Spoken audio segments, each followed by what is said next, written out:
Welcome to Fiction Audiobooks. If you enjoy the content, like and subscribing would be greatly appreciated. If you have any recommendations for novels, comment below. Please join my Patreon at https://www.patreon.com/fictionaudiobook. Chapter 150, Troll's Eye, Best Allies. The darkness of the Forbidden Forest's underworld looked quite different in Quinn's night vision. Everything was colored in shades of gray, the objects lacked details, yet his eyes were highly susceptible to movements. His other senses worked harder to compensate for the fact that his vision was incomplete. From his peripheral vision, Quinn noticed a mid-size acromantula crawl out of the bushes between the blackened trees, making soft clicking sounds from the faint rustle of leaves. Another attack, he wondered, ice crackling with a faint mist below his palm. He raised his arm up, a jagged ice spike floating along with it. The acromantula didn't seem to feel any fear in the face of the ice. Seeing the lack of reaction, Quinn's eye twitched, and he sighed. He raised his arm straight above his head and shot the ice spike straight up into the air with loaded force. Instantly, a screeching scream sounded as a small-sized acromantula fell down just ahead of his feet. A thick rope of spider web attached from its spinneret was hanging above. If force isn't working, they're using brains, huh? I can respect that. The mid-size acromantula that was working as a distraction saw another spike manifest into existence, and this time it felt fear. The spider leaped into the bushes and scurried away before Quinn could send a spike its way. He knelt on the floor, and with a pair of protective gloves adorning his hands, Quinn extracted some venom from the pincers and the already produced web silk from its spinneret. He didn't doubt obtaining one of the more unusual materials on the market. If this keeps going, I will soon have a hefty stock of this stuff. It had been a couple of weeks since he had started to explore the forest, and in all of his visits, Quinn had met acromantulas every single time. Argog didn't have control over his children, at least not much as he liked to think. The flesh-eating magical spiders were hungry for human flesh, and Quinn's regular visits were simply too much of a temptation.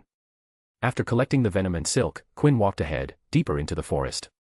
Within a minute of walking, treading between the trees, vines, and knee-length bushes, Quinn finally arrived at another region of the woods. His enlarged, dilated pupils and modified eyes reverted to their original state as he saw a stream of light illuminate a circular clearing. He knelt down just away from the edge and peered into the only area he had reached, which had natural sunlight hitting the ground. He looked at the reason behind the reason. Within the clearing were broken stumps, uprooted trees, grassless ground, skid marks ravaging the land, and within all of it, he saw the residents of the great clearing. Among all of that, ferocious roars and grunts resounded as Quinn watched forest trolls, pale green skin, and straggly hair, armed with clubs crafted from uprooted trees. The 12-foot-tall, muscular monstrosities savagely fought each other. They bashed their clubs against each other, earnestly trying to defeat their opponent. One of the trolls finally seemed to gain an advantage as he struck the other troll's clubs aside and raised his own club above his head before bringing down the sturdy clubs straight down on the head of the other troll. A loud crack filled with an area with a painful roar, causing Quinn to flinch. But the sound was just the start, as a wave of more deafening roars pervaded the area. A horde of trolls sitting around the clearing, some of the tree logs, others on the ground, cheered at the fight's brutal conclusion. Damn, do they do this every day? 2 times, he had watched the same scene 2 times. He had seen the forest trolls duking it out, and both times he had left after observing them, not daring to enter the light. One troll took a barrage of spells from the 12-year-old me, thought Quinn. I can incapacitate them quicker now, but a dozen of them. That doesn't. The danger was just too great. With no free water source near Quinn, he didn't have a magic that could use to wipe the trolls in one fell swoop. Fire could work, but the collateral damage would be too great. The area and power of magic weren't a problem. He could use some other elements with a lot of firepower, but the problem was control. He was good with the other elements, but the level of control that Quinn needed to eliminate the trolls without the risk of setting the forest on fire wasn't a level that he currently had. Fortunately, I have something I can use, he smiled, and his body covered in black camouflage turned invisible. He stood up, walked forward into the clearing. The reason he had returned 2 times was because of scouting. He had found the density of trolls inside the darkness was much denser than outside. If he wanted to get past this part of the forest, he had to go through the clearing. Even with his invisibility magic, the terrain of the forest was rough enough for Quinn to hide all the noise. The grassless ground was his safest choice. Step by step, he moved towards smack dab in the middle of the clearing. This reminds me of the chessboard, he thought, smiling. The risks are around the same, aren't they? Roar. His smile broke when he heard a roar from behind. Quinn turned to see a forest troll, larger than other of his kin, entering the clearing. His club seemed grander than others, ornate with various leathers and spiked with carved bones all around its surface. The new forest troll had spotted Quinn. How in hell, he thought, but the answer struck him like a bolt of lightning as he saw the troll's eyes. The green troll's eyes were an off-white color, a shade barely different from the white of the eyes. Quinn knew in his heart that it wasn't just abnormal eye color but something magical. Trolls, like hags, possess rudimentary magic that in rare cases manifests in additional physical features. A tidbit of information about trolls popped up in his mind. It had been so rare that information had been stuck in the corner of a page. It seemed it was something that was so rarely seen that it was barely notable enough to get printed in. One freaking book. He can see me. Something in his eyes can see me. What is it? Magic sight? Heat vision? Or something entirely different? He tried to think of the reason, but almost as soon as the thought entered, it was forcibly squashed as right now Quinn's priorities were different. He had to get out of here as quickly as possible. His magic-aided mind worked overtime, and while he thought, the regular forest trolls stood up in confusion. They couldn't see Quinn, but their leader alerted them that there was an intruder here, and not just any intruder, they had a human among them. Trolls, just like their neighbors, acromantulas, also loved human flesh, and they liked to eat the meat raw. Quinn finally thought of a solution, spurring a line in his mind. It was one line that he recalled from the original works. Anyone can speak, troll. All you have to do is point and grunt. So that's what he was going to do. If this doesn't work, I am going to go on a rampage and run in the chaos. The magic started to leak out of Quinn, invisible streams of magic rose up, populating the area around him. He closed his eyes and concentrated. The image, sound, scent, and feel were unmistakable in his mind. Quinn already had everything, and the magic was within him. Let's go. The forest trolls had all armed themselves with their clubs and bones. The white-eye leader pointed at the spot Quinn was standing, telling his kind who couldn't see Quinn's position. But before they could take a step closer, abruptly, a dominant roar shook the area. They saw a 15-feet-tall figure come running out of the woods. It was the same size as their leader, but it looked much wilder and more muscular than their leader. Instead of a club, it had a dull, rusted sword in his hand, which he dragged across the ground, gashing the earth as he stomped forward. All trolls stepped back with their weapons clutched in their hands. They were scared of the newcomer's roar and size. The weapon, too, intimidated them. The dumb trolls had enough intelligence to gauge this one's intentions before charging in, the thought of the so-called invisible human. The leader troll, unlike his lesser kind, could see what was going on. He could see that the new troll was just some magic done by the human, as he was standing behind the new troll. It grunted to tell them the truth, but the new troll roared louder and raised his sword towards him, challenging him to a fight. The forest trolls grunted in joy, excited to see a fight. They were confused about who to follow, and a war would solve that problem. They sat down, slamming their clubs against the floor repeatedly as in the tradition of forest trolls. Quinn behind the new troll smiled. His plan was working. Illusions sure are handy, he thought. Thankfully, these guys are dumb, so dumb. He had copied the leader troll, altering some features, making his creation more intimidating. The sword interacting with the ground leaving gashes. That was simply earth magic emulating metal being dragged across the soil. The roars were sound magic, like the ones during his Triwizard performance, something he had mastered. He roared and grunted, challenging the big bad troll to a brawl. If I win, I can walk out of here without arising suspicion, he thought and looked at the leader, who looked pissed. He had walked to the middle, with his bone spike club ready for attack. Oh, you big dummy, you're unlucky, sighed Quinn with a smile. You might be big and a little special, but in the end, you're still a troll. The current me can wipe the floor of the 12-year-old me. I could probably make him cry if I wanted, though that son of a bitch would probably try to pull something off. Quinn shook his head to stop himself from thinking off topic. So you're going down hard. Quinn decided to take on the role of the aggressive alpha troll and decided to make the first move. His illusion troll raised his blunt sword and ran forward to strike. On the other hand, he prepared a flesh-shredding curse in his hand, ready to shoot it when the metal made contact. With his special sight, the leader troll knew that the troll in front of him was a fake, so his troll brain decided to take the attack head-on. No defense was needed. Idiot. The rusted sword descended on the defenseless leader, and the moment the illusion met his corporal body, the troll's shoulder was shredded. It wasn't deep, but neither was it a shallow cut due to the tough troll skin. It was enough to send the leader into panic and shock. He grabbed his shoulder and raised his club for defense, but Quinn had already anticipated the actions. Can't let him rest, need to keep attacking, thought Quinn and prepared a strong depulso. It wasn't a duo or maxima. Quinn never used those versions. They used language to gain the extra power, and he never used any words while casting magic. His spells resulted from his pure understanding of the magic and transcended the limit of chant-triggered magic. Even though he called it depulso, it was at its essence a push spell whose upper power limit was decided upon Quinn's understanding and the amount of magic he put in. The illusion raised his foot and kicked the troll, and simultaneously the depulso replication made contact, sending the leader to the floor. Wooarg, grunted the leader in pain and surprise. Warg! Roared the illusion and raised his sword in a reverse grip, moving in for a stab. The leader was a tough and brawling adept troll as he rolled aside to avoid the sword, causing the ground where he was just before to be ravaged by Quinn's magic.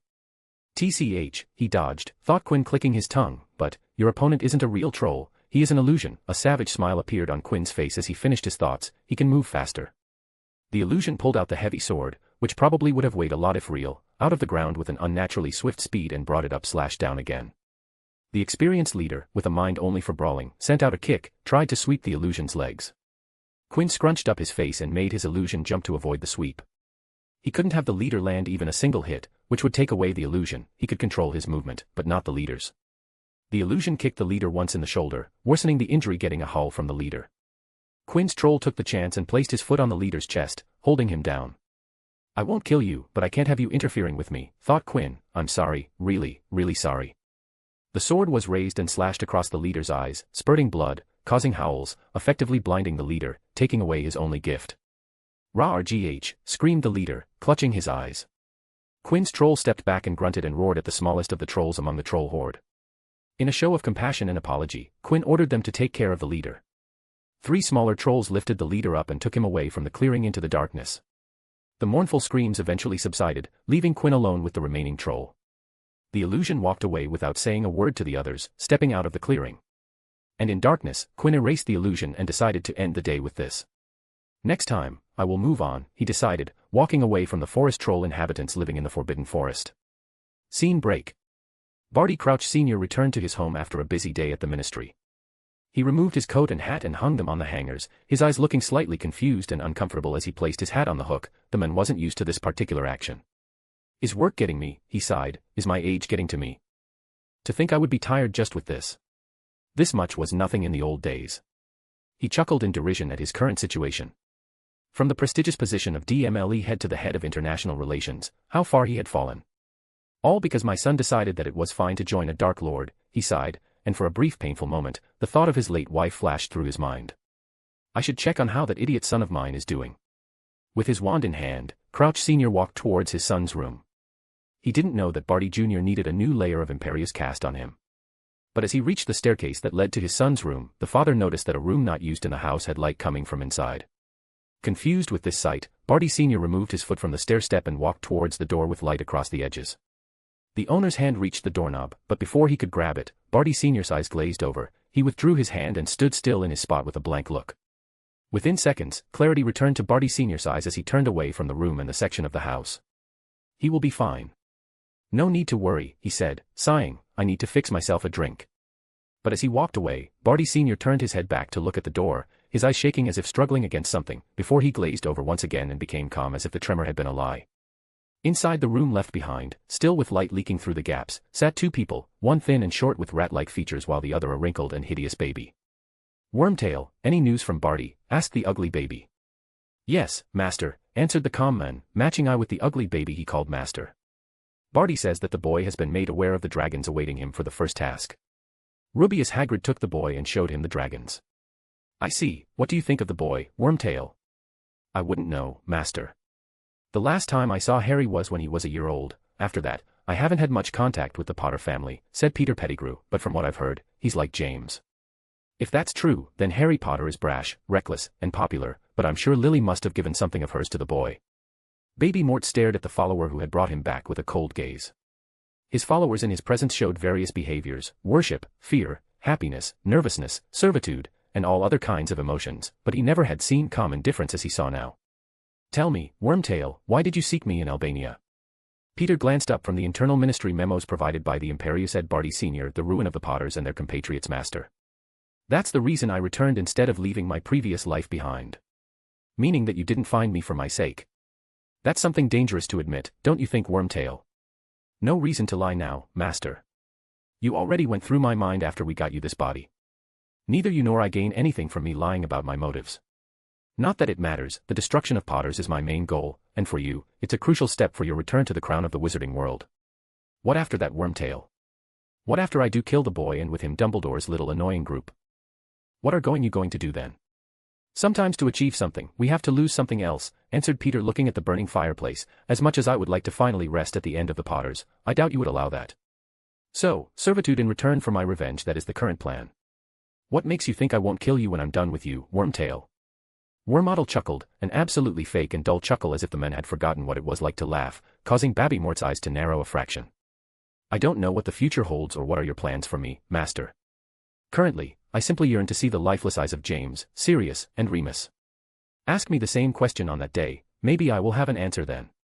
You're playing a dangerous game, said Baby Mort in his squeaky voice. The moment I turned up at your doorstep all those years ago, I was already part of the game, Master. It's just now I'm finally playing to my fullest, responded Peter, removing his eyes from the fireplace. I don't trust you, Wormtail. A wise decision, Master. The conversation between master and servant ended. The room regained its previous silence. Neither cared about each other, and both knew that fact well, and maybe it was because of that they worked so well together. As long as their goals aligned, the threat of betrayal was not present, making the two each other's greatest allies. Quinn West, MC, let's go. Real-life fighting game. Leader, Forest Troll, possessee D magical eyesight. Baby Mort, Voldemort, doesn't have the cruciatus urge in his current form. Peter Pettigrew, Wormtail, has forgotten what it's like to laugh. Fiction-only reader, author, how did you like the fight? I will be switching things up in the future. Chapter 151, Training Starts, Two Charming People. The Deputy Headmistress Minerva McGonagall, Professor of Transfiguration, sat in her office gazing at the student in front of her, genuinely wondering whether it had been a right decision to hand over the entire organization of an event of such size to a student.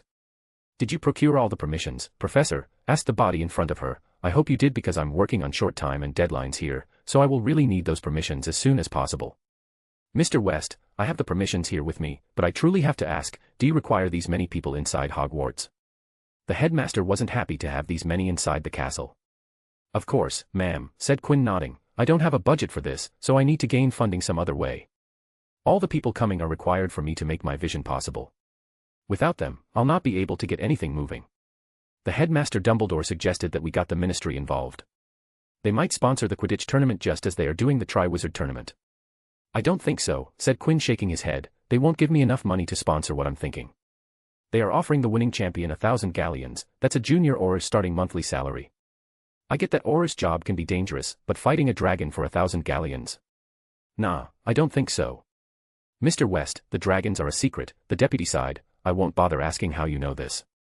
Quinn shrugged and chose not to tell the lady that at least 3 champions knew about the dragons. It's not like I'm asking all these people to stay at Hogwarts, he reasoned. I simply want them to come in for meetings and to pitch my ideas. After we are done, they'll leave. He then smiled and put on an alternative. I can always meet them out in Hogsmeade, of course. But I'd need permission to leave the castle anytime I want. McGonagall's sigh was all the response both of them needed. She could imagine how much Quinn would use the permission if he was granted it. I do have to ask, how did the headmaster accept after you told him of my plans? Asked Quinn, as McGonagall was the only faculty he talked to regarding this matter. He was skeptical of it at first. He didn't think it was possible to host it in such a short time, answered McGonagall, pursing her lips. I was able to convince him, but he still isn't that optimistic about it. Then I will just have to show him that it's possible, smiled Quinn. Even impossible says that I'm possible. She slid across the stack of parchments across the table towards Quinn. These are the permissions.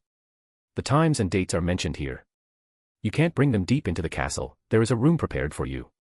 When they arrive, you'll have to go and fetch them from the gates. The responsibility for escorting them falls entirely upon you. Quinn picked up the parchments and quickly went through every single sheet before nodding. Everything seems to be in order. The next few days are going to be busy for me. To be honest, I don't even understand why you are inviting half of those people. Are they all vital for the tournament? We ourselves didn't meet that many people for the Triwizard tournament, she said. Quinn replied, getting up from his bar stool. Everyone and everything is crucial, Professor. I am building a clock, and every task I do is a gear in the mechanism. Only when all of them work properly will the big clock function perfectly. If you say so. I hope you know what you're doing. I do, ma'am. Now, I will take my leave. Good afternoon, Professor. Good afternoon, Mr. West.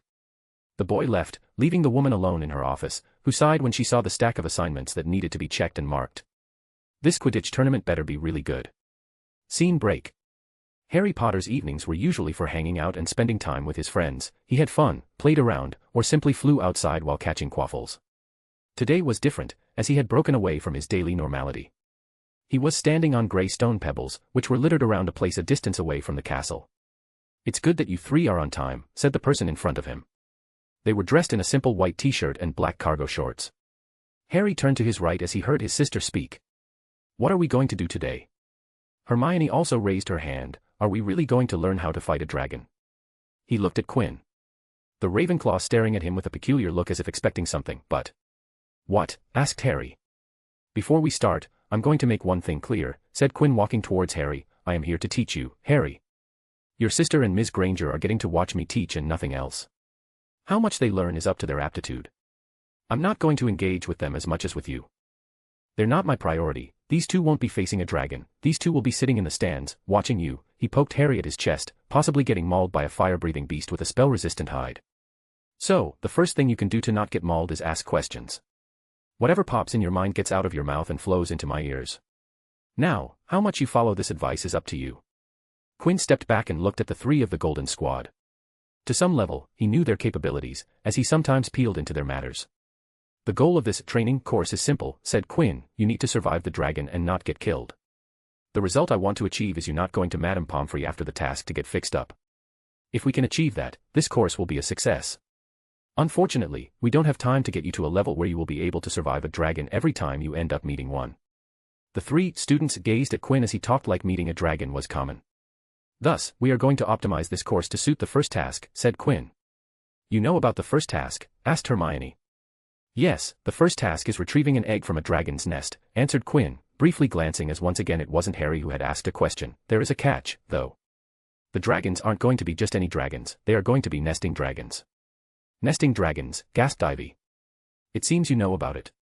"Yes, nesting dragons," sighed Quinn. "Mother dragons are ferociously protective of their eggs, so they will be extra nasty to those who try to get close to their unborn progeny. The 4 champions who will be tasked to retrieve an egg will face their wrath. All of this just makes the task harder." He clapped with a smile. "Now that you know all of this, what do you think is the best course of action for the completion of the first task safely?" The 3 trainees sunk into thought, trying to conceive of an answer. "Don't go near the mother dragon," said Hermione. "Don't attack the mother dragon," provided Ivy. Don't attack the eggs," spoke Harry, taken aback by the tiny amount of time his friends took. "Let's see," started Quinn and first pointed at Hermione. "Staying away from the mother dragon is a smart decision. If you can get that egg while keeping away, then there is nothing better than that. It keeps you away from a direct jet of dragon fire, which is always a plus point." He pointed at Ivy. "Your statement is a little iffy. Any spell cast against the dragon is an attack. The possibility of not trying to shoot spells at the dragon isn't realistic. I can think of some situations and, well, now I can think of some of them. Okay, we will talk about them later." "Finally, Harry," said Quinn, "your point is of utmost importance. The last thing you want is to harm the eggs. Do that, and your job will get exponentially more challenging. The dragon will turn from a protective mum to a berserking monster. Now, I will tell you how I would have answered the question," he said. "My action plan is to get in, move swiftly and get out as quickly as possible. The less time you're in front of a dragon, the less the chances of you getting burned." His bouts with the Kraken hadn't ended quickly as he was suggesting now, because the Kraken wasn't trying to kill him, but the dragons were different. They would definitely try to kill him if he walked in front of one. "Decrease your movements to reduce the danger, huh?" commented Ivy. "Exactly," smiled Quinn, getting the reference from their time travel chronicles. "But how do we steal the egg without getting close to the dragon?" asked Harry. "There are a few options, and in the upcoming days, we're going to go through all of them," replied Quinn and peered intently at Harry. "And Harry, I'm going to cover some of the methods, so you better practice your best until the next session, when I'll teach you another one. If I don't see progress, you won't like me very much. It can be the barest of progress, but I need that progress." Harry nodded in response, ready to do whatever was needed from him. "Excellent," spoke Quinn in acknowledgement. "Now, let's actually get started. We're going to go learn one of the methods that will suit the first task. This method is a simple enough spell that every wizard should know, the summoning spell." The gears in Harry's mind turned, and with sparkling eyes, he answered, "I'm going to summon my broom and then ride it. The dragon will follow me, and after the diversion, I will grab the egg and exit the stadium." "Sure, you can do that if you want," said Quinn. He knew that was the method used by the original Harry Potter, but I wasn't talking about using the summoning charm to pull the egg towards you. Not only will you be at a distance, the speed of the summoning, after you practice it, will be fast enough for you to get the egg before the dragon comes after you or breathes fire. Hermione raised her hand and questioned, "The rest of the champions are all 6th or 7th year. Wouldn't the judges know to charm the egg against the summoning charm?" "Astute observation, Miss Granger," he smiled, happy with the observation. "There exist charms that disable summoning charms. Many upper mid-range and above wizarding goods sold as of the 20th century and early 21st century come pre-enchanted with an anti-theft charm to keep them from being summoned by anyone but their rightful owners. Thus, you're correct, most probably, the egg will be charmed against the summoning charm. Then what's the use of learning the spell? Asked Harry. Well, you can do your broom thing, replied Quinn, or you can wrap something like cloth around the egg and summon the cloth tugging the egg along with it. The anti-summoning charm will be bypassed with simple strategy. How do I get a cloth around the egg with the dragon guarding it? Asked Harry. Let's see that rock right over there. Quinn pointed at a rock nearly the size of a dragon egg, which was a fraction bigger than an ostrich egg. We are going to assume that it's the dragon egg. As Quinn took out his fake wand, Ivy spoke up, are you going to transfigure the piece of clothing? It will be tough with the dragon there. The sentence died as Quinn pointed his fake wand at the stone, and at a laser beam speed, a blue spell light shot out, zapping the pebbles near the rock in an instant. Within a split second, the pebbles merged together and transfigured into cloth which jumped at the rock, wrapping around it. An upwards wave of his fake wand and the stone was tugged along with the cloth, zooming into Quinn's hand at rocket speed. The entire process registered under 4 seconds. Near the egg. Finished Ivy, watching the rock and Quinn's with utter amazement. The reaction was mimicked by the other two. It doesn't matter if a dragon is guarding it, said Quinn nonchalantly, dropping the stone on the ground with the detransfigured pebbles scattering. If I'm this fast, it won't have the time to react. I'm not asking you to become this fast. But if you're able to distract the dragon, a fast enough version of this will work for you during the first task. He put a hand in his trousers pocket and lazily waved his other hand towards the trio. Now try to practice the same thing till the end of the hour. Quinn walked backward and sat against a stone, watching the three take out their wands. Oh, I almost forgot it, he spoke up before they started. The chant for the summoning spell is Accio. Listen carefully, it's Accio. Not see, nor she, but ki. Harry nodded, but the other two girls glanced at Quinn, realizing he hadn't voiced the spell out while casting. Nonverbal casting, thought both simultaneously. On the other hand, Quinn hadn't noticed that as he never used verbal casting in his life. The hour passed with Quinn half working with the three, half concentrating on his occlumency. After all, he had no time to waste. Scene break. With all the responsibilities Quinn had taken, dinner time at Great Hall was the only time Quinn was actually free. From 6 in the morning when he woke up to 1 after midnight when he went to sleep, every single movement was spent working, practicing magic, and studying. Even now, while he put a piece of bread into his mouth, he was thinking about what he needed to complete before going to sleep. Tomorrow is going to be a long day, I need to prepare for that, he thought as he ate a spoonful of Lancashire hot pot. Eddie, who was sitting beside Quinn, felt a pat on his shoulder and turned his head to look. Can I sit here? Asked the person. Huh, hell no, said Eddie, answering with his instincts, but when he saw the person, his eyes widened, and his lips parted ever so slightly. Eddie slowly nodded with a dreamy smile on his face. He gladly got up from his seat, allowing the person to sit in his place. The person smiled, and Eddie felt his world brighten, as if he had been in a shadowy world and it was the first time he was walking under the glorious sun. You can go now, the person said in a voice that seemed melodious to Eddie. Eddie frowned a fraction, not liking the request, and when the person noticed it, she too frowned, not expecting the resistance. But then she smiled and requested again with a smile, please. Okay, if you say so, nodded Eddie, still not happy. Nevertheless, he followed the request. With Eddie gone, the person placed her chin on the back of her fair hand, which was resting on the table, and looked at Quinn, who was oblivious that Eddie had left his side, to be replaced by someone else. She raised her other hand and tapped his shoulder with one dainty finger. Quinn, feeling the light tap, came out of his thoughts and turned. Immediately he came face to face with a curious Fleur Delacour. He blinked, and even though the allure wasn't affecting him, Quinn noticed it gliding over him. Ms. Delacour. May I ask where did the boy who sat here go? Asked Quinn, dabbing his face with a napkin. Fleur laughed, showing him her pearly smile. He went away. You mean you sent him away? Something like that, she confessed, though surprisingly, it took a lot of my allure to affect him. Are all your friends like that? Of course not, Eddie is just a tad bit stubborn. He then paused for a bit. Actually, if you met him in different and certain circumstances, you would have been more surprised by him. And what about you? Why can you resist my allure? What's the story behind that? Asked the Vila, placing her hand barely an inch away from Quinn's hand. Quinn, seeing what she was doing, decided to humor her. He shifted to face her and charmingly smiled. Maybe it's because my own charm is so strong that I'm not affected by yours. Fleur giggled, and the world seemed to get more vivid and lively at her every movement. Those who sat around the two were now staring at Fleur with unblinking eyes. Maybe you're right. You're certainly very charming, Quinn. She leaned towards Quinn ever so slightly. Thank you for the compliment, Ms. Delacour, smiled Quinn, not pulling away and flirting back. Your beauty too has no bounds. You're absolutely stunning if you ask me. Aren't you quite the flatterer, Quinn? It isn't flattery if it's the truth. Across from them, Marcus stared between the two. Huh.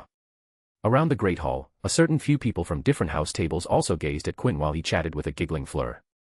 Quinn West, MC, the Wests, have a certain charm. Quinn West. He has an abundance of it. Fleur Delacour, Vila, champion, this is more fun than I thought. Minerva McGonagall, deputy headmaster, doesn't yet understand the scale of Quinn's plans. Harry Potter, 4th champion, in training. Eddie Carmichael, status, allured, wait a minute, something doesn't feel right. Fiction-only reader, author, let's have them flirt a little. Alan L., editor, my wish is coming true. Chapter 152, Meeting with Vendors. Looking around a bare room with minimal furniture and decorations made Quinn frown. I don't like this room, sighed Quinn, leaning against the shabby long table inside the room. I should have asked McGonagall to allow them to be in my office. He gazed around the room, turning his head to look everywhere, and as he turned his head, the room started to change. The walls turned cream-colored while the ceiling shifted to a pleasing white. Starting from his feet, the floor transformed from an old marble to a smooth dark-patterned wood. He pushed himself away from the shabby long table as it started to twist and shrunk into a point before enlarging out in a spiral, having transformed into a professional white marble top table. The chairs surrounding the new table also twisted and turned into black leather cantilever chairs, contrasting against the white marble. Yeah, that isn't going to work, he said, looking at the ceiling chandelier. With a twitch of his finger, it detached itself from the ceiling mount, shrunk to the size of a Rubik's Cube before flying into his pocket. From the same pocket, 6 MLEs flew out and strategically placed themselves in the room for appropriate lighting. After he finished his transfigurations, Quinn nodded in satisfaction. Now this is more like it. Quinn heard a knock on the door. He turned to see it open, and a young girl peeked inside. Quinn, they're here, said the girl dressed in Hufflepuff trims. Ah, Ms. Dinnet, thank you, smiled Quinn at the third-year girl, please let them in. No, this was the least I could do, said the girl, recalling the time when Quinn had helped her with rune supplies 10 minutes before there had been a scheduled test in the Ancient Runes class. She pushed the door completely open and stepped aside for 2 people, a man and woman, to enter. They were dressed in usual wizarding robes, though they did have leather gloves covering their hands and sturdy boots on their feet. As they looked around the room, Quinn addressed the couple. Mr. and Mrs. Ingleby from Spintwitch's Sporting Needs. The woman removed her eyes from the MLEs on the ceiling and looked at Quinn. Yes. You must be Quinn West. That's right, please take a seat so we can get started, said Quinn and whispered a name under his breath and followed with, 2 glasses of water. Suddenly, there were 2 glasses of water along with a pitcher on the table. The Ingleby couple sat down opposite Quinn. Mr. Ingleby took out a parchment from his robes and placed it on the table. According to this Magi Fax, Hogwarts requires Quidditch robes and gear. Usually, Professor McGonagall contacts us, but she said there wouldn't be any orders this year. So why? Also, where is Professor McGonagall? Professor won't be coming, I'm in charge, spoke Quinn. I wrote that letter to you. I will be handling all our communication and negotiations. You. Are you sure? Yes. If you say so. Good. Let's get started. This meeting isn't for the Hogwarts Quidditch tournament. You won't be making our usual 4 house robes, said Quinn and smiled. This year, there is going to be a different tournament, and we require new robes for it. A different tournament? Asked Mrs. Ingleby, interested. Yes, a different tournament, replied Quinn. As you all know, we're currently hosting Beauxbatons and Demstrang students. Hogwarts will be hosting a Quidditch tournament with students from all 3 schools to improve the relationship between the 3 schools. For that, we need new uniforms to be drafted soon. You've been a trusted partner for Hogwarts all these years, and because of that relation, Spintwitches has been our first choice. Ingleby's interest seemed to rise with every word that came out of Quinn's mouth. So you're saying, for brand new teams, counted Mrs. Ingleby, that makes 28 new orders. Actually, said Quinn, his smile widening, it's not 4 teams, but 10 teams. That means, it won't be 28 orders either. Mrs. Ingleby completed Quinn's sentence for him, 70 new orders. Yes, 70 new orders, nodded Quinn and then added another bonus, some might even be looking for a brand new personal gear. So there are chances that you will get new orders from them. Ingleby's eyes shined brighter at the prospect of new business. When do we start? We will have to take measurements, decide the color schemes, logos, names. There is a lot of work to do. Quinn gazed at the couple, who had started to talk among each other about the work they had to do. There is one more thing I have to say, he said. When the couple looked at him, Quinn continued, we won't be able to pay you in money for this order. What? Said Mr. Ingleby, what do you mean by that? If you aren't going to pay us in money, then how are we getting to pay us? You aren't asking us to do this for free, are you? That won't be possible, added Mrs. Ingleby, the order is too large. You will be paid, just not in money, said Quinn and took out an A4-sized envelope from his pockets and placed it in front of the couple, but this is how I'm planning to pay Spintwitches for their services. Mr. Ingleby opened up the envelope, and the couple started to read the half-dozen pages inside. With every page they read, their reaction moved towards higher levels of surprise and shock. Is this true? Asked Mrs. Ingleby, holding the last page in her hand. 100% true, responded Quinn, 19 weeks of high-level exposure. As this is a brand new and such a unique event, the level of publicity this will gain will be on another level. There are good chances that it might just be a once-in-a-lifetime event, so it's up to you if you want to take part in this. I really hope you accept, as we want to continue our partnership with you. We accept, said Mr. Ingleby. If this is exactly what you're offering, then we will provide the robes. There won't be any problems at all. Excellent, smiled Quinn and took out another envelope with more papers. Please read this contract over. You have a week to send the signed contract. We're going to start soon. He ended the meeting with Spintwitch's sports need. Scene break. After the Inglebys left, 30 minutes later, there was another knock on the conference room door. Quinn, from his seat, looked over and saw a young boy come inside. Quinn, the ones you asked me to bring in are here, said the second year. Mr. Garland, thank you for guiding them in, please let them in, smiled Quinn, thanking the Gryffindor boy. The boy left and another two people came in. The door closed behind them, and when Quinn saw one of the two people he flashed a genuine smile. Quinn, how have you been? Said one of the two men. Quinn stood up and greeted back, Gary, it has been a while. Standing in front of him was Gary, the manager of Scrivenshaft's cool shop, Hogsmeade. No, that isn't correct, said Quinn, you're now the head of Silver Moon Printing Magitech. Congratulations on the promotion, Gary. How is life treating you? It has been hectic, but the work is exciting, so I guess everything is going well, said Gary. He turned to the young man beside him and introduced, this is Ben Sapworthy. He is the new manager of Scrivenshaft's quill shop. Quinn shook hands with the newly introduced man. Nice to meet you, Mr. Sapworthy. With Gary gone from Hogsmeade, I'll be seeing you from now on. Of course, Mr. West. I will make sure that you face no problem, stuttered Ben in the face of Quinn West. Please call me, Ben. Quinn glanced at Gary. You didn't say anything to him? Not really, grinned Gary, I thought this would be more fun. I went through it, too, so him doing the same is fair. Quinn laughed before addressing the new manager. Ben, you don't have to be formal with me. As long as I'm inside Hogwarts, treat me just like any other customer and not a West. What we have planned for today here inside Hogwarts doesn't have a connection to the Wests. I will act and pay like any other customer. Ben nodded, but his nervousness didn't decrease one bit. All right, sit down. Let's get to work. Once again, Quinn sat down to discuss details about the Quidditch tournament. You read the letter I sent you, right? Asked Quinn. I did, answered Gary, from what I could see, it's an ambitious project. If I'm going to do something, then I'll do it as perfectly as I can, said Quinn, everything, from the smallest details to the biggest spotlight. Everything will be as great as I can achieve with what I've been given. So, what are you looking for? Team banners and printed merchandise, sponsor banners, entry tickets, posters for advertisement, said Quinn listing things he wanted from the printers. Of course, everything will be in color. From the smallest pamphlet to the biggest of the banners, every single thing. The plan to release the Lunar Developer is still on next year, said Gary, knowing that February was the launch. But given that you're the creator, I got orders to allow the use of the formula for this one. You created the Lunar Developer, blurted Ben. Scrivenshaft's quill shop had officially shifted under the management of Silver Moon Printing Magitech. As such, he knew about the existence of the Lunar Developer. Yes, I did, nodded Quinn in answer, but keep it a secret. This information is to be kept restricted even after the launch. I don't want it to go out just yet. Oh okay. The new manager got even more nervous. So we're going to use this tournament as a promotion, said Gary, looking over the documents that Quinn had just pushed over the table. Exactly, the promotion is going to be the payment, replied Quinn, with the Triwizard tournament being hosted here, the amount of eyes on the Quidditch tournament is going to be massive. This might as well be the best promotion for the Silver Moon Printing Magitech, at least in the countries that send their students to Hogwarts, Beauxbatons, Demstrang. Gary stayed silent as he continued to read the documents provided by Quinn. While he was given green light to use the Lunar Developer for Quinn's Quidditch tournament, Gary had been explicitly ordered that, should Quinn's plan wasn't inviting enough, he was to reject the proposition. Before Quinn contacted them with the Quidditch plan, Silver Moon had solid and well-defined strategies for the unveiling and promotion of Lunar Developer. If Gary was to greenlight the use of Lunar Developer here, he needed to make the right decision, as bad marketing could harm the initial release and consequently, the business altogether. After a solid minute of thinking, Gary announced his verdict: the name of Silver Moon will be present on everything we print. We also want a banner during the events. Whoever hosts the games will explicitly announce the company name and the product. If you can do that, we have a deal.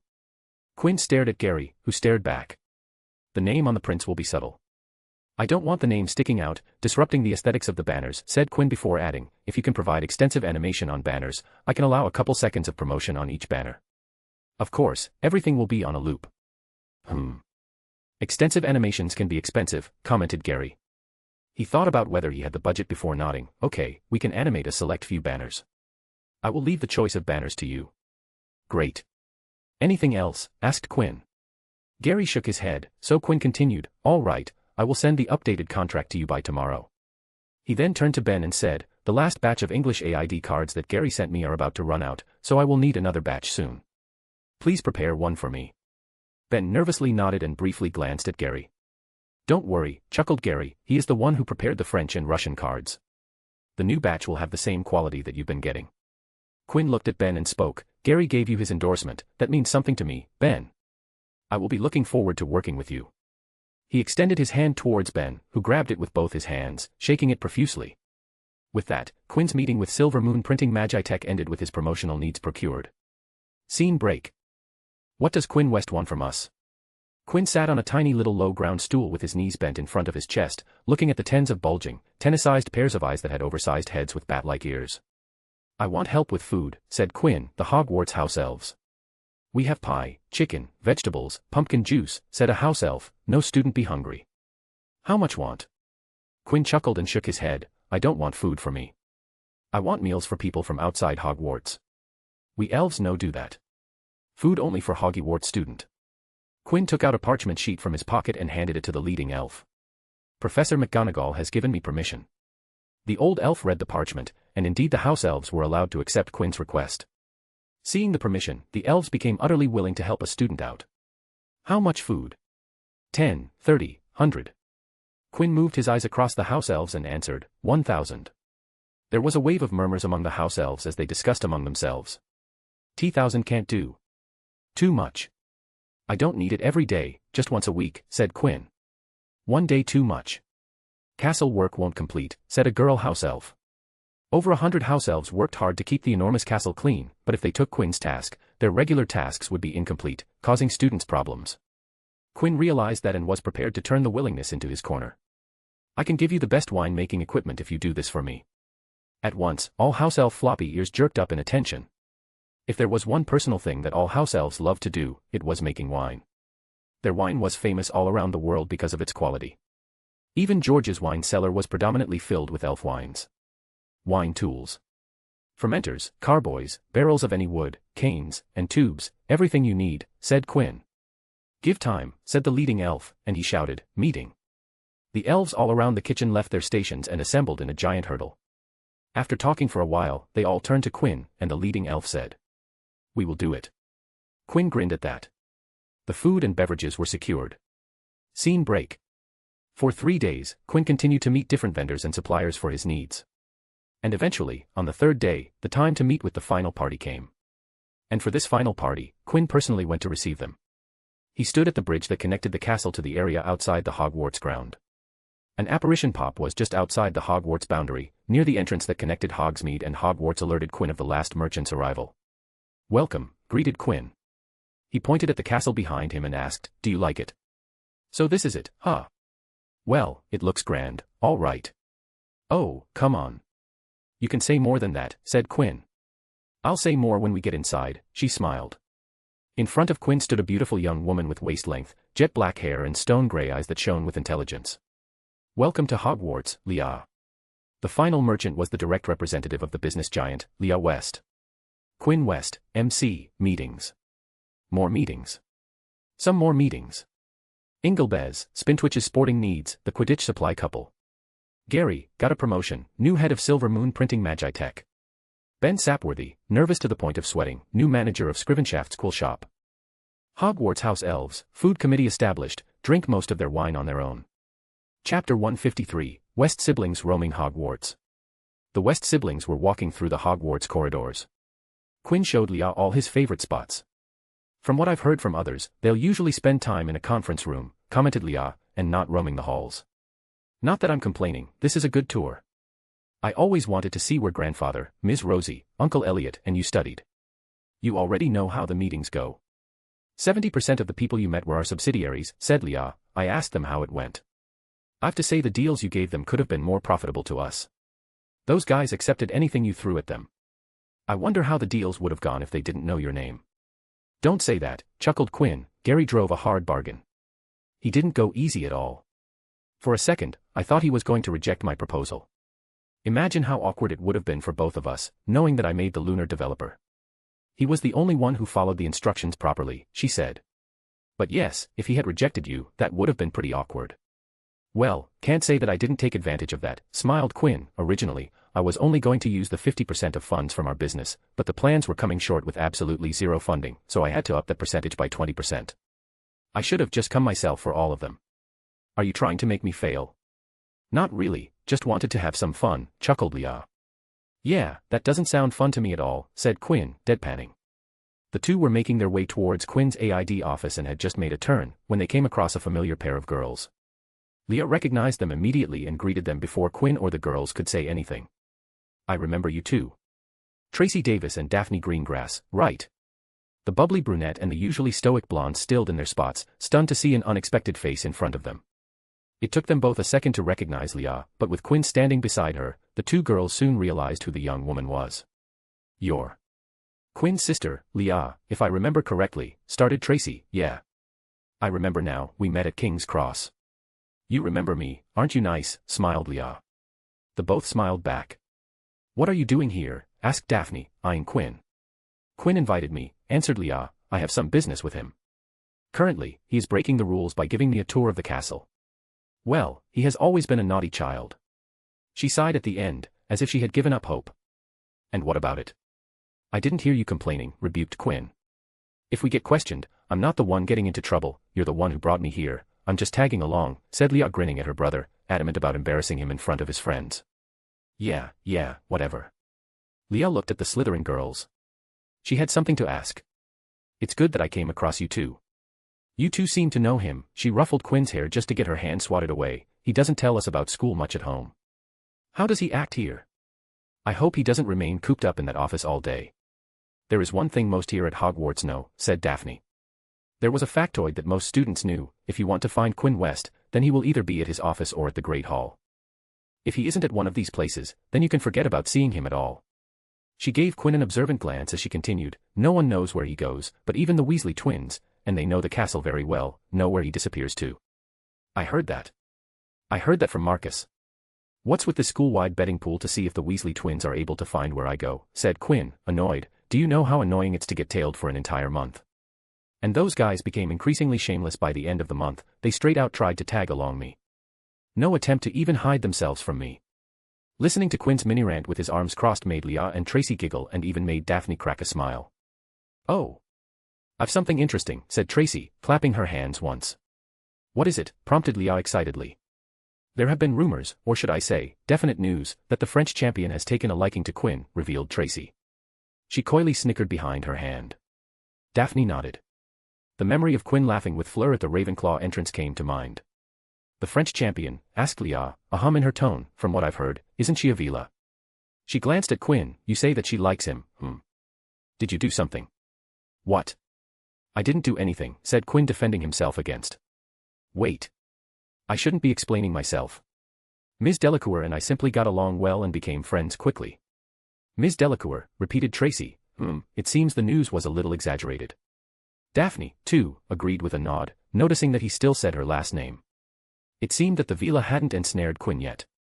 Huh? What do you mean? Asked Quinn, confused. It's nothing, replied Leah, once again ruffling her brother's hair. Don't worry your pretty little head about it. He swatted her hand once again. My head is not little. I guess it's pretty, I will give you that.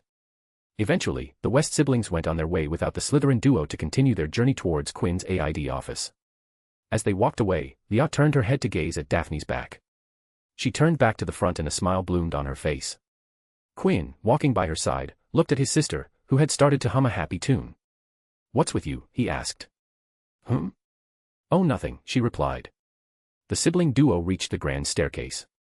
The moving staircase surprised Leah as she craned her neck up to look at the stairs upon stairs connecting 7 above the ground floors of Hogwarts. You navigate this every day? Asked Leah. Also, is the movements random? Every student and faculty member at Hogwarts navigate these stairs every day, answered Quinn. The movement of the stairs might seem random, but they are far from it. The staircases are charmed to detect the pattern of students' movements throughout the day. With the students following timetables, by the end of the first week, the pattern changes such that students will find the stairs just at the right place at the right time. Come on, let's go, said Quinn, stepping onto a flight of stairs, pulling Leah along with him. Wait, exclaimed Leah, grabbing onto Quinn and the railing just in time for the staircase to start moving. What floor is your office on? Asked Leah. Being it her first time, she wasn't thrilled about being on the continuously moving grand staircase. 5th floor, he answered. Ugh. After 2 floors of Leah's complaints, she quickly got used to the moving stairs, and soon she acted as if she had been a part of Hogwarts for years. She looked around the stairs with curiosity. Then, she spotted a familiar face. Quinn, isn't that Eddie? She asked, pointing at a staircase that set itself at a floor. Quinn turned his head to see Eddie pulling along a Ravenclaw with Eddie's arm around his shoulders. Yeah. We should go greet him, said Leah, and at once started to move up the staircase. Wait, we can go meet him later, said Quinn, trying to stop Leah, but unfortunately, Leah was already running upstairs, and their staircase was moving to the same stop that Eddie had gotten off at. He clicked his tongue when Leah stepped onto the floor. He knew what would happen, and it could be seen utterly opposite to what it was without context. Skipping steps while climbing the stairs, Quinn ran after his sister to ensure she didn't misunderstand. Leah turned around the corner and saw Eddie standing face to face with another student. She was about to call out to him, but the words stuck in her throat when she was pulled back. What are you doing? Asked Leah, frowning at her brother. Quinn placed a finger on his lips and shushed her. Stay quiet. Eddie is going to do something serious. Leah felt confused at the vague sentence and was about to ask for an explanation when she heard a dull thud. She turned to look around the corner and saw Eddie grabbing the other student's collar, twisting it up while the student was pushed against a wall, looking uncomfortable. She blinked in surprise at the sudden turn of events and glanced at Quinn, but he looked at the scene as if it was something commonplace. Straining her ears, she picked up their conversation as Eddie spoke. Do that again, and you will regret it, said the Irishman. You and I live in the same dormitory, so if I catch you the next time, I'll come to your room at night while you're sleeping. She saw the threatened student gulp in apprehension. You won't like me very much when you wake up the next day, continued Eddie, so take this as the last warning. If I hear those words out of your mouth again, it won't be a happy experience. Quinn is very particular about this, so believe me when I say he will tag along next time. Dipshit. Eddie pulled the guy forward before pushing him back into the wall once again. He grabbed his broom, which he had brought along, and stepped over a big window ledge, jumping out with his broom underneath him, flying away from the scene. What? Uttered Leah, but Quinn pulled her away, and soon they were back on a moving staircase. Leah focused on Quinn and asked, what was that? Why did Eddie say that next time you'll tag along? What was he doing? You remember Luna, sighed Quinn. Leah nodded. Well, Luna is a unique person. Eccentric and quirky are the closest adjectives I can think of to describe her. She is a charming person when you get to know her, but her first impression isn't great. Most of the time, she comes out as weird. He sighed before his eye twitched in annoyance. Just because she doesn't say anything, some idiots try to have fun bullying her. Eddie Marcus and I have repeatedly told people not to call her that, but we scraped the request and turned to warnings when things didn't improve.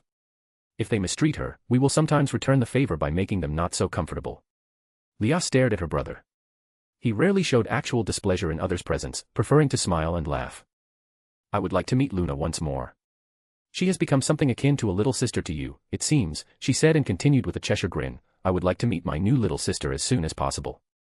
She isn't, but he stopped thinking it through. His relationship with Luna had indeed grown to be like a brother-sister relation. I guess you can say that, he sighed before glancing at her. You can meet Luna right now. She's in the office. Oh, my, isn't that lucky, she smiled. Don't coddle her. I won't. Really. Scene break. Finally, the siblings reached the aide office, and seeing the door, Leah read the plaque out loud, 773H. What does that mean? It's not a secret, but I can't tell you, he smiled. Anyone who wants the answer will have to find it on their own. Leah stared at the plaque and memorized the alphanumerical, wanting to solve it later. Quinn turned the doorknob and opened the door to his office, entering inside while keeping the door open for Leah. Enter the place where problems get solved, and questions get answered. Leah stepped inside, and the office interior greeted her. Even just with a single look, she could tell that this was designed and built by Quinn. Everything inside the office exuded her brother's craftsmanship. Glancing at the top, she could see MLE attached to the ceiling. She realized that she stood in the birthplace of Quinn's inventions. You copied grandfather's desk, she commented, tracing a finger over the table, same wood, color, and even the design is similar. I always liked the table, he smiled. When I got enough funds to get a new one, I bought the same wood and materials to build my own, though I did add my own touch and flair to it. You said that Luna was inside, but I can't see her here, asked Leah. Quinn pointed at the red door in the glass wall. Luna. Please come out, we have a guest. What's inside there? My workshop. The red door opened up slowly, and from inside stepped out barefoot. With her hair weirdly curly today, Luna looked at Quinn with a half-dreamy half-sleepy look in her eyes. Guest, she asked. Quinn jutted his chin towards the size. Luna turned her eyes towards Leah and tilted her head. She hadn't seen the young woman in Hogwarts, and this confused her, but then, slowly, recognition dawned on her. Sister, she said, stepping towards Leah, you're Quinn's sister, Leah. I am, replied Leah before asking, why is your hair like this? Because of Quinn, replied Luna. When Leah looked at Quinn, he raised his hands. Again, I didn't do anything. He turned to Luna and asked, what did I do? The potion to grow hair without using petroleum didn't work, and it poofed in my face. She played with her hair. I tried it 3 more times, but it still didn't work, and with each time, my hair got more like this. He nodded and walked near her. Taking out her fake wand, Quinn performed magic to fix her hair, turning her hair back to normal. What did you use instead of petroleum? He asked. Levesh de chagrin, replied Luna.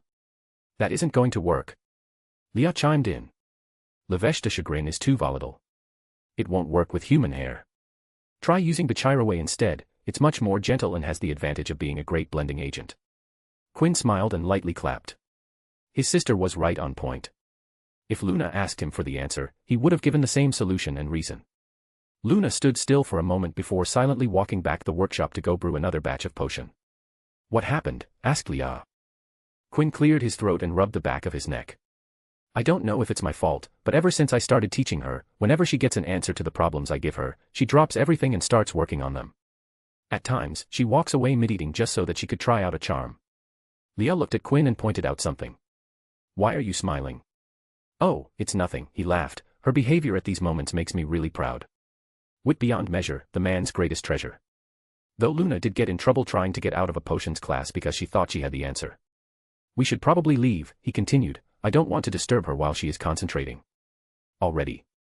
But we just got here, whined Leah. How about we go meet Madame Maxime? I'm sure she would be surprised to meet you. Oh. That's a good idea. Let's go. Scene break. The half-giant, Olympe Maxime, was sitting in one of the Hogwarts lawns. The Beauxbatons carriage was parked behind her. She picked up a very large teacup from the garden table beside her and took a sip while reading a French newspaper through thin-rimmed glasses sitting on the bridge of her nose. Today was a rare free day for her. With the first task getting progressively closer, she had been swamped with work, so having a day without a full schedule felt great. She decided not to do anything and simply relax outside and catch up on what was going on in her homeland. She allowed her students to roam the castle without her escorting them. All of her students, without fail, took the chance and ran away to explore the castle. After living on Hogwarts grounds, Maxime had decided that the school was safe enough for her students. The ministry is adding unnecessary steps to their hiring process, she sighed. Can't they see that if they keep doing this, it will get difficult for them to hire good candidates? Isn't that great? This way, I will be able to get more people into my business. Maxime looked up from her newspaper to look at the person who commented, and her eyes widened comically. Leah, said the half-giantess, standing up from her chair. Good morning, Professor, smiled her student, you look like you're enjoying your Saturday. What are you doing here, child? I had some business with my brother, said Leah, and Maxime looked at the boy standing 2 steps behind his sister. Business? Yes, I'm here regarding the Quidditch tournament. Ah, yes, nodded Maxime, recalling her talk with Dumbledore. I didn't expect you two to come here. Isn't it just a simple school tournament? Oh, no, chuckled Leah, he has overdone it. The tournament is going to be something special. Just when the student and teacher were catching up, they heard a voice call out. Headmistress. Leah and Maxime turned their heads to see a silver blonde standing there looking at them. Oh, smiled Maxime and beckoned the girl forward. Fleur, come here, you know Leah West. She has dropped by. Leah, this is our champion, Fleur Delacour. Leah West and Fleur Delacour met eyes, and Quinn, standing at a distance, sneezed lightly. Am I getting a cold? Quinn West, MC, something is off. I just can't tell what it is. Leah West, big sis, this place sure is big. Tracy Davis, rumor enthusiast, wait, let's analyze this. Daphne Greengrass, nod nod nod. Luna Lovegood, student of magic, the researcher inside her is growing. Chapter 154, Big Sister Leah West. Ah, Fleur, dear. You remember Leah West, right? Called Maxime, beckoning the champion Vila towards her. Yes, headmistress, nodded Fleur. Looking at Leah, who she had only seen twice or thrice from a distance so closely made the Vila, for once, a little conscious of herself. It wasn't beauty that made Fleur uncomfortable, she was a Vila, only other Vilas and those from the succubus race could match her in terms of beauty. No, Fleur felt that, except for physical beauty, Leah West was someone superior to her. Her position, way of dressing, and even presence, seemed to be lacking in front of her. Even her latest accomplishment as a Triwizard champion seemed pale in the face of Leah West. Congratulations on making it a champion, Fleur, said Leah in French. She didn't have her brother's habit of addressing others by their last name. I heard you've already become friends with my baby brother. Fleur had been so focused on Leah that she overlooked Quinn, who was standing at a distance, looking at the serene lake. Yes, Quinn has been most helpful, said Fleur, recently, he has been taking time to show us around the castle. What? So it wasn't special. I feel hurt, brother mine. Oh, stop it, sighed Quinn. He was used to this. This sister of his was adamant about quipping jokes whenever she saw an opening. Fleur, back me up, would you, said Leah. At my home, all have attended Hogwarts. I alone went to Beauxbatons, and whenever I try to say that our school is better, they all shut me down, saying that Hogwarts is better. Don't you think that ours is better? Beauxbatons is better, no doubt about it, replied Fleur instantly. Of course, that was never even a question, added Maxime. The three ladies looked at Quinn, daring him to say anything against their school. Quinn read the room and didn't reply, though inside he did think, we have the room of requirements, absolute zero, a sin vault, a kraken, water vault, forbidden forest. He realized that only one, possibly two, of those things were safe, whatever it's better. Yeah, take that, smirked Leah, asserting her newly found dominance. He just gave her an eye roll. Leah and Maxime decided to catch up, and as they talked, Fleur walked beside Quinn. Good morning, Miss Delacour, greeted Quinn, may I ask why are you here alone with your schoolmates exploring the castle?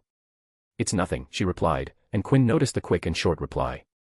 Apologies if I'm wrong, but I did feel some tension between you and the rest of the group when we went on their castle tours.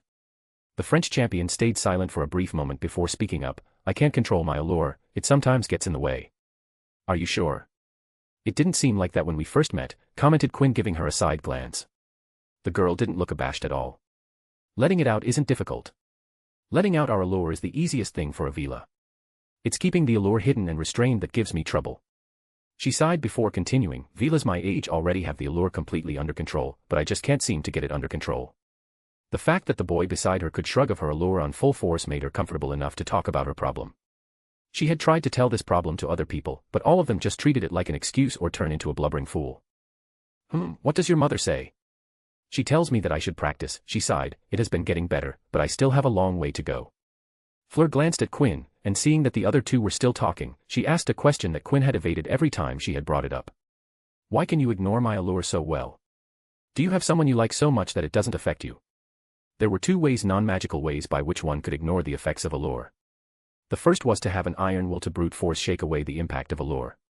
The second was to be wholeheartedly in love with someone so that the allure never attracted them. Love?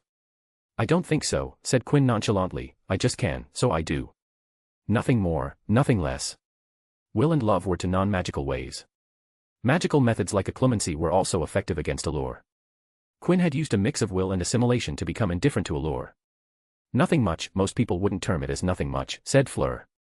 Quinn shrugged in response. He couldn't say that he had done some crazy stuff to get to this point. I wonder if you would be able to shrug off my mother and grandmother's allure. Their allure is much more potent than mine, especially my grandmother's, wondered Fleur aloud. Yes, I have read about that. The older a Vila gets, the more potent their allure gets, said Quinn, your grandmother's allure must be quite strong for her hair to be able to be used in your wand. I would love to sit down with her to ask some questions. If you ever come to France, I will see if I can set up a meeting with her. She usually doesn't meet with people outside of the coven. Heh, a chuckle escaped Quinn, same with my grandfather. He also doesn't meet people out of a select group of people. As the two students talked, Leah and Maxime were gazing at them. Your brother is quite different from you, commented Maxime. How so? Asked Leah. He's a little cold. That doesn't sound right, said Leah, quirking her brow. My brother's entire thing here in Hogwarts is networking and communication. Not like that, he networks just fine, replied the headmistress. There is something about you that makes people warm up to you instantly. Unlike you, your brother keeps people at a distance. Do you know he didn't give his family name when meeting me? My brother is wiser than me when I was his age, claimed Leah. My identity was revealed pretty quickly while I was in school, you remember it, right? I do, nodded Maxime. You were swamped for an entire year before it somewhat died down. Yeah, I was an idiot in those days, she sighed. My brother, on the other hand, has somehow made sure that people don't know about our family. He has hidden that behind his aid service. People don't see beyond it. Ugh, I should have done something like that. Simply playing Quidditch would have done the job. From the looks of it, he is going to join the business when he graduates. Oh no, chuckled Leah, my brother is more interested in magic. Grandfather and all of us in the family already know about it. The higher-ups in the business know that they won't be seeing Quinn West as much as they see me. A child of West not going into business. That's rare, isn't it? Money, wisdom, magic, stated Leah, the three qualities of the West house. The Wests along the ages have leaned towards the first two qualities. Quinn leans towards magic and wisdom. He takes money as if it's something fun and game. Leah stared at her brother, talking to Fleur, and asked, Fleur Delacour, what can you tell me about her? Maxime glanced at her former student and smiled, asking for your brother. Worried that he will be charmed by Avila. While I'm confident in my brother's acclimacy, there is nothing wrong about keeping tabs, shrugged the big sister, he is still a kid. I'm just worried that he will be taken by her looks and let her guard down. It's fine, she isn't like that, assured Maxime, she can't control her allure well. That makes it difficult for her to make friends. None of those few friends made it in the delegation. There are some friendlies, but they are acquaintances at best. That's sad, but there wasn't a matching expression on Leah's face. A sad story wasn't enough to let down her worries. Well, whatever, he will probably be fine, but if something does happen, I can always give them a visit. Delacour, was it? Leah dove into her mindscape and searched for some information on the last name. Oh my, Bureau de la Justice Magique with a background in Bureau de Ors. That's impressive. Her father is Pierre Delacour, correct? Yes, sighed Maxime. She was slightly amazed Leah had that level of information filed in her mind. Great, I can work with that, nodded Leah, making a mental note to find more information about the men. Scene break. Quinn and Leah felt behind the Beauxbatons camp and had made their way into the Quidditch stadium. They sat in an upper deck of the stands, overlooking the green pitch untouched from flyers skidding and crashing down during a game. In the silence of just the two of them being there, Lee asked, so this is going to be the construction site? Yeah, the stands are too small for my likings. I need you to make it bigger, answered Quinn. How many people are you planning to invite to the games? Let's see, at least 6 times the current capacity, answered Quinn. I think that's just the right amount of people who will come down to Hogwarts. Of course, I added a healthy amount of error margin. I see, said Leah humming. Well, reconstruction isn't going to be difficult. Given a week or two, I can turn it to your likings. I don't want a complete remodel, spoke Quinn in explanation. I want this stadium to return to this state after my tournament closes by the end of this year. Really, why? Asked Leah. Isn't having a bigger stadium better for the school? If we planned to invite people to the school, then it would have been better, answered Quinn with a shake of his head, but Hogwarts Quidditch House Cup is for the students and no one else. Occasionally, parents show up, but other than that, the audience is just students. I don't want to blow up the seating capacity just to be stuck with a stadium that looks empty at every game. It's not good for morale. Ah, that makes sense.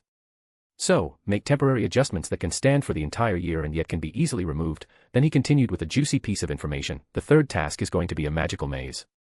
As such, this stadium is going to be broken down to make space for the said maze.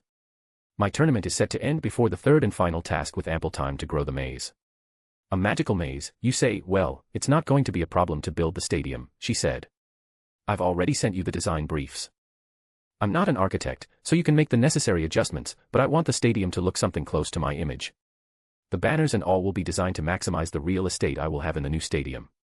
Don't worry, I'll take care of everything, said Leah. You just need to make sure that our construction firm gets enough exposure in terms of advertisement. That will be taken care of, no problem. Good, let's shake on it, she said, and the siblings exchanged a handshake to seal the deal. Now that we're done, I wanted to ask, said Leah, why are you doing all of this? Professor Maxime told me that the justification you gave for starting this tournament was international relations, but do tell me the real reason behind all of this. Who says there is another motive except for international relations? Grinned Quinn. We all know how vital international relations are. Almost all of our business abroad is built on positive interaction with the ministries and local people. Okay, said Leah, not buying it. I wanted to do something different this year, answered Quinn. The regular aid work had gotten repetitive, same people with same problems year after year, all year long. So when the headmaster announced the Triwizard Tournament and with it the cancellation of the Quidditch Cup, I decided to work on it. At first, it wasn't going to be this big, but it had reached this stage by the time I pitched it to my professor. Other than that, Eddie had been training very hard for the Quidditch season this year, so I had to do something that won't waste his year. I'm sure if this wasn't happening, he would have dropped Quidditch and moved on to doing something else without getting a closure of sorts about what he had trained for an entire year. Aren't you a nice friend, said Leah, poking Quinn's cheek with a cheeky smile. Just don't overwork yourself, okay? Yes, Mum, replied Quinn, rolling his eyes. Don't take that tone with me, young man, returned Leah, playing on with it. Scene break. After a couple of hours in Hogwarts, it was time for Leah to leave the premises. Both she and Quinn were busy people with their own commitments and needed to get on with their day. As they moved towards the castle entrance, Quinn heard a voice call out to him. Mr. West. The pair of siblings paused and turned their heads to look towards the source of the voice to see the headmaster of Hogwarts School of Witchcraft and Wizardry. He was tall, thin, and old, judging by the silver of his hair and beard, which were both long enough to tuck into his belt.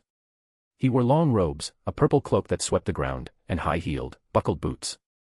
His blue eyes were light, bright, and sparkling behind half-moon spectacles sitting on his nose. Headmaster, greeted Quinn. Dumbledore walked to them with a smile on his face.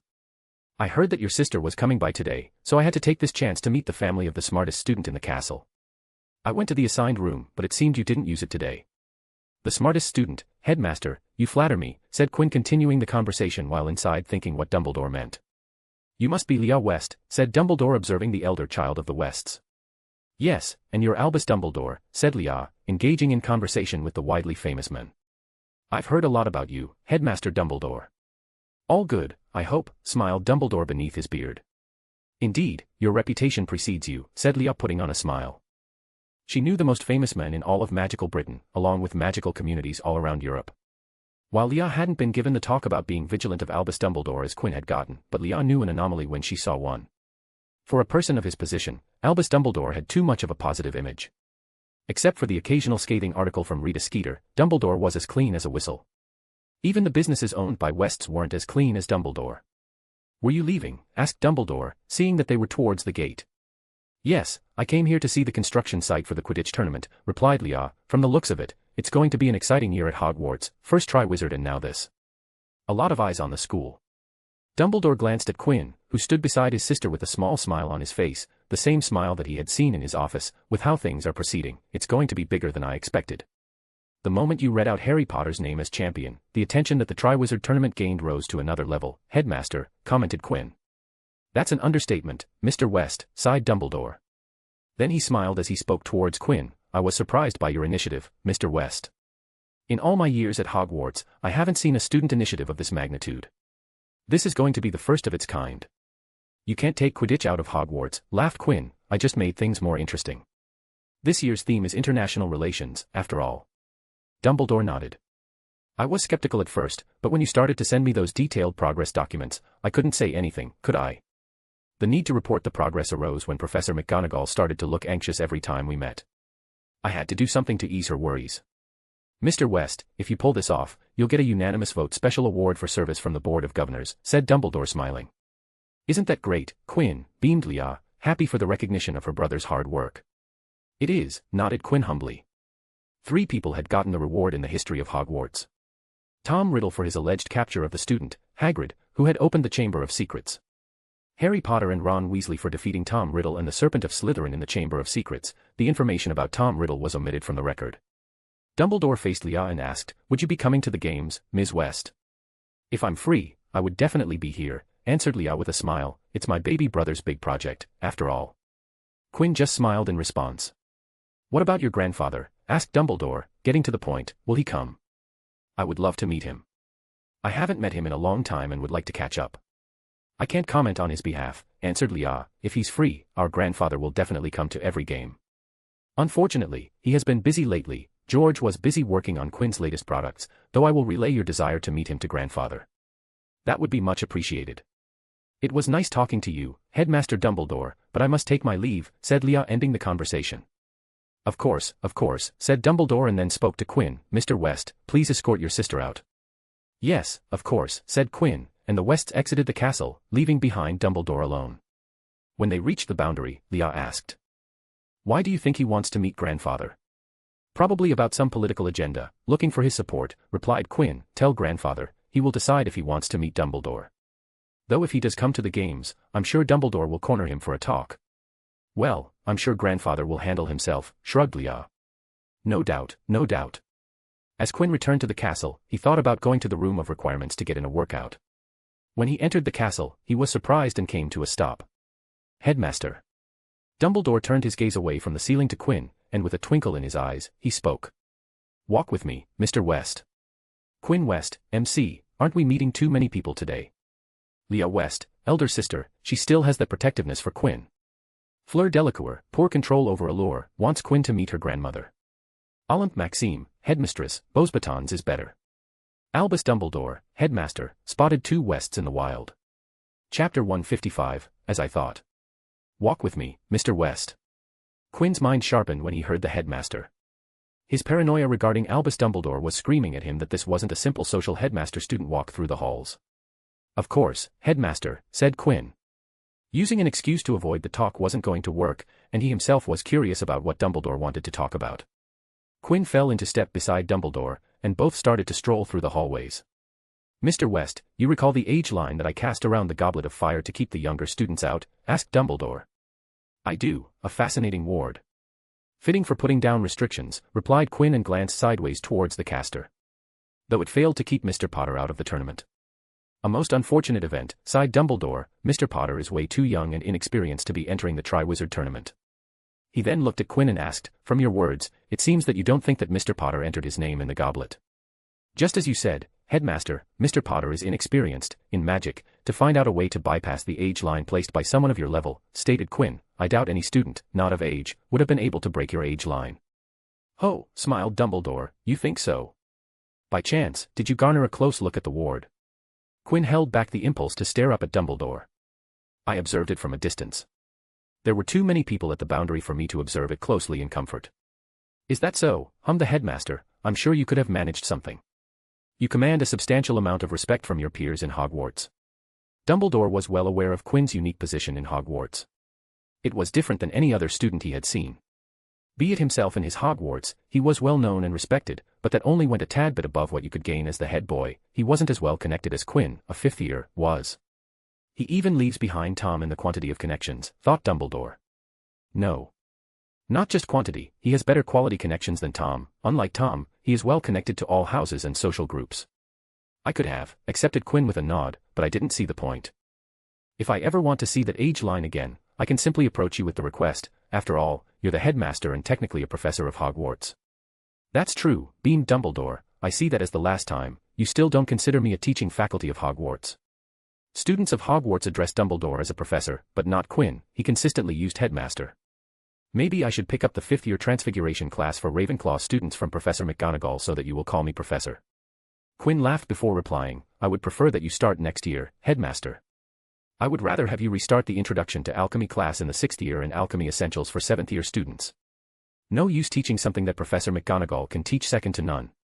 If you can gather enough students, I will restart it again." "Mr. West," said Dumbledore, "I can't restart the class if there aren't sufficient interested students, and unfortunately, you alone don't fill that quota. I tried to recruit and convince the more clever minds in Ravenclaw to learn alchemy, but unfortunately, alchemy isn't popular among students," sighed Quinn. "Such a waste, isn't it? With you here, it's a golden opportunity to learn. Planning for the next 2 years already, Mr. West. It's only the start of your 5th year." "Hogwarts is a 7-year program, headmaster," responded Quinn. "For me, it's not only the start of the 5th year but already the 5th year with only 2 years left. I need to make most of my remaining time here." He still had major projects like duplication of books in Room of Requirements and the unsolved vaults remaining and only a little under 3 school years to complete. "Only 2 years, you say," nodded Dumbledore. "Have you thought about doing an apprenticeship, Mr. West? At Hogwarts perchance?" Quinn looked up at the taller men and questioned, "Apprenticeship at Hogwarts? Wasn't that program closed ages ago?" "I'm sure it was closed by the time my grandfather entered Hogwarts."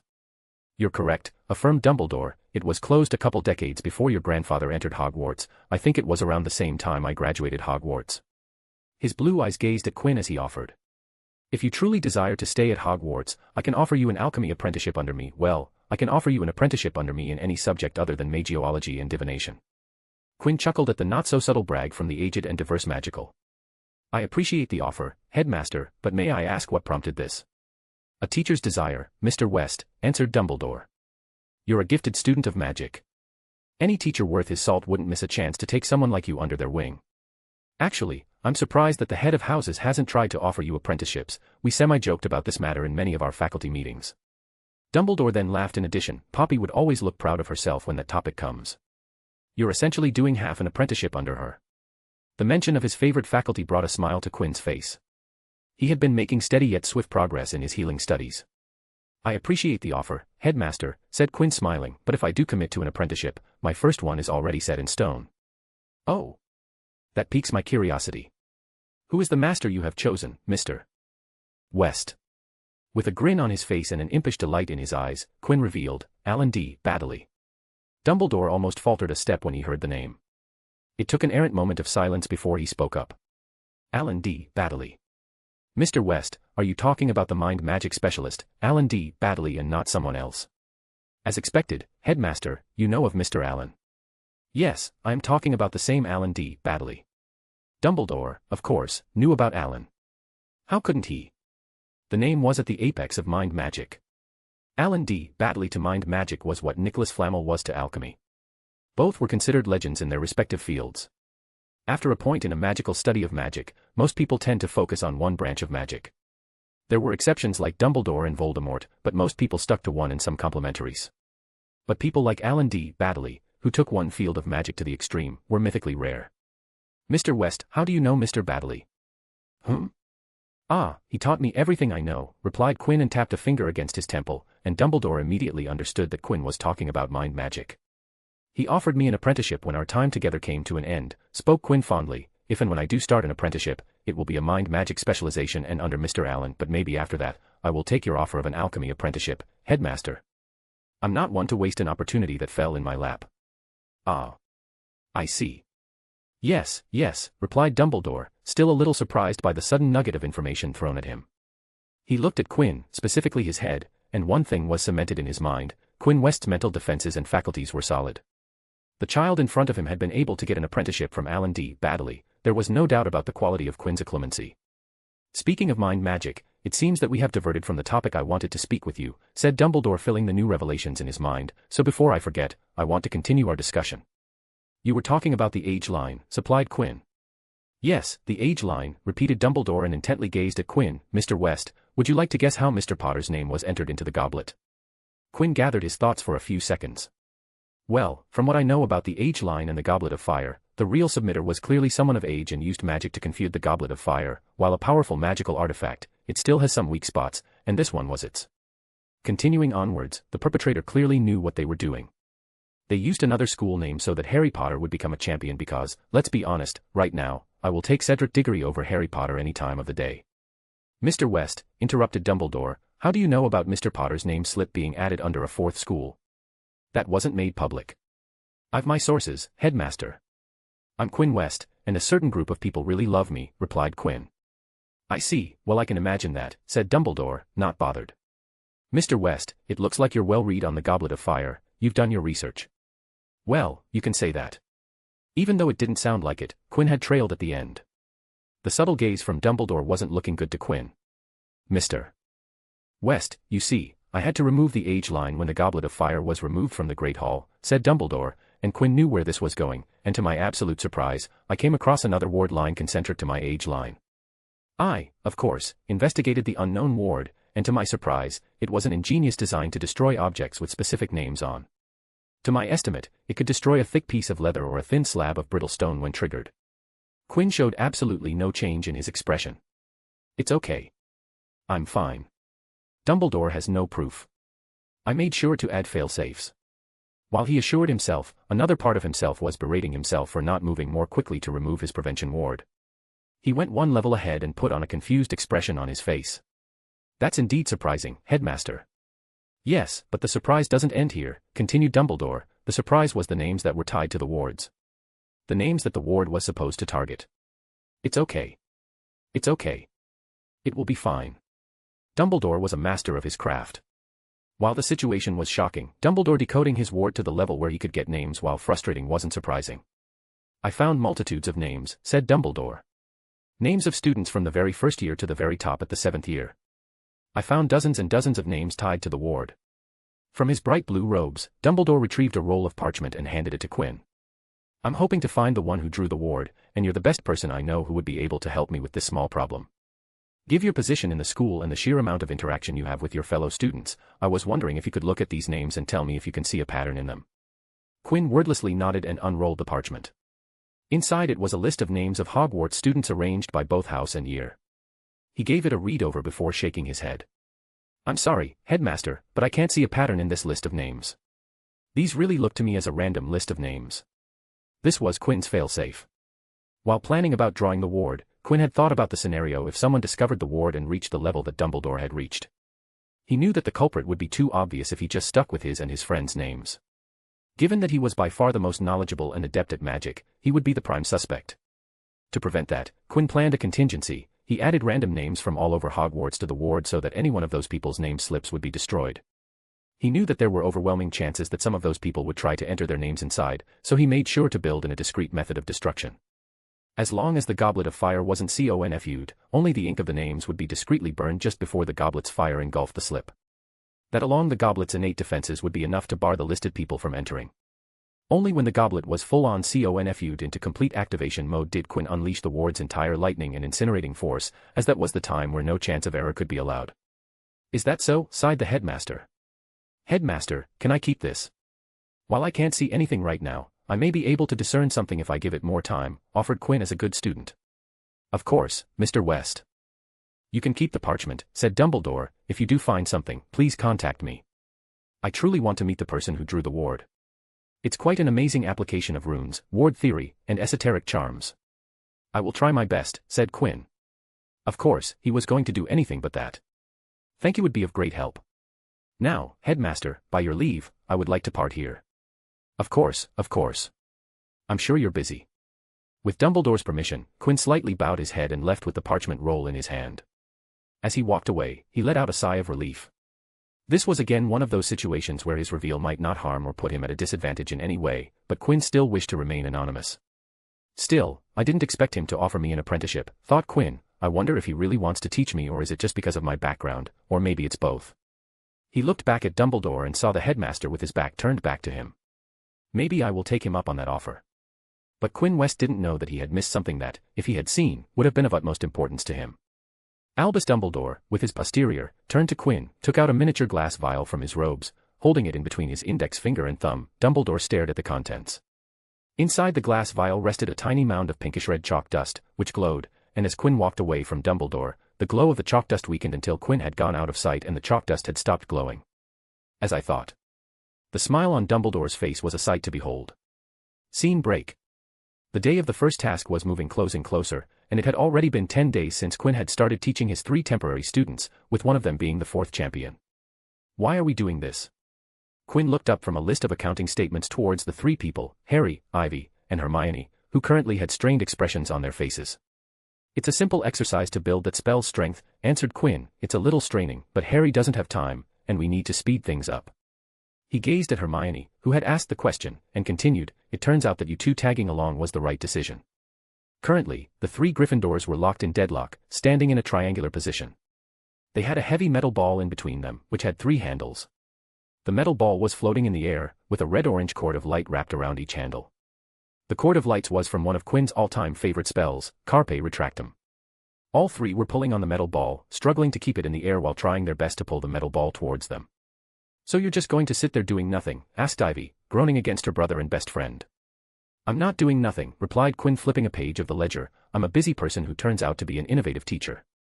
If you tried to struggle against me, it would have been trying to pull a building, and that's not fun, is it? And you think this is fun, said Harry, his voice straining. Let me tell you. This isn't fun. Never said it was supposed to be fun for you, spoke Quinn. It wouldn't have been fun for me. Are you sure this is going to help me? Asked Harry. Yeah, responded Quinn, the egg will be much lighter than this, so if you can work with this, you would have an easy time that. Believe me, you will thank me for that ease when you have a dragon on your tail. How about this? You're welcome, you can thank me later. The three struggled with each other. Harry Potter was the most magically strong of the three, but his efficiency and casting skill were the least. Hermione Granger was the weakest of the trio magically, but her efficiency and casting were the greatest, keeping her in the fighting. Ivy Potter was the balanced one of the trio. She was magically stronger than Hermione while more skilled than Harry, as such she was able to keep herself in the running. Yeah, keep it up, said Quinn, you're doing great.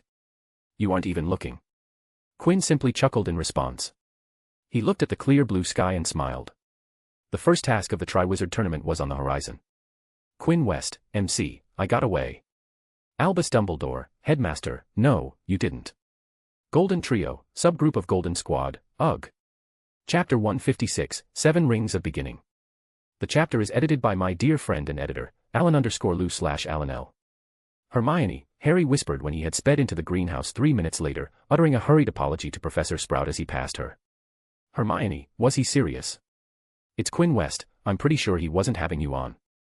Not with the first take so close, she whispered back, her eyes round with anxiety over the top of the quivering Flutterby bush she was pruning. But the task is tomorrow after lunch, he said. Quinn said that if you use the spells correctly, you'll be fine, whispered Hermione. She didn't look at Harry, maybe it was because she was concentrating on the plant in front of her or wasn't confident in her words. Yesterday morning, Quinn had called them outside the Great Hall and announced that Harry's training was over and that he had already taught him everything he needed to survive a dragon. Don't be stupid, and you'll be fine. Relax till the first task, rest, and make sure you're in tip-top condition. This was Quinn's last statement to the group before he up and left without any prior indication. After that, they didn't talk to him even once, or, to be specific, Quinn didn't speak to him. They saw him briefly at the Great Hall, but that was it. If you're nervous, we can always practice, said a voice. Harry craned his head to see Ivy, his sister, standing behind Hermione, with a weirdly subdued plant in her hand. And so they practiced. The trio didn't have lunch. They headed for a free classroom, where Harry tried with all his might to make various objects fly across the room toward him. Quinn had taught him a short assortment of spells that he could use against the dragon at his own discretion. Concentrate, Harry, concentrate. What do you think I'm trying to do, said Harry, snapping. A great big dragon keeps popping up in my head for some reason. Okay, try again. He wanted to skip divination to keep practicing, but Hermione and Ivy point-blank refused to skive off arithmancy, and there was no point in staying without them. He, therefore, endured over an hour of Professor Trelawney, who spent half the lesson telling everyone that the position of Mars with relation to Saturn at that moment meant that people born in July were in great danger of sudden, violent deaths. Well, that's good, said Harry loudly, his temper getting the better of him, just as long as it's not drawn out. I don't want to suffer. Ron looked for a moment as though he would laugh. He certainly caught Harry's eye for the first time in days, but Harry was still feeling too resentful toward Ron to care. He spent the rest of the lesson trying to attract small objects toward him under the table with his wand.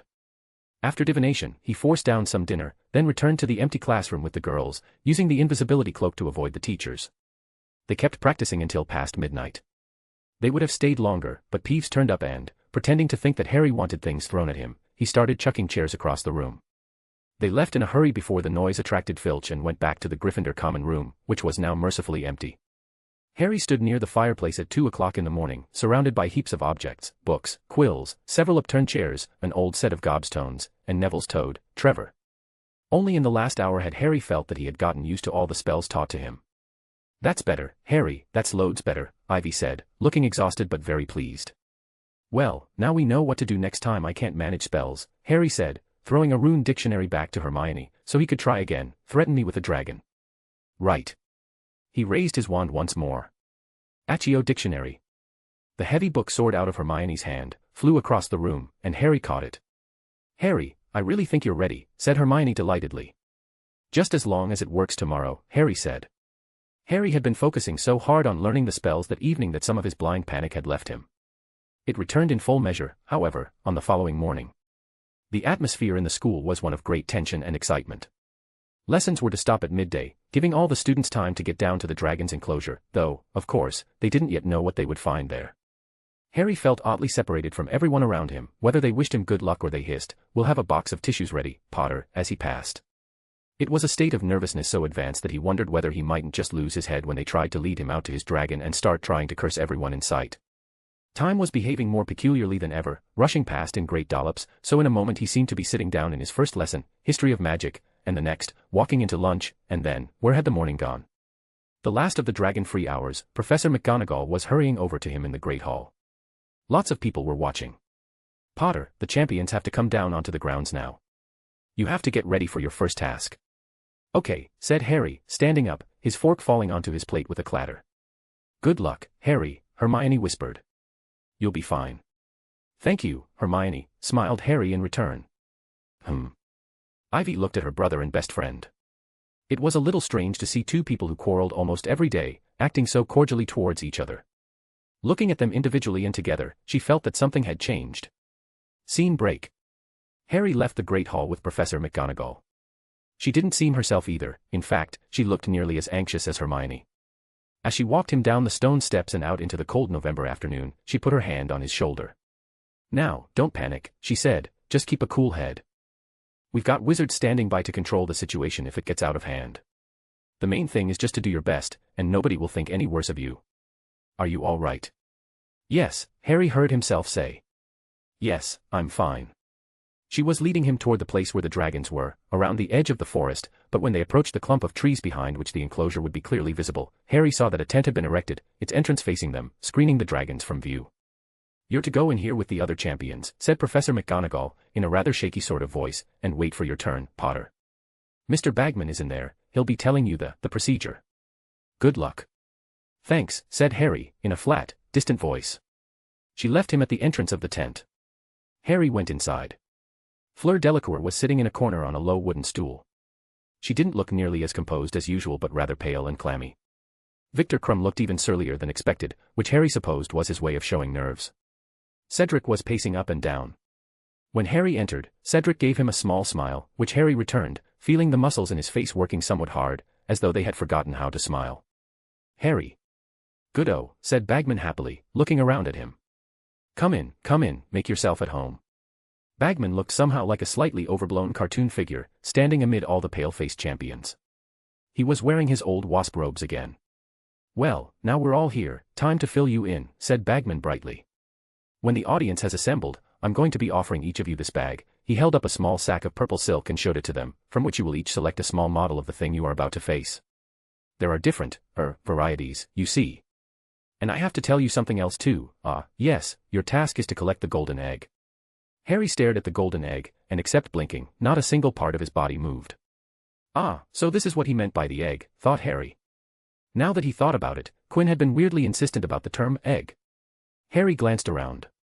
Cedric had nodded once to show that he understood Bagman's words and then started pacing around the tent again. He looked slightly green. Fleur Delacour and Crumb hadn't reacted at all. Perhaps they thought they might be sick if they opened their mouths, that was certainly how Harry felt. But they, at least, had volunteered for this. And in no time at all, hundreds upon hundreds of pairs of feet could be heard passing the tent, their owners talking excitedly, laughing, joking. Harry felt as separate from the crowd as though they were a different species. And then, it seemed like about a second later to Harry, Bagman opened the neck of the purple silk sack. Ladies first, he said, offering it to Fleur Delacour.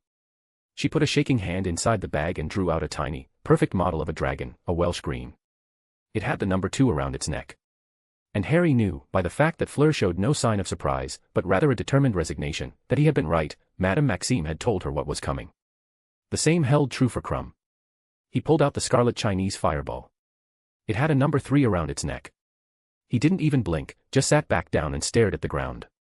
Cedric put his hand into the bag, and out came the bluish-gray Swedish shortsnout, the number 1 tied around its neck. Knowing what was left, Harry put his hand into the silk bag, pulled out the Hungarian horntail and the number 4. It stretched its wings as he looked down at it and bared its little fangs. Well, there you are, said Bagman. You have each pulled out the dragon you will face, and the numbers refer to the order in which you are to take on the dragons, do you see? Mr. Diggory, you're first, just go out into the enclosure when you hear a whistle. The loud cheer from the hundreds outside made Bagman flinch. The champions were inside, so what had got the audience so excited? Everyone inside saw a wisp of flame enter their tent through the open flap, which surprised everyone even more. All looked at each other wondering if someone knew what was happening. But none knew what was going on outside. Did they let out the dragons? Asked Cedric. Bagman shook his head. No, the dragons should be still inside. Then what is it? Questioned Crumb. I don't know, muttered Bagman and had just taken a step towards the tent flap when they heard a voice resound throughout the stadium. Ladies and gentlemen and interesting miscellanea, beloved friends and tolerated acquaintances, the voice paused, welcome to the Triwizard Tournament. Scene break. A couple minutes before the audience went wild, Eddie Carmichael sighed as he looked to his right. Do you really have to do this? He asked. Can't you be normal? You don't like it? I thought you would be stoked. No, you nutter, blurted Eddie, this is absolutely rubbish. Don't say that, smiled Eddie's companion, his best friend, the grinning Quinn West. Didn't you like it when I showed it to you yesterday? You even praised me. I did no such thing. Eddie sighed and recalled the events of yesterday. After the dinner feast, Eddie strolled through the Hogwarts ground with a toothpick sticking off his mouth. It was a calm night, with a clear sky, no signs of any incoming rain. The weather was truly great for the area around Hogwarts. Why in the world would that bloke call me here after supper, muttered Eddie. While he enjoyed the good weather, he wasn't the type to go out for a night stroll. He finally stopped at the decided spot, standing just below the astronomy tower. Hogwarts, Hogwarts, Hoggy-Warty Hogwarts. Teach us something please. Whether we be old and bald, or young with scabby knees, our heads could do with filling with some interesting stuff. For now, they're bare and full of air. Dead flies and bits of fluff. So teach us things worth knowing. Bring back what we forgot. Just do your best, we'll do the rest. And learn until our brains all rot. Eddie sang Hogwarts school song as he waited for Quinn to arrive, while still wondering why he was called here. Then he heard Quinn's voice from behind. Hey Eddie, you're on time. He turned to the left, but there was no one there, same with his right. A chilly wind brushed the back of his neck, sending a shiver down his spine. He felt goosebumps rise on his skin, and suddenly he felt that his surroundings were a little too quiet. The toothpick which had been lying peacefully in Eddie's mouth suddenly felt the assault from his teeth. Quinn, called out Eddie, this isn't bloody funny. Come out and stop this dodgy shit. Come out, or else I'm leaving. All right, no need to have your knickers in a twist. Once again, Eddie heard Quinn's voice from all around, look up. Eddie craned his neck to look up, and his eyes widened as a startling sight reflected in his dark irises. Words suitable to the situation escaped the mouth of the Irish descendant. Bloody hell. Quinn grinned as he, too, recalled the incident from last night. That bloody hell wasn't a praise. Of course not, you git, said Eddie and then sighed. I will ask once again, are you sure about this? You know you can just stroll down there, and everything will be just as dandy. Let me tell you something, Eddie, if possible, this is one of the things that I will take every single time, said Quinn with a beaming smile. All right, don't say that I didn't warn you. I won't. Now, you know what you've to do, right? Yes, nodded Eddie and removed one of his hands from the Clean Sweep 11 broom under him and held onto the shaft of Quinn's Nimbus 2001. The two flew above the stadium built for the first task, hovering at a height where the stadium was nothing but a bowl and the people in it were tiny ants. All right, see you on the other side, mate, smiled Quinn and slipped down from his broom, falling towards the ground. Eddie held the now lifeless broom in his hand and spoke as he watched Quinn descend in a starfish position. Woohoo, he heard Quinn yell out. Shit, he is going to die, isn't he? Scene break. In the Demstrang camp of the stadium, Carrie Haugen tapped her feet impatiently. Patience had never been her strong suit. She looked around her surroundings, seeing the crowd of Hogwarts students chattering away. Carrie looked to the opposite side and saw the Bosbaden students enjoying the festivity. Even her own schoolmates looked excited. She was the same, but...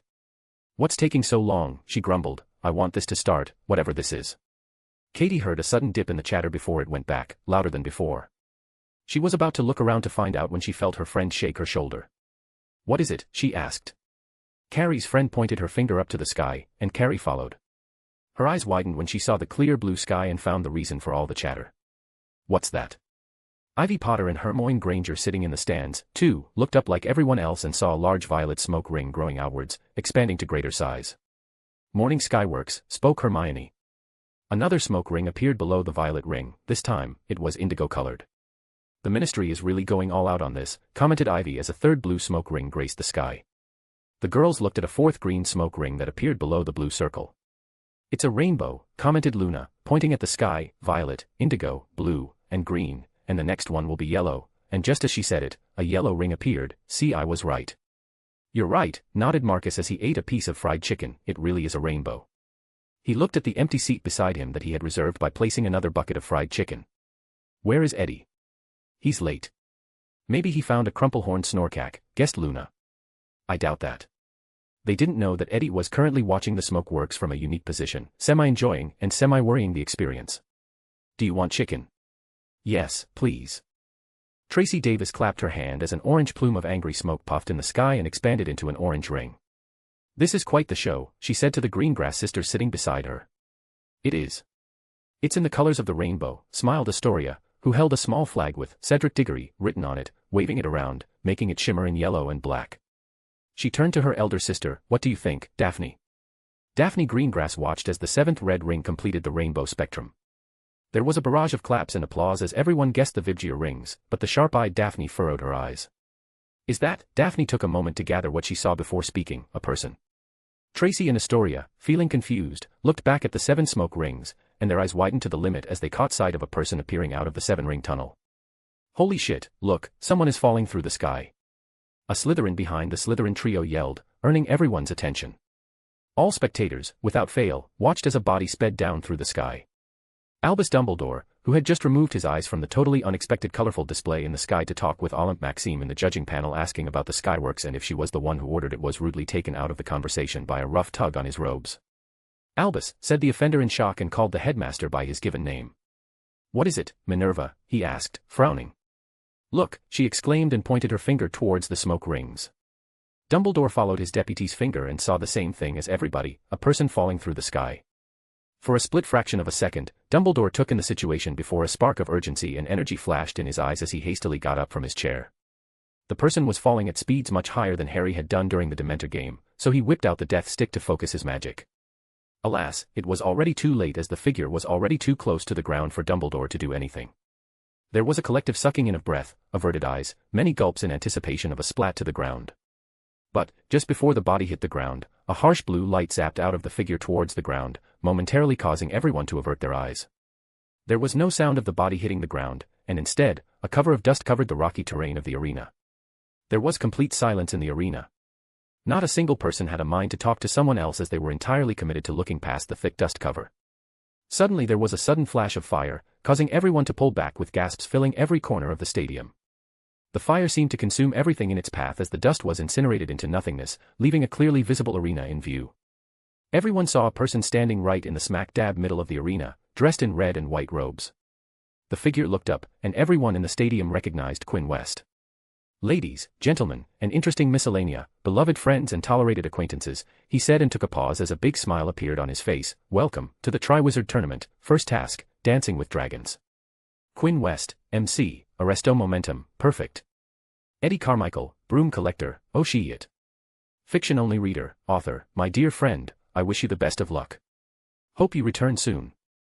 AMJ is incomplete without you." Chapter 157, Dogs and Slumber.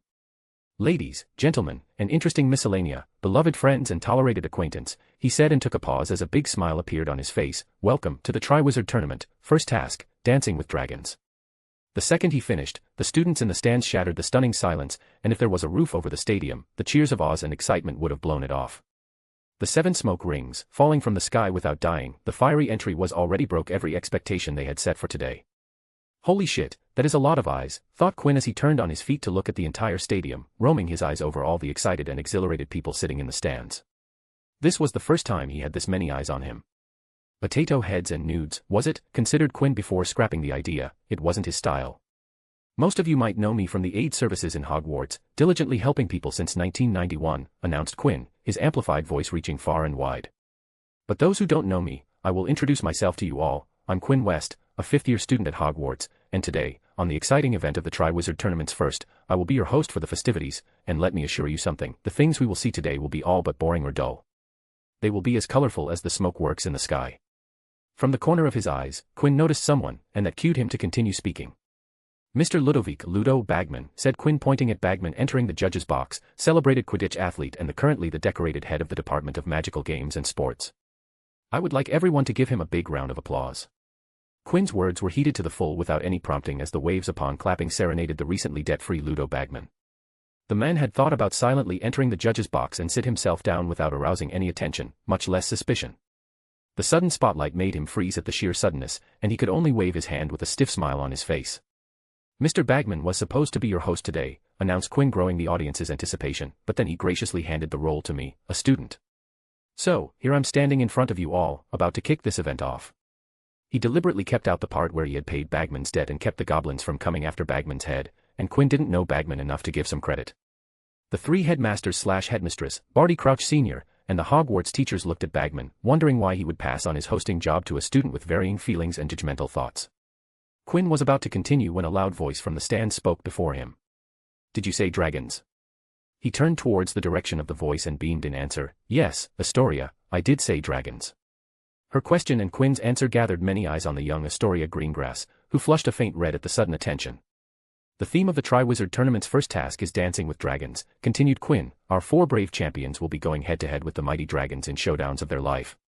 He raised his fake wand over his head, and a shimmering golden light projected out of the wand tip.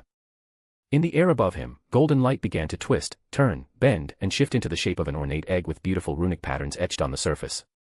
"This the goal of our champions," all eyes gathered over the gently rotating egg, a golden egg. The holographic golden egg shimmered once before it began shrinking down and, at the same time, descend down. By the time it reached the ground, the giant magical hologram had shrunk down to the size of an ostrich egg. "But this golden egg is no ordinary, golden egg," said Quinn, getting him a round of chuckles.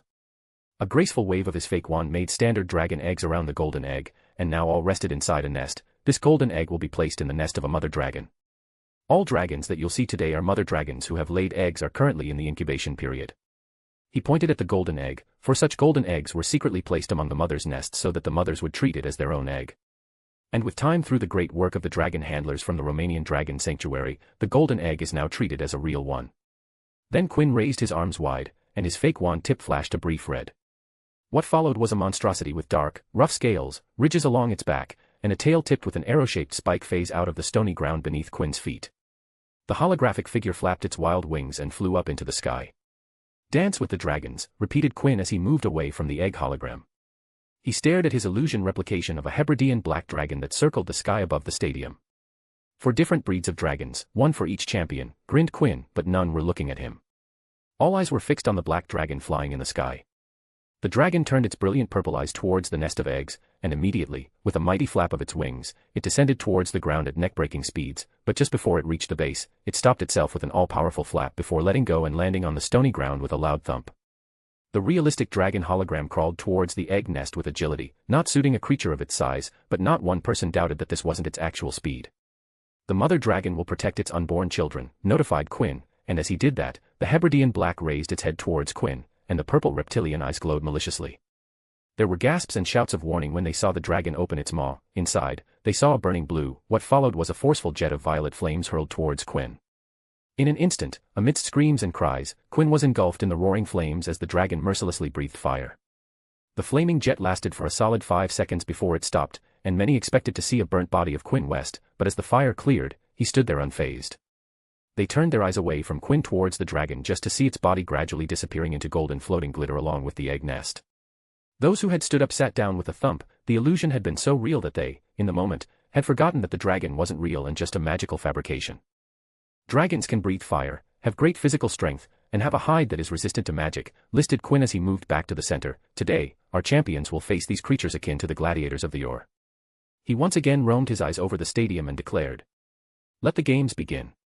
Scene break. Quinn climbed into the judging panel and greeted everyone there with a smile. "Mr. West, I wasn't expecting another surprise from you today," said Dumbledore with his patent smile on his face. "Mr. Bagman was generous enough to bestow such an important task onto me, so when he offered, I accepted," spoke Quinn, glancing at Bagman, who just smiled. "It was an excellent opportunity to see if I can make a career in the announcer business. I have got a pretty good handle on Quidditch commentary, and this seemed to be perfect for trying out some diversification." Flitwick and a few Hogwarts laughed, and even McGonagall had a smile on her face from Quinn's words. "It does seem to be an exciting career line, Mr. West," chuckled Dumbledore. "If every show and event was like this, I'm sure you would be booked all year long." "That's the dream, Headmaster," grinned Quinn. "Mr. West, if you would start," asked Barty Sr. from his chair. Of course, let's get the festivities started," nodded Quinn and raised his fake wand. Its tip glowed blue, and that was the signal as a dragon handler came into the arena with an egg nest levitating behind him. He placed it in the center and nodded to Quinn before nodding towards a gate in the arena guarded by a barred iron gate. The moment the handler exited, the gate was pulled up, and from inside, came charging out a Swedish shortsnout. The magical beast wildly whipped her head searching for her eggs to notice the nest nearby. Jets of blue flames issued out of her nostrils as she half jumped, half flew to her eggs, cradling them under her protection. The Swedish Shortsnout is an attractive silvery blue dragon whose skin is sought after for the manufacture of protective gloves and shields. The flame that issues from its nostrils is a brilliant blue and can reduce timber and bone to ash in a matter of seconds. The Shortsnout has fewer human killings to its name than most dragons, though as it prefers to live in wild and uninhabited mountainous areas, this is not much to its credit.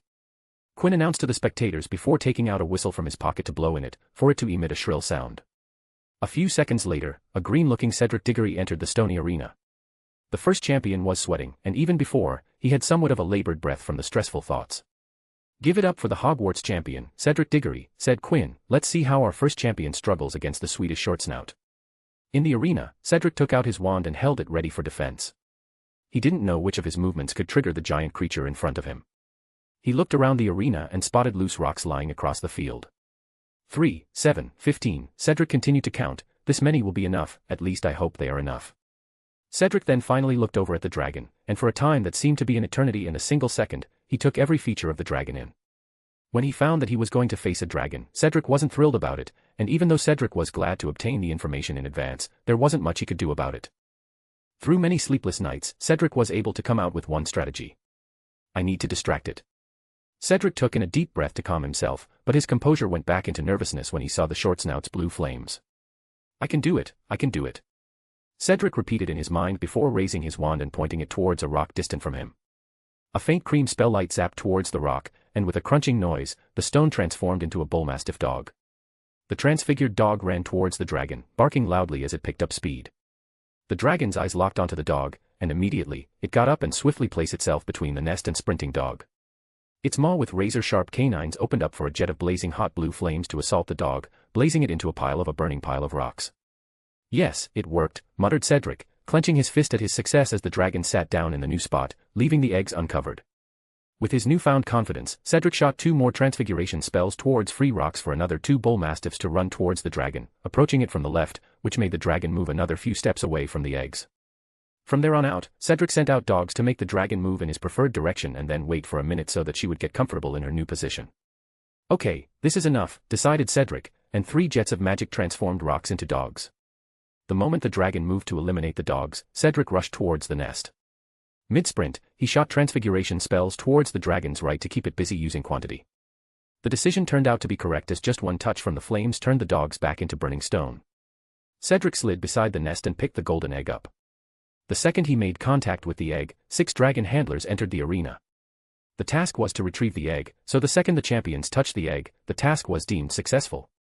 Cedric saw the dragon handles enter the arena, and the sight, along with the fact that he had the golden egg in his hands, made him relax. That was a mistake. He was playing by the rules, dragon handling was moving by the rules, the judges would give scored according to the rules, but the dragon wasn't playing by the rules. The moment the mother got rid of all the dogs, she looked towards her eggs to see a human clutching one of them outside her nest.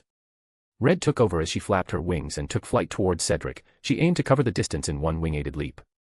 "Back away, kid," yelled a dragon handler, and 3 out of the 6 of the zapped curses towards the blue dragon, causing her to falter mid-flight. However, the mother dragon was adamant about getting back her egg, so she leaped forward, pushing with her legs. The other 3 dragon handles were ready and shot spells towards the dragon, and she faltered once again, stumbling to the ground. 5 out of the 6 dragon handlers swung their wands, and thick iron chains flew into the arena and started to wrap around the dragon.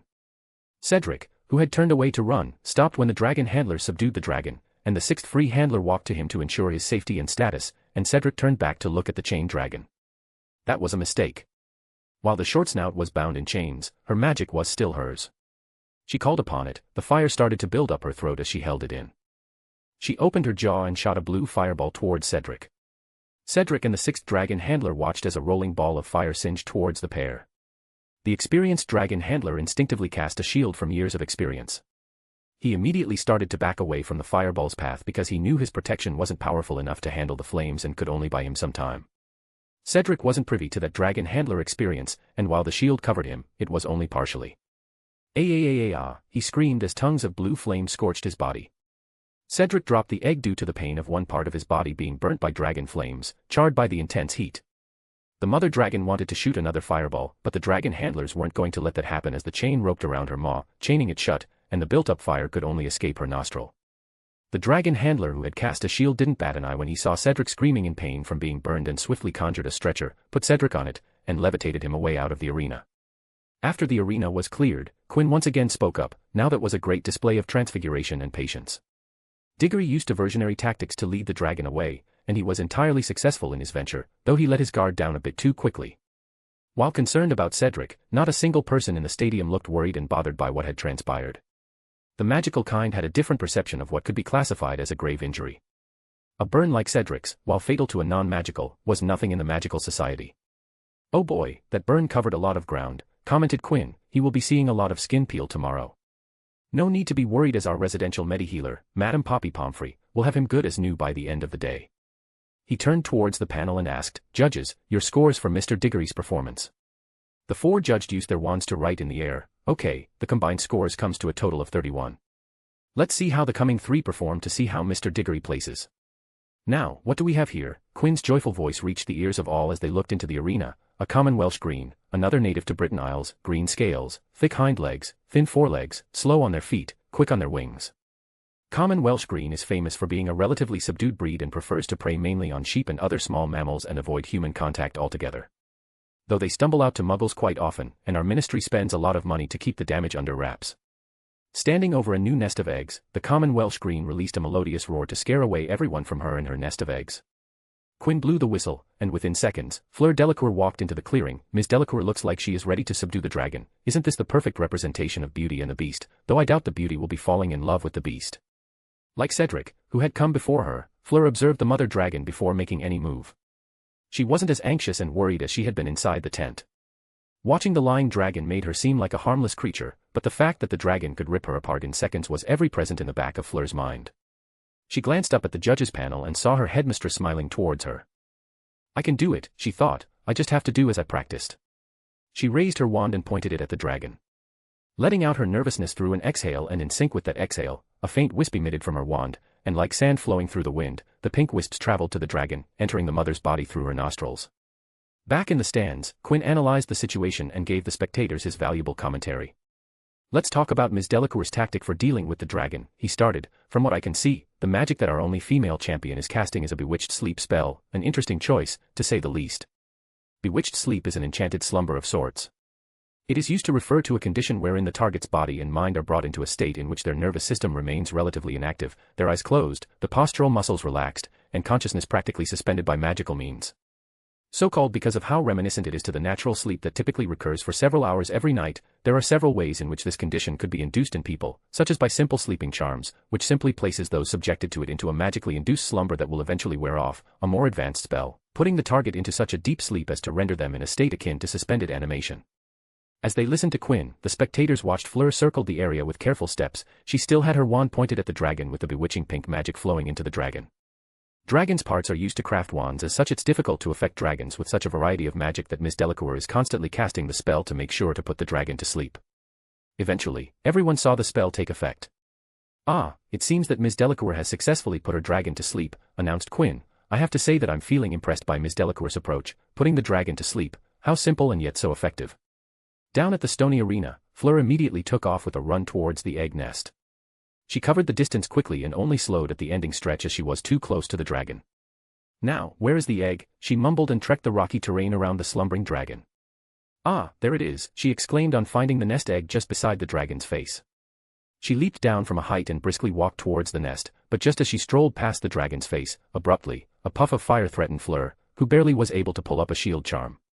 In that second, Fleur went from feeling oh so close to success to outright terrified. She was too close to the dragon. The smoke cleared and what Fleur and the rest saw was a still asleep dragon. "It's snoring fire," muttered Fleur in disbelief. Her beating heart settled down with a sense of relief. She decided not to waste any time and soundlessly rushed to the nest and picked up the golden egg, and with that cue, dragon handlers entered the area, signifying Fleur's successful completion of the trial. 2 out of 4 chapters were done, 2 remained. Quinn West, MC. After magic and business, he would have done hosting. Cedric Diggory, status, severely burned, approach, distraction with transfiguration.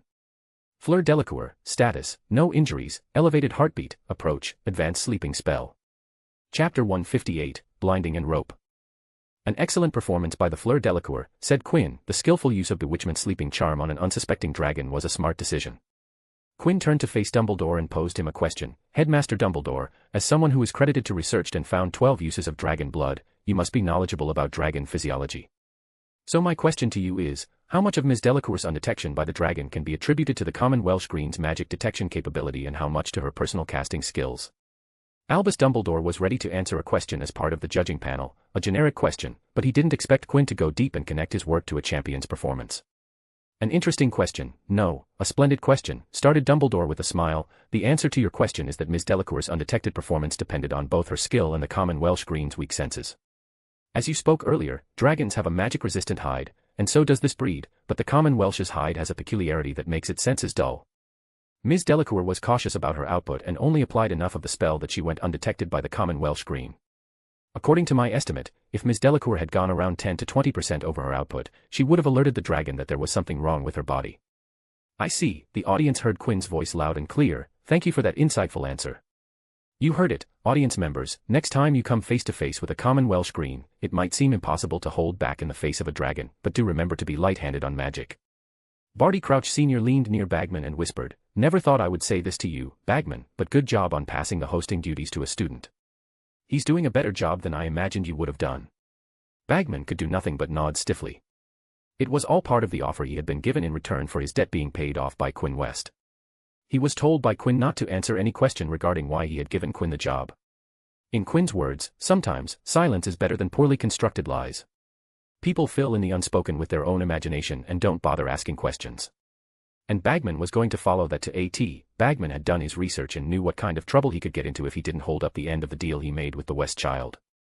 "It's time for us to introduce you to the third dragon of the day," announced Quinn. "This dragon will be defending against the Bulgarian Quidditch star Victor Krum from Demstrang."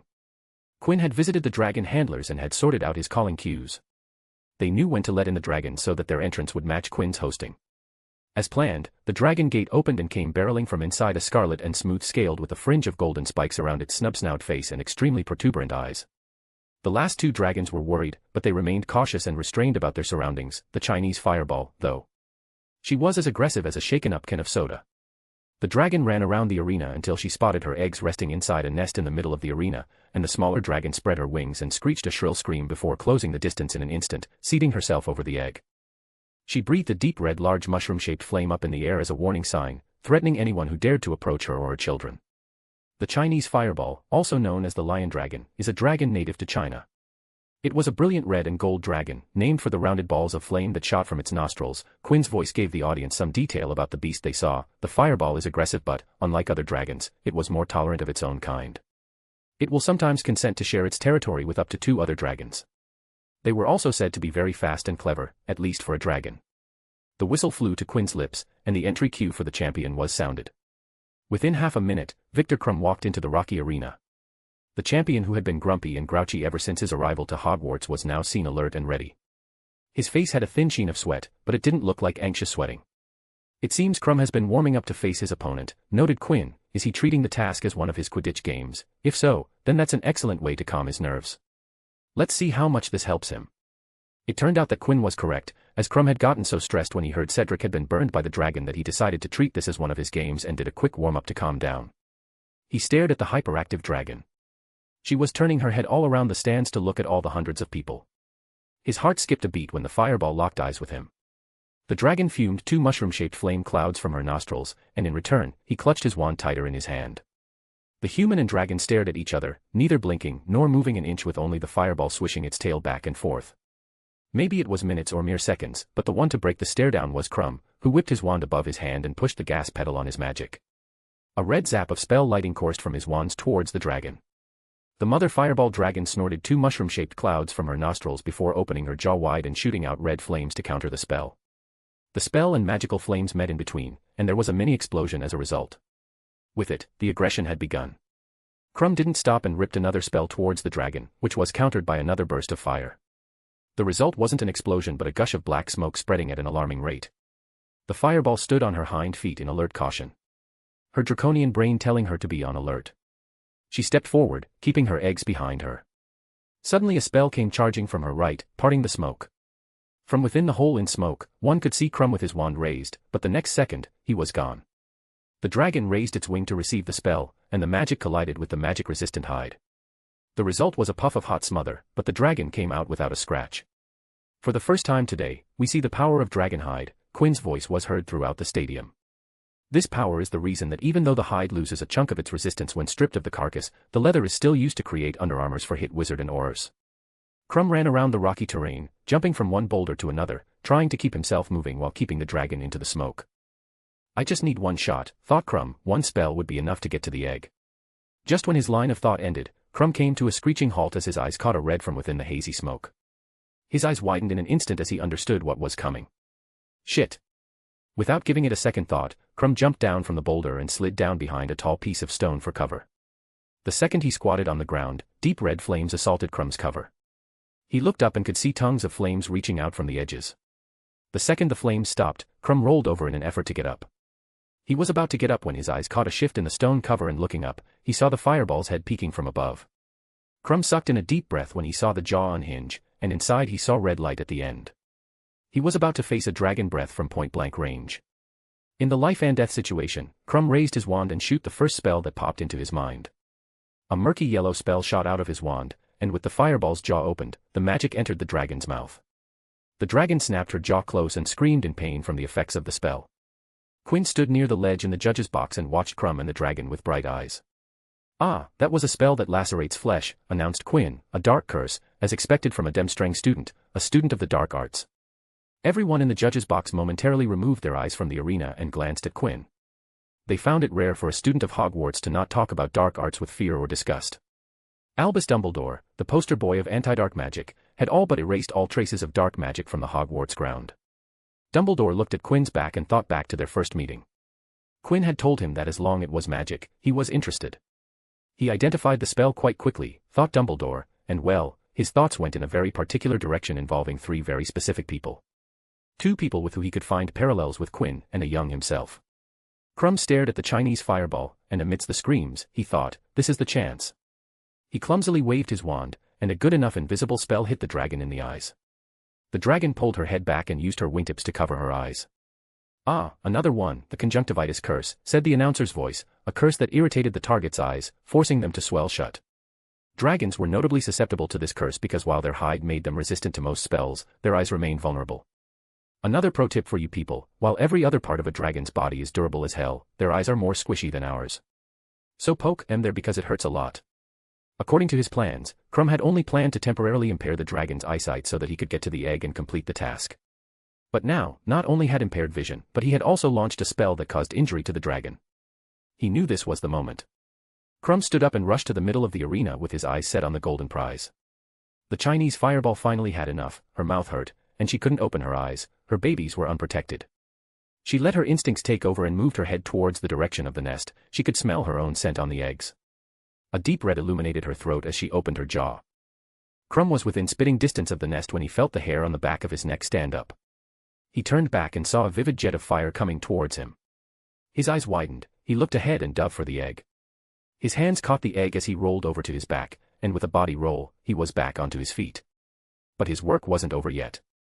He saw a dragon handler entering the arena, and the men pointed at the two large rocks, and Crumb didn't need to be told twice. He sprinted and once again dove ahead, this time into the crevice between the two rocks. "Arg!" screamed Crumb as a back was singed just before he could get to safety. He fell to the ground, but his hands clutched the egg as if it was the snitch in the World Cup finals. Applause shattered the wintry air like breaking glass. Crumb had finished. Scene break. Harry stood up, noticing dimly that his legs seemed to be made of marshmallows. He waited. And then Harry heard the whistle blow. He walked out through the entrance of the tent, the panic rising into a crescendo inside him. And now he was walking past the trees, through a gap in the enclosure fence. He saw everything in front of him as though it was a very highly colored dream. There were hundreds and hundreds of faces staring down at him from stands that had been magic there since he'd last stood on this spot. And there was the horntail, at the other end of the enclosure, crouched low over her clutch of eggs, her wings half furled, her evil, yellow eyes upon him, a monstrous, scaly, black lizard, thrashing her spiked tail, leaving yard-long gouge marks in the hard ground. The crowd was making a great deal of noise, but Harry didn't know or care whether friendly or not. It was time to do what he had to do, to focus his mind, entirely and absolutely, upon the thing that was his only chance. His mind went back to the 2 weeks he spent listening to Quinn, who he had just seen in the judge's box. He raised his wand. "Accio golden egg," he shouted. The egg didn't move at all. Well, worth the try. The horntail covered the area around the eggs pretty well. As such, he couldn't use the transfiguration trick to accio the eggs to him, and the grappling tactic, and the push-up tactic. Hell. Every tactic he taught me is useless with the horntail in the way. If Quinn had heard Harry's thoughts, he would have used every tactic he had taught Harry before staring him down for a solid minute. He made his decision. Accio firebolt, he shouted. In the judge's box, Quinn sighed and cut the sonorous just so that he could mutter, idiot. Harry waited, every fiber of him hoping, praying. If it hadn't worked, if it wasn't coming. He seemed to be looking at everything around him through some sort of shimmering, transparent barrier, like a heat haze, which made the enclosure and the hundreds of faces around him swim strangely. And then he heard it, speeding through the air behind him. He turned and saw his firebolt hurtling toward him around the edge of the woods, soaring into the enclosure, and stopping dead in midair beside him, waiting for him to mount. The crowd was making even more noise. Quinn was shouting something, but Harry's ears were not working correctly anymore, listening wasn't necessary. He swung his leg over the broom and kicked off from the ground. And a second later, something miraculous happened. As he soared upward, as the wind rushed through his hair, as the crowd's faces became mere flesh-colored pinpricks below, and the horntail shrank to the size of a dog, he realized that he had left not only the ground behind, but also his fear. Harry was back where he belonged. This was just another Quidditch match, that was all, just another Quidditch match, and that horntail was just another ugly opposing team. He looked down at the clutch of eggs and spotted the gold one, gleaming against its cement-colored fellows, residing safely between the dragon's front legs. He dived. The horntail's head followed him. He knew what it was going to do and pulled out of the dive just in time. A jet of fire had been released precisely where he would have been having he not swerved away. Well, at least he can fly, sighed Quinn. Harry tried a couple more times to draw out the horntail and dodged the dragon's breath as many times as he attempted. But the horntail didn't seem to want to take off. She was too protective of her eggs. Though she writhed and twisted, furling and unfurling her wings and keeping those fearsome yellow eyes on Harry, she was afraid to move too far from them. It seems that, unlike the other mother dragons, this one has taken an entirely different approach, a defensive approach, spoke Quinn, his sonorous back on. Harry knew he had to take the risk. He started to fly low, sticking to the walls of the arena. Slowly the speed of state-of-the-art firebolt increased. Soon, the horntail was having trouble keeping up with Harry, and he knew it was the right moment. He made a hard turn, and with a booming speed of his firebolt, he instantly closed the distance between him and the dragon. But the second he was close to the dragon, the horntail swiped her head toward Harry and already had a fire working in her throat. But the Gryffindor Seeker was ready. He pulled up and flew up hard on a sharp angle, just missing the fire. But despite the danger, Harry had a big smile on his face. His wand was in his hand, and from it extended an orange-red cord of light on whose other end hung a shining golden egg. Carpe retractum, said the student, and outside the arena, the teacher finished, for the win. Harry Potter had grabbed the golden egg, without injury, and overall that he had done it faster than any other candidate. Well, that wasn't half bad, thought Quinn in the box and shrugged. Well, I trained him, he should at least get this level of results. Quinn West, MC, I will take partial credit. Victor Crumb, status, crisp, approach, conjunctivitis curse. Harry Potter, status, uninjured and feeling good, approach, carpe retractum. Chapter 159, results, the book, it's back. Quinn walked down from the judge's box to the rocky arena. The stage was abuzz with discussions about the performance, and no one was paying attention to the fact that Quinn stood in the center. He looked around, waiting to see if they would notice him and pay attention. Doesn't look like it, his voice drowning among the chatter of hundreds. So he raised his fake wand to get some attention. The people in the stands flinched when they heard a loud explosion. All eyes immediately went to the center of the field, where they saw a smiling Quinn twirling his wand. Good, now that I've everybody's attention, let's get started. They heard him speak. We saw 4 stellar performances from our 4 brilliant, brave, bright, and boisterous champions. He pointed at the judge's box. Our esteemed judges have given their opinion and scores to the champion's performance, and now I'm going to announce their positions relative to each other. The rowdy crowd finally calmed down enough to listen to Quinn. In the first position we have, he paused before continuing, the Busebaden's champions, Fleur Delacour. Quinn raised his wand and shot out fireworks in the shape of the Beauxbatons insignia, which turned into Fleur's face before disappearing. She completed the task the fastest and with the most skill out of all champions. The judges combined those factors and decided to place Ms. Delacour in the first place. The Beauxbaton students were the first to jump in the air, cheering for their champion and school. But soon, they were drowned by the overwhelming hurrahs and roars of so many Hogwarts boys that even Quinn jerked back and looked at them with a startling surprise. Oh, it seems that Ms. Delacour has able to amass some fan following in her short time at Hogwarts, said Quinn. From the looks of it, she's well on her way to becoming the people's winning favorite. The boys roared louder at his words. Quinn waited for them to calm down, but the boys continued to shout, and it went a little too long that Quinn had to shoot another louder explosion to forcefully calm them down, but the little F*** curse didn't stop. Ah, screw it, he muttered and aimed his fake wand straight at a part of the stands with the just boys and shot out a moderate explosive spell towards them. The rowdy students saw the spell hurled towards them, and in an instant, the shouts turned to screams as they ducked and covered their heads to save themselves. But it wasn't needed as Quinn's spell collided with an invisible dome placed there to protect the audience. Ahem, said Quinn as the dome stopped rippling, now that I've your attention, we can move on to the next champion in line. The boys stared at Quinn's carefree as if he just hadn't hurled a spell at them.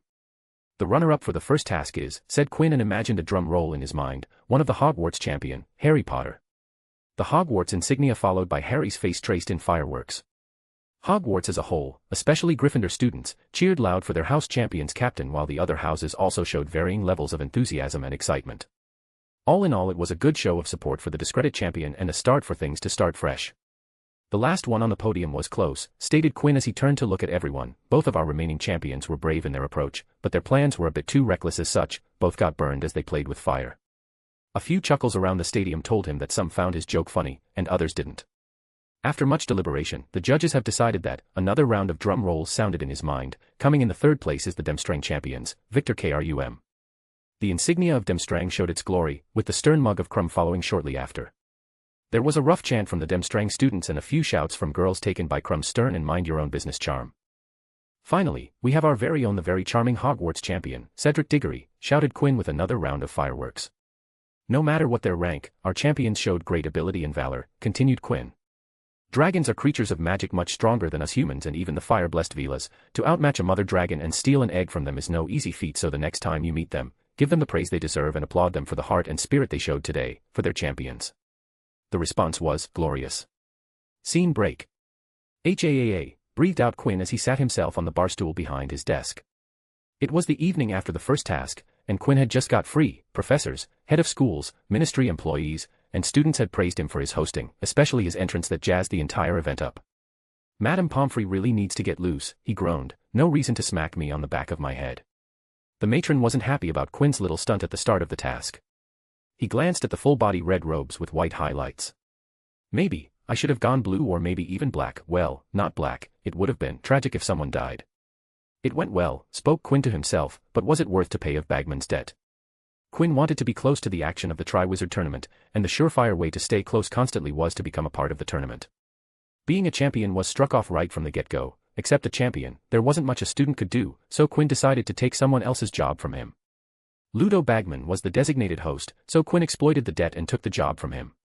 It was the first time ever Quinn had dug into his royalty account to take out a minuscule amount of money from his earning made from his invention. Other than this, Quinn never had to dip into that account as his student account at Gringotts was enough for his annual expenses.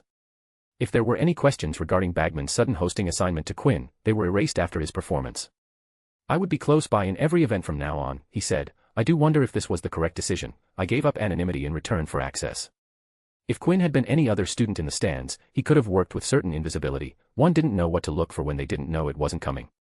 But with being a host, Quinn would be near the scene and would have a much easier time working magic if needed. Well, with that level of access, I can get by without anyone knowing, shrugged Quinn. He studied the ancient, black leather-bound book on his desk. He took out fresh sheets of paper and a black-inked fountain pen. Straightening his back, he opened it gently and started carefully reading the contents, making detailed observational notes about the contents.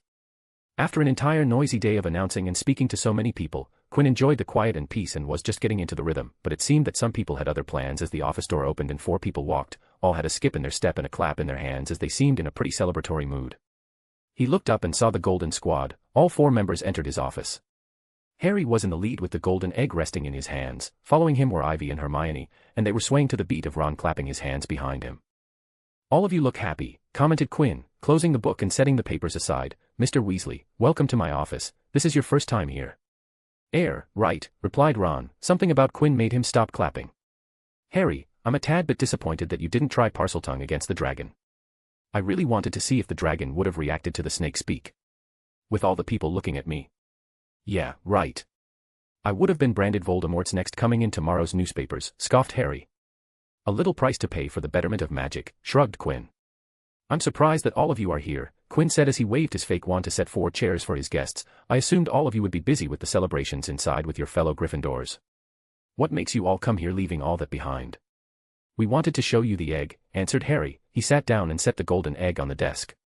You helped Harry out a lot, it's only natural that we let you have a look at the prize, chimed in Hermione. We thought you would like to get your hands on the egg, you're the type to get all excited about magic, commented Ivy.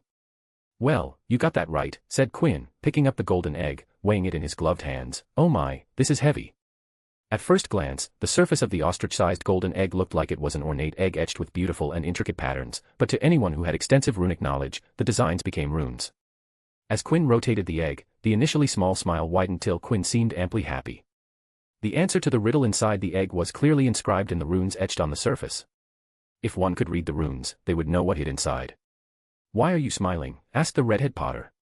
Quinn held the egg in his left with palm up. Did you open the egg up? Yes, I did.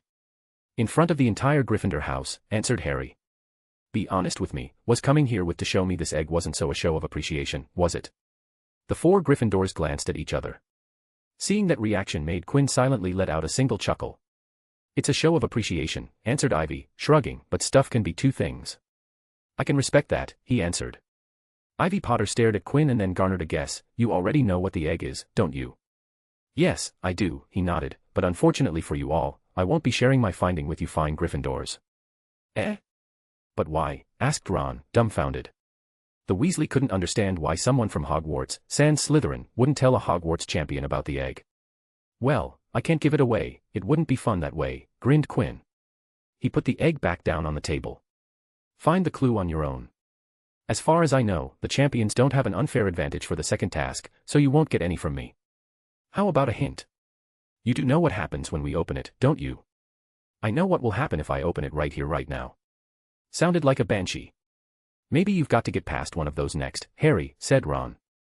He could swear that his ears were still ringing from the time Harry had opened the egg in the common room. It was someone being tortured, sighed Harry.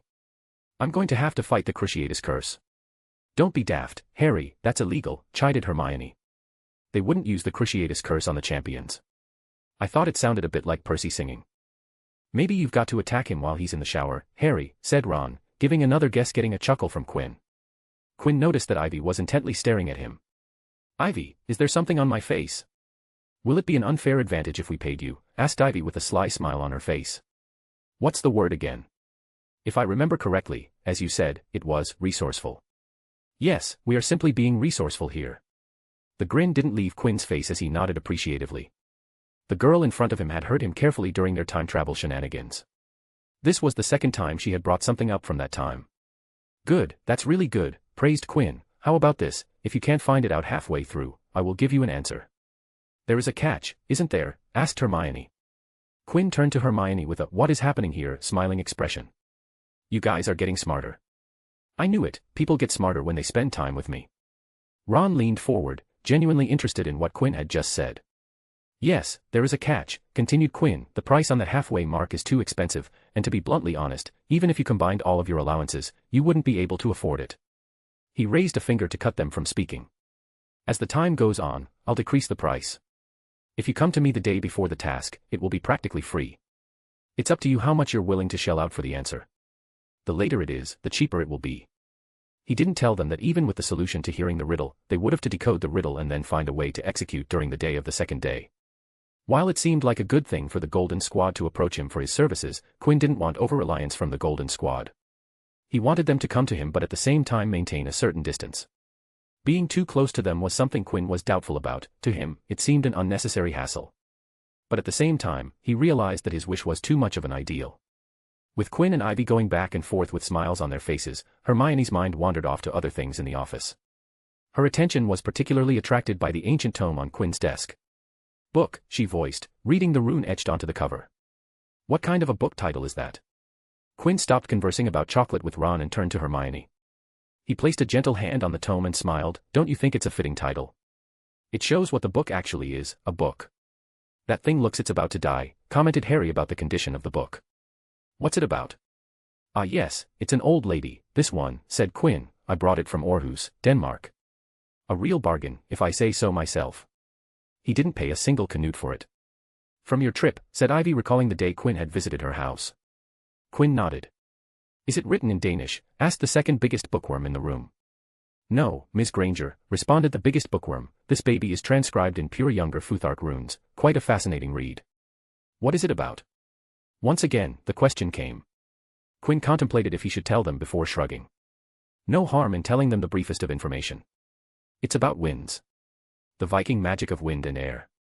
Scene break. The very next day, when the castle was animatedly discussing the first task and thought that nothing else could pique it, they came across something that first confused them, led them to feel surprised, and finally left them shocked.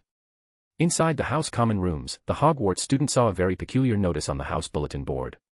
Inside the Gryffindor common room, Harry came running down the dorm stairs. Ron, let's go, or we are going to get late, he said, patting Ron's shoulder. On the other hand, Ron didn't move his eyes toward Harry and raised his hands to find Harry, just to find his face, which he ended up lightly slapping all over. Pooh. What the hell are you doing? Said Harry, smacking the offending hand away. Look. What? Asked Harry, annoyed before he looked at the bulletin board, and within seconds, he went from annoyed to still, very still. Holy. Draco Malfoy started his day by climbing down the dorm stairs and get a fresh look at the Slytherin common room. It will be a good day, he smiled. Looking at the standard room put him at ease, as this place was his to rule. He was about to turn back to his room when he noticed Crabbe and Goyle standing in front of the bulletin board. Are they reading? Draco asked himself, can they even read? His two Gooncum friends weren't the most intelligent kind, and seeing them in front of the bulletin board first thing in the morning wasn't something he was used to. Crabbe, Goyle, what are you lads doing? It seemed that Draco's words fell on deaf ears as the two surprisingly similar-looking boys kept on looking at the bulletin board. Are you two having problems with reading? Asked Draco, snickering. Want me to help? Tell me, I'll read it for you. He meant it as a joke, so when Crabbe raised his hands to point, Draco was stunned silent for a second. Draco turned his eyes to the board, and stuck on it was a colorful, long roll of parchment, sticking out like a sore thumb inside the somber common room. Draco's mouth opened and closes a couple of times as he read the contents. After failing to formulate words, a short phrase came out the Malfoy air. Bloody hell. This is. Eddie Carmichael plopped himself down in a chair inside the Ravenclaw common room. Just like others, he, too, was excited about the first task that took place yesterday. The fact that they got to see Dragons Southwest up close was amazing that people didn't get to witness regularly. But he was also a little miffed with what had followed the task. Diggory this, diggory that, said Eddie, clicking his tongue. Potter is so great, Crumb is so cool. Even the Vila is taking girls away from me. I know I should have tried harder getting into the tournament. I could have done the same thing as Potter, that was easy. As he grumbled about the popularity and attention the champions were getting, Eddie noticed Quinn enter the common room from outside and head straight to the bulletin board. Quinn, let me hit you once, said Eddie, getting up from his chair. How many girls did you get praised by yesterday? Also, don't hit me back. Quinn pasted a big poster right in the middle of the board with magic while chuckling from Eddie's words. After confirming that the poster was stuck snug against the panel, Quinn turned back, and as he passed Eddie, he smiled and patted his shoulder. What? Hey, where are you going? Asked Eddie, but Quinn had already left. What's the deal with him? Said Eddie, muttering as he turned to the bulletin, and almost immediately, his jaw dropped as he read the words and saw the moving pictures. In true Eddie fashion, his feelings came out in words that couldn't have been truer. Fucking hell. Quidditch was coming back to Hogwarts. Quinn West, MC, getting posters inside common rooms is easy when you've your people inside. Ivy Potter, smarter every day, she has begun to see. Eddie Carmichael, dropped jaw, mind blown. Chapter 160, Tournament Launch, Captain Selection. If one saw students of Hogwarts assembled together in the Great Hall, that usually meant that it was mealtime and the children were ready to fill their stomachs with food. But today, the students had assembled in the hall, outside of meal timings, and that too of their own volition. Just today, big colorful posters were found stuck in 4 house common rooms and Beauxbatons and Dummerstrang residences, telling them that Quidditch was returning to Hogwarts and that it was open to all, Hogwarts, Beauxbatons, and Dummerstrang.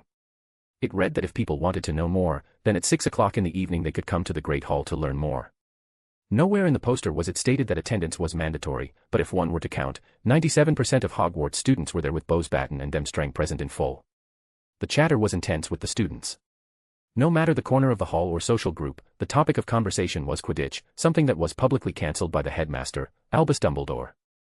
I think Crumb went to Dumbledore and got him to restart the tournament, said a boy. Nua, countered a girl, I think it was Diggory, he might have asked for the tournament to start again. I don't think it was either of them, chimed in another one, I think Harry Potter is behind this. The boy who lived as the champion, his word will carry some weight. How about a fourth option, the Seeker Alliance? Crumb, Diggory, and Potter, 3 Seekers coming together to get Quidditch back. At a distance from the group of boys stood two girls dressed in green trims. "Didn't these guys see the logo?" said the blonde with cold blue eyes. The brunette shrugged. "Well, it was in the corner, maybe they truly didn't see it." The poster's contents itself were pretty eye-catching. Daphne Greengrass didn't look satisfied with the reasoning. "Do you think his sister came to school for this?" "It does seem that way," replied Tracy. Daphne looked around her, and she could hear the rumor about the Seeker Alliance and how they were the reason behind the restart of the Quidditch tournament. As Daphne was looking around, her eyes caught a figure at the door. Seeing that figure made a small smile bloomed on her face. Quinn entered the Great Hall and paused just inside the threshold. He took in the gathered crowd and nodded in satisfaction at the strength. First, need to set the scene, he thought. From his robes came out his fake wand, which he raised above his head and pointed it at the hundreds of overhead floating candles. With a surge of magic, the candles turned colors, and from plain yellow, the flames turned into red, blue, dark blue, yellow for 4 houses and mixed in equal quantities, were light blue and a dark maroon for Beau's Batons and Demstrang, respectively. The change in lighting attracted everyone's attention. Everyone in the room craned their necks up to look above, and a soft wave of ooh and ah was heard through the students. "All right, looks like everybody who wants to be present is already here." Everyone heard the same voice they heard yesterday. They saw Quinn walk towards the front of the hall from the gate, and as he walked, the crowd parted for Quinn, giving him the way to his destination. "Given that all of you're here, I assume you all saw the posters or at least heard of it," spoke Quinn's voice amplified. "Exciting news, is it not? We all get to see the new and thrilling Triwizard Tournament along with the familiar excitement of the Quidditch Tournament. A good year for us hard-working students." Quinn reached the head of the hall and climbed up the steps to the elevated platform. He waved his fake wand out of thin air, and a set of hiking marble squares appeared, which Quinn climbed the blocks till he was at a height where he could see everyone in the hall. "Well, rest assured, people," announced Quinn with a smile, "the news is true. This year, Hogwarts, along with the Triwizard Tournament, will be hosting a Tri-School Quidditch tournament." Quinn paused, and the crowd cheered as Quidditch was officially returning. He let them cheer for a bit before gesturing them to quiet down. "Let me reiterate myself, while officially Hogwarts is hosting the tournament, Aid is the one who in charge of the tournament. Which means I am in charge of the tournament, not a professor, not the headmaster, not the Seeker Alliance, no one else but me. So before we start, everyone should get it in their minds that going behind my back to any professor will not do any of you any good. This is an Aid initiative, as such, I make the rules. If any of you have problems, suggestions, doubts, you come to me and not the professors, go to them, and I will throw you out." His eyes roamed on their entire crowd and asked them, "Understood?" After 3 years of Aid going into the 4th, along with the prefect title, Quinn West was very well known in Hogwarts. Yesterday, he hosted the first task, and now he was handling the Quidditch tournament. All of that, along with Quinn's reputation, made the Hogwarts students nod their heads and speak their eyes. "Good," noted Quinn and then smiled. "With that, the serious stuff is over, and it's time to get to the fun part, so cheer up, will you? Let's get started with some details about the tournament," he continued. "First of all, this tournament will have 10 teams, each team will be a mix of Hogwarts, Beau's Batons, and Demstrang students. You can't have more than 3 students from the same in each team." There was almost instantaneous opposition from the crowd. "I told you guys that I'm in charge, so I can't and won't change the team template. You guys won't be seeing house teams this year, so buckle up to find new teams to support. The 10 participating teams will be playing in a double elimination tournament. Essentially, for a team to be eliminated out of the tournament, they would have to lose twice, meaning that every team would have a second chance," explained Quinn. "If we add all the matches up, that will be a total of 18 games, 19 if a team is able to get to the finals undefeated, then they will get another chance after losing the finals. Highly competitive and extremely fun." Someone in the crowd raised their hand. "Yes, Ms. McLean," asked Quinn to the girl in yellow trims. "Who decides the teams?" "Is it you?" said the Hufflepuff girl. "No," answered Quinn, "I chose the captains. The captains will build their own teams. In total, 70 students will be participating in the tournament." "Who are the captain?" asked someone else. Now, don't be impatient, people," beamed Quinn. "I'll now announce the captains." He took out a scroll of parchment from his robes and rolled it open for effect. There was nothing on the parchment excepting a single word, prop. "The first captain is my fellow Ravenclaw, the suavely handsome prefect with a mind of fox. Give it up for the current Ravenclaw captain, Roger Davies," said Quinn and clapped, prompting everyone to clap as Roger came sliding out of the crowd. He chest-bumped a couple of Ravenclaw Quidditch blokes before dancing his way to the front. Roger climbed up the short steps and dapped Quinn before standing to the side. "The second captain is a brave lion, but I guess in the Quidditch scene she is more popularly known as a vixen of Gryffindor. I present to you, the leader of Gryffindor Quidditch team, Angelina Johnson." The dark-skinned, athletic girl came jogging out of the crowd and high-fived every Gryffindor in the way. The boys roared for her, and the Weasley twins kneeled in her, and she passed in between them, ruffling their heads. She and Quinn exchanged a nod and wink before she took her place beside Roger. The third captain is someone I personally like a lot. He has the tongue of the viper and is famous for his trash-talking in and out of the field. Let me invite up Adrian Pusey, the Slytherin captain, the snake who has the skill to back it all up. There were some boos from Gryffindor's side, but Adrian remained unfazed as he strolled out of the crowd and stuck out his long tongue out to every Gryffindor and gestured his hands towards his crotch, asking them to suck it. He and Quinn exchanged a simple glance with each other before he stood beside Angelina, who wanted to move away, but Adrian shamelessly stuck close to her. The fourth captain, as you might have guessed, is also a captain, the Hufflepuff captain, to be precise. We all know who I'm talking about, grinned Quinn as everybody chanted the fourth captain's name, one of the newly minted Seeker Alliance, the champion of Hufflepuff and Hogwarts, the school heartthrob, Cedric Diggory. Cedric appeared out of the crowd with his hand up and head slightly leaned down with a smile on his face. The champion didn't hurry and interacted with as many as he could before he reached Quinn, who squatted down to shake his hands. The fourth captain jogged and joined the selected ones by Adrian's side. These were the 4 house captains who gained captain positions in the tournament. Now let's move on to the next batch of captains, said Quinn once again, unfurling the scroll. She is the epitome of what people think of when hearing the word Quidditch gal, one who fits in with both the guys and gals. Known in her school to be a mean seeker, a highly scouted prospect with eyes of the eagle and mind like a steel trap, I introduce to you the Demstrang Red Bullet, Carrie Haugen. Carrie walked out of the crowd with confidence and marched to the front with an attitude like she owned the entire place. The knock of her heels only halted when she stopped beside Cedric before giving Quinn a chin jut of recognition. Number 6 is a Frenchman, from Beauxbatons, where elegance is bred. When you look at our next captain, one word pops up in your mind, and that's a gentleman. But don't get deceived by his posh and polite looks. He is known to send a bulger towards his opponents with the same smile on his face. I welcome up here, as called by his schoolmates, the vicious bastard, Albert Acy.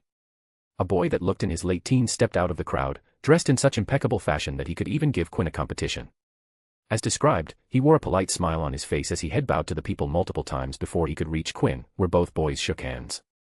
He walked to beside Carrie and tried to initiate a conversation with her, but the Russian simply nodded to anything and everything Albert threw at her. For number 7, we remain in France and choose another one from Beauxbatons. He might be one of the most polite and good guys I've ever met. He was so nice that I gave him a 50% discount for all aid services. But when he is on the field, he defends the goals so well as a goalie that the opposing chasers regularly think of rage quitting the game. I take this golden opportunity to call upon Gail Dupont. A tall late teen with equally long limbs walked out of the Beauxbatons camp and waved his hands to everyone. Gale climbed up the ascending blocks to hug Quinn before joining his fellow captains. Everyone liked that. Now, number 8 is someone I thought I wouldn't be able to get to participate, but to my surprise, he was more than happy and enthusiastic to participate. Once in a generational talent who has already represented his country at the international level, give it up for another member of the Seeker Alliance, Victor Krum. Victor Krum wasn't one to indulge in fanfare. He simply walked to the front, looking straight ahead. He nodded to Quinn and then just as silently walked to the captain's lines. Despite that plain/boring nothing, Krum got the most applause from the student crowd. Now, I wanted to involve you guys in the captain selection process, so I decided that the final 2 captains will be selected in front of you guys, said Quinn, and once again, there were woohoo calls. He took out a shrunk-down glass globe from his robes before expanding it into a glass bowl with a lot of slips inside. The names here were carefully curated by me from Hogwarts students. And to ensure there is no cheating involved, a neutral party will be picking out the name. And for that, I would like to call upon the very lovely, superbly talented, and the person who trumped over the entire Seeker Alliance, make some noise for the champion in lead, Fleur Delacour. The light, without the influence of any external magic of any sort, seemed to bend to put a spotlight on Fleur as she walked towards the front while waving her hand like a Miss Universe candidate. It was like she was Destiny's favorite child, and the world itself was supporting her. Gone was the powerful magical who had taken down a dragon. Right now, the villa was all about glamour and beauty. She could make even the top models feel conscious. Quinn stepped down from his ascended marble blocks and released the magic. He walked down the steps, and when Fleur reached the base, he took her hands in his and escorted her up the stairs like a perfect gentleman. Ms. Delacour.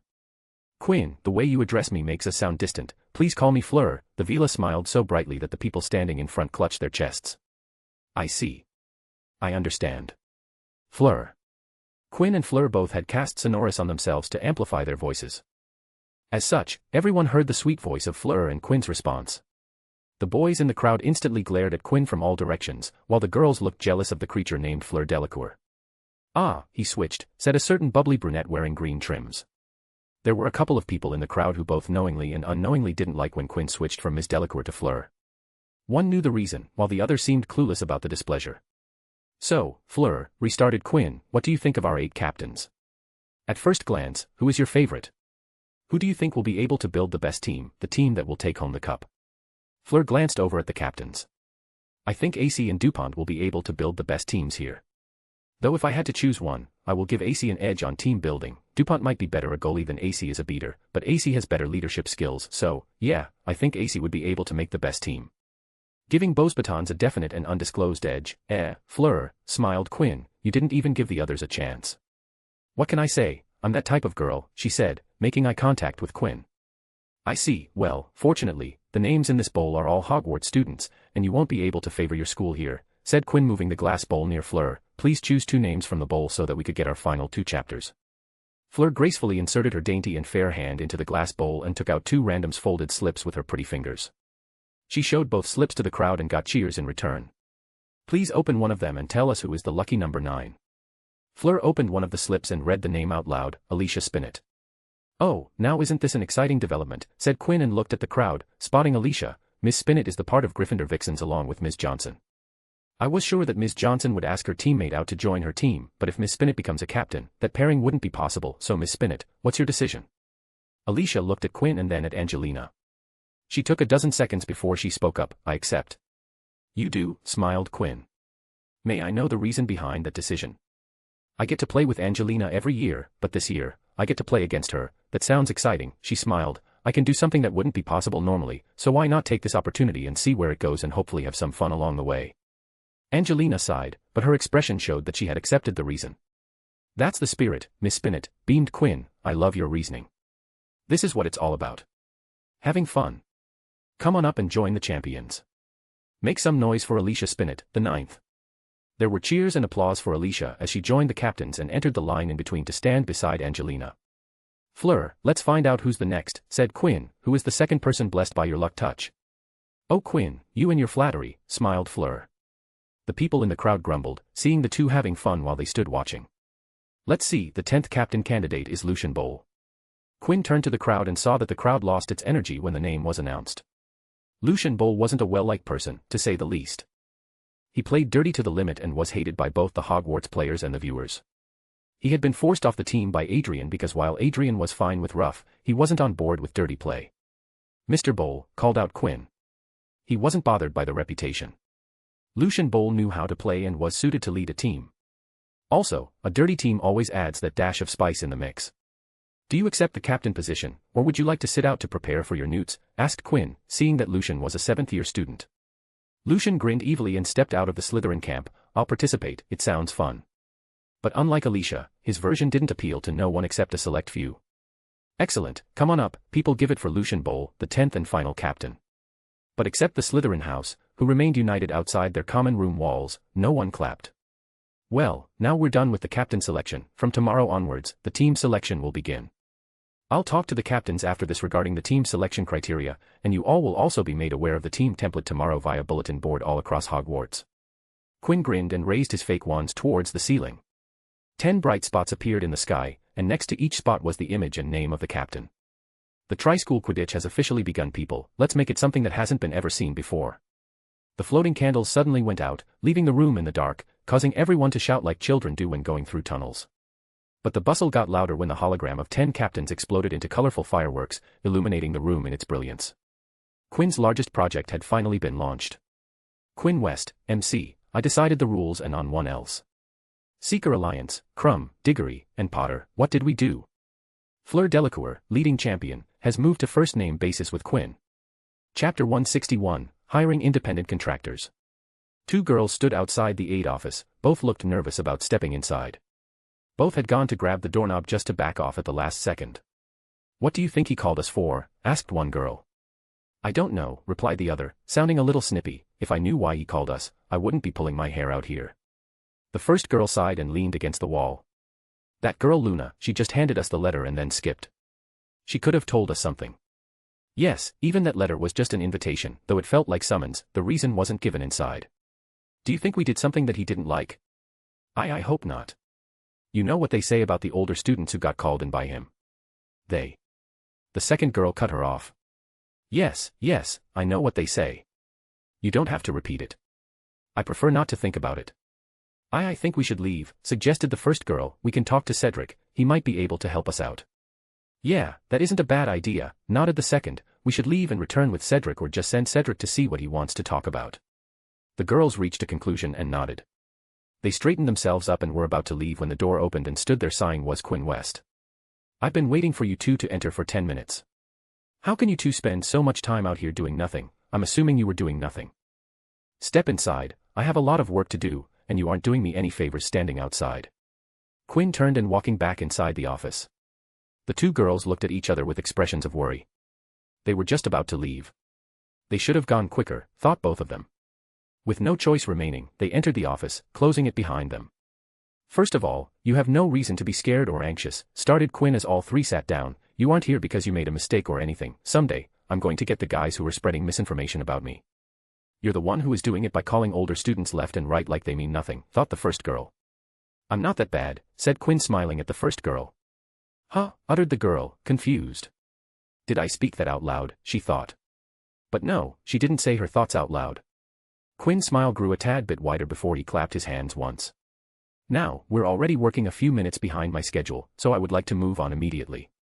He gazed at the two girls, one brunette and the other a strawberry blonde. Ms. Bones and Ms. Abbott, he addressed them. I've actually called you two here because I'm in need of assistance. I have a lot of things to do for the Quidditch tournament, and as such, there are some things that I simply can't devote. Unfortunately for me, those unattended tasks can't be ignored, so to combat my little problem, I've called upon both of you to inquire if you would be willing to help me. The Hufflepuff girls' first reaction was to exhale a sigh of relief. They weren't called here because of something that displeased Quinn, hearing that had lifted the stone off their chest. What are these tasks that you talk about? Asked Susan Bones, the strawberry blonde and a fourth-year Hufflepuff. On her side, Hannah Abbott, the brunette, a fellow fourth-year Hufflepuff, raised the same question. The upcoming Quidditch tournament is going to be held at a much larger scale than our typical Quidditch tournament. There will be a lot of fanfare around the tournament, seeing that Aid has decided to sell tournament-exclusive merchandise to anyone who would like to buy them. What kind of merchandise was it? What kind of merchandise? Asked Hannah. Yes, I guess showing some samples would be clearer for everyone, said Quinn nodding in agreement. He pulled out two objects from his pockets and placed them on his desk. These are, muttered Susan picking up an object. Hannah did the same. As Hannah stared and studied the object in her hands, she questioned, is this Cedric? In her hands was a small figurine of Cedric Diggory, decked out in Hufflepuff Quidditch gear, flying on the broom, which wasn't connected to the circular base and suspended in the air with magic. Similarly, Susan held Victor Crumb's Quidditch action figure. This one wore Bulgarian national Quidditch team and rode a firebolt, chasing a miniature golden snitch. Both action figures were enchanted with the animation charms. Cedric's robes and hair fluttered as his broom moved above the circular base. Similarly, Crumb's figurine chased a tiny golden snitch, and when he caught it, the figurine celebrated. There will be many more things like team-specific lapel badges, banners, flags, hats, jumpers, and player cards when the final teams get decided, said Quinn listing things that he was planning to sell. I'm planning to sell all of these among other things at the games, and I need your help regarding this, only if you're willing, that is. You don't want us to make these, do you? Asked Hannah. Transfiguration wasn't her strong suit. Oh no, came the reply immediately. Of course not. There will be too many of each object for a student to complete with their timetables. I will be making some of these things myself. His efficiency aspect diplomacy was coming along splendidly, enabling him to multitask production tasks. The rest I've already outsourced to professional businesses. Then, asked Susan. I want you to be in charge of sales, said Quinn. I don't have the time to man the sales of these merchandises. As such, I want you two to take care of it, and of course, I will provide you with appropriate compensation. What do you say? Susan Bones and Hannah Abbott were well-established Hufflepuffs, and the duo ran in many circles, social butterflies if one were to attach a word to it. Quinn had judged them to be his first choice for his sales team. Well, he wanted to hire the girls who handled the sales for his Lockhart merchandise, but they had already graduated. Let's say if we take the job, asked Susan Bones, the niece of head of DMLE Amelia Bones, do you think we will be able to handle it? I'm not sure if Hannah and I are prepared for this. We haven't sold anything before. You don't have to worry about that, smiled Quinn, there is a first time for everything. And I don't want to brag, but I'm really good at sales, terrific even. A crash course from me is all you need to get started. Also, it's not like I'll be leaving you alone without supervision. No, I'll be there to help, but you two will be handling most of the stuff. The best friends looked at each other and communicated with their gesture skills which bordered on telepathy. Quinn watched them with a smile, confident that they would accept. What is the compensation that you talked about? Quinn grinned. It was time for their first lesson. He was going to sell the job to them. Scene break. Hiring a sales team wasn't enough. Quinn had more departments he wanted help in, and it was high time he got to hire more people. So he got to it and started with people close to him that he trusted. You know what, we haven't sat down like this and talked in such a long time, he started with a smile. What happened? It's like you two have gotten so busy to make time for us. Daphne Greengrass and Tracy Davis sat in front of his desk, both girls sported deadpan expressions, not feeling Quinn's amusement. Would you like to reframe that sentence? Asked Daphne. Quinn awkwardly chuckled. He knew that he had once again messed up his work-life balance. Okay, I'm sorry, he spoke, I got caught up in work, got busy, and wasn't able to hang out. And? Asked Tracy, raising her chin slightly. You warned me that this would happen, muttered Quinn, looking at them with his chin down and upturned eyes. Yes, we did, and what did you say? Quinn mumbled something that the girls missed. Pardon, I didn't catch that, said the blonde. That you were worrying about nothing, it won't happen, replied the boy, lightly pursing his lips. And here we are, said the bubbly brunette smugly. Quinn twiddled his thumb over his desk as the three sat in momentary silence before Quinn spoke up. Well, you know the saying. But Daphne cut him off with, we will help you. Uttered Quinn with a loss of words. You called us because you wanted help, did you not? She asked. Yeah, I did, but how did you? Again he was cut, this time by Tracy, just like you, we have our means. Quinn's mind turned into a wide O as he stared at the girls, moving his eyes from one to the other. It took him a couple of seconds before he realized what he was doing. Ahem, he cleared his throat and spoke in a voice a tad bit deeper than usual. Well, that saves me time from convincing. Thank you, I really need all the time I can get. So what do you want us to help you with? Grinned Tracy, the brunette was back to her bubbly mode. Did you two see the construction going by the Quidditch stadium? Asked Quinn. The girls nodded. Do you know why? When they shook their heads, he continued, this year, the students wouldn't be the only ones to see the games. This year, the Quidditch tournament is open to the people outside. Anyone with a ticket would be able to see the tournament. Of course, every student will get a guaranteed seat, irrespective of attending or not. Only the remaining seats will be sold to outsiders. I need someone to corroborate the tickets and seats, he then pointed. Tracy, I want you to help me that. Tracy tilted her head in confusion. I'm confused, what do I need to do? Don't worry, it's a desk job. You just need to authorize tickets and mail them to the buyers. Any ticket that isn't authorized by you will be deemed fraudulent. The only maybe tough part will be that the job will get repetitive, and you'll have to keep extensive records. I see. I still don't understand, but I'll do it. No worries about that. I'll give you a rundown of the entire process and we'll be there with you every step of the way. Tracy gave a thumbs up, so Quinn moved on to Daphne. Daphne, you will be handling communications with the team, said Quinn. Any and all communication with the teams will go through you. They won't come to me but to you. You'll answer their questions and solve any problems they have. When you come along with a problem that you can't solve, you'll come to me. You'll also keep me up to date with what's happening with the teams, everything from recruitment to logo, name, and jersey creation. You'll update me every day. Daphne and Tracy both stared at Quinn. They were confused.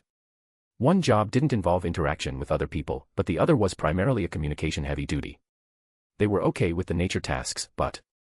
Quinn, are you sure you don't want to switch our tasks? Asked Daphne. Tracy will be better for this one. Are you sure you aren't making a mistake? Tracy nodded. She also thought that Daphne would be better at the ticket task. From what she understood, it was a task that required attention to detail and precision. It was right up Daphne's alley. Quinn tilted his head. Why? His expression, more than his words, caused the girls to be at a loss of words. There was something there that they couldn't put the finger on, but it stopped them from giving an answer. I want Tracy at tickets and Daphne with the teams, he said in a neutral tone. Are you saying that you won't be able to do this? If so, we can stop right here. No, we can handle it, said Daphne. Tracy will handle tickets and I the teams. Quinn was enlisting them because he needed help. They weren't asking him anything in return, so he decided to pay them in a new experience. Tracy was an extrovert who could generally get along with anyone, so Quinn chose to put her into a position where she would have to be meticulous, something Tracy wasn't that good at. On the other hand, while she didn't have problems with communication, Daphne liked to remain in a small circle of friends, so Quinn put her into a position that would actively have her talk to other people. In that way, he hoped that both would be comfortable outside their own comfort zone by the end of the year. Good to hear that, smiled Quinn. So, how are you going to pay us? Asked Tracy. It seems Quinn was wrong, they were asking for something in return. Scene break. Never thought that we would be called here by you. And that too because you want our help. Now, that's a surprise. Quinn watched as another duo sat in his office. This duo, unlike others, was in sync. It shouldn't be that much of a surprise, said Quinn. In the years of our correspondence, you guys know that I have come to like you too. The Weasley twins laughed. We too like you. I'm glad to hear that, smiled Quinn. So, what do you need from us? Asked George Weasley, and Fred Weasley continued, do tell because it really makes us wonder. The Quidditch tournament, are you guys taking part? Asked Quinn. We are. Oh, have you guys decided on teams? Yes, Gryffindor team is already divided, we're going with Angelina, while Harry and Katie are playing with Alicia. Any progress with the non-Gryffindor part of the teams? Asked Quinn. Not yet. All right, then. Let's get to why I've called you here, said Quinn. I think you both are going to enjoy with very much. It falls right up your alley. The Weasley twins smiled. They have known Quinn for a while. Their correspondence had reached a point that 70% of items on Filch's list were made under the West Weasley collaboration. The Weasleys designed their items from scratch, design, constructions, spells, and constructed prototypes. When they were satisfied with their creations, they would pass it on to Quinn, who would give it a look over and optimize to create the final item. The Weasley got their items while Quinn got to use his magic knowledge, and from time to time get inspiration. Tell us. Gambling. A single word from Quinn made the twins lead forward. You've got our attention. Great. Every tournament has some sort of betting going on. Our regular Hogwarts tournaments also have it going. Students from all years of all houses. This year isn't going to be any different. No, it's going to be different. The bets will be on a different level this time. There are more teams, more games, more things to bet about and a lot more money to be made. That's true, we thought about it too. What are you thinking about? I want to keep all of the bettings under one umbrella, under my umbrella, said Quinn. Centralize the entire thing, create a framework that will eliminate the need of side betting. An ambitious project, we didn't expect any less from you. But if I want to make this a reality, I will need promotion and enforcement, he continued. I can provide great odds to eliminate any and all competition.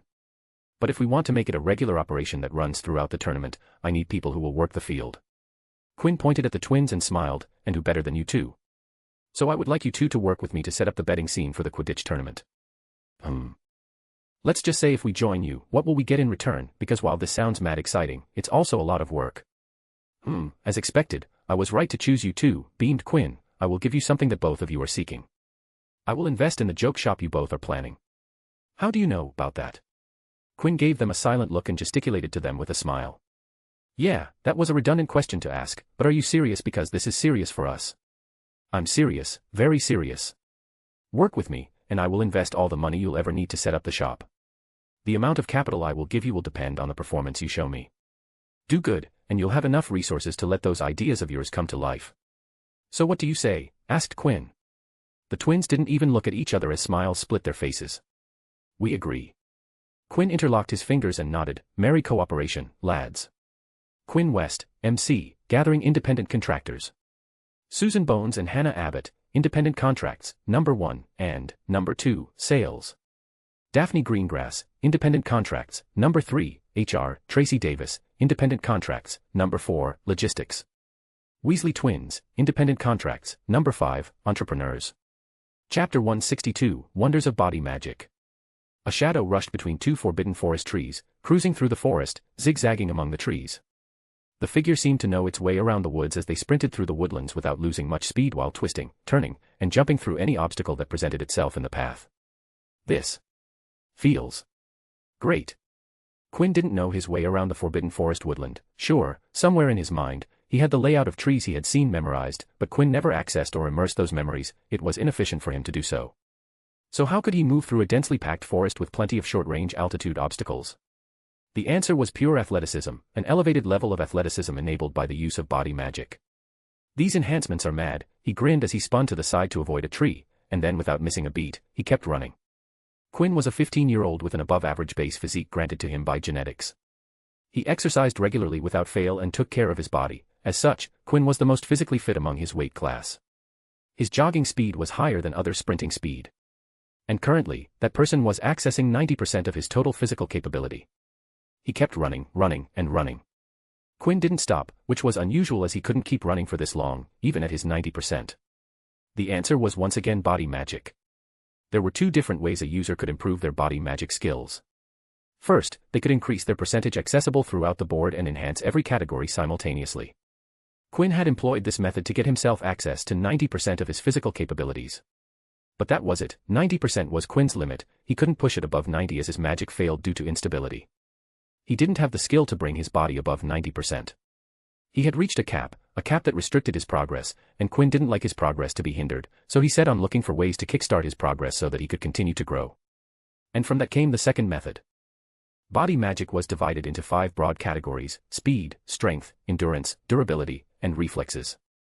For Quinn to reach 90%, he had to access 90% in all 5 categories. He had done that and thus had reached his current limit, and that's where the second method kicked in. If he couldn't pull all 5 at the same time, how about tackling the 5 categories one at a time? 1 was much easier than 5.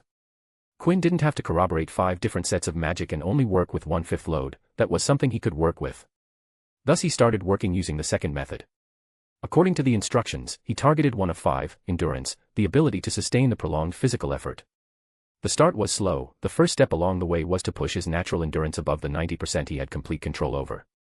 The last 10% was a tricky block to cross. His human body showed resistance against his wishes. The limit that could be achieved by pure physical exercise was 80%, with the last 20% reserved for life and death situations. Quinn had already encroached half of that reserve, and his body wanted to keep the remaining for its original purpose, for emergencies. To perform any magic, the user needed to believe that what they were doing worked. During his Occlumency Shields build, he had believed that his hexagon design would be solid and stable. While understanding took care of the actual functionality behind the magic, it was imagination that took shape to that functionality. So it was a slight problem when his physical instincts believed that the last 10% of his physical capabilities wasn't there at all, that there wasn't anything to access, and Quinn was already working with 100%. Talk about a wrench in his plans. It took Quinn a lot of time and effort before he could override that physical instinct that limited him. He did them all while channeling magic, trying different ways to mold magic to gain desired effects by running, shoveling ground, boxing, and whatnot. The result was access to 100% of his stamina. He could keep doing things longer, much longer than his non-magical base 60%. Now, as Quinn ran, he passed the cautious acromantula-infested area, the troll clearing, and kept running.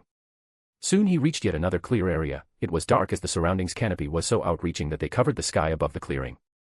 Finally, said Quinn, leaning forward as his hands on his thighs supported his body. Oh boy, didn't think maintaining 120% of stamina would require that much control.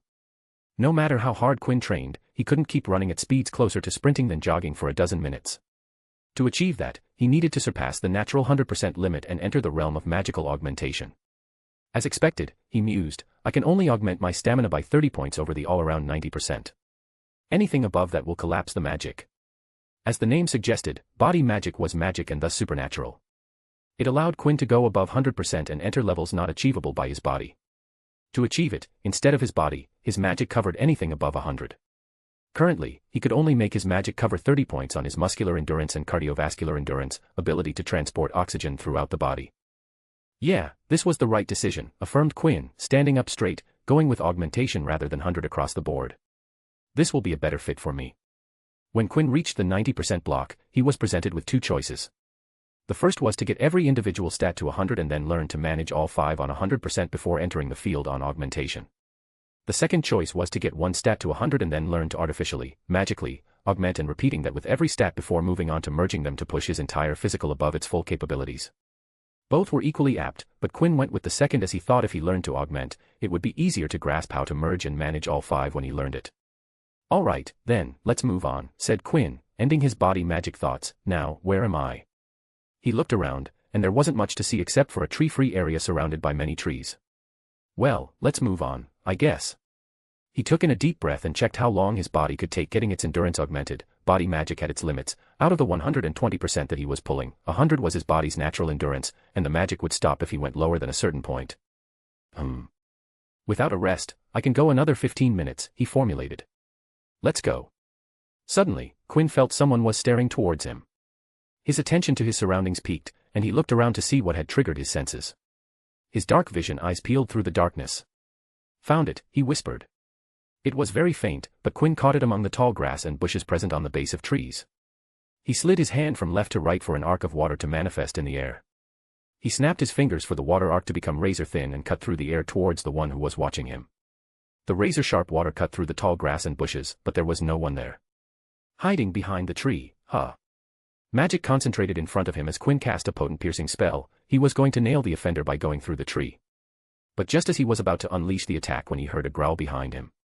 Immediately, Quinn raised his left hand behind him and initiated a spell that could disintegrate flesh and bones on contact while holding the piercing spell in his right.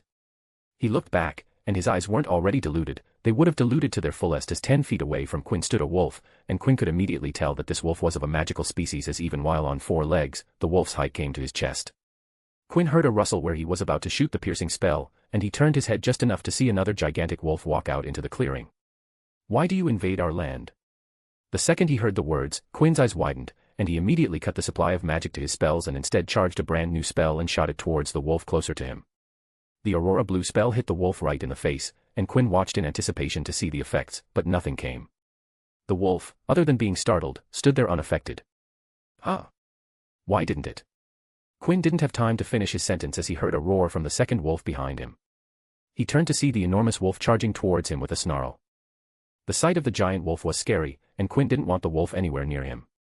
He tapped his foot on the ground once, and his magic responded as metal chains with cuffs shot out of the earth and snapped around the running wolf's ankles. The wolf's speed was so high that it didn't get time to stop in time, and the chains became taut, pulling all 4 of its legs, causing it to slam onto the ground. Quinn didn't have time to celebrate. He turned back and saw that the first startled wolf had recovered and had just pushed the ground to charge Quinn. He breathed out, and a large strip of earth between them froze over. And from the layer of ice covering the ground, dozens of big gnarly spikes shot out with crunching and crinkling noise. The wolf didn't seem bothered as it continued to charge, and the moment its front paws came one step within the iced region, the wolf planted its feet before taking a mighty leap. "Oh, it," uttered Quinn, his eyes wide as he saw the wolf's feral face and sharp bite coming towards him. He raised both of his to the front of him and cast. The air in front of his hand seemed to thrum in power as a circular ring distorted in front of Quinn. Vikings Charge. It was a spell Quinn had learned from the Nordic book of Vikings he got from Denmark. It took him a lot of time to translate younger Firthak for this spell into English to finally get the information on the spell's working. The circular air ring shot the wolf and pushed him back like the wolf's frame did nothing. The wolf went flying back and yelped when it hit the ground. With the force it was shot, the wolf rolled on the ground and skid in an effort to stop himself, but the task was arduous as it took a lot of effort to get back on its feet. But once again, didn't have time to gain with this one as the second wolf had freed itself from Quinn's chains and was already inbound for Quinn. It ran straight at Quinn with a feral shine in her eyes. "So fast," commented Quinn. He pulled his hand back before fully pushing the hand solid. And the magic seemed to be in sync as a thick pillar of ground projectile along with a ferrule for growl. It was an instant for the wolf, the pillar shot out of the ground and hit it in the jaw. A painful yelp sounded out as the wolf rolled backward from the force. "Stop," yelled Quinn, raising his hands towards each wolf, "let's talk." The wolf, which had been blasted in the face with the Viking's charge, snarled at the hooded and masked human in front of him. "You attacked first, human. Why stop now?" "I won't stop till I get your neck in my jaws."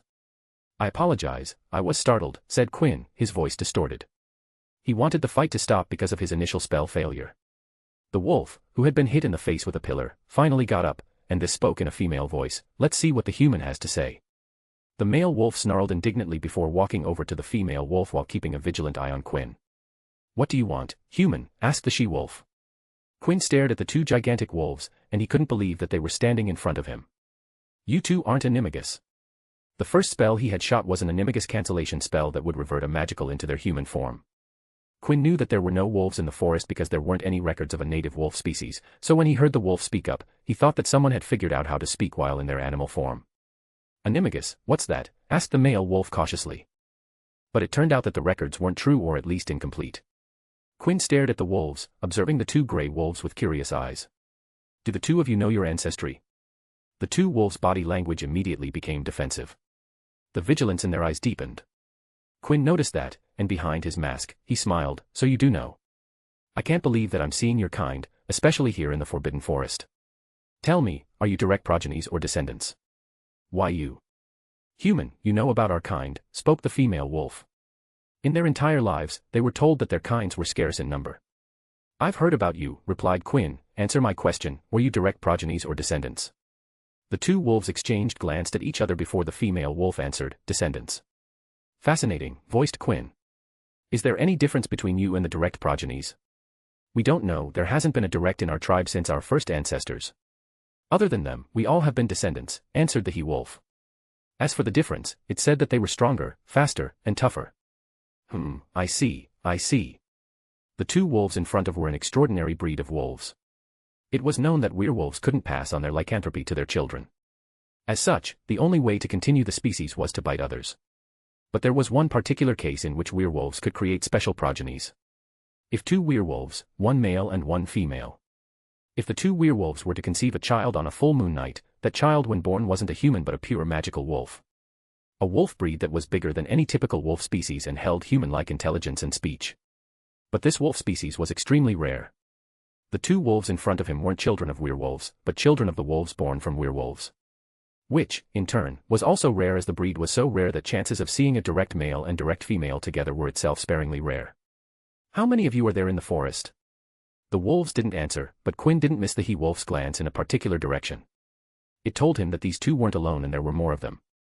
I see, I'll come to observe them later, he thought, planning to get some observational data about this very rare species. Well then, wolves, point me in the direction of the cursed vault, and I'll be on my way, away from your land. Cursed vault? What is that? Asked she-wolf. They didn't know that term. How about cursed mines? Have you heard of that? Oh, you mean the sunken crypt, said the she-wolf in recognition. It's that way. You'll know when you see it, she said, lifting her paw to point in some direction. Thank you, I'll be on my way. Human, are you thinking of going inside the crypt? Yes, I am. Have you two gone inside? No, we haven't, replied the he-wolf before he glanced at the she-wolf, who nodded back. The two wolves gave Quinn a stare down before they left wordlessly, leaving only Quinn behind. I'm inquisitive about their culture and civilization. I wonder how it would be different in regular wolves, muttered Quinn before moving on to the pointed direction.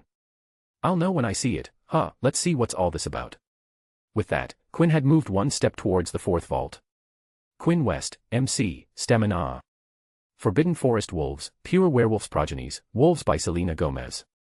Chapter 163, Altar, Beelzebub's Crawlers.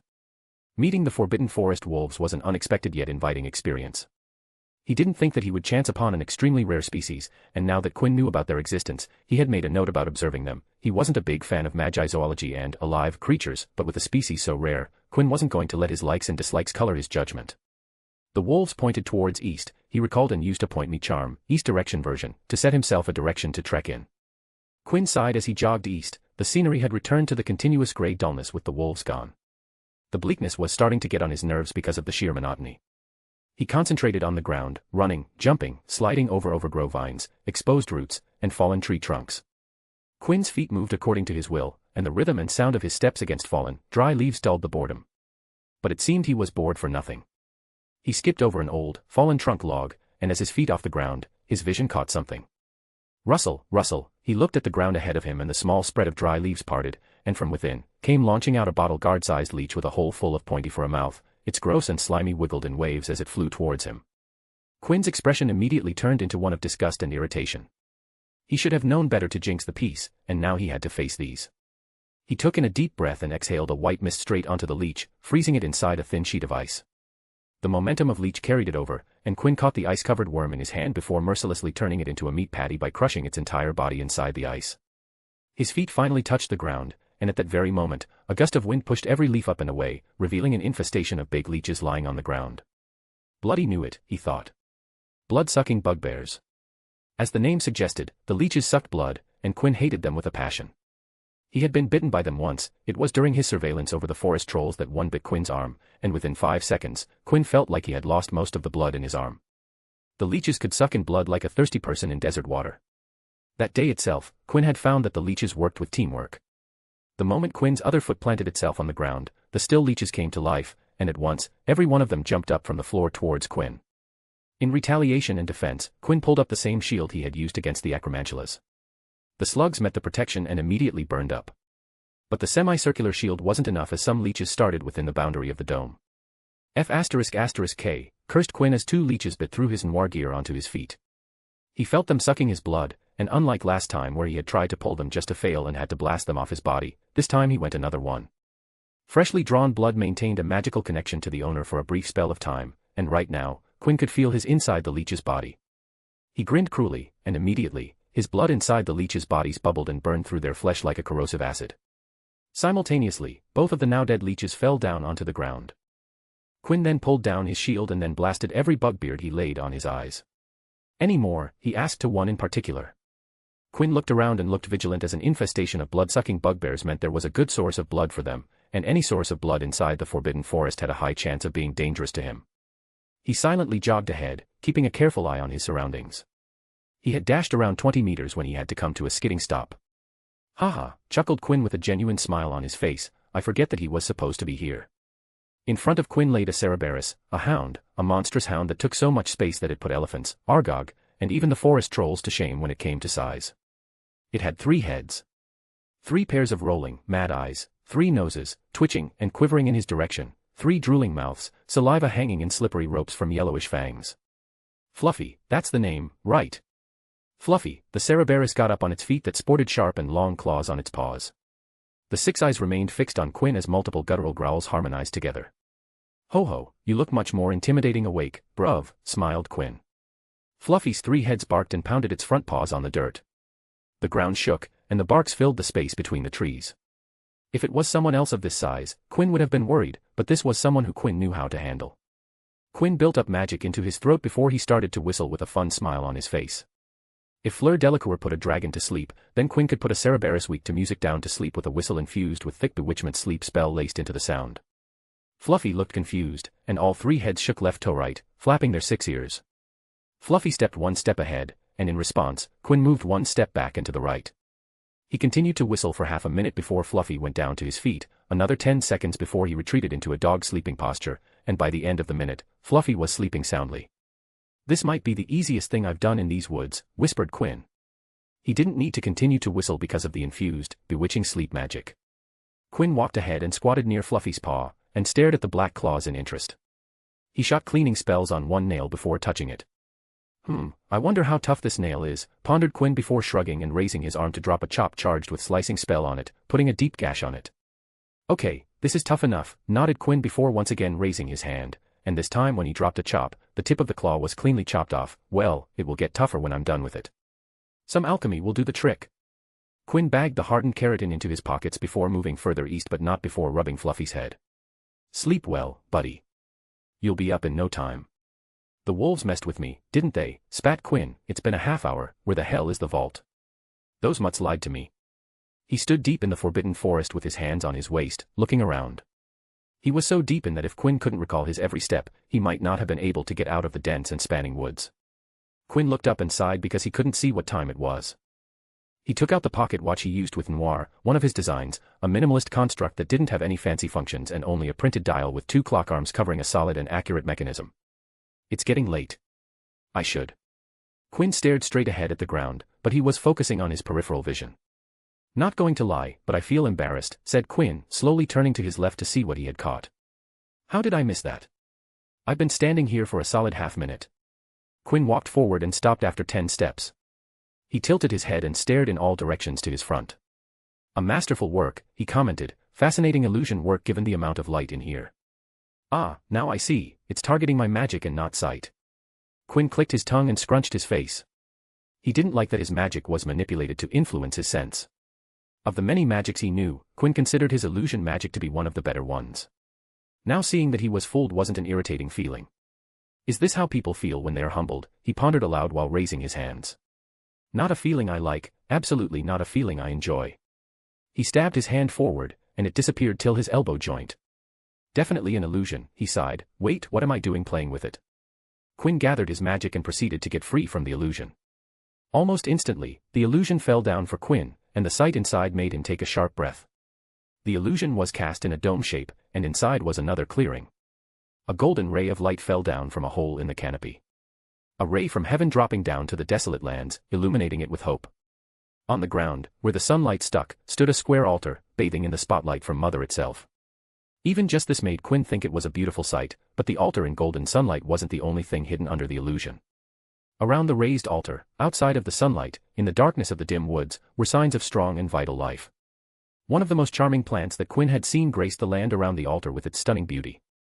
They didn't have the gift of light bestowed upon them from the sun above, so Mother Nature decided to give them their own light. White flowers bloomed on the plants, and those flowers with white petals glowed with soothing light, softly showing that not everything in the forbidden forest was a shade of gray. Quinn cancelled the transfiguration on his eyes as he stepped inside to see the scene like he was meant to see to it. "Outside is white and gold," he repeated. White was from the flowers, while the gold represented the golden light irradiating the altar. A perfect contrast of 2 opposites. I'm moved. Quinn carefully walked forward, avoiding stepping on the glowing plants, and made his way towards the altar. He stopped near the base of the stairs that led up to the altar to check if there was something that would discomfort him, but the area was clean. In the hidden clearing, there was nothing other than him, the altar, and the plants. Good to know. Quinn stepped on one of the 4 staircases, one on each side of the square altar, and started climbing. There weren't many steps in the stairs, but the height of each step was tall enough that he couldn't see the top of the altar till he had climbed halfway. Is that a hole? Noticed Quinn and hurried up the steps to reach the top, where he saw a hole in the floor. From its looks, the hole was part of the original design as it was perfectly round, and the tiling on the floor complemented the gaping gap smack dab in the middle. What's with vaults and tunnels, said Quinn, squatting down. Sin vault had one down to the antechamber, aquatic vault going down to the front cave, and now this one. He stared inside, and with the light from above, he could see the base, and it wasn't that deep. He stuck his hand inside and touched the walls of the tunnel going inside. There are no engravings, observed Quinn. That doesn't eliminate the presence of some magic. He sent a bead of magic through his hand into the walls, but nothing popped up on his radar.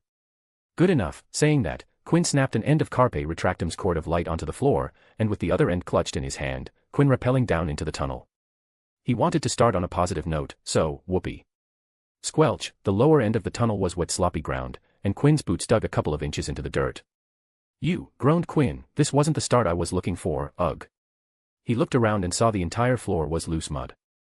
Not a single spot of solid ground to be seen. Quinn took a step forward, but the wet mud turned into a transfigured square of solid limestone just before his foot hit the ground, and with every step he took forward, Quinn transfigured some earth into limestone for him to walk on. Word smart, people, work smart, said Quinn, chuckling at the end. He lit up orbs of light for illumination, and finally, he could see inside the vault. It was a long curving corridor of which Quinn couldn't see the end. Looking above, Quinn could see roots peeking out from the top. Quinn continued to walk forward, and soon he reached the end. Oh, it opened up. The narrow corridor opened up to a large room, if it could be called that. The corridor's end was on a wall, but that opening was nowhere near the floor nor the ceiling of the gigantic room. The corridor end was right in the middle of the wall. Now, how do I get down there? Wondered Quinn aloud and peeked out. On the other end of the room, he could see a passage on the opposite wall, right beside the floor. Well, let's use my favorite way. He grinned and stepped a couple steps back before sprinting forward and jumping from the edge and out of the corridor. I love this. He joined his feet and spread his hands wide like certain hooded individuals who followed a certain secret creed that liked to jump from high spaces into carts of hay and never ever caught anyone's attention while doing it. Of course, Quinn didn't have those skills and lacked the haystack to land in, but instead, he had magic in his corner, so when he reached the ground, he shot out Arresto Momentum to cut all his momentum and landed with utmost grace. And that's how you do it. Not wanting to waste any more time, Quinn jogged across the room towards the passageway in the wall. And he had just reached midway through the room when the ground beneath his feet broke apart and from within came out a vine that wrapped around his foot. Quinn stopped in his spot, faced his palm toward the vine creeping up his leg, and immediately the vine incinerated into ashes. What the hell was that? It came out. For the second time in the same hour, Quinn couldn't complete his sentence as the ground beneath him started to break. The same vine that had clutched his feet began to come out the breaks. 10, 30, 50. Soon there were around 100 breaks in the ground, and from every single one of them, dark moss-green colored whips of vines with thorns all over their curvature appeared and rose above, increasing in length every second. Quinn didn't have any words to describe his situation. He wasn't even thinking of commenting on anything. He immediately started to back up as the tips of vines turned towards him. The turning point of chaos was sudden as abruptly, hundreds of vines zapped towards him, all homing towards one target, Quinn. Body magic coursed through his body faster than ever as he pulled all his facilities to 90% with endurance, the only stat he could augment, being augmented beyond his body's natural capabilities. Throw zigzags in there, zigzags, zigzags, repeated Quinn, reminding himself not to run in a straight line. A wise decision as vines behind him stabbed places where he had been just a moment ago. Beelzebub's crawlers, he knew the identity of the vines from taking one glance at them. Beelzebub's crawlers were like Devil's Snare, but much worse. They attempted to constrict or strangle anything in their surrounding environment, but unlike the Devil's Snare, they didn't wait for their prey to near them. Instead, they actively sought out any game that came remotely near them.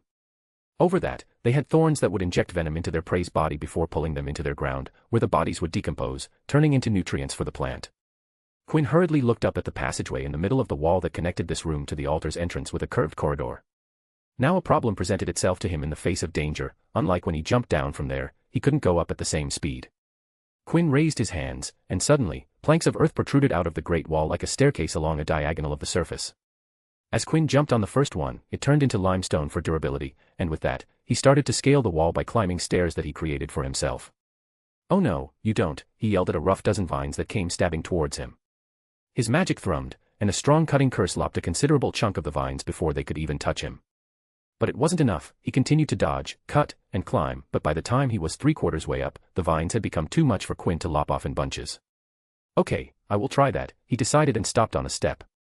Magic ran unrestricted in his body as gusts of wind started to circle around his body, rings of strong visible hurricane-like winds began manifesting and flowing around his body. Beelzebub's crawler's primitive mind didn't seem to sense any danger. They, sensing their prey stop in one place, saw an opportunity, and all at once, the hundreds of vines jumped at Quinn. Viking's axe. Quinn opened his eyes, and with a flex of his muscles, the violent winds, which had almost formed a dome around him, were unleashed in the form of razor-sharp wind cutters on the vines. If one could describe a plant massacre, then this was it. Shreds and scraps of vines fell down onto the ground. The venom inside the vines leaked onto the earth, and the soil sizzled from the sheer corrosiveness. With the vines seriously damaged, Quinn didn't waste a beat and continued to climb. Soon, he was inside the curved corridor. "Don't stop, you know what's about to happen," popped in Quinn's mind, and as if his thoughts were heard, the earth behind him started to shake akin to a light earthquake. "Come," he voiced and stopped at the end of the corridor, standing just below the altar tunnel. "I will show you who's the boss here."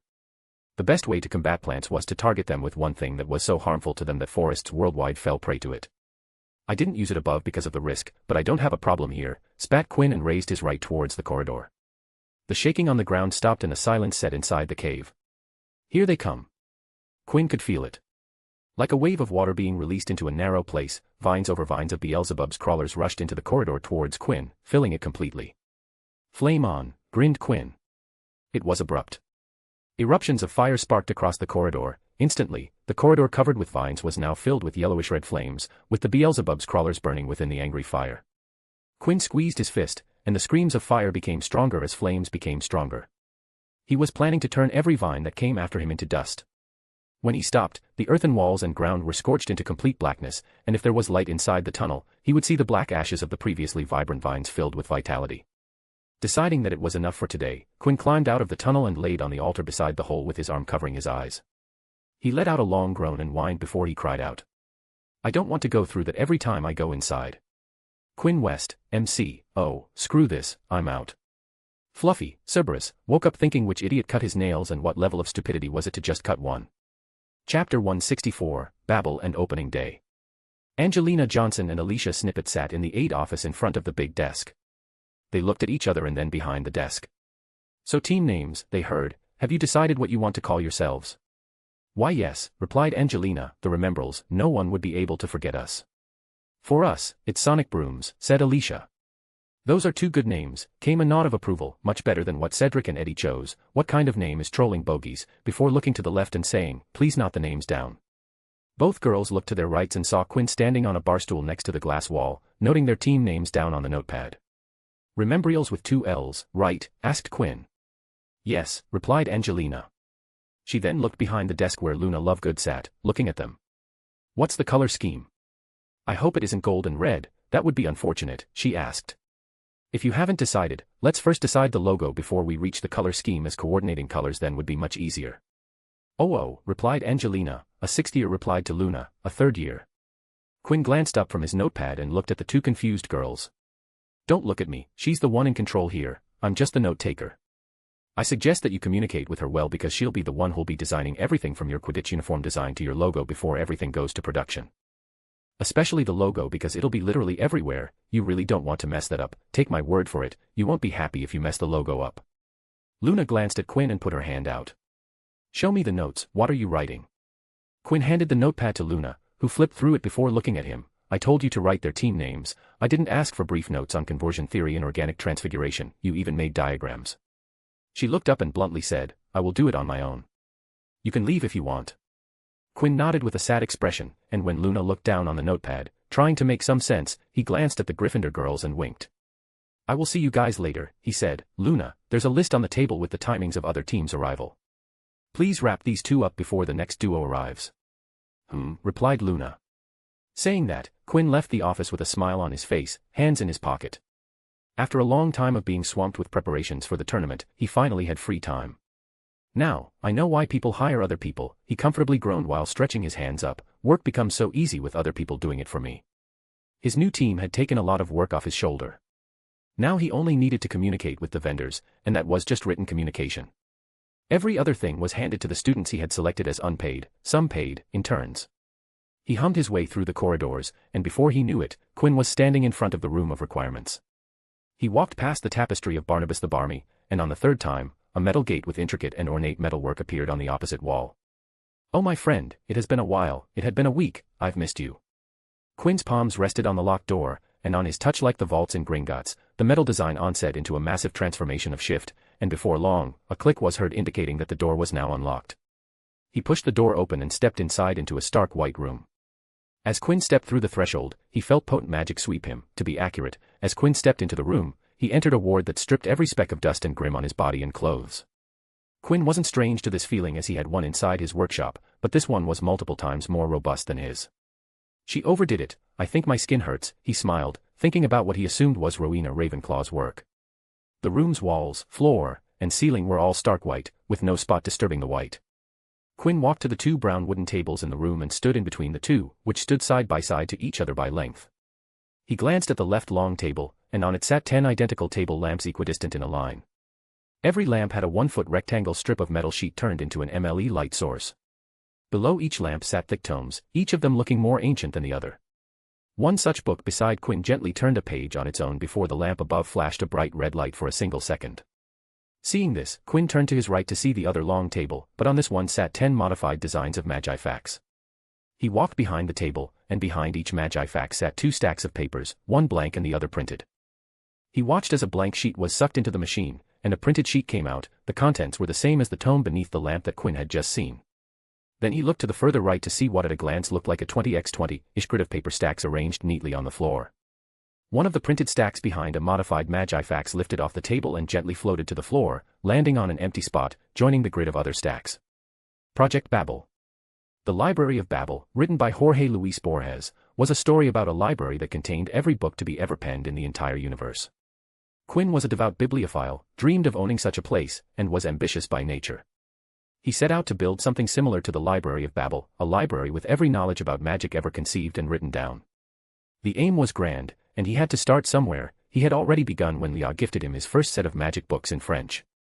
Ever since then, Quinn had coveted magic books, the books that his grandfather George had brought him during their travels, the books he to this date regularly ordered, tomes inside the vast Hogwarts library, and the ancient tomes that sat hidden inside the Room of Requirements.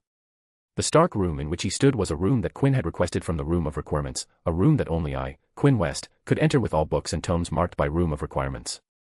His wishes were answered by a room that only Quinn could open, and it existed even when he wasn't present, just like the Room of Lost Things existed when someone wasn't inside. He looked ahead of the tables and saw the result of the second part of his request. Bookshelves upon lined up in the room, each filled with esoteric and old knowledge, some that were considered vile and dark, some that were looked at as right magic, some lost to the world, some disproved, some that were then rare but now commonplace knowledge, but all of them held some nugget of magical wisdom that interested Quinn. The books in here were so old that the Room of Requirements had automatically added a sterilization ward without Quinn asking for one, and even if he wanted it gone, he couldn't remove it. The books came tied with the warding magic.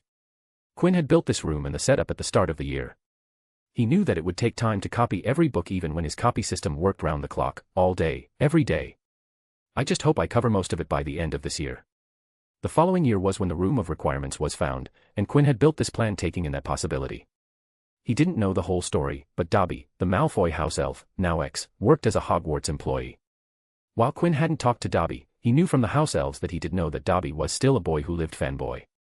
If somehow, the Room of Requirements was revealed to any other student, Quinn's access to it would be restricted. Thus, this year, with everyone invested in the Triwizard and Interschool Quidditch tournaments, Quinn decided to finish making copies of every book branded by Room of Requirements. "Let's get to work," he clapped and sat down at a big desk but not before taking 10 books from the bookshelves. There were 2 types of books inside the Room of Requirements. The first type, regular books with the same number of sheets as printed pages, meaning that if there were 100 pages worth of content in a book, then there were 100 sheets of parchments in the books. The second type, charmed books that held lesser pages than the actual content. An example of such books was all the books that Alan had given Quinn. Those books only had around 30 pages, but the content was worth 300 pages. The ink would shift to transform into different pages. while the copying setup could cover the first type but the second type, that Quinn had to take care of on his own. He kicked back and started to read the book page by page while multiple fountains opened up and started to record everything that Quinn read. He had long hours ahead of him. Scene break. He really changed the stadium, didn't he? Said Tracy as she sat down. Daphne, who sat down beside her, looked around the new Quidditch stadium and nodded. With people actually sitting inside, you can actually see the changes that had been made. Both had been inside the stadium once before, but at that time, everything was covered in scaffolding and covers, but now they saw the true glory of the new stadium. Today was the opening day of the Quidditch tournament, and Hogwarts students, along with outsiders, had already filled most of the stadium, with only a few seats remaining that too were being quickly taken by their incoming owners. The stadium had been reconstructed, the seating capacity had been increased, and the stands had been raised into an elevated setting instead of a previously comparatively flatter one. Even the lowest seats were raised above for a better watching experience. "Where is Astoria?" asked Tracy, looking for her best friend's younger sister. "She's going to watch the game with her friends," replied Daphne. "Is she still miffed about not getting selected in a team?" "She got over that in 2 days," said Daphne, shaking her head. "What did she expect? She hadn't picked the broom more than a handful of times ever since she got better. No way was she going to get selected." The younger Astoria had tried to get into 4 different teams recruited via tryouts but failed to get into any of them. "She has been pretty active these days," commented Tracy. "It seems like Quinn's treatment is working well." "That it is." Daphne had told her best friend about her sister's condition. "I need to remind Astoria that her next treatment date is coming. All of us have been so busy that I almost forget about it." Tracy was about to continue but saw the pitched and pointed, "Look, Quinn came out." Daphne, along with many others, looked towards the pitch to see Quinn dressed in royal blue and gold robes. "Welcome all," said Quinn, looking at the crowd greater than he had addressed during the first task. "I'm Quinn West, and today, I welcome you to Silver Moon Printing Magitech presents Tri-School Quidditch League, TQL." Along with the edge of the Quidditch pitch and below the stands hung multiple banners of varying sizes, all stark white at the moment. As Quinn opened the tournament, every banner shifted, an ethereal design of a blue night sky with a silver crescent hanging in the sky. If one would look closely, both the sky and the moon designs were made from printed paper with actual readable content on every inch of all banners present in the stadium. "It's my pleasure to kick off this event today in all your presence," smiled Quinn while walking on the pitch. "I'm sure you are aware of the Triwizard Tournament currently being held at Hogwarts. As such, we have the exciting opportunity to host Busebatons and Dummerstrang for the school year, but because of that, we had to cancel the Quidditch season to make space for the Triwizard Tournament." Boos were thrown from the entire Hogwarts crowd. No one had been happy about that particular decision/announcement. "See, that's what we at thought as well," grinned Quinn, "so we decided to bring it back along with certain twists to make things interesting. After all, we've players from 3 schools." There were cheers of approval, showing the joy and happiness towards just the fact that Quidditch had returned. "Before we start, I would like to walk everyone through the new rules that this league and tournament will be following for all its games," announced Quinn before placing the first rule in front of them.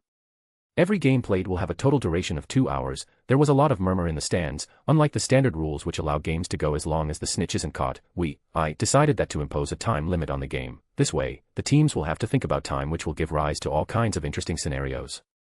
Quinn didn't stop and continued because the second rule change was tied to the first change.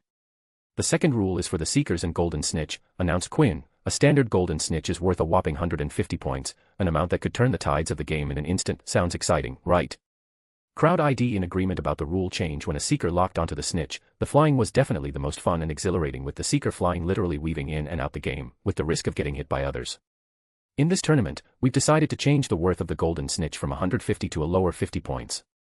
In return for decreasing the Snitch's value, we created another home roll or provision for the game. As I previously said, the game will end after 2 hours and not when the Snitch is caught. Therefore, we've decided that every time a Snitch is caught, a minute later, another Snitch is released for yet another 50-point chance. That way, the Seeker gets to play while staying a considerable part of the game. "Oh my, what a smart idea," said Professor Quidditchnut. "The Snitch would be needed to be caught thrice for a Seeker to get the same level of control over the game. This will relieve a lot of pressure from the chasers, beaters to increase the point game. Maybe this is a good chance to see a slower-paced game with more passing and teamwork." Interesting, truly interesting. I wonder if the teams have thought about chaser-beater routes and beater-to-beater cross-team defensive options. In the professor's box, the professor stared at McGonagall as she droned about the new possibilities that the rule brought in. Aurora Sinistra, the astrology professor, leaned towards Lily Potter's side and whispered, "I bet that today she is going to speak more than she speaks in her classes." Her voice, as it turned out, wasn't as low she had planned, and many professors, sans McGonagall, who was too involved, laughed and snickered at the comment. Let's just say that even the professors who weren't that interested in Quidditch were going to have a good time. "What do you think about this, James?" asked Sirius Black, poking his mate in the side. Seeker won't be the most popular position if these rules were imposed everywhere. Which Sirius liked as he played as a beater who didn't get appropriate recognition. Well, he was okay with it as long as he got to swing his bat and flung bloodjars towards smug chasers. I don't like it, replied James. Do you know how hard it is to first spot a snitch? Those things don't shine as much they should. Even if we do spot them, it's only 1 out of 3-4 times when you're able to follow it. Catching the damn thing is another shitstorm. This doesn't make sense. I like it. Everything will depend on chasers, beaters, and goalies. You guys can just have fun flying while we actually play. I can play chaser if I want. Sirius scoffed. Your stupid face would be the first I would have hit with a bludger. It would have been supremely satisfying. We were on the same team. I know. Now, I'll not waste any more of your time and introduce the teams that will be participating in the much-anticipated open game sponsored by Western Forge Constructions, shouted Quinn. Smoke started to escape out of 2 tunnels opening to the pitch, and from inside came the players on their brooms, shooting to the sky as fireworks lit the stadium up. I present to you Trolling Bogies led by Cedric Diggory and Treacherous Barons led by Victor Crumb. The Battle of Champions is afoot. Quinn West, MC, Glorified Photocopier. Luna Lovegood, Designer, out. Minerva McGonagall, Quidditch Nut, Omoshiroi. Fiction-only reader, author. I don't like the pacing and structure of this chapter. Chapter 165, The Game and the People. Cedric Diggory and Victor Crumb faced each other in the center of the pitch, staring down at each other. Not a word was spoken to each other. The captains stared at each other without blinking. The stare down went too long, but neither were willing to break the eye contact first. Well, are you guys ready? The voice seemed to be the cue to break the eye contact. They removed their eyes from each other and looked at the source of the voice. Standing there was Quinn West, dressed in his royal blue with gold trims, smiling at them. Trolling Bogies are ready, replied Cedric. The man looked abashed as he said it. I've to ask, why that name? Asked Quinn. He was aware of the name from Daphne's regular reports, but not the reason behind it. Your dear friend, sighed Cedric. Eddie decided that Trolling Bogies would be a good name for us. I got busy with the golden egg, and well, missed the team name meeting. Oh, that checks out. Don't worry, it's a good name. It's a villainous name. Those always do good with the crowd, said Quinn, assuring the captain before jutting his chin towards Crumb. Look at Treacherous Barons. Now that's one badass name. Whose suggestion was it? I did, said Crumb. Excellent choice, smiled Quinn. Okay, let's move on and get the game started. Tell me the center position. Who are you going to start with? At the start of a Quidditch game, the 3 balls, Quaffle, Bludger, and the Snitch, were released, and 2 players from each team would be right in the center to contest for the Quaffle and Bludger. We're sending a chaser and beater each, said Crumb. 2 beaters, replied Cedric. Noted. I'll relay it to Madam Hooch. Get your teams ready for the throw-off. We're starting in a couple of minutes. We're late. The game hasn't started. We're right on time. The older gentleman sighed as he sat down in his seat in the stands. It's only correct to arrive sometime earlier for any event. Arriving early actually gives you time back in your day. You will more than recoup the 10 minutes you arrive early and the productivity you gain by being able to catch up and prepare, finished the young woman, completing the saying that she had heard oh so many times. But this is a Quidditch game, grandfather, no use in arriving early when we have reserved seats. It's about creating habits, young lady, said George West sitting in simple yet elegant clothing. Only by practicing certain actions regularly would you be able to make them second nature. Arriving early is one of those things that you need to want to do on your own.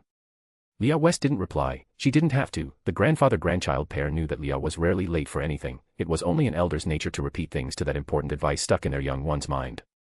Oh, there he's, down on the field, pointed Leah. George took out a pair of untinted sunglasses from his pocket. He wore them before taking a look towards the field. From the glasses, he could see what he would typically see, but after a single tap on the frame's side, the image zoomed. As a result, he could see his grandson's face clearly despite the distance between them. Leah glanced at her grandfather and saw the sunglasses. Oh, right, I forgot Quinn sent those to us. Leah also took the pair of her own sunglasses and zoomed in her vision before looking at her baby brother. I can't believe he fit all those runes and charms inside such a thin frame, commented Leah. The omnioculars on the market look bulky in comparison to these. He's getting better, smiled proud granddaddy. The pocket watch he sent me last month was on another level than the one he sent me last year. It's like he's a craftsman that is improving his craft, growing with every piece. Voiced Leah before placing her hand on George's shoulder. Grandfather, look there, right opposite to us center row, that's Luna Lovegood.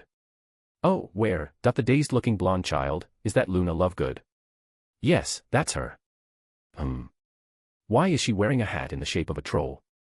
The Wests had insisted that they were seated in nondescript seats, choosing to sit among students to avoid meeting people from their social circles so that they could watch the game in peace by not having to make small talk with literally everyone who had heard of them, as initially they were seated in the VIP section of the stadium booked for high-profile personnel. That's the West child down there. He sure has grown. Lucius Malfoy glanced at the portly little man with rumpled gray hair sitting at his side. He wore a pinstriped suit, scarlet tie, long black traveling cloak, pointed purple boots, and lime green bowler hat. The man was currently leaning forward, squinting his eyes towards the pitch down below. Lucius glanced towards the pitch, but unlike his companion, he didn't lean and squint. Instead, he took out a pair of Galilean binoculars, tiny binoculars on a stick, to use them to look at the pitch. "Yes, Minister, that's Quinn West," replied Lucius, thought the fact that the introduction had just been given a few minutes back went unsaid. Cornelius Fudge leaned back into his seat and nodded. "I've seen that child a few times at functions during the summer break but never got to talk to him. I should talk to him today after the game. I hear that he organized all of this on his own." "That's a great idea. I'm sure that the child will be thrilled to meet the minister," replied Lucius, though inside, he doubted that Quinn West would even bat an eye on meeting Fudge. Good, said Fudge, sounding happy. Scene break. Madame Hooch was refereeing. She stood in the middle of the field, waiting for the two teams, her broom in her hand. "Now, I want a nice fair game, all of you," she said, once they were all gathered around her.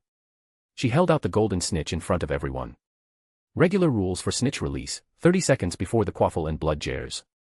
She looked at both the seekers, Cedric and Crumb. "When either of you catches the snitch, the time will stop, and the positions will reset, and we will once again start with a throw-off. Mount your brooms, please." Madame Hooch gave a loud blast on her silver whistle. 15 brooms rose up, high into the air. "Ahem, the brooms have taken off, the game is about to start," Quinn's voice sounded throughout the stadium. "The snitch is out, I repeat, the snitch is out." You can just see the player rearing to go. Chaser was the most dangerous position in Quidditch, as not only they had to keep note of the beaters who were always trying to hurl blood jars at them, they also had to track opposing chasers as they were also coming after them for quaffles and interceptions.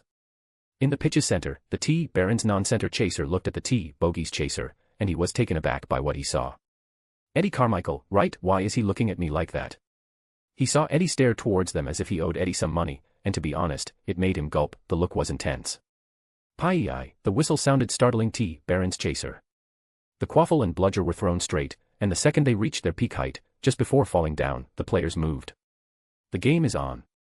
Oh, what's this? Bogey's beaters aren't going for the bludger or quaffle. They are blocking the Baron's player from getting to the balls. It worked. It worked. T. Bogeys have the quaffle.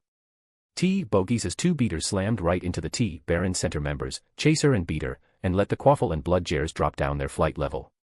The non-center players moved like a swarm of bees towards the chaser and beater, all trying to get a hand on them. Eddie Carmichael, in his first play of his first official game, dropped down on his broom and zapped towards the quaffle. His hand touched the quaffle first, which he tucked under his arm. Stiff-armed T. Bogey's chaser, who tried to take the quaffle back and zoomed past the crowd straight towards the goal hoops. Off he goes. Carmichael has the quaffle. What speed? Speed brought to you by Nimbus Cooperation and their Nimbus 2001 line, the official broomstick of the league. Eddie alone flew towards the hoops with his teammates holding back the others. Eddie was already too far away by the time they got open, only the goalie stood his path. No complex thoughts went through Eddie's mind, he had the ball, and it had to go into the hoop, that's it. The goalie saw Eddie come near him with the quaffle back in his hand, but the second he was within throwing distance, Eddie abruptly pulled straight up, confusing the goalie, and before he knew it, the quaffle went zooming past him, deflecting off from the rim into the hoop. Score. Eddie Carmichael has scored the game's first goal and season, with Trolling Bogeys taking the lead. What an exciting start to the game. And it seemed genuine as the people in the stands went crazy.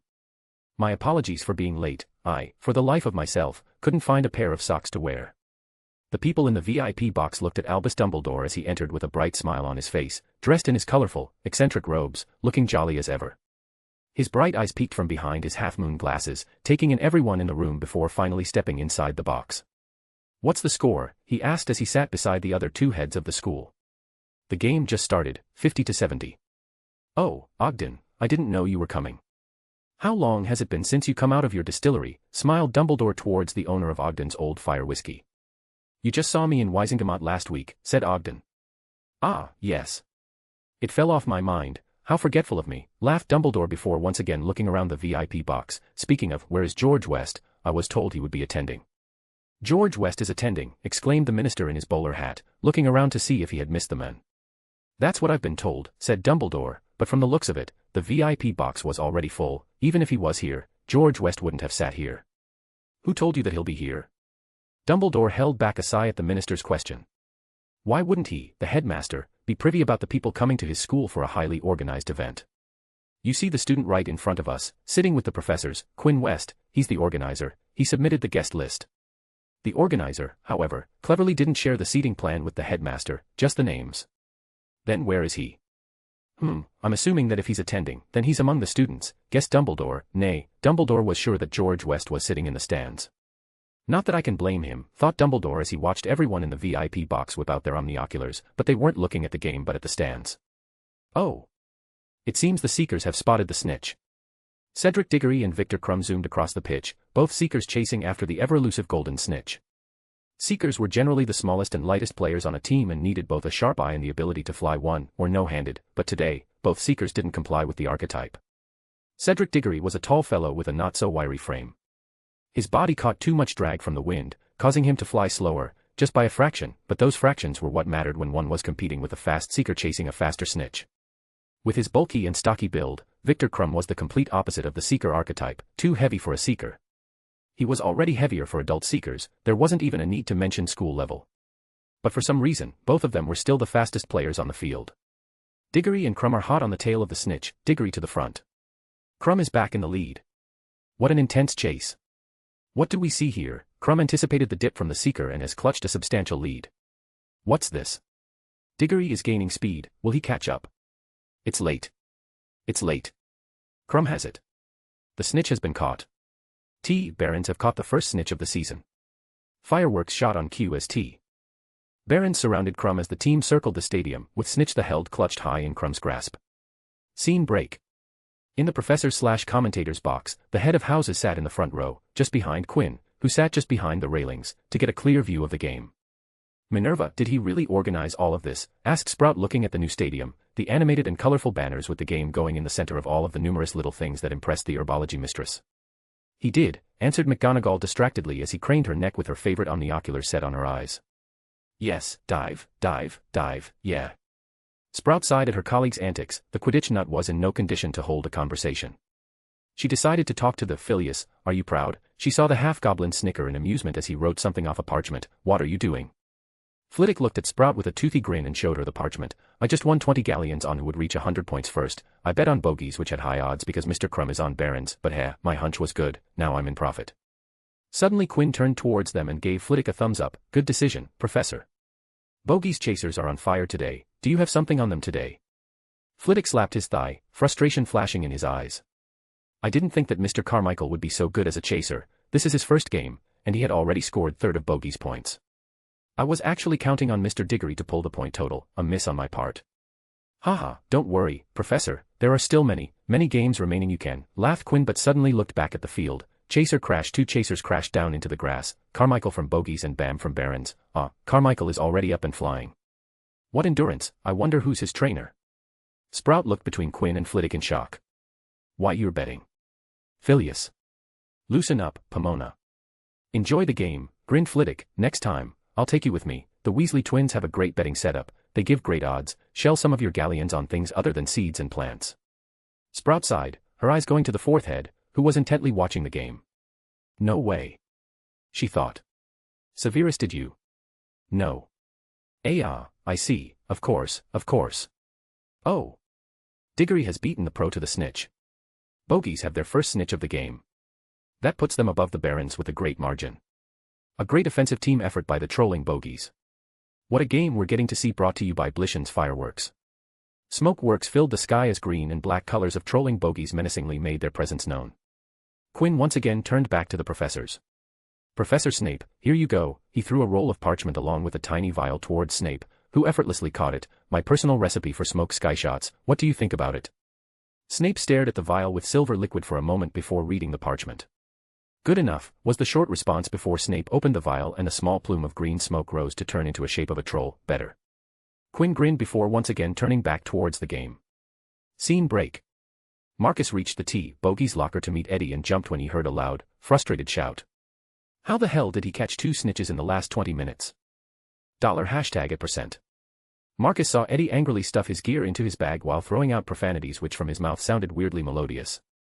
Crumb was lucky, it popped up right in front of him, all he had to do was reach out to it, said a beater. None of the house beater duos were separated in the team recruitments, with the Hufflepuff duo coming to trolling bogeys.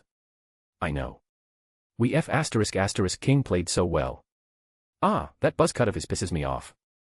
That pisses him off, thought Marcus, sometimes he couldn't understand what went through his friend's head.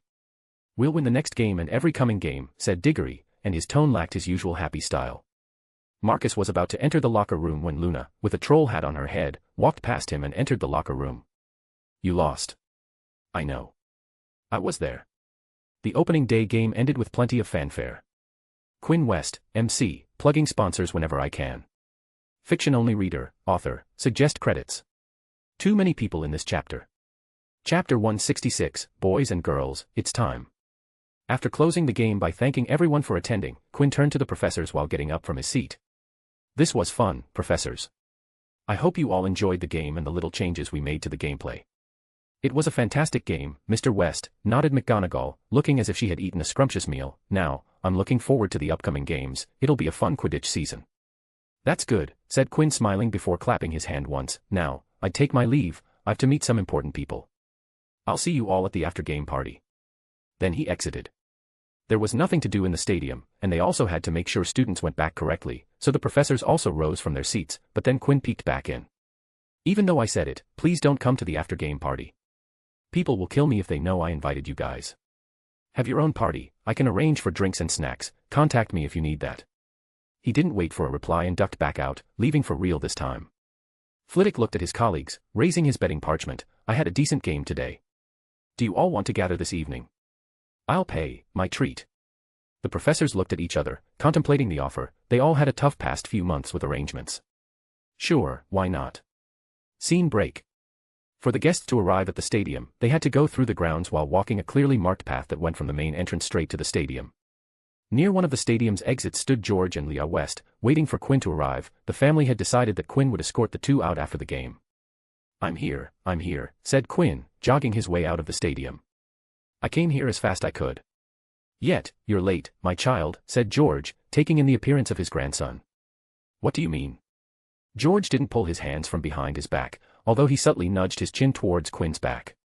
Quinn turned halfway to see the minister with his peripherals, along with various VIP guests walking right towards them.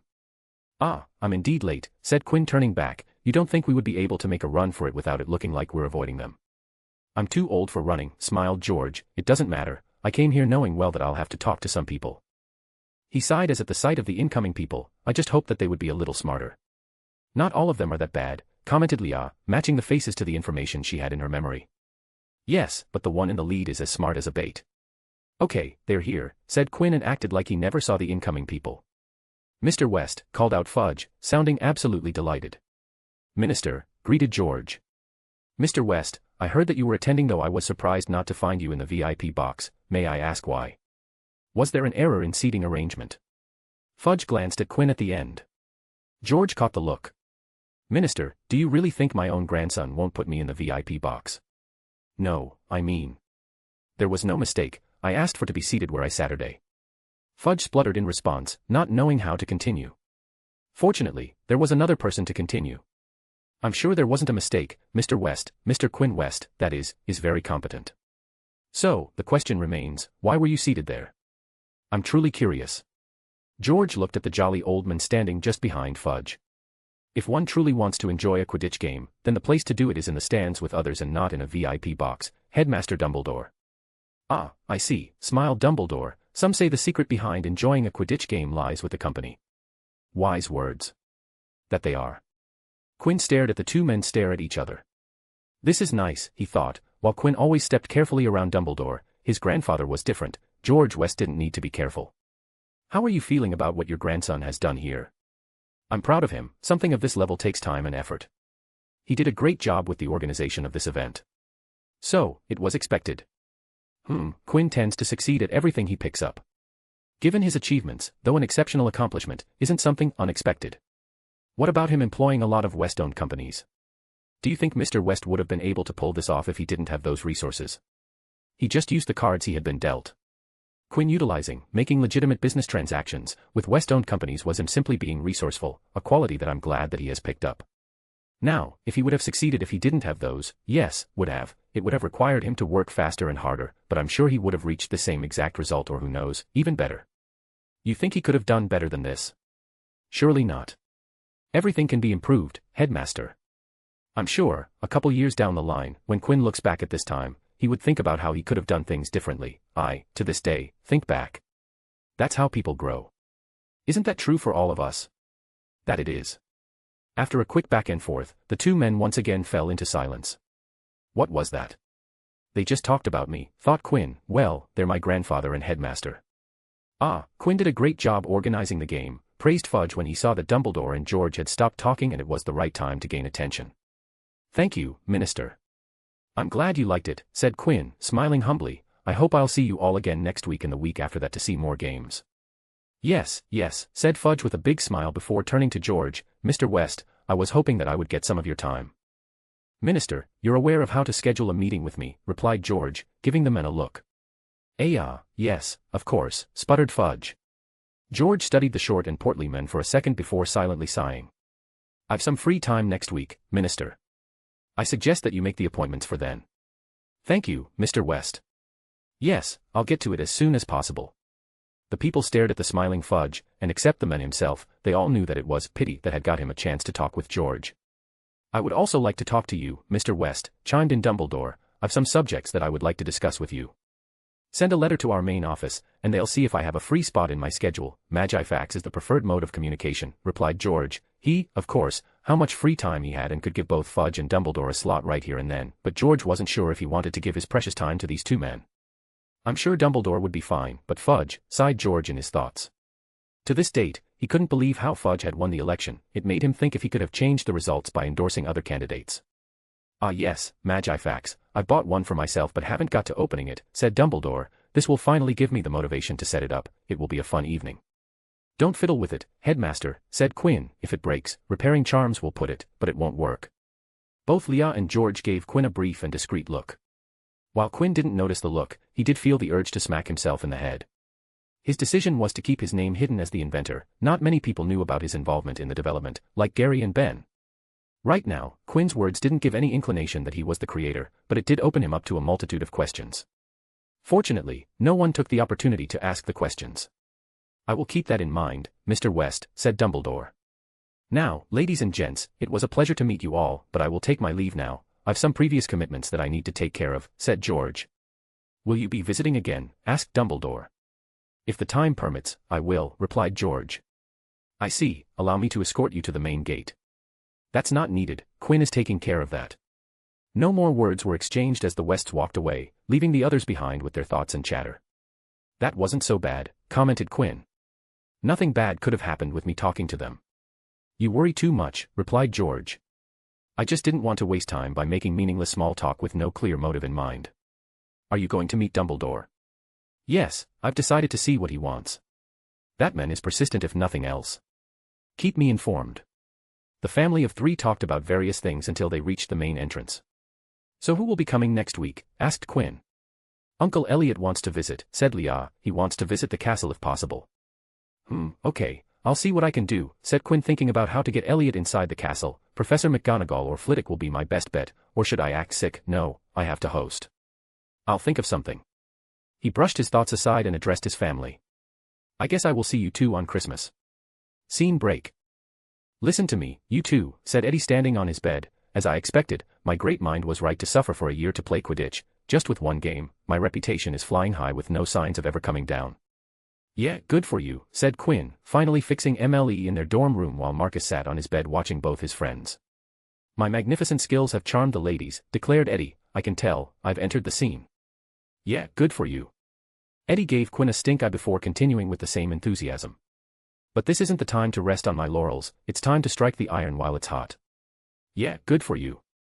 Sod off, barked Eddie before once again continuing his speech. Ahem, as I was saying, I need to take this chance to score big, and the perfect opportunity has presented itself to do that, the Yule Ball. Yeah, good, Yule Ball, exclaimed Quinn, almost falling off the stool he was standing on. Oh ho, it seems I have finally got your attention. Yes, the Yule Ball. A traditional part of the Triwizard Tournament and an opportunity for us to socialize, if you know what I mean. Perfect opportunity for me to turn one date into two, which will turn into another one, and before you know it, your mate would have already escaped singlehood.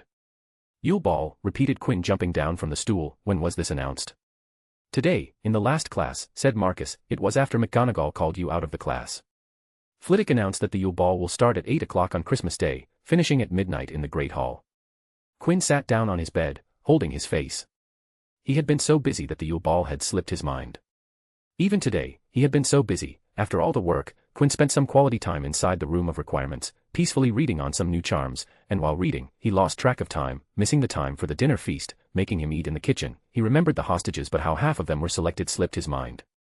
Marcus, are you going to go to the ball? Asked Quinn, looking at his shy friend. Even Eddie looked interested and was about to offer his help to find Marcus a date. To their surprise, Marcus didn't seem to be flustered and simply nodded. Are you going to take a girl with you? Asked Eddie, knowing that having a partner wasn't mandatory, at least for anyone who wasn't a champion. Yes. Once again, Marcus seemed to be serene, as if he didn't have a worry in the world.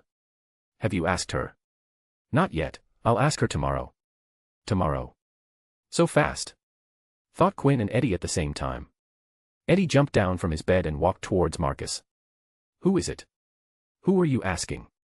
Even Quinn walked near them and stood behind Eddie with his arms crossed. You'll know, answered Marcus. Tell us now, they demanded. No, only after I ask her. Tell me, I have a Quinn behind me, said Eddie, treating Quinn as if he was an interrogation device, and Quinn puffed up his chest, playing his assigned role. He won't do anything to me. Quinn likes me more than you. That's true, said Quinn immediately. I'm standing right here, exclaimed Eddie. In the end, the two decided that it was easier to stalk Marcus than trying to get the girl's name out of him, as one of Quinn's very scarce legilimency rules dictated that he wouldn't use legilimency against friends. They weren't friends if he thought it was okay to use legilimency on them. TNC apply. Who are you going to take? This time it was Quinn's turn to answer the question. Quinn looked at his friends as some faces flashed through his mind. I don't know yet. I'll have to see. If no one agrees, I'm going solo. One Quinn West can trump one couple. After saying that, Quinn went to brush his teeth so that he could go to sleep. Yeah, right, scoffed Eddie, like a girl will reject him. If he goes alone, that means he's either gay, or he didn't want to take anyone with him. What if he is actually gay? Asked Marcus. Eddie glanced towards Marcus and shrugged. You said it, he likes you more than he likes me. Scene break. Quinn had never known so many people to put their names down to stay at Hogwarts for Christmas. He did, of course, because of hosting responsibility and tournament organization. Even if there would be no games that week, Quinn needed to take care of practice schedules.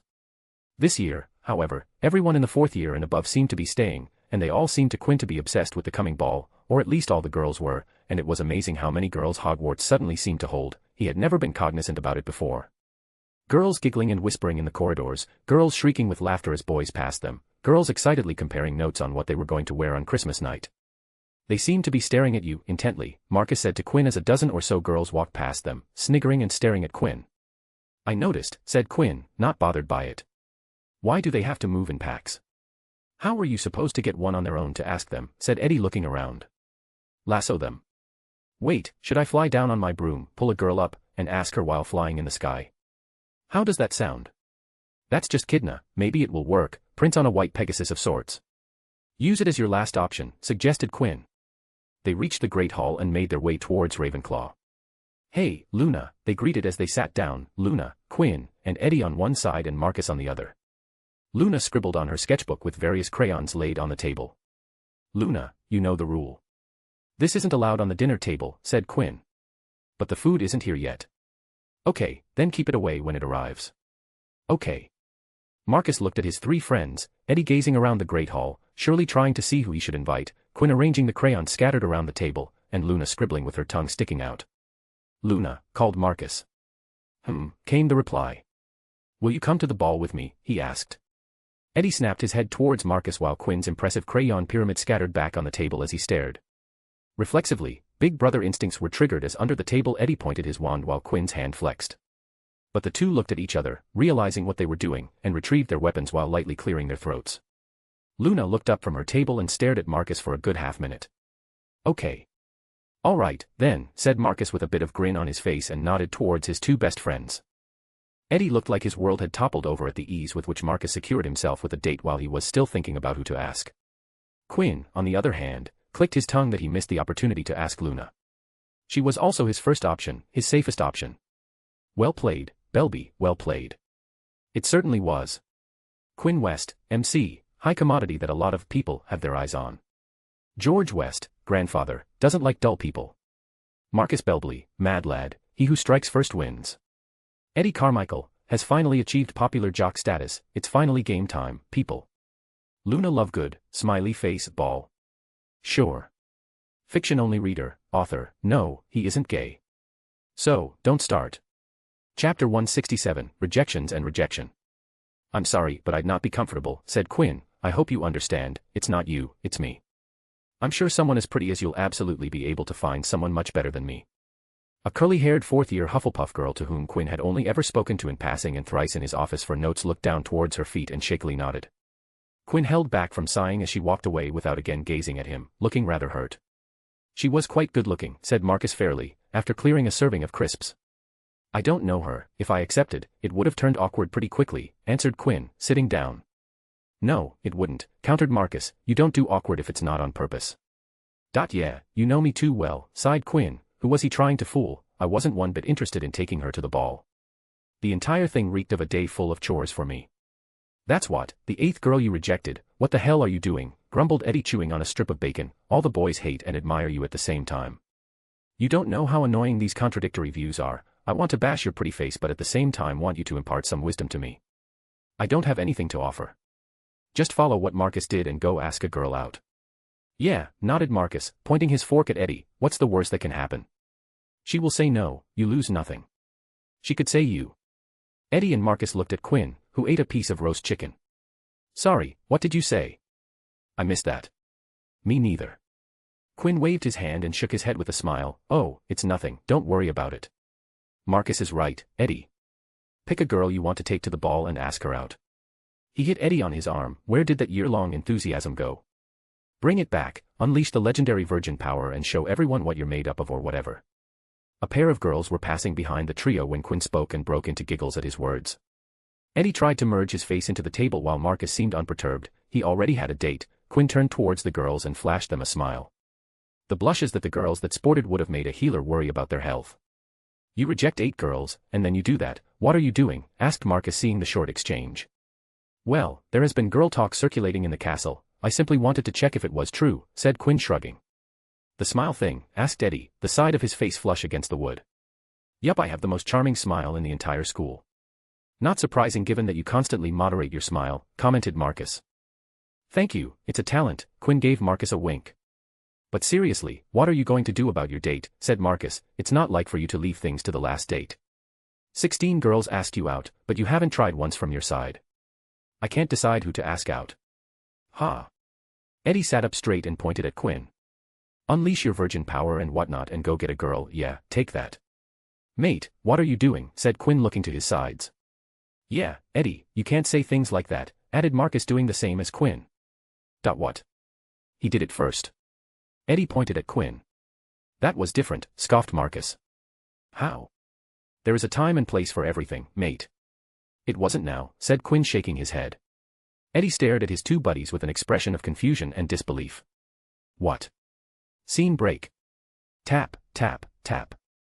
Quinn's finger tapped away at the desk in his office, staring at recon laid on his desk. He stared at the map, and the map stared back at him. Suddenly he leaned in and spoke to Recon, Daphne Greengrass. The map obeyed its creator's orders, and the ink on cloth shifted to a blue dot moving out of the Hogwarts library. Quinn leaned back and stared at the map while tapping his foot away. He watched as the dot moved across floors and climbed down the stairs. Ah, let's just do it, he said and got up from his barstool with Recon packing itself into Quinn's pocket.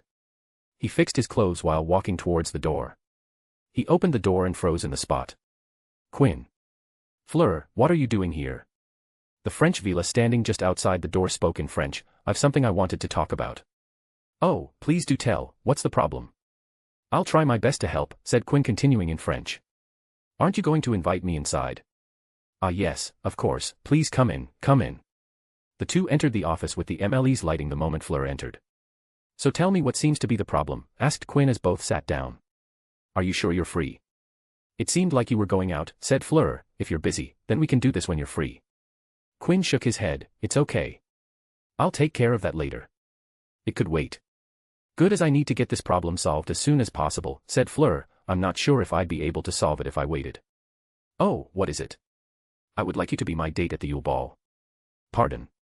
The words escaped Quinn's mouth before his mind could even process the words that were spoken. It's the tradition at Yule Ball that champions and their partners open the ball. As such, it's compulsory for the champions to have partners. I'm aware of that, Fleur. But why me? It's only been a few days, and you've already got multitudes of invitations. You can choose from one of them. That can be said to you as well. You've rejected as many people as I have. Surely you jest, Fleur. I'm sure you rejected far more than I did, smiled Quinn. Let's not go that way, there will be no end if we start. If you say so, but the question remains, why me when you've so many choices to choose from? I could ask the same, why did you reject so many, asked Fleur, crossing her legs. I didn't want to go with someone I don't know. Then, it goes the same for me. Quinn smiled and shook his finger. Nah, one of Beauxbaton's guys asked you out, but you rejected him the same. Fleur, if you don't tell me the real reason, I won't be able to help you. Fleur sighed and leaned back into her seat with her arms fully resting on the armrests. Fleur looked like she didn't want to share, but she had to if she wanted to help. You already know it, she said. Yes, but I want you to say it, he insisted. Allure, my allure, she sighed. None of the guys who invited me could resist it. Roger Davies, for a moment, I thought he wasn't affected, but it turned out he's just good at hiding it. I could tell from the fleeting glances that stayed a little too long, released a little more, and he was out. How do usually Vila find their partners? It sounds complicated. Allure is a part of us. If a Vila wants it, they can retract it completely. When Vilas find someone who we like, we completely retract our allure. I can't do that, yet. I see, said Quinn, followed by a silence in the room. Fleur watched as Quinn stared at his desk. She couldn't tell the look in his eyes, but as time went by, she started to feel anxious, a feeling new to her in the current context. It's okay if you don't. I accept. The two people stared at each other, with Fleur watching Quinn with slightly wide eyes. You accept? Are you sure? Quinn felt the weight of recon in his pockets that were charmed to be weightless. The thoughts of a blonde flashed through his mind, but he put those aside. Fleur needed his help, and it was easy enough for him to provide. Yes, I'm sure, he said before putting on a smile. It'll be my honor to be your date for the Yule Ball. It'll be a fun evening, I'm looking forward to it. C'est parfait, she beamed in exclamation. Indeed, it is. Fleur looked satisfied, but she had to ask one last thing. You do know how to dance, right? No. I'm great at dancing. The day keeps getting better. I live to impress, Fleur. Live and love to impress. It was decided, Quinn West and Fleur Delacour were attending the Yule Ball together. Scene break. Quinn and Fleur decided not to tell anyone about them going together as each other's date till it was absolutely necessary. The only one privy to the information was Olympe Maxime, as she had required Fleur to find a date as soon as possible, and if she couldn't find a date, Maxime would arrange one for her. A couple of days passed once again, and Quinn's rejection continued to increase, yet the number of girls inviting him to the ball didn't seem to slow down at all. He still got through 1 or 2 rejections a day. The girls seemed to have formed a mentality that there was no harm in trying, as if they get rejected, Quinn would refuse gently in utter politeness. The Great Hall was no longer safe for him, especially lunches where girls would usually ask him to meet them in private so that they could invite him to the ball. It had become for him to be seen in public, as a lot of eyes were on him watching to find if he had found a date. His office was the only public place that he could be at peace, as no girl dared to use his office to invite him out. Fleur Delacour, an outsider to Hogwarts, was an exception. And while he was free from Yule Ball invitations inside his office, the Yule Ball didn't leave him. As the day the ball was introduced, most of his requests were related to the ball. Guys after guys coming to the office for help regarding dates. While it wasn't compulsory to get a date for the ball, no guy wanted to go alone, all wanted a girl on their arm. Knock, knock. There was a knock on the door as the door chime alerted Quinn that someone had entered his office. I hope it isn't another one of the Yule Ball requests, he sighed while walking out of his workshop. He saw a familiar client standing inside his office. She was looking towards the workshop door since before he had walked out. Ivy, what can I do for you? Asked Quinn, sitting down on his bar stool while asking the girl twin to make herself comfortable. Given that you're here alone and not together with your brother means that it isn't about the Triwizard Tournament. So, tell me, what has you in trouble? I can be here for the Triwizard Tournament, you don't know that. She's testy today, he noticed. You could be, but that seems unlikely given your brother's attitude regarding this entire situation. He would be here if it's regarding the tournament. Ivy didn't speak immediately, moreover, she continued to stare at him. While Quinn would have preferred if she didn't wordlessly stare at him, he wasn't that bothered by it and stared back.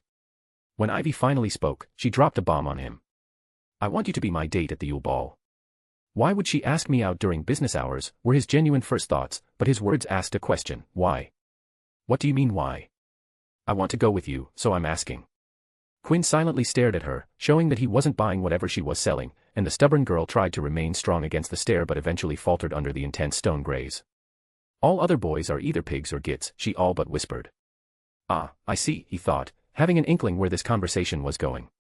They are either too creepy, honestly, why would I go with someone who I haven't talked to even once, and yet they act like we have known each other for ages, acting all chummy. Ugh, it sends jitters down my back, she looked uncomfortable even thinking about it. The others who actually act civil and invite me properly just want to go with Ivy Potter, and not me, just Ivy. She looked a mix between livid and tired. Harry got attention as the boy who lived almost always, drawing the spotlight away from Ivy, who was okay with it as she found the attention tiresome. But this time, she was in as much spotlight as Harry, and it was getting on her nerves. Pick a friend and go with him, suggested Quinn shrugging. I can't. I don't want to go to the ball with Ron, my brother's best friend. Neville has already found his date, and I don't think it's a good idea to go with other Gryffindor boys. Other than that, I don't know many boys outside of Gryffindor. I can suggest one charming fellow. I'm not going with Eddie Carmichael. Harry will blow his top if I do that. Not something I want to deal with right now. Well, can't say that I didn't try, shrugged Quinn. And why me, if I may ask? You're the perfect shield, said Ivy, seemingly happy with her statement. If you go with me, there won't be a single peep from absolutely anyone. Seeing how much she likes you, even Mom will be happy with my choice. Dad and Harry like you enough that they won't act stupid, especially Dad. After the incident, he has a splendid view of you. I'm flattered, said Quinn with a smile which dimmed as he continued, but unfortunately, I would have to respectfully decline, Ivy. Why? I already have a date. You have, she exclaimed a bit too loudly. It wasn't an exclamation of upset but of surprise. When? Asked Ivy. A couple of days. A couple of days. Now you're just repeating my words. Ivy was genuinely shocked as one of the prime topics among the girls across the school was about who the most eligible boys were going with to the Yule Ball, and Quinn was there right at the top hanging with the champions, and to hear that he already had a date when everyone was still wondering who he was taking was startling news. Who were you taking? She asked. Quinn stared at the redhead, and given their relationship, he didn't mind telling who he was taking to the ball, and Ivy knew better than to leak his secrets. So he replied. Fleur Delacour. You're taking the villa? Asked Ivy and studied Quinn, looking for something. I'm not under the influence of allure if that's what you're wondering. Oh. So, sorry about this, but I can't take you. It's okay. It seems I was a little too late. Yeah. Ivy leaned into her chair and sighed while looking at the ceiling. She wanted to get up and escape immediately but held back as that would make things awkward. Would you've accepted if I came earlier? She asked. To be honest, I don't know. I might or might not have accepted it. It would have depended on that moment. What about if I asked you to be my date as part of a job? Ivy heard a laugh in response, followed by a happy-sounding Quinn saying, You're a smart girl, Ivy Potter. If you came to me leading with that, your chances would have definitely increased. His answer brought a bit of a smile to her face. Shortly after, Ivy got up to leave, with Quinn walking her out. As she exited, Ivy heard Quinn call out to her. Yes, she asked. Save me a dance. Sure, she answered. In a way, she had confirmed that she would be attending the ball. Scene break. Ivy stood in the corridor, looking at the mood overhead while leaning on a ledge, thinking about her meeting with Quinn. I got rejected. Even though her reason behind asking Quinn was so that she could escape the constant stream of boys bothering her. And I was looking forward to it, she sighed. Quinn had worked with her, Harry, and Hermione for 2 weeks to prepare Harry for the first task. Those 2 weeks were tough, not only for Harry but for her and Hermione as well. Quinn West was a taskmaster when he needed to be. They learned more than they had learned in a while, and that was saying something when you took Hermione Granger and Ivy Potter into context. But those same 2 weeks were fun as well. They had fun, and Quinn had managed to turn what would have been tense times into generally upbeat sessions. Ivy thought if she had gone with Quinn, her evening would have been the same fun. I knew Delacour was a possibility, but I was sure it would be. What are you doing? Ivy turned to see a furrowed brow on the generally expressionless resting face of the blonde girl, with who she was well familiar. Daphne. The girl who Ivy had been thinking had appeared in front of her. Quinn West, MC, being famous is hard. Fleur Delacour, champion, being a villa is hard. Ivy Potter, Potter Princess, twin, being a Potter is hard. Chapter 168, 2 girls, asking her out. What are you doing here? Daphne. Both girls studied each other with observant eyes, scrutinizing. And for once, they didn't start bickering with each other from the first glance. Ivy wasn't in the mood to start anything with Daphne. The blonde saw that and thus retrieved the attack instinct they had around each other. Daphne watched as Ivy stood with her arms folded over the ledge, slightly leaning out as she gazed at the stars shining in the inky sky overhead. It was different for her to see Ivy like this, at least it had been a while. "What happened to you?" asked Daphne. Ivy breathed in before releasing an audible sigh. "I got rejected." "Rejected? What do you mean?" "Rejected as in I got turned down for a date at the Yule Ball." Daphne's face faltered at Ivy's words. She blinked in surprise as her mouth opened and closed a couple times before she finally could get something out. "You got turned down," she said, and a taunt escaped her. "Well, it's not surprising that someone turned you down, not a lot of people can handle that brutish brash nature of yours." Daphne pursed her lips as soon as she said that. It was habit. It had been a very long time since Ivy and she had a talk where they didn't go after each other's throats. And now, even after her taunt, Ivy didn't show as much as a twitch in return. It finally dawned on Daphne that Ivy really was affected by the rejection. "I'm curious, who turned you down?" Ivy glanced at Daphne, and it was supposed to be a momentary glance, but seeing the look in her made Ivy pause her sight on Daphne. Ivy didn't like to hide her emotions. As such, she never liked diplomacy. The only reason she practiced it was because she knew its importance and wanted to beat Daphne at it. On the other hand, Daphne was a natural at it. She wasn't a natural at clemence, but the protective mind art came easier to Daphne than most. They had started learning the art together and even had taken many lessons together. Their mothers were close friends. Not once since then had Ivy ever beaten Daphne at a single clemency activity/task/competition. But there was one thing in all those times that Ivy had learned about Daphne: eyes were the window to the soul, and Daphne's eyes tend to give her hidden emotions away. "Ah, is that concern I see," she thought, noticing the flash in Daphne's eyes. "It's been a while." After all, they weren't always like this.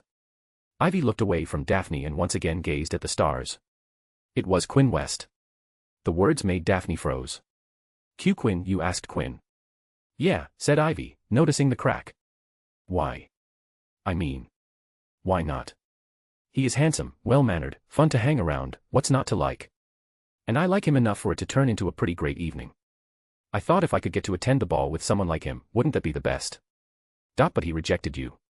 "Yes, he did," she sighed. "Quinn said he already had a date." "What?" Ivy turned toward Daphne, fully expecting the reaction. It was why she had told her that. "Yeah, Quinn already had a date for a couple of days, it seems." I see, who is it?" Ivy contemplated for a bit, if she should tell her the answer. "Fleur Delacour." Daphne stilled. It was like looking at a picture, the muggle kind. She was so still that for a moment, Ivy doubted if Daphne was breathing or not. "She really likes him, huh?" thought the redhead. There was no expression on the blonde's face, but her eyes betrayed her chaotic emotions. Ivy turned her back to the ledge and continued to stare at Daphne. It might have been a minute after which Daphne once again spoke. "Who? What do you mean?" "Who asked? Was it Quinn or that by, or Delacour?" Ivy held back a smile threatening to break on her face. Hogwarts Ice Queen, that's what they had started to call her. But Ivy knew the truth. Ice Queen was far from accurate when it came to Daphne Greengrass. Sure, she was cold, but ice wasn't the correct representation for it. More like cooled of magma turning into rock. A layer of rock that hid the blazing magma inside, that's more like it. There was no doubt that Daphne Greengrass was calm, cool, cold, and collected. Brutally logical when needed, but that wasn't the complete her. The other side was only known to people who knew Daphne from her childhood days, people like Ivy Potter, Harry Potter, Tracy Davis, Draco Malfoy, and a few others outside her family. Those people knew and had seen the passionate emotions that run deep within the surface, coursing like molten magma, only emerging when the inherently steady Daphne was agitated. When her feelings swung to extremes, that was when the other side showed. "I don't know," said Ivy. "He told me that he was going to attend with Fleur Delacour. He didn't mention who asked who out." Daphne's dainty hands clutched into fists as her eyes narrowed. If she knew this was going to happen, she would have gone asked Quinn out the second the ball was announced. Of course she didn't. Daphne thought that she knew Quinn quite well. The fifth-year boy had many casual friends, and even more acquaintance, but what he didn't have many were close friends and intimate friends. If one were to ask to name Quinn West's intimate friends, then 99 out of 100 people would take three names: Eddie Carmichael, Marcus Belby, and Luna Lovegood. These were three people with whom Quinn held a commitment to the development of each other's characters, the mutual responsibility of utmost faith and trust, and a connection that ran soul deep in the non-magical sense. They were his closest confidants and whom he had bonded with over his and their vulnerabilities to reach the highest level of friendship. As much as Daphne wanted to be at that level, she wasn't there yet. But she was sure that she was Quinn's close friend. Not only had they both invested in each other personally, but also emotionally. Because of the level of investment, close friends have shared more information. They are aware and familiar with each other's family members and private life. Also, they both know and help each other accomplish their life goals, hence emphasizing emotional investment. And Daphne was confident that she was the closest close friend Quinn had. More importantly, she was one of the few girls in that category. Luna Lovegood wasn't a threat, as close as the girl was to Quinn and vice versa, they were more of a brother-sister duo. And she is going with Marcus Belby, she thought. Then there was her own best friend, Tracy Davies. Sometimes, Daphne felt envious, jealous of Tracy. She and Quinn had clicked the moment they had met. The two constantly joked around every time they met and seemed to have the time of their lives. They went even as far as matching their sentences with each other. The only thing that relieved Daphne was that she had asked Tracy if she liked Quinn and Tracy refused. Her own sister was annoyingly close to Quinn. Whenever Quinn was in the vicinity, Astoria would run over towards him and glomp him as if he was a treat. It annoyed Daphne to the limit, but Astoria continued to do it, and Quinn allowed it. This year, Quinn had been so busy that he hadn't talked to her for a month and only met her because he needed to treat Astoria, which she was grateful for, don't judge. Finally, there was the new girl Fleur Delacour. Ah, how much she hated the French hussy. She just swept in like it was nothing, all giggly with Quinn, who seemed to be lapping it up. It took her such a long time for Quinn to use her first name. But she, Fleur, with her "please call me Fleur," made him say it in months. But Daphne was sure that if Quinn was going to ask a girl out, then it would be her. Especially after Quinn had asked for her help to communicate with the Quidditch team. Every day, she would arrive at the aid office to give her daily report, and after that, both would walk to the Great Hall for dinner, talking about everything and anything. They were having fun these days. So when the ball was introduced, she patiently waited. She was raised to think that the boy was supposed to ask the girl out and not the other way around. Her confidence increased with every girl Quinn rejected. But here she was hearing from Ivy Potter of all people that Quinn already had a date with Fleur Delacour. If she knew this would happen, she would have trashed what she had been taught and asked Quinn instead of waiting for it to happen the other way round. Ivy continued to watch Daphne. She could only imagine what was going in her head. Well, she had seen it too many times. "You're not going to do something stupid, are you?" Daphne's eyes snapped towards Ivy. "What do you mean by that? Don't act like you don't know what I'm talking about." "No, I don't. Why don't you explain it to me so I can understand?" "Oh okay, you know how you used to do those stupid things when we were little," scoffed Ivy. "I don't know what you're talking about," denied Daphne. "Yeah, you keep saying that, but that isn't going to make things any less true." Daphne simply shrugged in response, deciding to end this conversation. Ah, she calmed down, that was fast, thought Ivy, and it was a sign that the conversation was over. Ivy pushed herself away from the ledge, ready to leave. As she walked past Daphne, Ivy stopped. Daphne glanced to her side at Ivy, waiting for her to say something, but the redhead gave her a fleeting glance before walking away while humming a tune.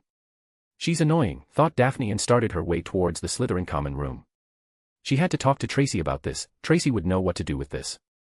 As Daphne reached the corridor just beyond the common room entrance, she heard, "Daphne." The girl turned, and her eyes flashed with recognition.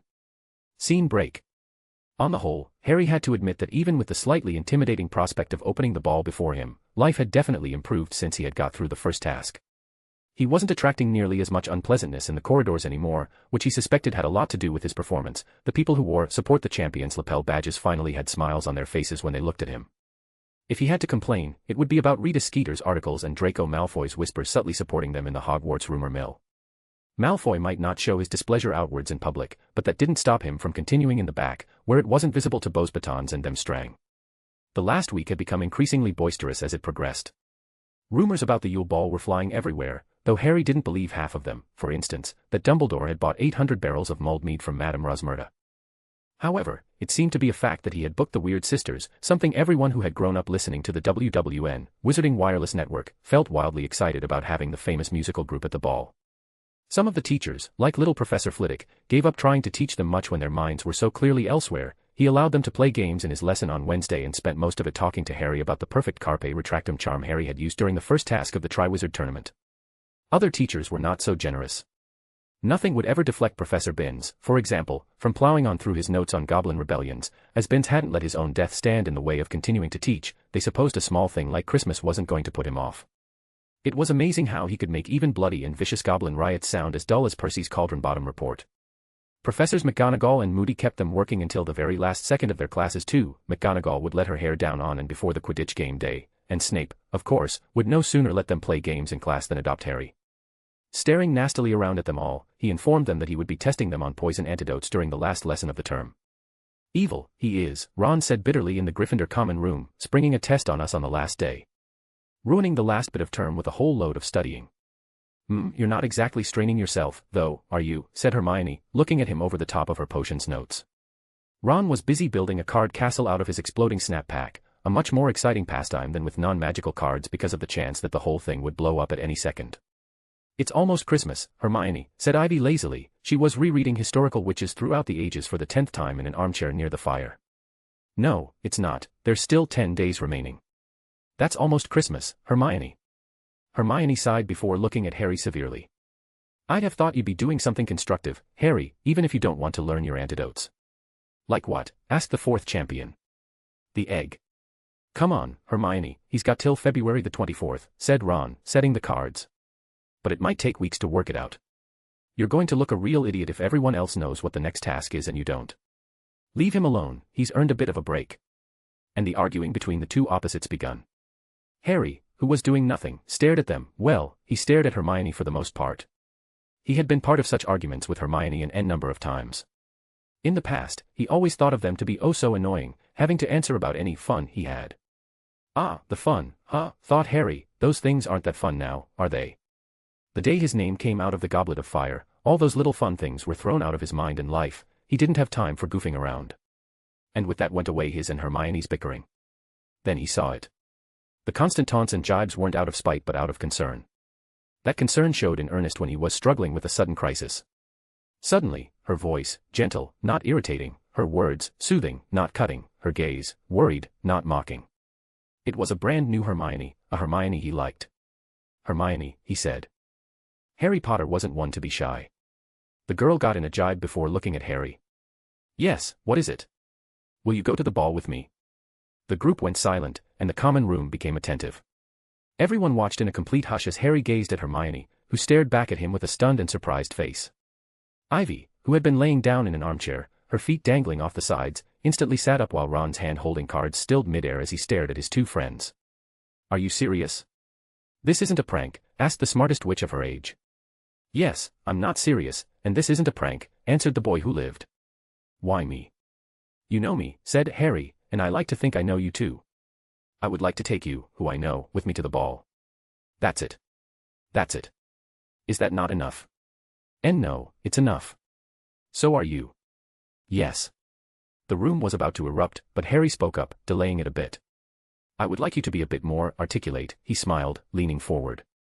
Don't push it, Potter. I'm a Potter too, thought a redhead, but she stayed quiet. Please, I insist, asked Harry, using one word he had picked up from an old man who loved socks. The brunette with wavy hair pushed one side behind her ear. Okay, if you want it that much. I accept your offer, I'll go with you to the ball. It's a date. It's a date. Now the crowd erupted, cheers and hoots, the complete package. Everyone surrounded the champion and his date, festivity ensured. Ronald Weasley looked to his side, he still didn't have a date. So. Ivy, should we go together? The reply came quick. No, thank you, Ron. I'll be fine. Oh, come on. Quinn West, MC, hey, I guess. See you next time. Ivy Potter, rival number 1, got rejected. Now feels a little better. Daphne Greengrass, rival number 2, missed her chance. Isn't feeling good. Harry Potter, protagonist, A/N, buffed. Well, I got a date for the party. How about you guys? Yes, I'm asking you. Hermione Granger, still a champion's date, oh boy, she's going in the lake again. Chapter 169, Awkwardness, Suits and Attraction. Are you still mad? Are you going to complain to him? Will you try to, you know? Sitting in her chair, Daphne Greengrass sighed. She glanced to her side, and sitting in another chair, swinging her feet, was Astoria Greengrass staring at her with curious eyes. I'm not going to do anything of any sort. We're here for your treatment, there isn't any place to bring that up, and I'm sure Quinn would appreciate us talking about those things in his office, he's very particular about it. But, you want to, right? If you had the option, you'd ask him. Daphne didn't grace the question with an answer. What was she supposed to say? That Quinn should ditch the French hussy and take her to the ball, that wasn't going to happen. Knowing Quinn, he wasn't going to back out of his commitment and... I don't have that option anymore, she thought. Astoria continued to gaze at her sister. The still secret news of Quinn going to the Yule Ball came as a surprise to her. Astoria, much like her sister, thought that Quinn would ask Daphne out to the ball. She was the best option after all. Can't say I didn't enjoy seeing her fret for hours to Tracy. As much as Astoria loved her sister, the one thing she didn't like was Daphne's habit of keeping emotions away from her face. She is so pretty, it's an absolute pity for it to be set in stone. Daphne had been good at occlumency from the very start, getting praise from everyone. Daphne's occlumency teacher had wildly applauded her when she was able to keep emotions off her face so well. Maybe it was because of the constant praises that Daphne kept few feelings on her face to this day. So Astoria felt joyous whenever someone could rile Daphne enough for her to break her occlumency. That was the reason why she would always bother Daphne in one way or another, anything from making her sigh to smile. Then came Quinn, reminisced Astoria. Suddenly she became more expressive. Now she talks more, smiles more, she even laughs. It had started with Daphne only changing around Quinn, but little by little. Astoria smiled brightly. She is returning to the Daphne of before. Why are you smiling so much? No reason, said Astoria, grinning even more. Oh, smiling, are we? Let me on the joke. The sisters turned their heads to see Quinn exit through the red door in the glass wall. So, Astoria, ready for this month's dose of oh-so-spooky dark magic? The younger Greengrass bowed her head. Why yes, Dark Lord W. West. Good, good, I can feel the fear. I like it, said Quinn in a low, deep, and spooky voice. The smiling expression on his face, though, didn't match his tone. The two looked at each other and broke out laughing. No matter how many times Quinn treated Astoria, it was a little tension-raising for the girl to have blood magic run through her body. Maybe it would get better with more time, but that time wasn't now. So to ease her worries, Quinn would always make the ambience as carefree as possible for Astoria to feel safe. Before we get started, let's go over the usual, shall we? Asked Quinn, pulling his trusty barstool beside Astoria. Certainly. Okay, how are you feeling right now? Fit as a unicorn. Excellent, unicorns don't get sick. How about any anomalies during the month? Nothing I can remember of. Ah wait, I have one. Daphne looked alarmed at Astoria's sudden revelation. Oh, please tell, asked Quinn. Throughout the month, I felt a little too happy. Quinn chuckled in response, but Daphne wasn't amused. Astoria. This is serious. You can't joke. Oh, it's fine. The healer isn't angry, you shouldn't be as well. Daphne looked towards Quinn, who shrugged with a smile. He honestly didn't have a problem with it. Okay, Astoria, jokes aside, any problems throughout the month? Asked Quinn.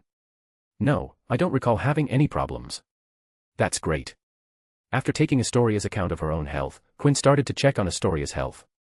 One of the principles of diagnostics that Poppy had taught him was that patients aren't an accurate source of patient condition, as several of them lied or weren't cognizant of their own state. It was a healer's role to find and search for a more complete diagnostic of their patient. All right, everything indeed looks good.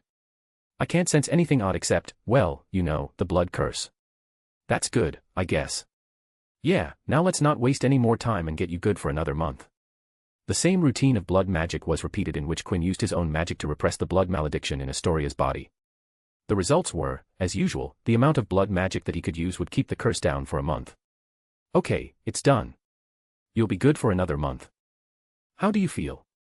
Astoria exhaled deeply as Quinn's hands left her. She looked at her hands and clenched them. Just like after every treatment, she felt a boost of energy, as if she could go on forever. Yeah, I can feel it, she said. It's done, it's like every time. Excellent. Now, how are you doing, Astoria? What's going in your life? Asked Quinn as he got up with the barstool in hand behind his desk. Astoria tapped her chin with her finger in wonderment. The gears in the brain of the extrovert Greengrass turned as a naughty glitter flashed in her eyes. I'm a little sad, I guess. Sad, why? Asked Quinn, furrowing his brows. Any problem I can solve. Tell me, I'll have it clear in a jiffy. No, it's nothing like that. Her puppy dog I were fatal. I'm just sad that no one invited me to the Yule Ball. Now I'll have to go back home at Christmas. Daphne twitched, and her eyes widened as she realized what her dear sister was trying to do. She's trying to bring the topic up. Quinn, who was expecting an everyday problem, also froze for a split second. His eyes subconsciously moved towards Daphne, and to both of their surprise, both of their eyes met. Both immediately averted their eyes away. Oh, that's unfortunate. Astoria was delighted that just a single sentence from her was splendidly doing its job. Yes, it is. Wait. Quinn, you should take me. Please. Quinn kept his eyes on Astoria, trying his best not to look at the other sister whose gaze he could feel on him. And he as did that, he noticed the subtle odd expression on Astoria's face, an expression he was well familiar with. Wait a minute, the realization dawned on him, she knows. Astoria knows, that would mean. He finally ended up looking to the side and saw Daphne staring at him. Ah. Daphne knew about it, she at least knew that he had a date. He hoped that of all people, she would be the last one to know. But now that he thought that the cat was out of the bag, he decided to come clean and finally start disclosing from his end. Sorry, Astoria, but I already have a date for the ball. Eh, you do? Astoria looked between Quinn and Daphne, subtly implying a question if they were going together. Yes, I have a date, said Quinn, ignoring the subtlety that was hitting him soundly in the face. Who is it? Fleur Delacour. The French champion. You're taking the Vila to the ball, I surely thought you'd be taking Daphne. Don't you think so too, Daphne? Don't talk nonsense, Astoria, said Daphne, half glaring at her sister. Astoria just stuck her tongue out in cute defiance. Daphne couldn't do anything but sigh.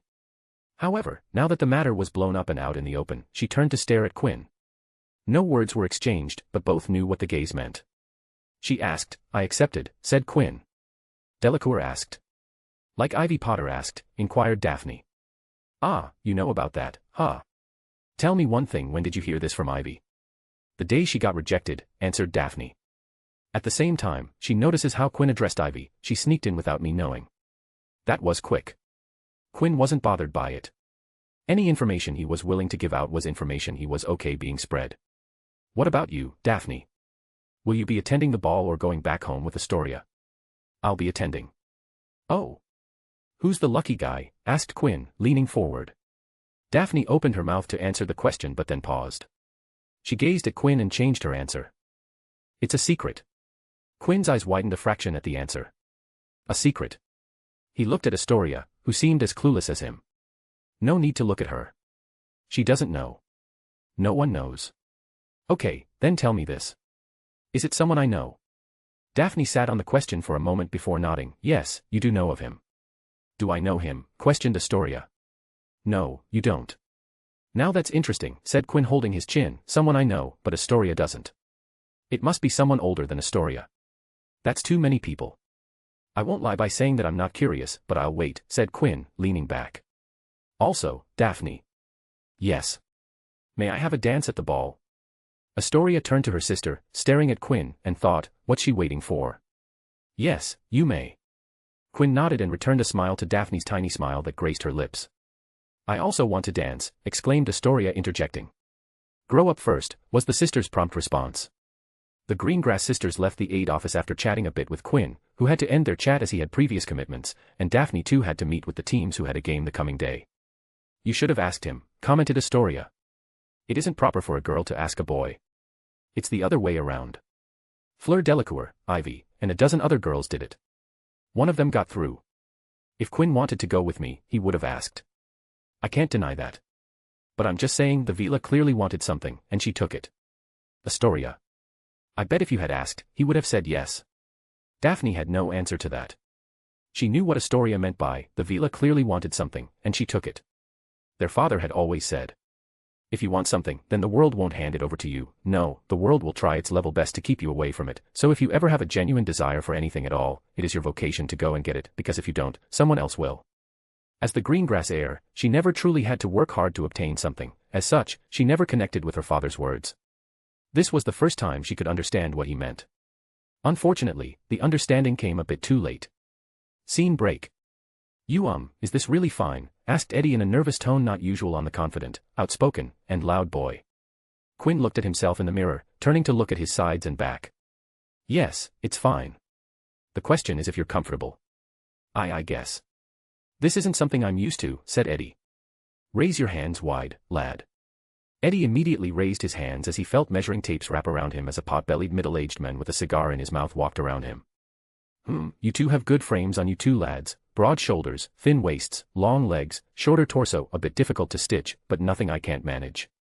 Quinn checked himself in the mirror while adjusting the fitting jacket full of stitches and threads.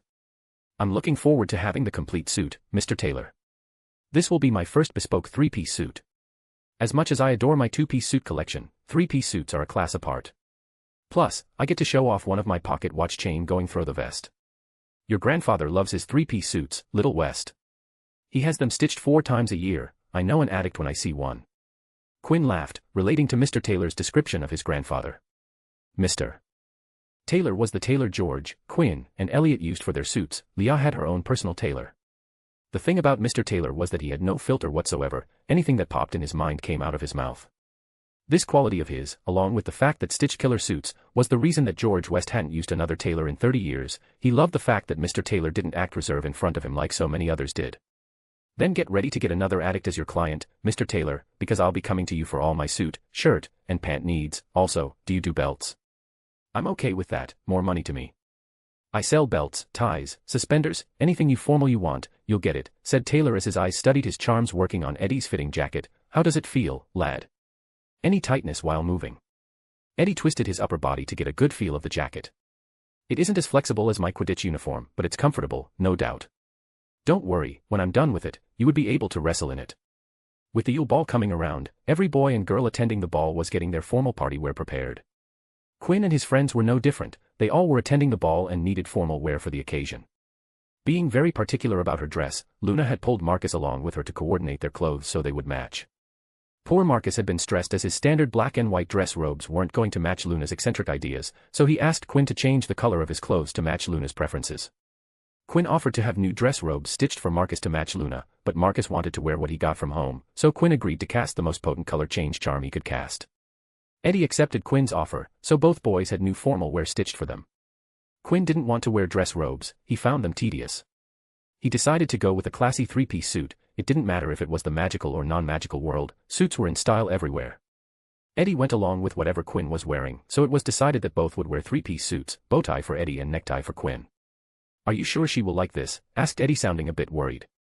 Eddie, while clothes are powerful weapons, but to wield their true power, to look your best, you need to feel your best, you have to believe that you look good. But I don't if I will look good in this. Bah. Everyone looks good with my babies on. Take a bath and cut your hair and you'll be no less than a dashing prince, shouted Mr. Taylor while writing down adjustments and measurements. I still don't get it, you know. How in the world did you get Tracy to agree to go with you to the ball? Asked Quinn. He was shocked when he was looking for Tracy for the progress of ticket mailing and pulled out Recon to locate her. To his surprise, he saw her with Eddie in a classroom. His curiosity piqued.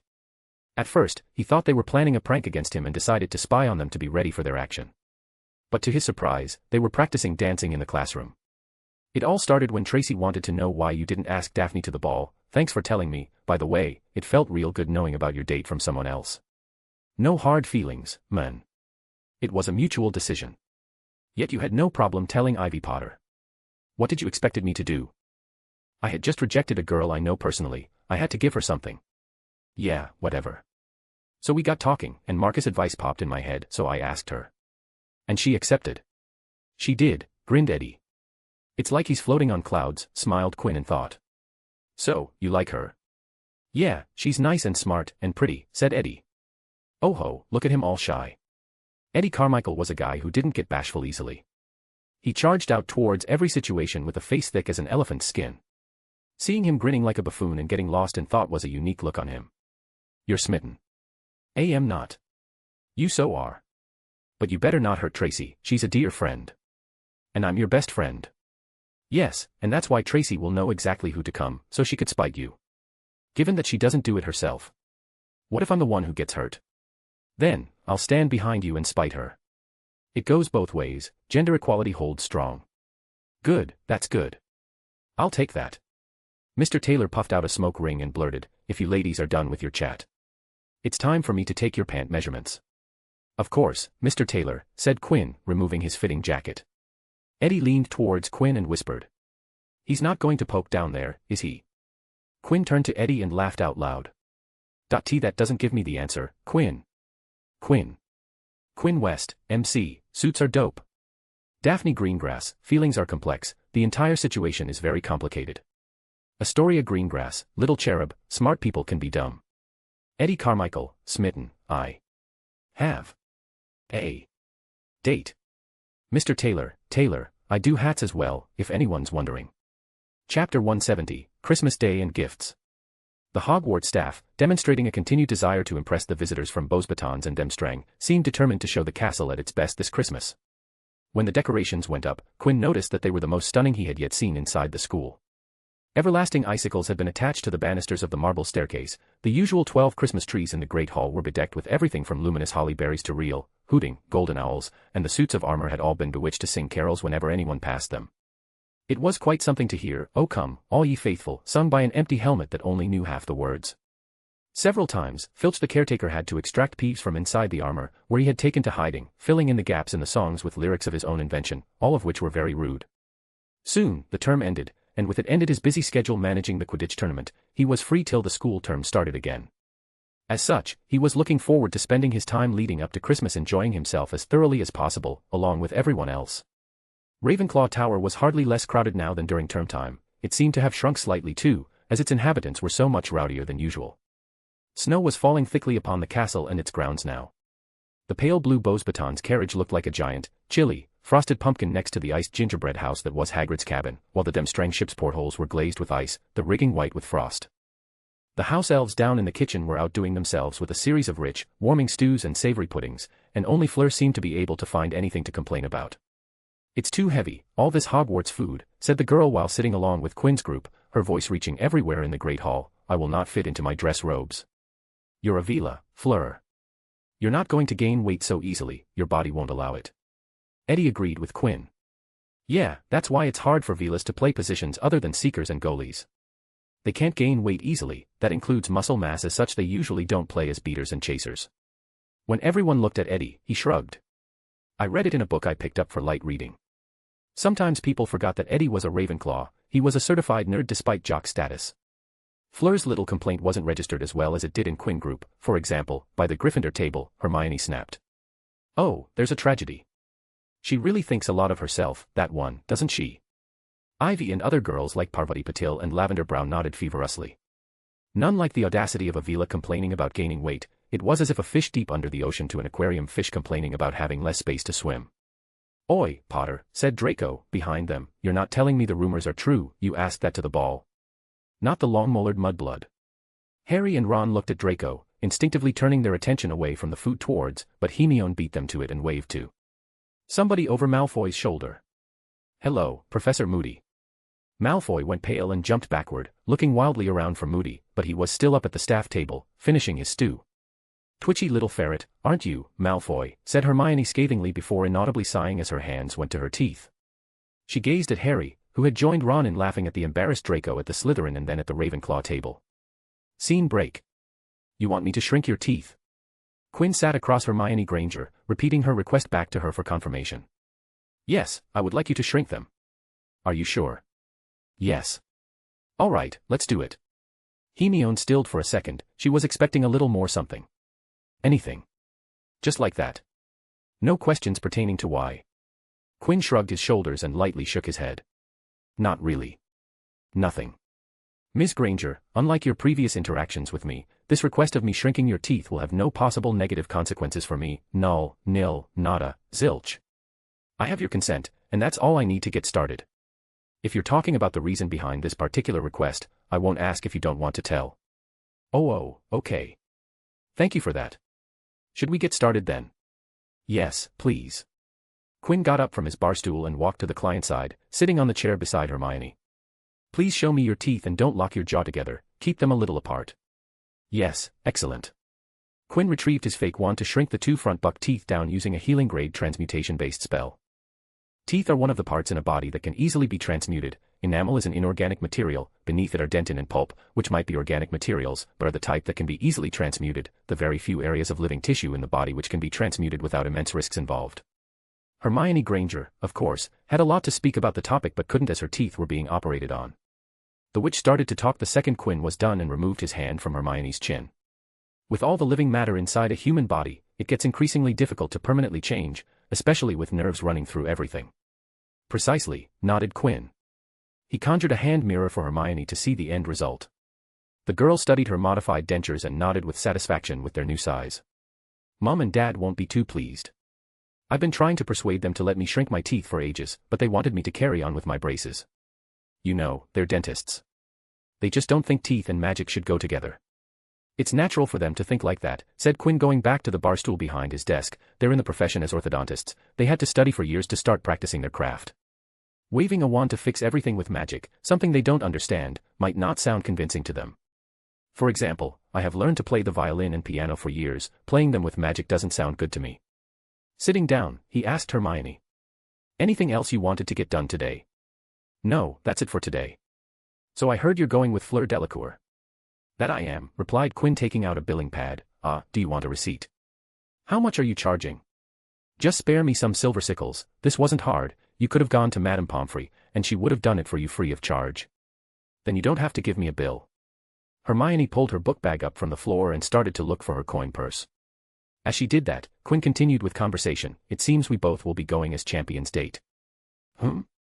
Yes, said Hermione pulling out a pouch with a jingle of coins inside. Any idea who is going with Krum and Cedric? Cho Chang is going with Cedric, they're dating. I'm not sure about Krum, there is no news about him. Is that so? So, you rejected Ivy. Hermione slid the silver sickles across the table. Quinn glanced up from the table, looking at the girl before he pulled the coins towards him. I did. Are you angry about that? Not really. I expected Ivy to get rejected. But I thought it would be Daphne Greengrass. Yeah, that's the official party line. You're going to dance with Ivy, though. Only if it doesn't make things awkward with her date. I don't want to ruin her evening. I also want to dance with you, so save me a dance. Speaking of that, who's she going with? No one yet. No one, said Quinn raising his brow. You rejected her, said Hermione and shrugged, she couldn't recover. Ha ha ha, you're joking, right? Right. Scene break. Christmas Day had finally arrived. Quinn woke up to white covering the entire castle and grounds. It was a beautiful sight, a sight to behold. A white Christmas, smiled Quinn, looking out of his window. He started his day with his usual morning workout. Eddie had paused his morning workouts to work with his teammates who had a different routine. As such, his mornings were spent exercising in silence. After a breaking sweat in the wintry, snowy cold, Quinn returned to the common room.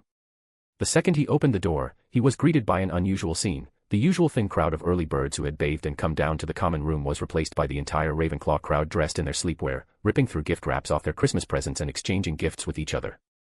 Everyone woke up early today. He weaved his way through the crowd of jolly festivity up the stairs to his dorm room.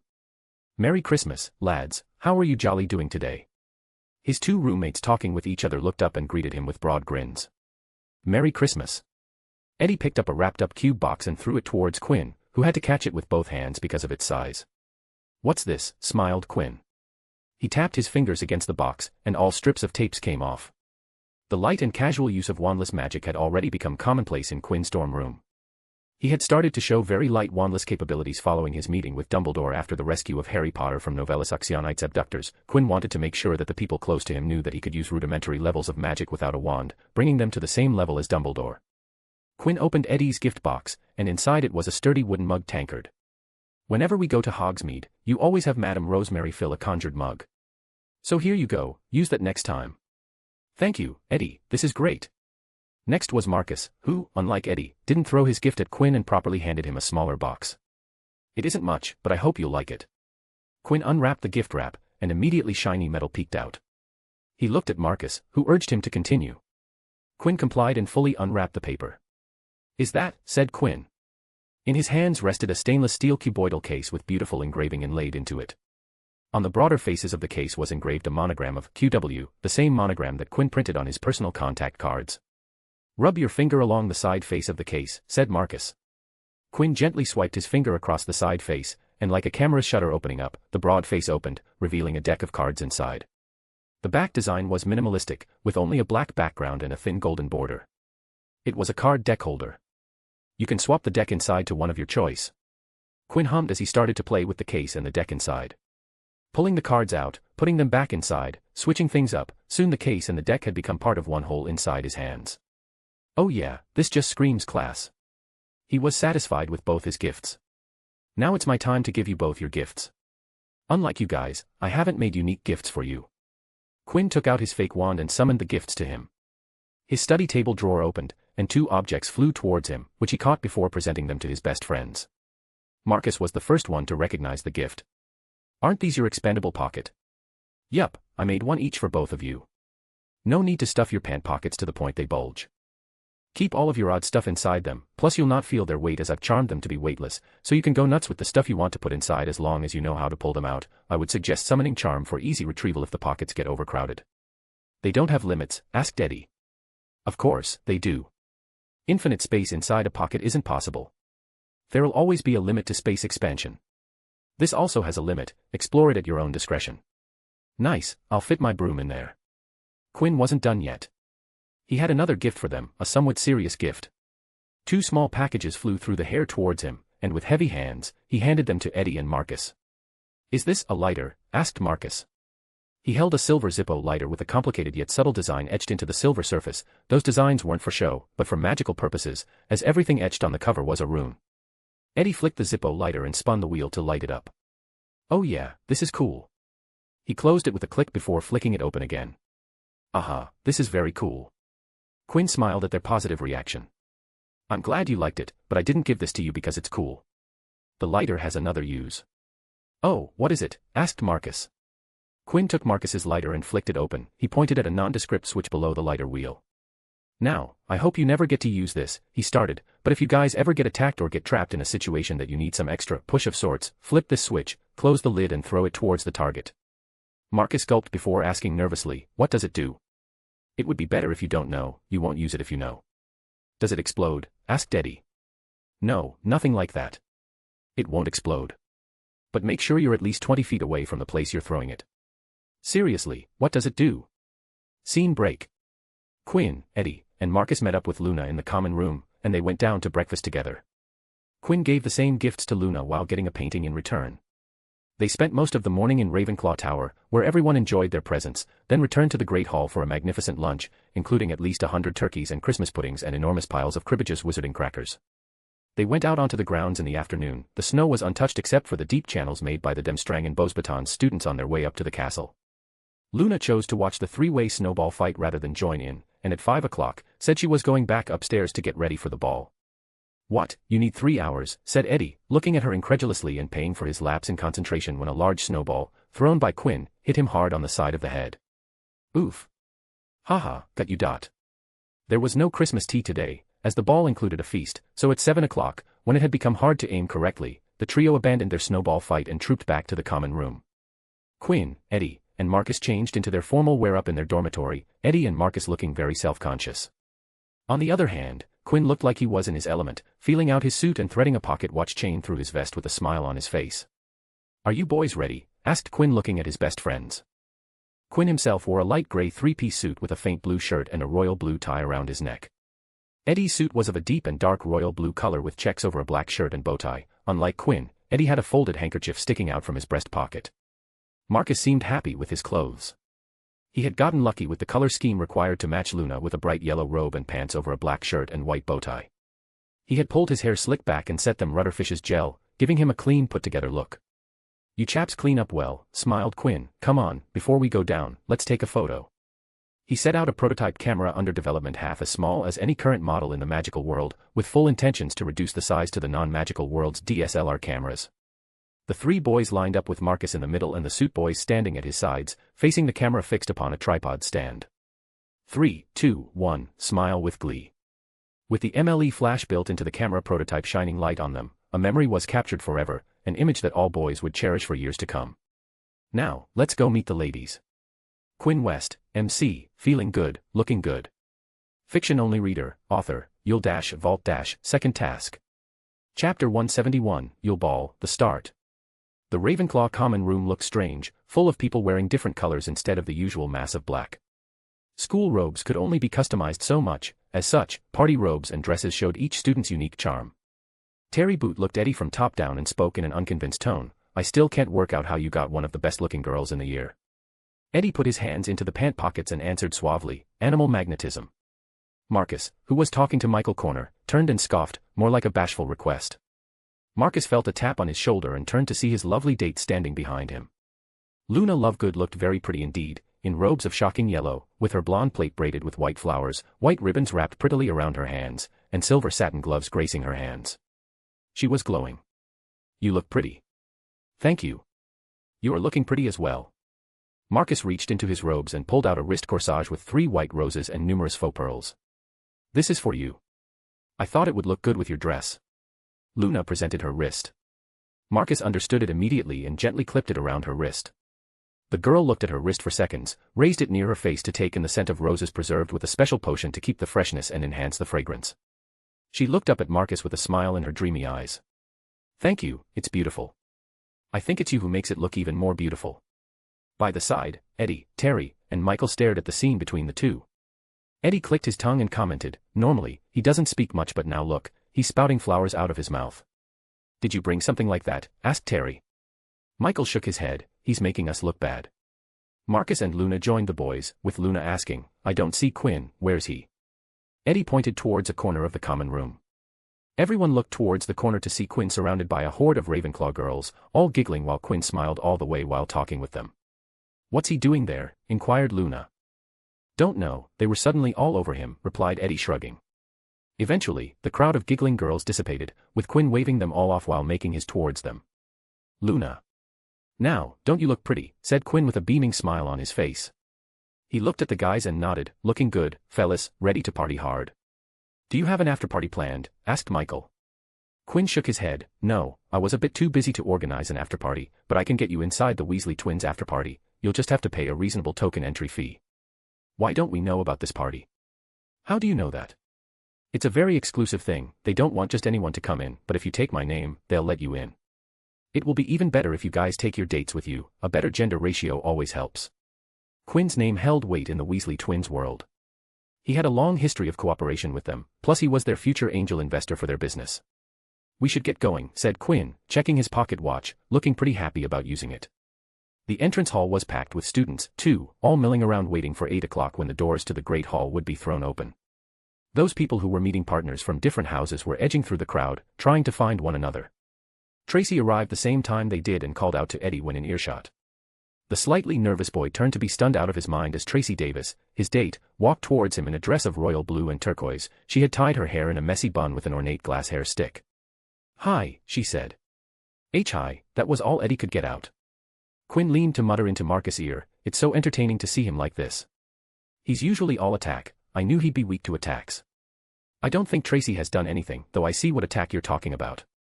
I know, imagine if she did go on attack, cackled Quinn, if Tracy wanted, she could have him wrapped around her finger by the end of the day. A group of Slytherins came up the steps from the dungeons. Malfoy was in front, he was wearing dress robes of black velvet with a high collar, which made him look like a vicar in Quinn's opinion. Pansy Parkinson, in very frilly robes of pale pink, was clutching Malfoy's arm. Crabbe and Goyle were both wearing green, they resembled moss-colored boulders, and neither of them, Quinn wasn't surprised to see, had managed to find a partner. Next came the group of Gryffindors with Harry Potter and his date in the lead. Holy moly. Is that Hermione Granger? Gawked Eddie as he saw the pretty girl dressed in periwinkle robes. You can say that again, said Tracy in agreement, it's like she's another person. What happened to her? What kind of magic is that? Meh, spoke Quinn, it's a simple work of change of clothes and hairdo with some glamour charms accentuating everything. Hermione Granger was always pretty, she simply needed a little makeover to show that. Even without all of what we're seeing in some minute changes, she would attract eyes. The Ravenclaw group looked at Quinn with varying gazes and expressions. Quinn stared back at them. What? You know me, look at me, I like to dress well. I know that kind of stuff. What about her then? Asked Terry Boot, his eyes stuck one person in the Gryffindor group. Walking just behind her brother and best friend was Ivy Potter. The Potter princess was dressed in a flowing red dress long enough to float just above the ground. Her usually straight hair was lightly styled into waves, flowing down her back and brilliant green earrings matching her eyes. Everything from her dress, hair, looks, the way she held herself looked like a fire goddess. Yeah, I see it now. Why so many people asked her out, spoke Michael Corner. She's very pretty, spoke Luna, it was also the first thing ever she had said to Ivy Potter when she delivered Quinn's letter to Hermione Granger. While everyone was looking at Ivy Potter, Eddie was looking somewhere else, redheads weren't his types. But what he was seeing was totally in his range. He raised his hands and reached around to find Quinn's shoulder and then face. What are you doing, man? Asked Quinn, swatting the offending hand away. Look what you missed. What? Quinn looked to where Eddie was looking and stilled as his eyes caught what Eddie was seeing. The oak front doors were opened. Outside, he saw an area of lawn right in Castle's front had been transformed into a sort of grotto full of fairy lights, meaning hundreds of actual living fairies were sitting in the rose bushes that had been conjured there and fluttering over the statues of what seemed to be Father Christmas and his reindeer. Everyone turned to look as the Demstrang students entered with Professor Karkaroff. Krum was at the front of the party, accompanied by his date in shimmering midnight black robes. "You're totally missing out, mate. Avila as a date better be worth it." It was Daphne. Be it her blonde hair, blue eyes, or her black dress, everything was what you would call perfect, in tune with each other, creating a sort of harmony that would be absolutely stunning if put into words. A lot of girls gazed at Daphne in unflattering disbelief. When the doors to the Great Hall opened, Krum's fan club stalked past, throwing Daphne looks of most profound loathing. Pansy Parkinson gaped at her as she walked by with Malfoy, and even he didn't seem to be able to find an insult to throw at her. Tracy turned her gaze to Quinn and stared at his face. "Yeah, this is what I imagined. He is making the exact expression I thought he would make. Well, he's missing the dropped jaw." "Oh yeah, no, he did just fine," Eddie spoke up. "It was a fair trade, yup, he left a diamond mine, in return, he got a platinum load." Once again, the crowd in the entrance hall buzzed with activity. It was as if an angel had descended down on Hogwarts. The Beauxbatons students were all very handsome and beautiful, but she stood on another level even among those people. Fleur Delacour's every step seemed to light up the hall. She was dressed in a simple silver-gray satin dress. Despite that, if asked anyone in the school, they would, with high certainty, crown Fleur as the prettiest girl in the school today. By dressing in such a simple dress, it was as if Fleur was saying that she didn't have to dress up, she could do it, effortlessly. "All right, people, time for me to go join my date," said Quinn with magic fixing his clothes. "I'll see you inside in a bit. Until then, I hope you enjoy your evening." "Look at him," smirked Eddie, rearing to go to his date. "He's a dog." Though suddenly, he felt an arm loop around his. He looked to his side and saw Tracy looking up at him with upturned eyes. "Should we head inside?" Eddie's smirk drained, and he could only wordlessly nod. Right now, he would agree to anything Tracy would ask of him. Quinn walked towards Fleur, who stood in the middle of the hall as if she owned all of it. "I guess complimenting you on your appearance would be redundant, wouldn't it?" Fleur looked at Quinn, and for a while, she didn't say anything and simply observed Quinn. In turn, he stood there, letting her get a good look at him. "Redundant, I wouldn't say that. Most special, especially I like to hear compliments, especially from my date." Quinn nodded with a bit of a smile. "That's true." "Well then, Fleur, you looked unconditionally, utterly, unquestionably gorgeous." "Thank you for the compliments," a smile bloomed on her face. "You haven't done a bad job yourself. I like you didn't go with the tailcoat like so many others. I like the suit." She pointed at the lower part of the vest. "And the pocket watch, an effect I like very much. You just said everything I would have wanted in a compliment today," he said before taking out a long velvet box from his robes, "and for that excellent compliment, I have a gift for you." "Oh my, I like gifts." Quinn opened the box with a silent snap and showed the platinum necklace with a violet teardrop-shaped jewel floating near the chain instead of hanging from it. He gently picked up the necklace from the box. "May I?" "Yes, you may," said Fleur, turning her back to Quinn, showing to him that her dress was a backless one. Quinn unclipped the thin chain and elegantly draped it around her neck. "What is this gem?" "It's glowing faintly." "That, Fleur, is an alchemic crystalline material, or a crystal to be simple." It was a similar type of alchemic crystal found in the aquatic vault. Quinn had modified it to be clearer and have less glow, making it suitable for it to be molded into a jewel. Fleur didn't know the rarity of the crystal around her neck, but she did know that it was beautiful. "Thank you, Quinn, it's beautiful."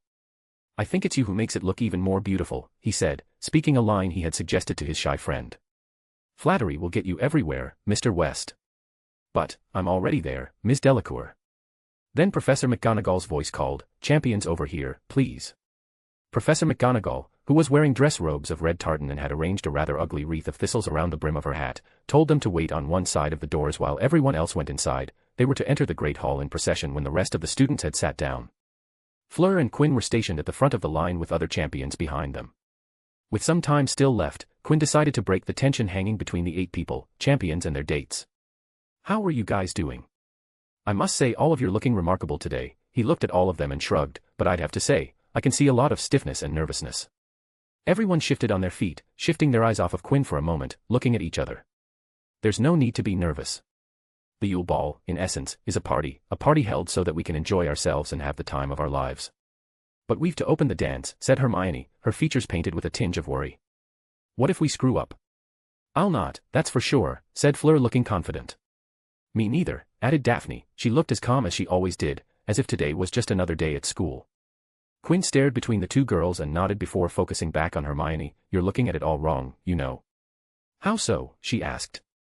A good amount people in there can't dance formally at balls. Over that, there's a good chances those can dance aren't going with those who can't. Pretty sure that a lot of the people inside will only come to the dance floor only when the weird sisters play something funky.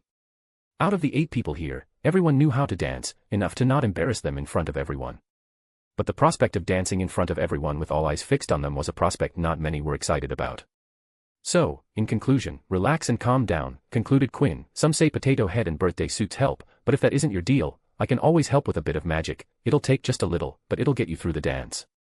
Any takers? There were none. Once everyone else was settled in the hall, Professor McGonagall told the champions and their partners to get in line in pairs and follow her. It's showtime. Quinn looked at Fleur. Ready to impress? Always, she said, taking his arm. The champions entered, and everyone in the great hall applauded as they walked in and started walking up toward a large round table at the top of the hall, where the judges were sitting. The walls of the hall had all been covered in sparkling silver frost, with hundreds of garlands of mistletoe and ivy crossing the starry black ceiling. The house tables had vanished, instead, about 100 smaller, lantern-lit ones, each seating about a dozen people. Dumbledore smiled happily as the champions approached the top table, but Karkaroff wore an expression of deep dissatisfaction as he watched Krum and Daphne draw nearer. Ludo Bagman, tonight in robes of bright purple with large yellow stars, was clapping as enthusiastically as any of the students, and Madame Maxime, who had changed her usual uniform of black satin for a flowing gown of lavender silk, was applauding them politely. But Mr. Crouch, Quinn noticed, was not there. The 5th seat at the table was occupied by Percy Weasley. When the champions and their partners reached the table, Percy drew out the empty chair beside him, staring pointedly at Harry. Harry took the hint and sat down next to Percy, who was wearing brand-new, navy blue dress robes and an expression of such smugness that Quinn thought it ought to be fined. Quinn asked Fleur to walk ahead and stopped behind Percy. Mr. Weasley, I have to say, you're looking good. How come Mr. Crouch isn't in attendance today? I'm afraid to say Mr. Crouch isn't well, not well at all. Hasn't been right since the World Cup. Hardly surprising, overwork. He's not as young as he was, though still quite brilliant. Of course, the mind remains as great as it ever was. But the World Cup was a fiasco for the whole ministry, and then, Mr. Crouch suffered a huge personal shock with the sudden death of that house elf of his, Blinky, or whatever she was called. Well, as I say, he's getting on, he needs looking after, and I think he's found a definite drop in his home comfort since she left. And then we had the tournament to arrange, and the aftermath of the cup to deal with, that revolting Skeeter woman buzzing around. No, poor man, he's having a well-earned, quiet Christmas. Then why are you here? Asked Harry. I've been promoted. From his tone, he might have been announcing his election as supreme ruler of the universe. I'm now Mr. Crouch's personal assistant, and I'm here representing him. I see, I hope he gets well soon, said Quinn. It was nice talking to you, Mr. Weasley. Now I have to return to my date. He shook hands with Percy, who really looked like he was enjoying himself. Quinn walked towards his seat. It was only a few steps away, but he froze just as he saw where Fleur had seated herself. Of the pairs, Harry and Hermione and Cedric and Cho were sitting on the edges with Krum and Daphne and Quinn and Fleur in between the two pairs. The thing that made Quinn uncomfortable was that all the girls sat on the right, with the boys sitting on their left. Hey, he said, sitting down beside Fleur. Then looked to his side and greeted, hey, Daphne. The Yule Ball had started. Quinn West, MC, thinking if he should spike the punch. Fiction-only reader, author, yeah, right. That's what he is thinking, sure, buddy. Marcus Belby, BOI, preparation is the key to success. Luna Lovegood, dreamy girl, hoping to see lots of fairies today. Eddie Carmichael, suited up, animal magnetism. AI yes, sure. Whatever you say. Tracy Davis, dressed up, she has the legendary move, upturned eyes in her arsenal. Fleur Delacour, Beauxbatons champion, dressed up Vila, nuff said. Daphne Greengrass, trained heiress, perfect. Chapter 172, Yule Ball, dancing begins. Sitting in between Fleur and Daphne was a bit awkward for Quinn, but he also had skin thick as an elephant. He soon got used to it. As it was already 8 o'clock, the ball started with a feast. Quinn looked at the plates and cutlery set in front of him. There was no food as yet on the glittering golden plates, but small menus were lying in front of each of them. Quinn picked up his menu, read it carefully, then said very clearly to his plate, pork chops. And pork chops appeared. Getting the idea, the rest of the table placed their orders with their plates too. Quinn glanced up at Hermione to see how she felt about this new and more complicated method of dining. Surely it meant plenty of extra work for the house elves. But it seemed that his talk had made a change as Hermione didn't seem to be bothered by it. She was deep in talks with Harry and hardly seemed to notice what she was eating. He looked to the other side and saw Daphne conversing with Krum. It surprised him immensely. All the times he had seen Krum, he had never seen them and talk so much, very enthusiastically at that. Well, we have a castle also, not as big as this, nor as comfortable, I am thinking, he was telling Daphne. We have just 4 floors, and the fires are lit only for magical purposes. But we have grounds larger even than these, though, in winter, we have very little daylight, so we are not enjoying them. But in summer we are flying every day, over the lakes and the mountains. Now, Victor, said Karkaroff with a laugh that didn't reach his cold eyes, don't go giving away anything else, now, or your charming friend will know exactly where to find us. Dumbledore smiled, his eyes twinkling. Igor, all this secrecy, one would almost think you didn't want visitors. Well, Dumbledore, said Karkaroff, displaying his yellowing teeth to their fullest extent, we are all protective of our private domains, are we not? Do we not jealously guard the halls of learning that have been entrusted to us? Are we not right to be proud that we alone know our school's secrets and right to protect them? Oh, I would never dream of assuming I know all Hogwarts secrets, Igor, said Dumbledore amicably. Only this morning, for instance, I took a wrong turning on the way to the bathroom and found myself in a beautifully proportioned room I have never seen before, containing a really rather magnificent collection of chamber pots. When I went back to investigate more closely, I discovered that the room had vanished. But I must keep an eye out for it. Possibly it is only accessible at 5:30 in the morning. Or it may only appear at the quarter moon, or when the seeker has an exceptionally full bladder. Quinn smiled into his bite of pork chop. He was really relieved he could smile at the mysterious bathroom. It wasn't the room of requirements, but it had similarities. It would appear when one really wanted to go to a bathroom, but there wasn't one nearby. He had stumbled upon it so many times that it wasn't even funny. Given that Crumb had shared something about Demstrang, Fleur decided to continue the topic.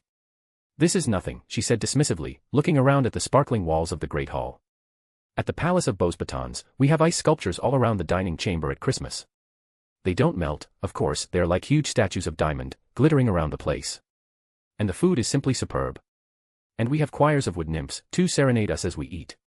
We have none of this ugly armor in the halls, and if a poltergeist ever entered into Beauxbatons, he would be expelled like that.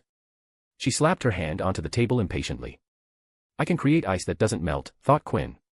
Seeing that Fleur crapped on Hogwarts and praised Beauxbatons, the Hogwarts students on the table started to defend Hogwarts.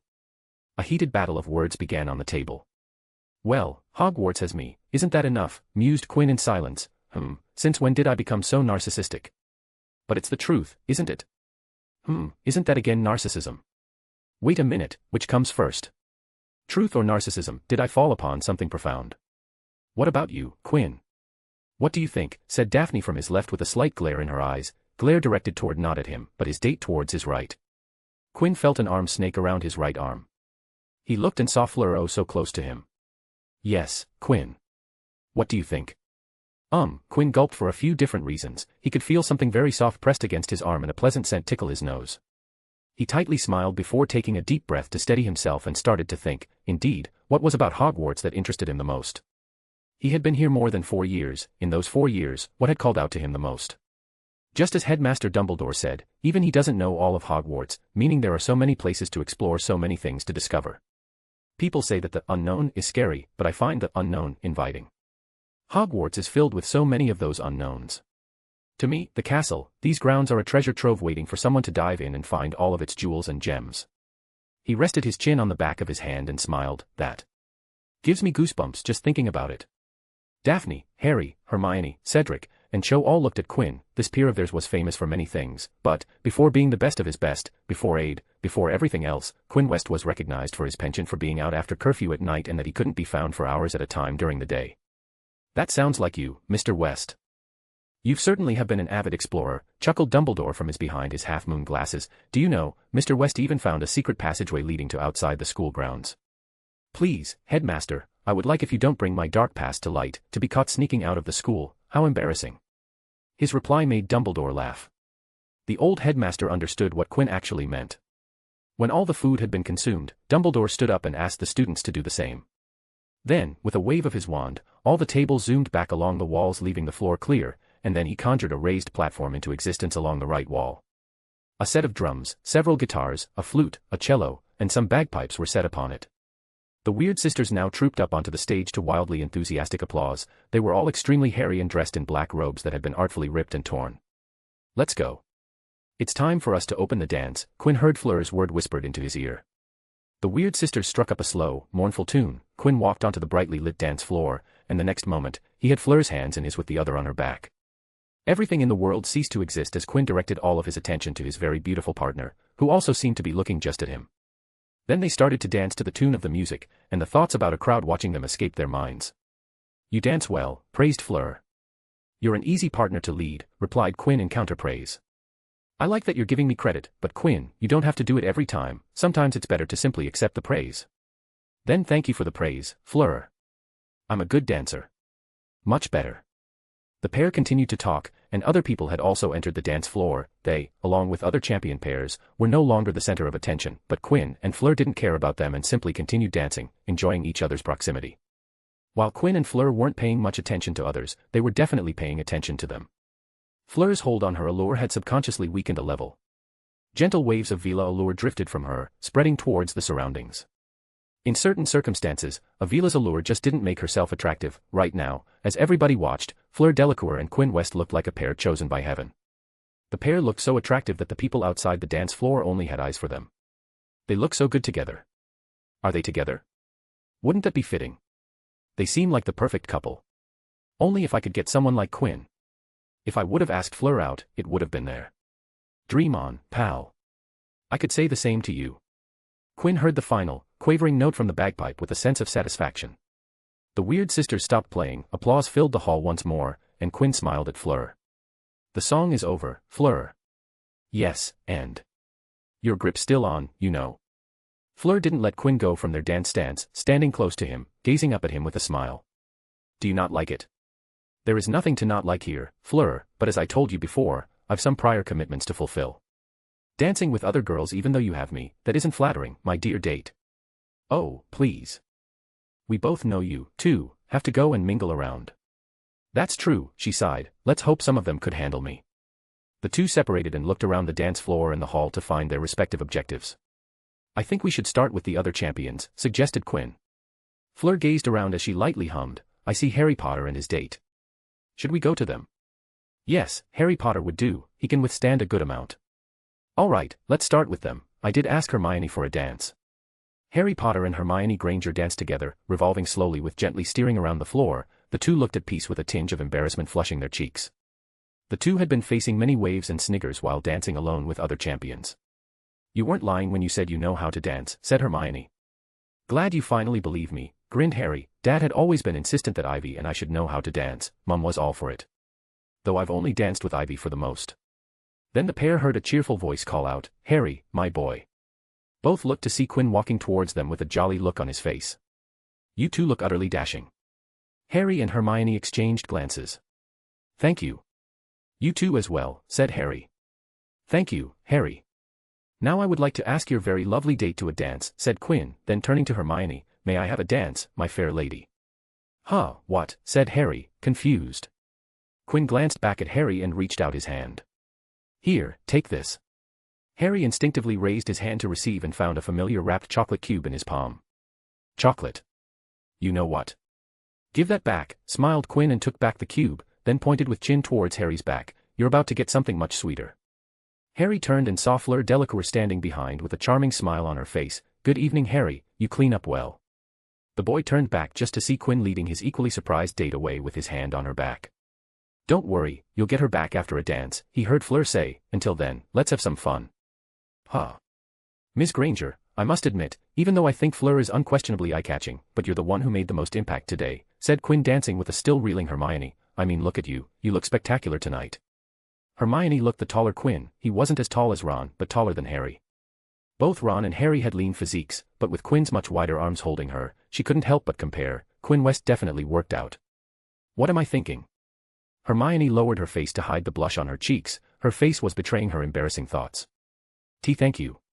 Any progress on the golden egg?" Hermione sighed, hearing the question. "He's taking it slow. I don't think he has even been to the library to research on the golden egg." "What about Fleur Delacour? How much progress has she made?" "Miss Granger, why do you assume that I know how's Fleur doing on her egg? Are you not her date?" "While that might be true, I only get to talk to Fleur during meals. Other time, I'm busy with the tournament and my usual commitments." "About that. I have to ask, what are those commitments? I believe it's just not me who's curious about it. Everyone in the school wants to know. Oh, you know, this and that. But mostly, it's learning magic." "How are you so good at magic?" "You're only 1 year above me," asked the girl who had fallen in love with magic. Quinn observed the girl in his arms and thought about his answer. It's not a fair comparison, Mr. Granger. I'm from a magical household, who have been surrounded by magic ever since I can remember. Tell me, do you have a computer at home, Miss Granger? Hermione tilted her head in confusion. Yes, we do. My mum uses it for work. Why do you ask? Do you know how to use it? Yes, Mum taught me how to use it since I was 5. I like it, it's fun. Then between you, who had been using it since childhood, and me, who uses it a couple times during summer break, who do you think can work a computer better? I suppose me. I'd be better than you. And I've no doubt about it, agreed Quinn. He knew how to use a computer from his memories, but he was grossly out of touch with the machine. Just like that, it's natural for me to be better at magic than you're. I've been in contact with it for a time much longer than you have been. But so have Ivy, Harry, and Ron. Not many children learn magic before schooling. It's a hassle for parents to manage magic-enabled children. Only a few learn things like potions and... Has Ivy started you on a clemency? Eh? Ah, yes, she did. It's a fascinating form of magic. It is, he could feel her in-progress occlumency shields. My family allowed to me study magic without restraints. I could study magic as much I wanted, and unlike many children, I like to read. You can understand that, don't you? Yes, I can, nodded Hermione. She knew precisely what Quinn meant. You mean, you had a wand? Oh no, my family wasn't that permitting. I just studied. Hermione nodded and shook her mind at the thought about how children could be very mean and changed the subject. What did you use a computer for? 4 games. Of course, you're a boy. That I am, and don't pretend you didn't play as well, beamed Quinn. Speaking of games, did you have the chance to open my Christmas present? Ah, yes. I saw it, the wooden box, she talked excitedly. What is it? I wasn't able to open it. I know it can be opened. Is it a trick box? It's a trick box, isn't it? Is there something in the box, or is the box itself a gift? No. Don't tell me. I want to see it on my own. Quinn chuckled as he twirled Hermione. All right then, I'll leave it to you. A sense of reward is a strong motivator. It's not a jump scare, right? A peal of free laughter escaped Quinn without restraint. Scene break. Ivy Potter had been watching her friends the entire time she had been at the Yule Ball. Sitting near the side, watching them dance and having fun, while she sat without a date. I know I rejected a lot, but that doesn't mean I don't want to dance, she thought while sighing. She took a sip of the punch she had fetched herself and watched the people without a thought in her mind. As she did that, she saw Quinn walk towards her in a grey suit and a smile on her face. Ivy Potter. I'm here for my promised dance. The Potter twin stared up at Quinn, and she to admit, he looked quite fetching. I don't know if I should be flattered or worried about your appraising gaze, Ivy, smiled Quinn. Well, I'm trying to look good, so I will take that glint of approval in your eyes as a compliment. Ivy sighed and placed a hand into Quinn's as she got up. You're lucky you're looking good right now. Thank you, smiled Quinn as he led the redhead to the dance floor. You look gorgeous as well. Of course, I do. She was right, people should accept compliments. What are you talking about? Oh nothing, just something I learned. Quinn West, MC, dance baby, dance. Fleur Delacour, Vila, Alu is a mysterious magic. Hermione Granger, transformed beauty, got a puzzle box from Quinn. Ivy Potter, wants to dance, sees what she sees, can't be helped. Fiction-only reader, author, to be continued. Chapter 173, Yule Ball, Red, Fun, Kiss. The song was a slow one, where the pair would slowly sway, the couples would usually stare into each other's eyes, hold each close, feeling as intimate as one could while dancing in silence. Many pairs on the dance were doing just that, but not Quinn West and Ivy Potter. They were looking into each other's eyes, but unlike others, they weren't silent. I heard from Hermione that you weren't able to get yourself a date, said Quinn, not a surprise, given that I was your first choice, your requirements were too high. Oh, don't flatter yourself, she sniggered amusingly, and since when did you start calling Hermione by her given name? Just before when I was dancing with her. She's a fascinating one, that girl. Did you know that she has a terrific natural memory, better than mine? Thank magic for a clemency. And a history of bullying before coming to Hogwarts, but that went unsaid. She's sharp as a tack, all right, there was a layer of pride in her voice. So, Daphne with Crumb, huh, continued Ivy. Quinn looked across the dance floor to see Daphne and Crumb sitting on a sideline table. The pair seemed to be conversing with Crumb speaking while Daphne listened with occasional nods and inserts of her own. Yes, it was a surprise, replied Quinn. I wonder how those two got started talking. From what I know, those two aren't the talking types. I heard that they met in the library, and their friendship began from there. Ah, the library. Yes, now I recall, Crumb uses Madame Pants's authoritarian rule over the library to escape from his developing fan club of fantasizing fangirls and obsessed fanboys. I've to say, Crumb might not be the smartest tool in the shed, but he makes it up with street smarts. He picked up the situation in the library pretty quickly. Then, you made Daphne the coordinator of the teams. That probably got them talking. You know about that. I talk to every member of the Gryffindor Quidditch team on a regular basis. I know Daphne's in contact with every single one of them. That makes sense, he nodded before studying the girl in his arms. Ivy noticed Quinn's gaze. She waited for him to say something or look away, but he didn't. What is it? Why are you looking at me like that? I've known Daphne for 3 years going 4 and you for 2 years and some. Of course, our relationship has been an on and off one, but I can say I know you pretty well. But in all that time, I still don't know both of your stories. What's the deal between you and Daphne? Ivy's eyes flashed with multiple emotions, with her face falling into a smileless one. Quinn felt the slight tension in her body and immediately knew that she had become uncomfortable. You don't have to answer that, he said. Sorry if I brought up uncomfortable memories. No, it's fine, it's not uncomfortable per se, she sighed. We used to be friends, you know, best friends. Best friends. It doesn't look like that, at least currently, it doesn't. Daphne and I have known each other since before I can remember. Our mothers are good friends. Quinn nodded as he recollected the interactions between Lily Potter and Sophie Greengrass last year at King's Crossing. They looked and acted like close friends. So ever since we were kids, our mothers visited each other. As such, Daphne, Harry, and I have spent countless days playing with each other at each other's houses. She was my first friend outside of Harry. Ivy chuckled reminiscently before continuing. What changed? Quinn glanced at his right arm as he felt Ivy's grip tighten. He looked back at Ivy, but she didn't seem to notice her actions and continued her tightened grip. It's nice, it's like a massage, he thought. Hey, little lady, if you want to play the squeeze game, please pick it up with someone on your level. Huh, what? Ivy's subconscious grip loosened. Quinn gazed back at his hand before sighing. You were about to say something about how you and Daphne fell out. She is a jealous stone-faced prick who can't handle if attention is taken off from her, and the rant started. Our mothers enjoyed playing teachers. Well, my mom is a professor now, but that's not the point. We used to learn everything together. My mom used to teach things that didn't require magic while Auntie Sophie used to teach us about the traditions and cultural tidbits of the wizarding world. That made sense. Sophie Greengrass would be a much better person to teach the subjects like etiquette. Did you learn how to dance from Mrs. Greengrass? Yeah, she was the one to teach Harry, Daphne, Tracy, and me to dance. We took lessons together. Lucky ducks, muttered Quinn. What did you say? Oh, nothing, please carry on. She would always try to show me up. Whatever I tried, she would pick it up and try to be better than me. I once tried to take up baking because I wanted to eat cookies and asked Daphne if she wanted to do it together, but she declined. Then when I started to bake and when I finally got a good batch out, the very next week, Auntie Sophie told that Daphne was suddenly very interested in baking, and after that, she came home with cookies. Ivy peered right into Quinn's eyes and stated, and you might not believe this, but she smiled that day, that smug and arrogant smile. Then it started. Every time I did anything new, she would do it too, and even after she became statue face, her eyes would always have that same look. Ivy glanced up from Ivy towards Daphne, and if he was being honest, he couldn't see it. The Daphne he knew was a straight arrow. This sounded more like Astoria to him. Sounds tough, he said. It might not have been a big deal, a children's squabble rarely was. You don't believe me, do you? Asked Ivy. It's not that, but for me to truly understand a story, I need to know the full story. You want to know her side? Yes, but not just Daphne. I want to see what Harry and Astoria think, though I doubt Astoria would remember any of it. Plus, I would like to see what your mother, and then he sighed in bliss, and Mrs. Greengrass, I think. Ivy looked at Quinn as if he was being weird. If only she could listen to his thoughts, she would know how accurate her thoughts were. Scene break. Believe it or not, but this is the dance I was looking to most this evening, said Quinn with a broad smile on his face.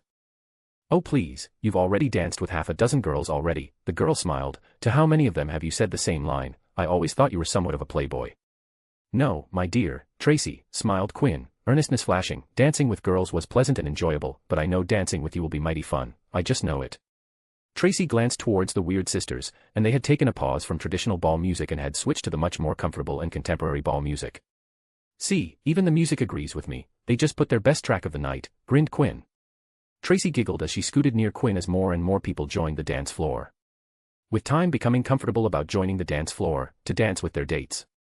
So, how is your evening going with Eddie? Asked Quinn. Also, where is he? His feet got tired from dancing, so we took a break. Last I saw him, Luna was pulling him and Marcus into a strange three-people dance. She smiled. Eddie is doing just fine. He's much more mellow than I thought he would be when we first met. Quinn laughed, recalling Daphne and Tracy's first official meeting with Eddie and Marcus.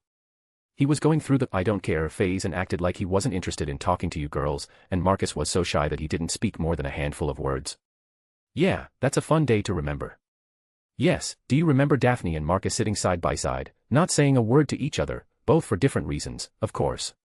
Daphne said that she almost forgot that Marcus was sitting beside her. Really? Marcus remembers it quite differently. He quite liked sitting in silence beside Daphne, said he enjoyed the company. What were we doing at that time? If I remember correctly, you and Eddie were challenging me at a game of concentration each, 2 games at simultaneously, and I was solidly beating both of you. Huh, is that so?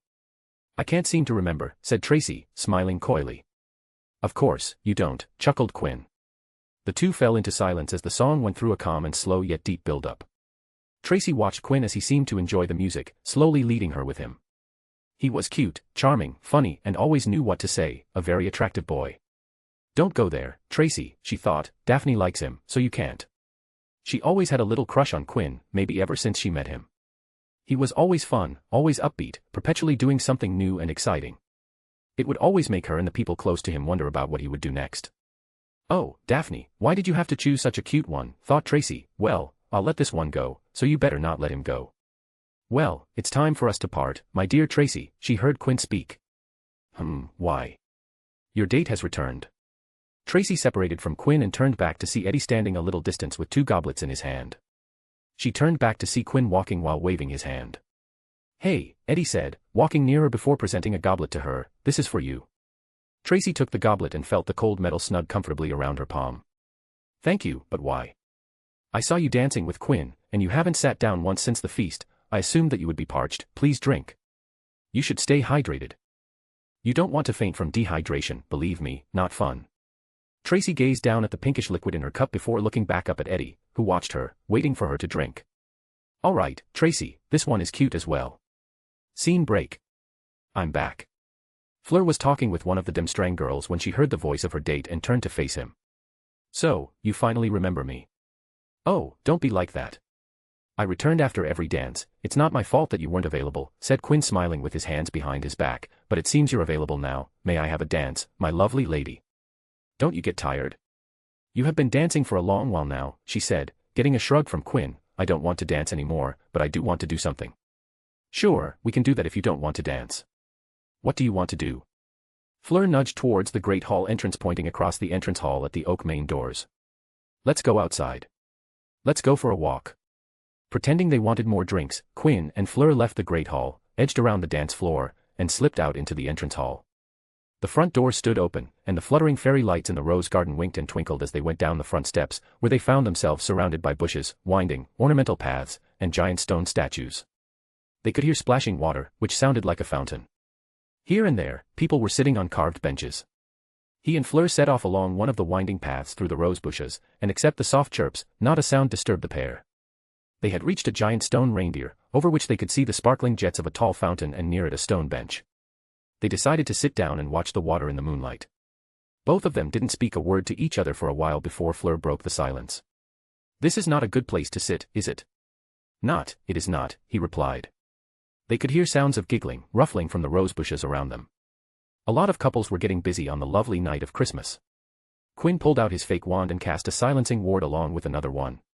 What did you cast? Asked Fleur. Quinn placed his fake wand back into his suit.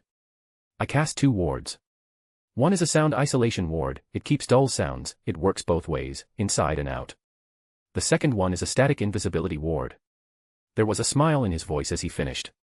Fleur gave him a look asking to explain why he sounded so happy. The static invisibility ward is one of the first wards I ever learned, he explained. The day I first used it, I sneaked into my grandfather's cellar and sat down, waiting for him.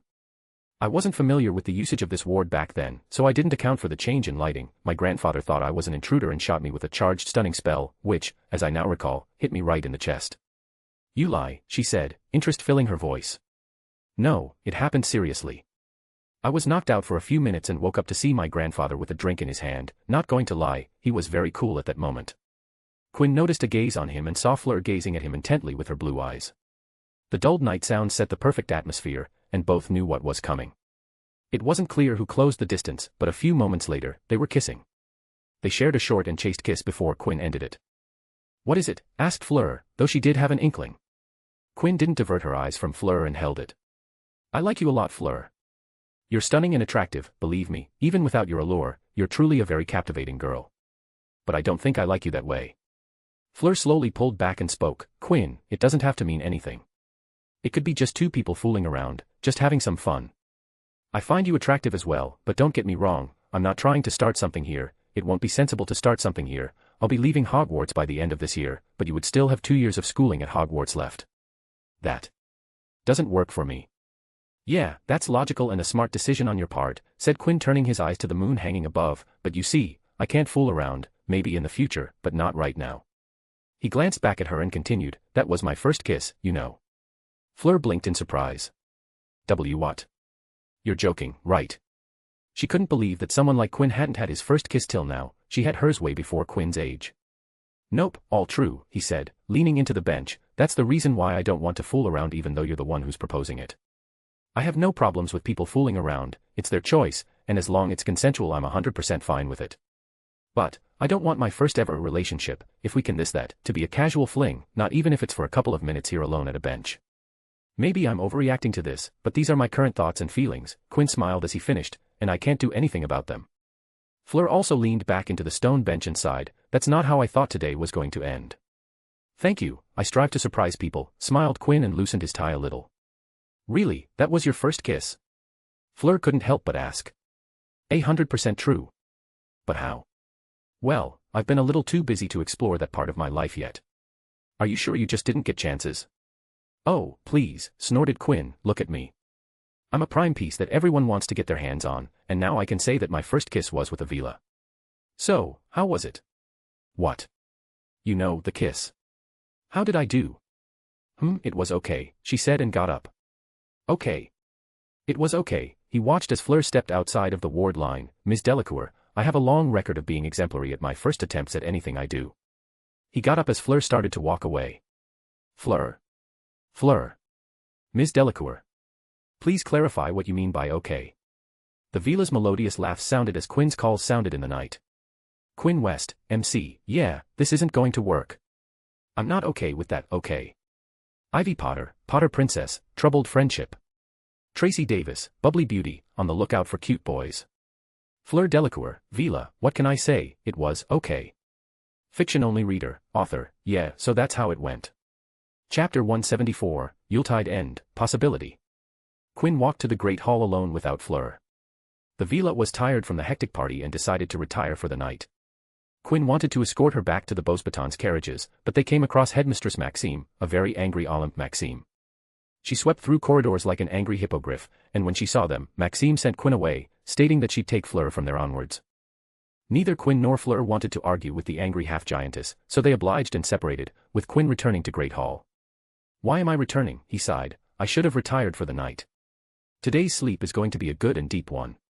He was a right type of tired, the type where he would slip into sleep the second he hit the bed top. He entered the snow-white Christmas-decorated hall. The vibe of the ball had changed since he exited. In the middle of the hall, on the dance floor, a few couples slow danced to the relaxed and romantic music of the Weird Sisters while others sat in groups, chatting with each other, laughing and mingling with each other, making cherished memories of a wonderful night. He saw Eddie and Tracy and Marcus and Luna still dancing, so he sat down at the table waiting for them to end so that he could return with them to the Ravenclaw common room. Quinn stared down at the floor, saw sparkling confetti spread across the floor, and decided to pass some time. His learning from the Nordic Viking book he got from Denmark popped into his mind, and he called upon a bit of his magic. He blew softly towards the floor, and with magic wind magic backing up his breath, the confetti on an entire section of floor in front of him floated away, gliding across the floor. Quinn. The call of his name broke him out of his little pastime. Quinn turned to come to face with a pair of striking crystal blue eyes. Daphne, I didn't see you there. How are you? Enjoying yourself at the ball? Daphne stared at Quinn while giving a glance towards the now confetti-free floor. I am, she said before looking around, where is Delacour? Fleur was tired, so she decided to retire for the night, said Quinn, what about you? What are you doing alone here? Where is Crumb? Daphne ran an errant hand through her silky straight blonde looks. His friends came and took him away.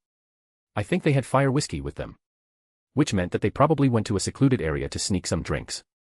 You didn't join them. I don't drink, and it was only boys. There's always a first time for everything, though I would suggest that you go with something lighter than fire whiskey. I saw a label once, and oh boy, the spirit content scared me a little. No, thank you, denied Daphne firmly, I don't want to go drinking right now. You sound like you've got experience with drinking. Quinn ruffled the back of his head and sighed with a chuckle mixed in. No, I haven't drunk any liquor, technically, I haven't. He had ingested quite a lot of questionable stuff that he brewed while experimenting with potions, some of them had alcoholic content. I don't like the feeling of being drunk, everything is a little too loose, a bit too light, that's a little uncomfortable to me. He gazed at Daphne and asked, is Crumb returning? I don't know, he didn't have to reply. With his friends, pulling, dragging him along. I see, well then, he got up and offered his hand to Daphne, may I have one last dance? Daphne quite readily took the offered hand and let Quinn lead her to the dance floor, where the song was still slow, and the ambience was soothingly romantic. I'm glad that Crumb went away, you know, said Quinn as they started to dance. Daphne's heart skipped a beat. What do you mean? Well, you and he were together all evening, so I didn't have the chance to ask you to dance, it would have been a pity if I didn't get a chance to dance with you. Not to mention how pretty you look today, it reminds me of the time we first danced together. Daphne reminisced about Quinn and her first dance at the Christmas ball a few years back. At that time, the boy dancing with her was just an annoying yet interesting boy. She looked up and gazed at the smiling face of Quinn. That was a memorable ball and dance. Of course, it was, she saw him grin, I was there with you, and I'm highly entertaining to hang around, ask anyone. Yes, you are, she agreed with a smile of her own. Quinn's eyes widened a fraction at the smile on Daphne's face. He had made her plenty of times, small smiles were what he was used to seeing on Daphne's face, not broad, unrestrained smiles on the neutral-faced Daphne.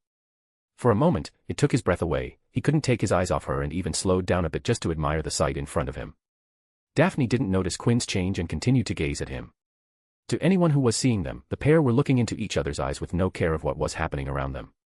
And someone was indeed watching them. Victor Crumb had finally been able to evade his schoolmates and friends' attempts to get him to drink with them and leave them behind to return to the hall back to his date.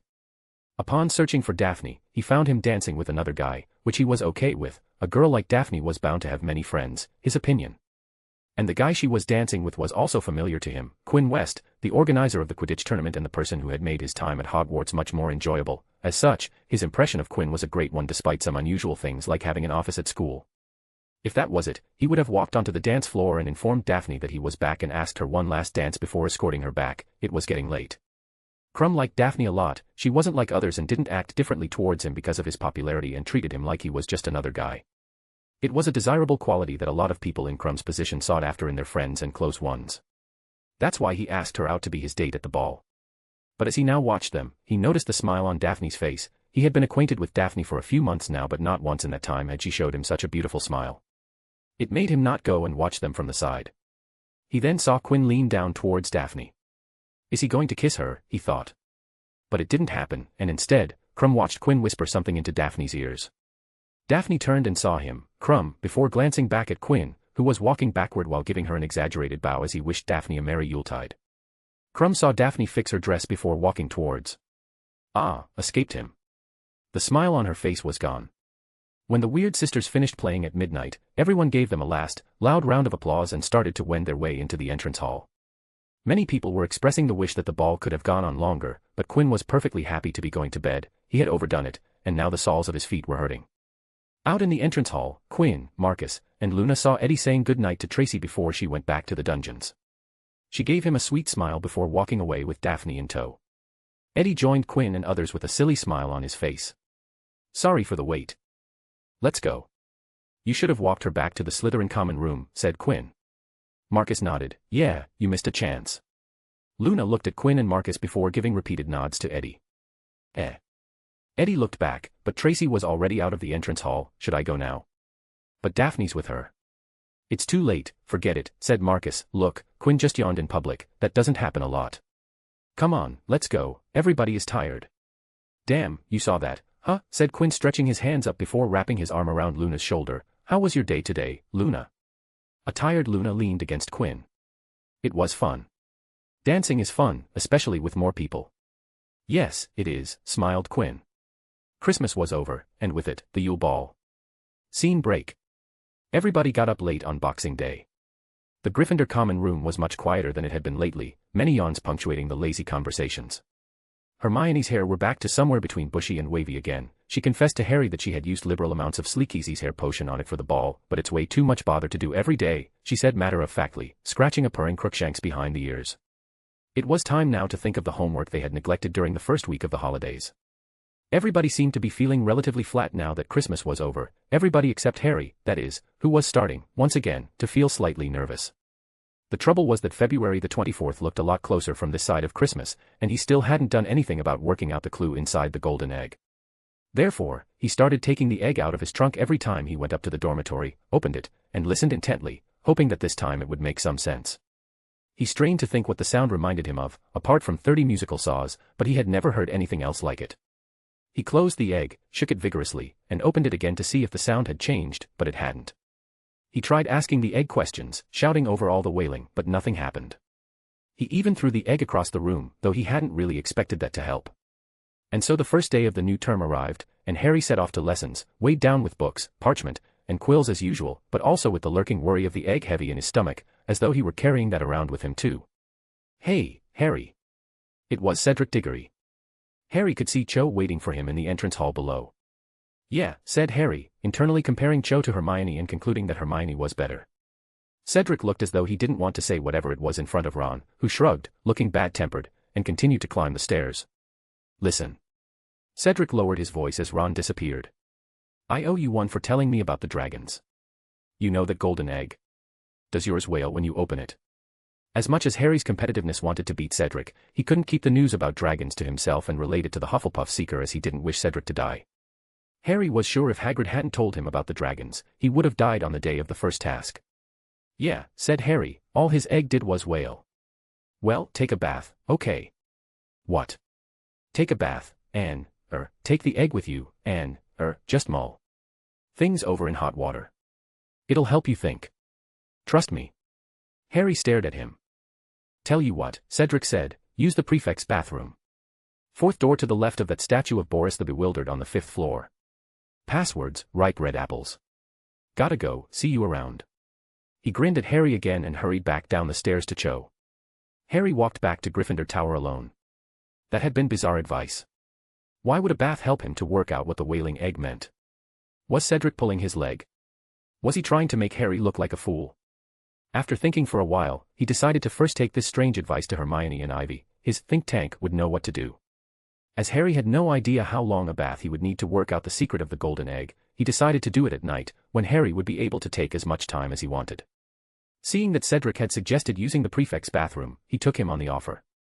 I can do this on my own, you don't have to come with me," he said, looking at his two companions.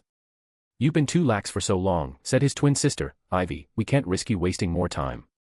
"Aha, we will find the egg's secret tonight," said Hermione in agreement.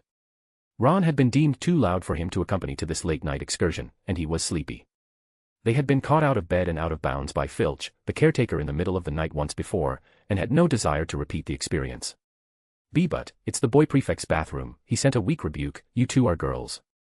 "Not a problem, it's after curfew," Ivy shot down him and raised an old parchment, the fabled Marauder's map, "and we already checked, there's no one in the bath." When they reached the statue of Boris the Bewildered, a lost-looking wizard with his gloves on the wrong hands, Harry located the right door, leaned close to it, and muttered the password, "red ripe apples," just as Cedric had told him. The door creaked open.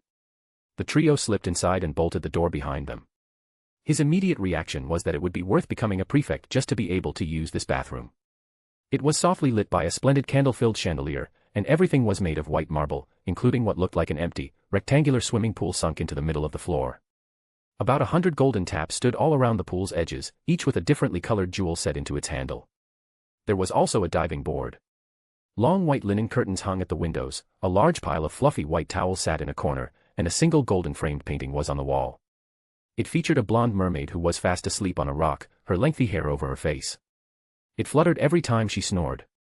"Who's there?" The sudden voice followed by a loud splash of water. It was as if someone had dumped a lot of water from a height. The trio turned to stone and stiffly turned towards the source of the voice. But the trio couldn't see the person as it was January, the peak of winter. Due to that, the pool was filled with hot water. As a result, the bathroom was filled with dense white mist, limiting their vision. Then abruptly, the mist parted from over the pool, revealing the person. Ivy's instantly recognized the person despite his hair went and down with most of his torso covered in colorful foam and multicolored bubbles of varying sizes, some were even as big as footballs. "Quinn," she exclaimed. In front of them, sitting near an edge of the pool, sat Quinn West, submerged, staring at them as if they had just done something punishable by law. "What are you three doing here?" he asked, hiding a sigh behind his words. "What are you doing here?" asked Harry, calming his beating heart down. "We're on the 5th floor, the floor with the Ravenclaw common room entrance in my office." "This is the prefect's bathroom," said Quinn before pointing at himself. "I'm a prefect," he pointed at them, "you three aren't." "But, it's after curfew," supplied Hermione. "Yeah, so." The three realized who they were talking to. This guy didn't understand the concept of curfew. "Again, why are you here?" asked Quinn, pushing them for an answer. Quinn was surprised when he heard the echoing footsteps as, at that time, he had around half the pool water suspended into the air. "We're here to solve the egg," said Harry. "Ah, so you finally found how the egg works, huh? Aren't you guys a little too late, though?" The three Gryffindors saw Quinn get up, and instantly, Hermione and Ivy flushed a deep red. Quinn was topless with only a towel around his waist. Harry didn't show any change as he had seen similar sights after every intense Quidditch game or practice. "We don't know how it works," said Ivy, pushing the blush down. "We just know that it has something to do with water." "That's good enough, I guess," said Quinn, walking behind a changing screen to get some clothes. His relaxation time was over. "What do you think you need to do for the egg to start working?" Harry, Ivy, and Hermione looked at each other and nodded. They stripped out of their clothing down to their bathing suits. They stepped into the pool. It was so deep that their feet barely touched the bottom. Harry stretched out his arms, lifted the egg in his wet hands, and opened it. The wailing, screeching sound filled the bathroom, echoing and reverberating off the marble walls, but it sounded just as incomprehensible as ever, if not more so with all the echoes. He snapped it shut again, worried that the sound would attract Filch, wondering whether that hadn't been Cedric's plan. "Try put it into the water," suggested Hermione while swimming in the pool. "Oh." The three heard Quinn's voice from behind the screen, and when he didn't continue, they knew that Hermione had struck gold. "Go on, then, open it under the water," nudged Ivy. Harry put the egg inside water and opened it with a wince in his eyes. This time, it didn't wail. They could hear gurgling sounds coming out of the water with popping bubbles on the surface. It took Harry a moment to realize, but the answer struck like a lightning strike. "I need to put my head as well." Harry took a great breath and slid under the surface, and now, sitting on the marble bottom of the bubble-filled bath, he heard a chorus of eerie voices singing to him from the open egg in his hands. "Come seek us where our voices sound. We cannot sing above the ground. And while you're searching, ponder this. We've taken what you'll sorely miss. An hour long you'll have to look. And to recover what we took. But past an hour, the prospect's black. Too late, it's gone, it won't come back." Harry let himself float back upward and broke the bubbly surface, shaking his hair out of his eyes. "So?" asked Ivy. "Yeah. Come seek us where our voices sound, and if I need persuading, hang on, I need to listen again." He sank back beneath the water, and this time, Hermione and Ivy joined them. It took 3 more underwater renditions of the egg song before Harry had it memorized. Ivy and Hermione were done in 2 dips.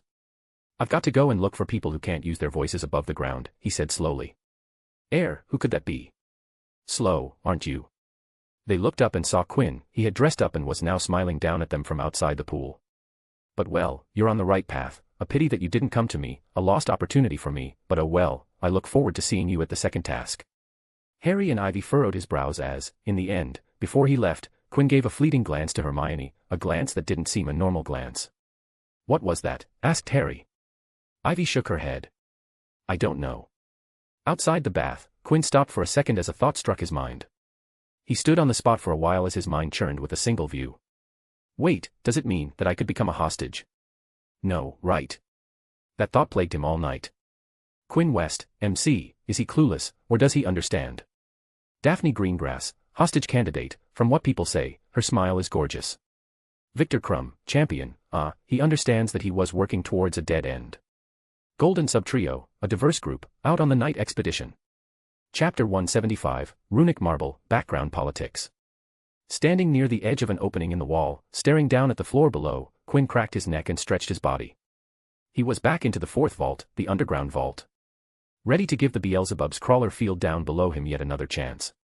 For the brave and the bold, he muttered, yeah, not this time. Saying that, Quinn mounted his broom and flew out of the tunnel. This isn't the aquatic vault, I can fly all I want. He had done his research on Beelzebub's crawlers. They lived underground, Due to that, they could only detect prey through tectonic vibrations in the ground. As such, if Quinn didn't touch the ground, he would go undetected by the vines that could secrete flesh-dissolving liquids from their thorns. Quinn flew straight to the wall opposite to him with the tunnel dug into it. At Quinn's command, the broom flew close and hovered away from the walls and the floor as he studied the tunnel. A ball of sharp white light manifested in the air before it rushed across the tunnel, dividing itself into more and more orbs of light that lined up near the top of the tunnel, turning the dim pathway into a brightly lit one.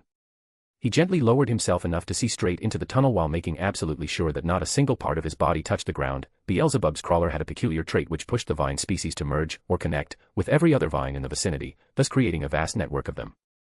This meant that if even a single vine came out of the ground to entrap prey, the entire hive network would be aware of its actions.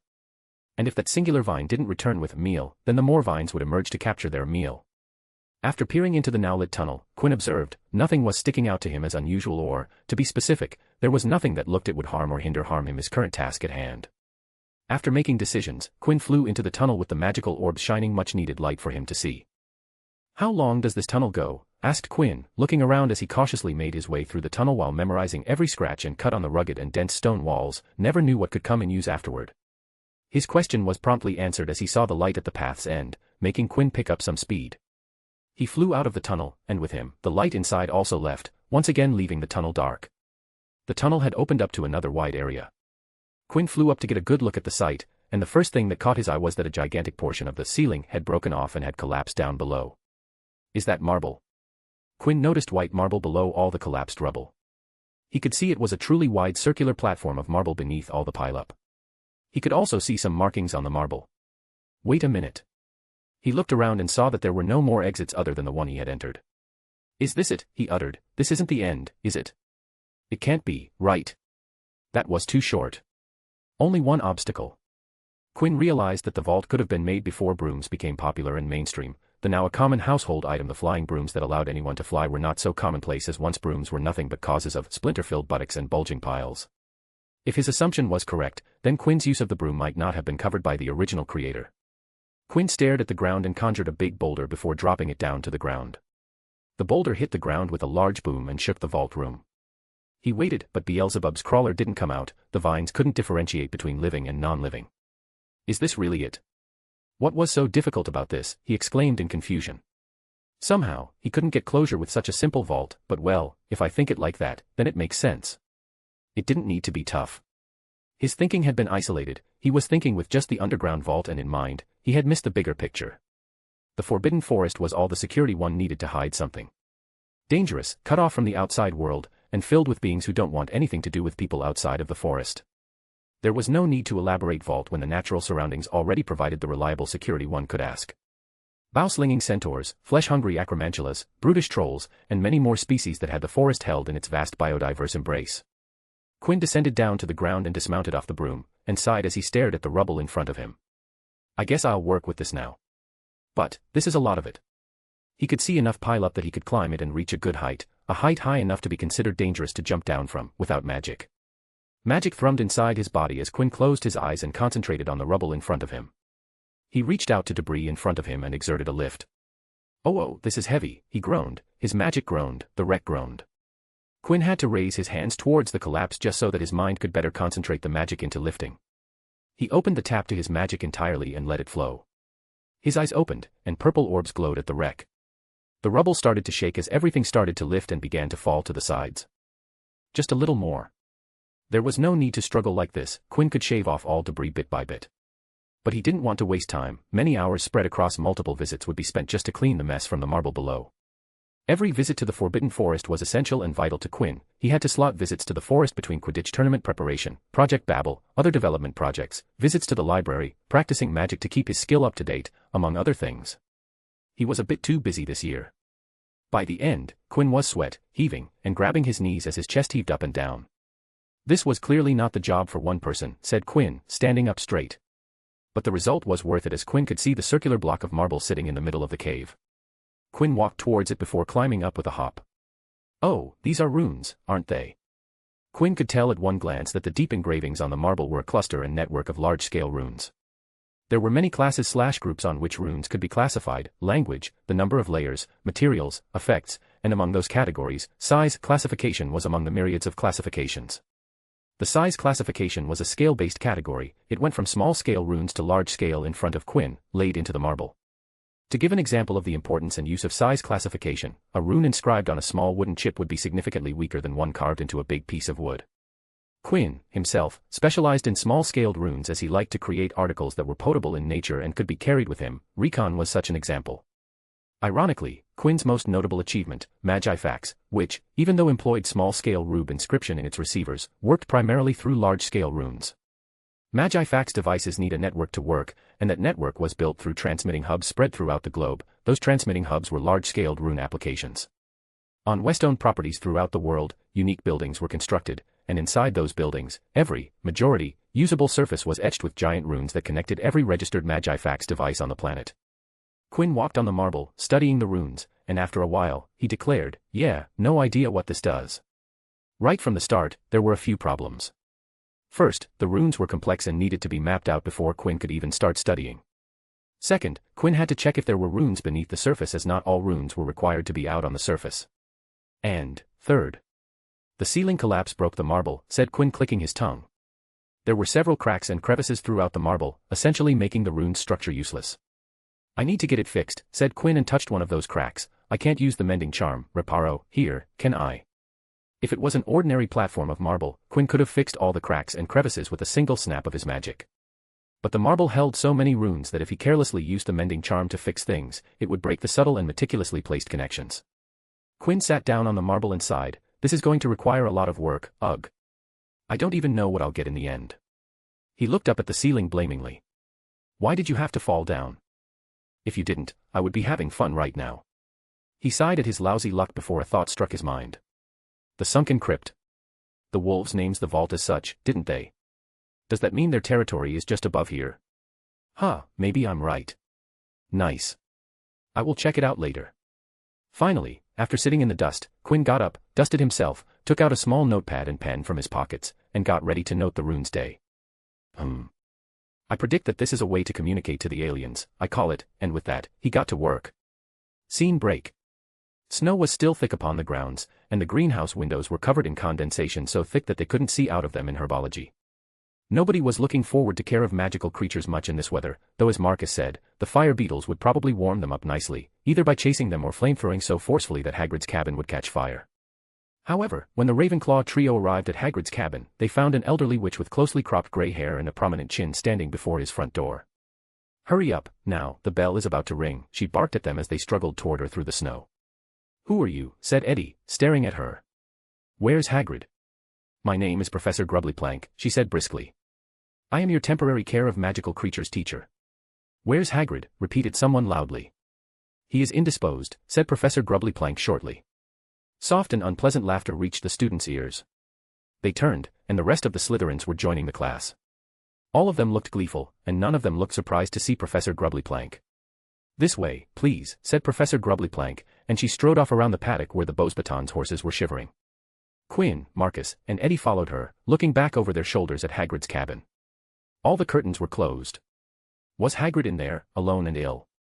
"What's wrong with Hagrid?" Marcus said, hurrying to catch up with Professor Grubblyplank. "What do you reckon is wrong with him?" "You don't think one of those scrut that the fourth years are studying," speculated Eddie. Quinn glanced at his two friends and injected, "You two should get into the habit of reading the newspaper. It's on the front page of the Daily Prophet." He put a hand into his attached pockets, pulled out a newspaper, and handed it to Marcus. "You keep newspapers in your pocket," said Eddie. "I read a couple of them and can't read them all during the breakfast. Daily Prophet always gets left out, so it tends to end up in my market." Marcus unfolded the paper and read it, with Eddie looking over his shoulder. It was an article topped with a picture of Hagrid looking extremely shifty. Dumbledore's giant mistake. Albus Dumbledore, the eccentric headmaster of Hogwarts School of Witchcraft and Wizardry, has never been afraid to make controversial staff appointments, writes Rita Skeeter, special correspondent. In September of this year, he hired Alastor Mad-Eye Moody, the notoriously jinx-happy Exorer, to teach defense against the dark arts, a decision that caused many raised eyebrows at the Ministry of Magic, given Moody's well-known habit of attacking anybody who makes a sudden movement in his presence. Mad-Eye Moody, however, looks responsible and kindly when set beside the part-human Dumbledore employs to teach care of magical creatures. Rubius Hagrid, who admits to being expelled from Hogwarts in his third year, has enjoyed the position of gamekeeper at the school ever since a job secured for him by Dumbledore. Last year, however, Hagrid used his mysterious influence over the headmaster to secure the additional post of care of magical creatures teacher over the heads of many better qualified candidates. An alarmingly large and ferocious-looking man, Hagrid has been using his newfound authority to terrify the students in his care with a succession of horrific creatures. While Dumbledore turns a blind eye, Hagrid has maimed several pupils during a series of lessons that many admit to being very frightening. I was attacked by a hippogriff, and my friend Vincent Crabbe got a bad bite off a flobberworm, says Draco Malfoy, a fourth-year student. We all hate Hagrid, but we're just too scared to say anything. Hagrid has no intention of ceasing his campaign of intimidation, however. Last month, in conversation with a Daily Prophet reporter, he admitted breeding creatures he has dubbed blast-ended scruts, highly dangerous crosses between manticores and fire crabs. Of course, the creation of new breeds of magical creatures is an activity usually closely observed by the Department for the Regulation and Control of Magical Creatures. Hagrid, however, considers himself to be above such petty restrictions. I was just having some fun, he says before hastily changing the subject. As if this were not enough, the Daily Prophet has now unearthed evidence that Hagrid is not, as he has always pretended, a pureblood wizard. He is not, in fact, even pure human. His mother, we can exclusively reveal, is none other than the giantess Fridwulfa, whose whereabouts are currently unknown. Bloodthirsty and brutal, the giants brought themselves to the point of extinction by warring amongst themselves during the last century. The handful that remained joined the ranks of He Who Must Not Be Named and were responsible for some of the worst mass Muggle killings of his reign of terror. While many of the giants who served He Who Must Not Be Named were killed by Aurors working against the dark side, Fridwulfa was not among them. It is possible she escaped to one of the giant communities still existing in foreign mountain ranges. If his antics during care of magical creatures lessons are any guide, however, Fridwulfa's son appears to have inherited her brutal nature. In a bizarre twist, Hagrid is reputed to have developed a close friendship with the boy who brought around You-Know-Who's fall from power, thereby driving Hagrid's own mother, like the rest of You-Know-Who's supporters, into hiding. Perhaps Harry Potter is unaware of the unpleasant truth about his large friend, but Albus Dumbledore indeed has a duty to ensure that Harry Potter, along with his fellow students, is warned about the dangers of associating with part giants. Marcus finished reading and looked up at Eddie, whose mouth was hanging open. When Quinn saw that he asked, "You didn't think he was just a big guy, did you?" "Yeah," said Eddie. "Ahem, of course not. I knew that, yeah." "Don't worry, people really think he just has big bones," said Quinn as he got the paper back, "but you got to admit, Skeeter sure has excellent writing skills." She expertly painted the specific picture that she wanted. "That's what you get from this," said Marcus, raising his brow. "The article doesn't matter," shrugged Quinn. "Hagrid has been here since he got expelled." "Hagrid is around 50, you know. He was here as the gamekeeper when your parents studied at Hogwarts. They know Hagrid personally, a lot of them know what Hagrid is really like, so this article might be tough for a while, but support will shine through." "But, how did she know?" asked Eddie. Quinn shrugged, but he knew the answer. She probably was here on the Yule Ball. He hadn't checked recon on that day, and even if he did, Quinn wouldn't have checked for Skeeter, she wouldn't write about him. But he did have some circumstantial proof about Skeeter's presence. She might have listened to Hagrid and Olympe Maxime's conversation, thought Quinn, thinking about the angry headmistress on that day, pulling Fleur with her. Skeeter must have listened to their conversation. Though I did warn her about being careful about fluttering at Hogwarts, it seems she didn't get the point, thought Quinn and hummed as the new professor proceeded to lead them towards today's subject. "Oh. Unicorns. Nice," he exclaimed happily, and the somewhat threatening thoughts were thrown at the back of his head. "Quinn West, MC, I have a need for. Fill in the blank." Hagrid, half-giant, suddenly, a topic of discussion. Rita Skeeter, reporter, she knows her craft. Chapter 176, Bagman, Skeeter, and Hostage Candidate. There was a Hogsmeade visit halfway through January, and as most Hogwarts students, Quinn was going out of the castle to the all-magical village of Hogsmeade. Quinn, Marcus, and Eddie left the castle together on Saturday and set off through the cold, wet grounds toward the gates. As they passed the Demstrang ship moored in the lake, they saw Victor Krum emerge onto the deck, dressed in nothing but swimming trunks. He was very well built indeed and as tough as he looked because he climbed up onto the side of the ship, stretched out his arms, and dived right into the lake. "He's mad," said Eddie, staring at Krum's dark head as it bobbed out into the middle of the lake.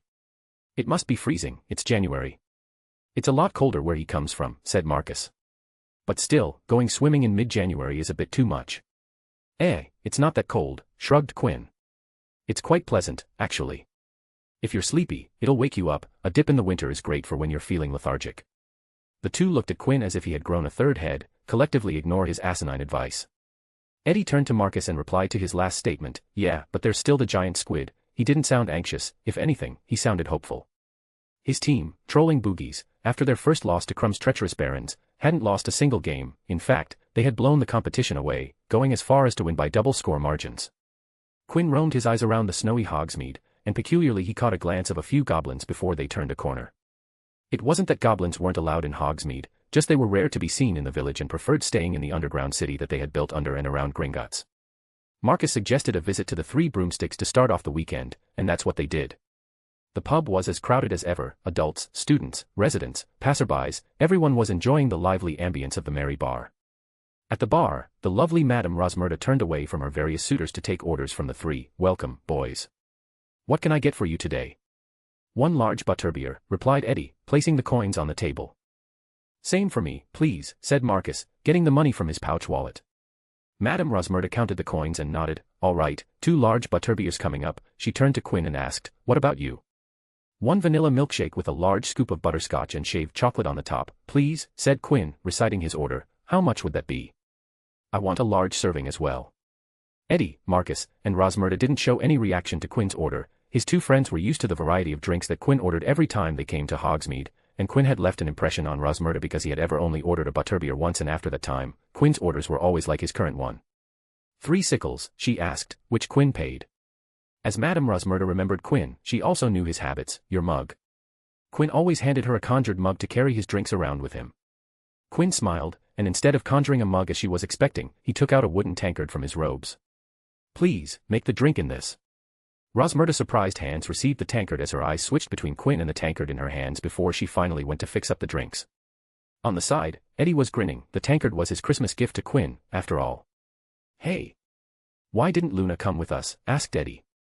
Quinn stared around the bar and the people as he answered, "She is spending time with her other friend." "Eh? Who?" Marcus answered as he arrived with his and Eddie's butterbeers. "You don't know. She has been spending time with Astoria." "Astoria?" "Astoria Greengrass, as in Daphne's sister," said Eddie, taking his large butterbeer. "Yeah, somehow, both of them are friends now." As Marcus and Eddie were talking, Quinn was looking into the mirror behind the bar and saw Ludo Bagman, reflected there, sitting in a shadowy corner with a bunch of goblins. Bagman was talking very fast in a low voice to the goblins, all of whom had their arms crossed and looked rather menacing. It was indeed odd, Quinn thought, that Bagman was here at the Three Broomsticks on a weekend when there was no Triwizard event, and therefore no judging to be done. He watched Bagman in the mirror. He was looking as if he was trying to convince the goblin of something. "Ah, I get it now," thought Quinn. He received his shake from Madame Rosmerta before telling Eddie and Marcus, "I'll be back in a bit." Then he walked towards the shady corners, towards Bagman. "Gentlemen," greeted Quinn as he sat down with them like they were all friends, and he was totally supposed to be there. "What a lovely day we have today. The snow is particularly lovely and glowing today. Having a cold drink like the one I'm having has a unique charm. You should try it out." "Q Quinn," stuttered Bagman, and even in the cold, he started to sweat as his heart began to beat faster. What are you doing here?" Quinn didn't reply immediately. Instead, he stared into Bagman's eyes and reached out inside. "Ah, as I feared. He's an addict." "No, he's worse, he's an idiot." "Mr. Bagman, before you say anything else, I know what you're trying to do here," sighed Quinn. "We talked about this when I generously decided to provide you with some much-needed help. I warned you what would happen if you tried to do exactly this." "And no, you've got all this wrong," sputtered Bagman. "I wasn't." A goblin cut Bagman off. "Who are you?" Quinn glanced at the goblin, scooped up a spoonful of ice cream, and ate it. "Quinn West." The 4 goblins, dressed in heavy robes, twitched at the mention of his names. "West," one goblin replied with a guttural voice, "I remember, you're the one who has a student vault with us. The only West coin we have in Gringotts." "Yes," smiled Quinn, continuing to drink and eat, "I'm also the one who paid Mr. Bagman's debt, and I would suggest that you don't lend him more money. That's between us and Ludo Bagman. You're not to interfere in our business." Quinn watched the toothy goblin, showing their sharp teeth, and shrugged. "Okay. I will take a guess about what is happening here. Mr. Bagman here is trying to convince you to lend him some money, which you're hesitant to do because his past record with Gringotts isn't particularly spotless. But Mr. Bagman assures you that he'll pay you back on time." Bagman wasn't even looking up right now. He had his eyes squeezed close, his head bowed down. You see, the reason behind Mr. Bagman's confidence is that he plans to put his money once again into gambling, just like last time. This time around, he was going to put his money into the very lucrative Quidditch tournament happening around right now. Quinn's initial plan had been to keep the betting system inside Hogwarts and for the Hogwarts student. The Weasley twins had other ideas. Around the 3rd week, they started expanded to the people in the stands, and when the 5th week rolled around, they came to Quinn and suggested that they open up the betting to anyone who wanted to bet. Their problem was that they didn't have the capital for the expansion. It took a lot of cash and liquidity to match the bets and keep a betting operational. Moreover, they didn't have the knowledge on how to work something of that level. Fortunately for them, Quinn was ambitious and liked the idea. Furthermore, he had his head crammed with business knowledge from George West, Elliot Dalton, and Leah West, liquefied gems of wisdom, and had the money to back everything up. And I'm sure you fine gentlemen must know who run the Hogwarts Quidditch betting scene. He pointed at himself. I do. As such, I decide who gets to bet, and I have placed strict orders that Mr. Bagman is not to be allowed to place any bets. Quinn stared up into Bagman's round, rosy face and his wide, baby blue eyes. But it seems that he has employed another to do his bidding. I thought of this happening, in fact, expected it, but sincerely hope that he won't go down that path. Aye. Around that time, Rita Skeeter had just entered. She was wearing banana yellow robes today, her long nails were painted shocking pink, and she was accompanied by her paunchy photographer. She bought drinks, and she and the photographer made their way through the crowds to a table nearby. Then she noticed Ludo Bagman, a bunch of goblins, and Quinn West sitting in a shady corner. Bozo. What's Bagman? What's he doing with a pack of goblins in tow? Showing them the sights? What nonsense, he was always a bad liar. Reckon something's up. Think we should do a bit of digging. And why is Quinn West sitting with them? Come on, let's go talk to them, a friendly chat, you know. She, with her trusty photography, marched towards the corner and, with a brilliant smile and shrill voice, spoke. Bagman. What a surprise to see you here. Go away, Miss Skeeter, you're not required here, said Quinn without looking at the reporter. Rita Skeeter's smile flickered very slightly, but she hitched it back almost at once. She snapped open her crocodile skin handbag, pulled out her quill. Quinn, I didn't see you there. Miss Skeeter, why are you still here? Asked Quinn, finally glancing at the woman. Rita's eyes hardening as they fell on Quinn. Quinn, seeing you with Ludo Bagman is a surprise. I know things about Ludo Bagman that would make your hair curl. She tried to garner some favor. If Ludo Bagman was scared before, he was more scared now. Rita Skeeter was like a blood-smelling hound who wouldn't let go of a scoop if she could smell one. And right now, she was trying to garner favor with Quinn. Quinn sighed once again. Miss Skeeter, can I talk to you for a second? Rita made Bozo stay behind as she followed Quinn to another corner. Yes, Quinn. What is it? Do you want to know about Bagman? Because I have a lot of things I can.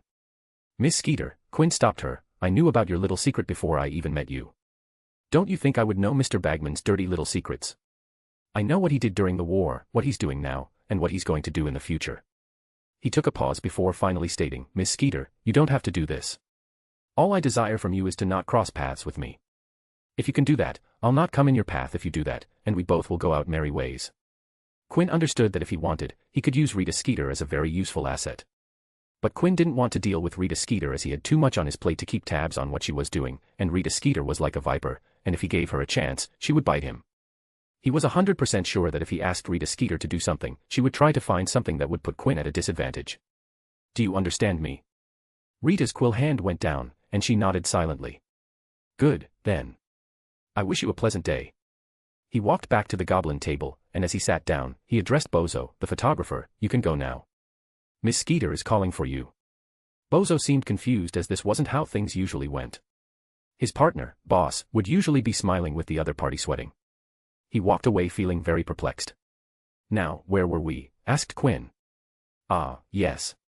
As I was saying, if you want to make a loss, then go ahead, be my guest, lend him money because Mr. Bagman isn't going to be doing any Quidditch betting, but maybe this better, maybe he will use that money somewhere useful. The goblins had heard enough. They looked at each other before getting up and walking out of the bar. They didn't even look at Bagman before leaving. Mr. Bagman, I don't care what you do after the tournament, but before it, I don't want any problems from you.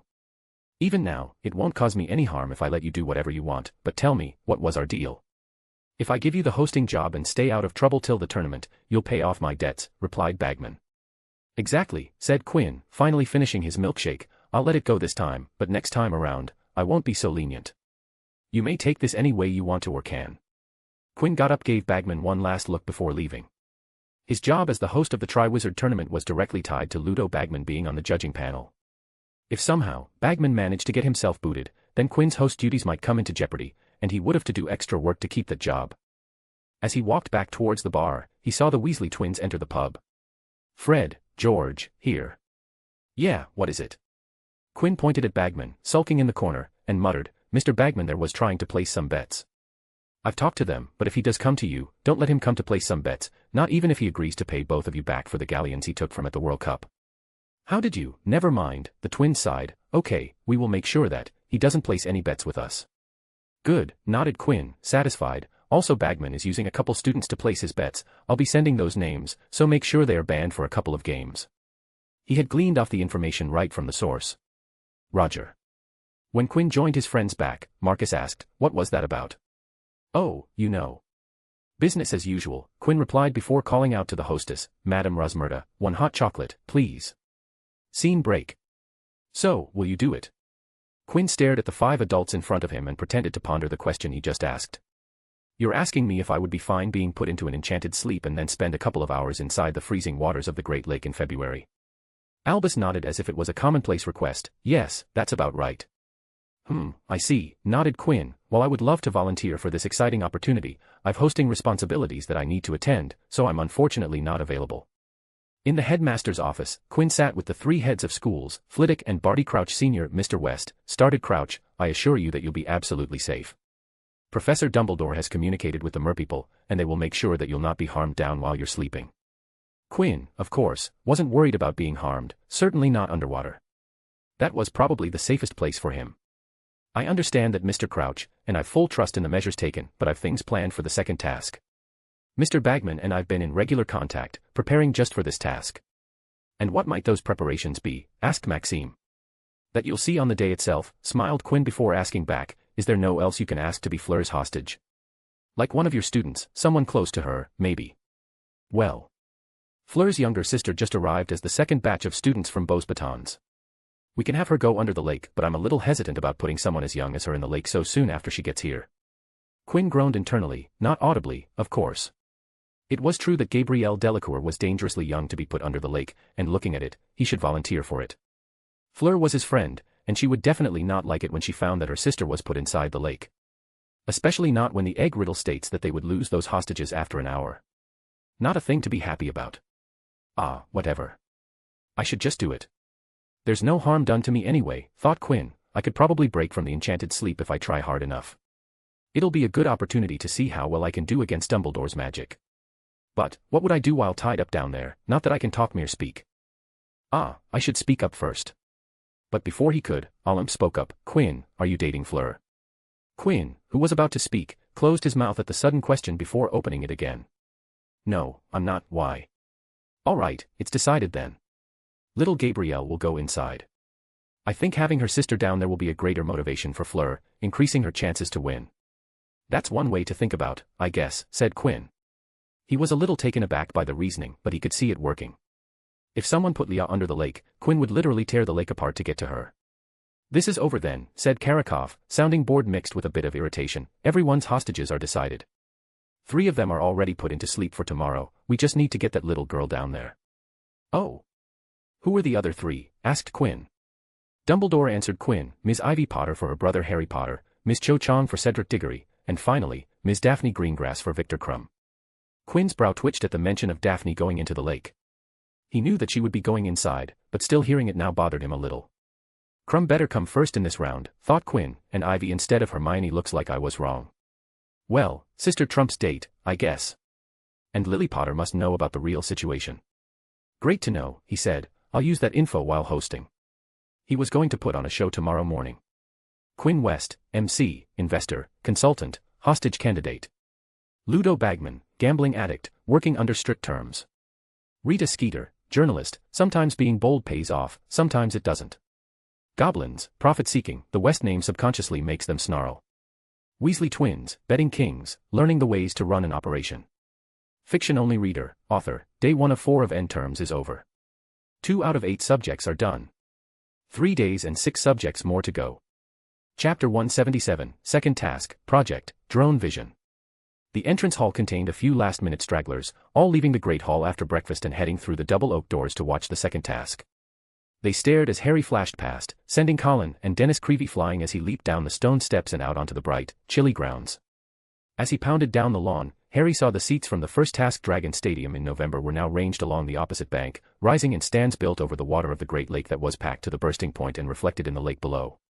The excited babble of the crowd echoed strangely across the water as Harry ran flat out around the other side of the lake toward the judges, who were sitting at another gold-draped table at the water's edge. Cedric, Fleur, and Crumb were beside the judges' table, watching Harry sprint toward them. "I'm here," Harry panted, skidding to a halt in the mud and accidentally splattering Fleur's robes. "Where have you been, Mr. Potter?" said an authoritative, disapproving voice. "The task's about to start." Harry looked around. McGonagall was looking at him disappointedly and a little angrily. Now, Professor McGonagall," said Ludo Bagman, who was looking intensely jolly to see Harry. "Let him catch his breath." Dumbledore smiled at Harry, but Karkaroff and Madame Maxime didn't look at all pleased to see him. It was evident from the looks on their faces that they had thought he wasn't going to turn up. Harry bent over, hands on his knees, gasping for breath. He had a stitch in his side that felt as though he had a knife between his ribs, but there was no time to get rid of it. Ludo Bagman was now moving among the champions, spacing them along the bank at intervals of 10 feet. Harry was on the very end of the line, next to Crumb, who was wearing swimming trunks and was holding his wand ready. "All right, Harry," Bagman whispered as he moved Harry a few feet farther away from Crumb. "Know what you're going to do?" "Yeah," Harry panted, massaging his ribs. The preparations for the task had caused him to be a little late, a little too late. Bagman gave Harry's shoulder a quick squeeze and returned to the judges' table. He pointed his wand at his throat as he had done at the World Cup, said, "Sonorous," and his voice boomed out across the dark water toward the stands. "Well, all our champions are ready for the second task. I won't waste any more of your time and pass it on to Quinn West for him to continue the task." The stands were built above the lake, supported by vertical beams holding them above the surface. As such, there was a good amount of space between the seating area and the lake. From that gap below, the students saw Quinn coming out, and it set them lit in murmurs and discussion. Hermione and Ron were sitting with Lily Potter to support their friend's mother because they knew that Ivy was under the lake and Harry was about to go inside. As Hermione watched Quinn enter their sight, she elbowed Ron in the sides, hitting him in the ribs. "Is he walking on water?" Ron was so engrossed to see Quinn walk on water that he could only nod his head. But Lily Potter did confirm Hermione's question. "Yes, dear. Quinn is walking on water." Quinn walked a little distance on the water to the point where he didn't have to feel uncomfortable craning his neck to look at everyone in the stands.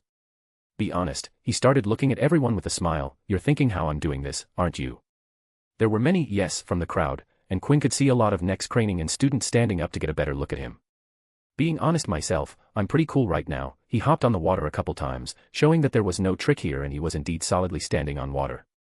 It wasn't that difficult to walk on water, an intermediary water spell, and anyone could replicate what Quinn was doing right now. The wow factor was because no one did it and because walking on water was an action tied closely to Jesus Christ, and religion was popular everywhere, be it magical or non-magical.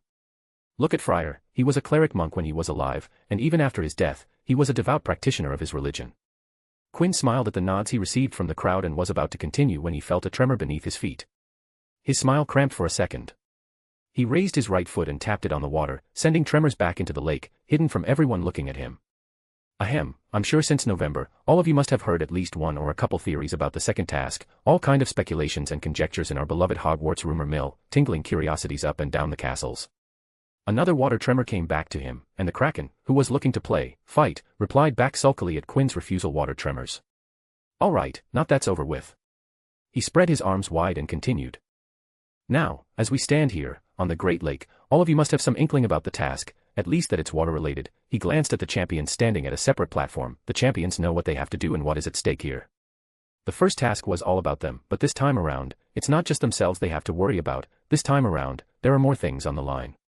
All four champions displayed a different level of nervousness as they stood staring at the lake. All four knew what Quinn was talking about. "Before I move on, I would start the task and get our champions working," said Quinn, taking out a small white sphere with red veins all around. He dropped the sphere into the water. "I'm sure they're eager to get inside there and start their task. Before they actually go in, I can only share a couple of things. They have precisely an hour to recover what has been taken from them. But before they go, I would like you to introduce all of you and them to what we're going to for the hour they're inside." He closed his right eye and raised his fake wand to the sky. Once again, like the first task, the light bent in the sky in a vast illusion of an underwater scene. This is the live feed of what's happening inside the Great Lake. There won't be much to do for the hour the champions are underwater, so we will be watching them from here. Quinn still had his right eye closed, and that was because his right eye was currently connected to the sphere he had dropped underwater, an artificial eye that he had planned and researched since his second year, Chapter 61, and had been actively building since this year, Chapter 140. In Project Drone Vision. Quinn's right eye's vision was cut, and his optic nerves that connected his eyes to the brain were magically getting optical signals from the artificial eye. The artificial eye was covered with a protective coating of an air bubble that kept it separated from the water. He could literally see what the artificial eye was catching. It was a little disorienting to see two completely different scenes. But he had gotten used to it. Now, champions, on the count of 3, the countdown starts, then. 1, 2, 3. Start.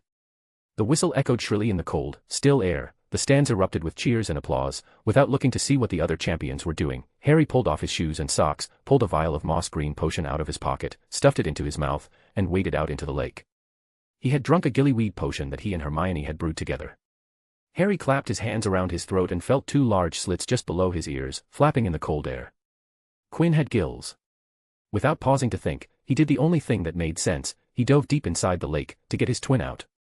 Victor Crumb cracked his neck as he pulled out his wand and pointed it towards his head.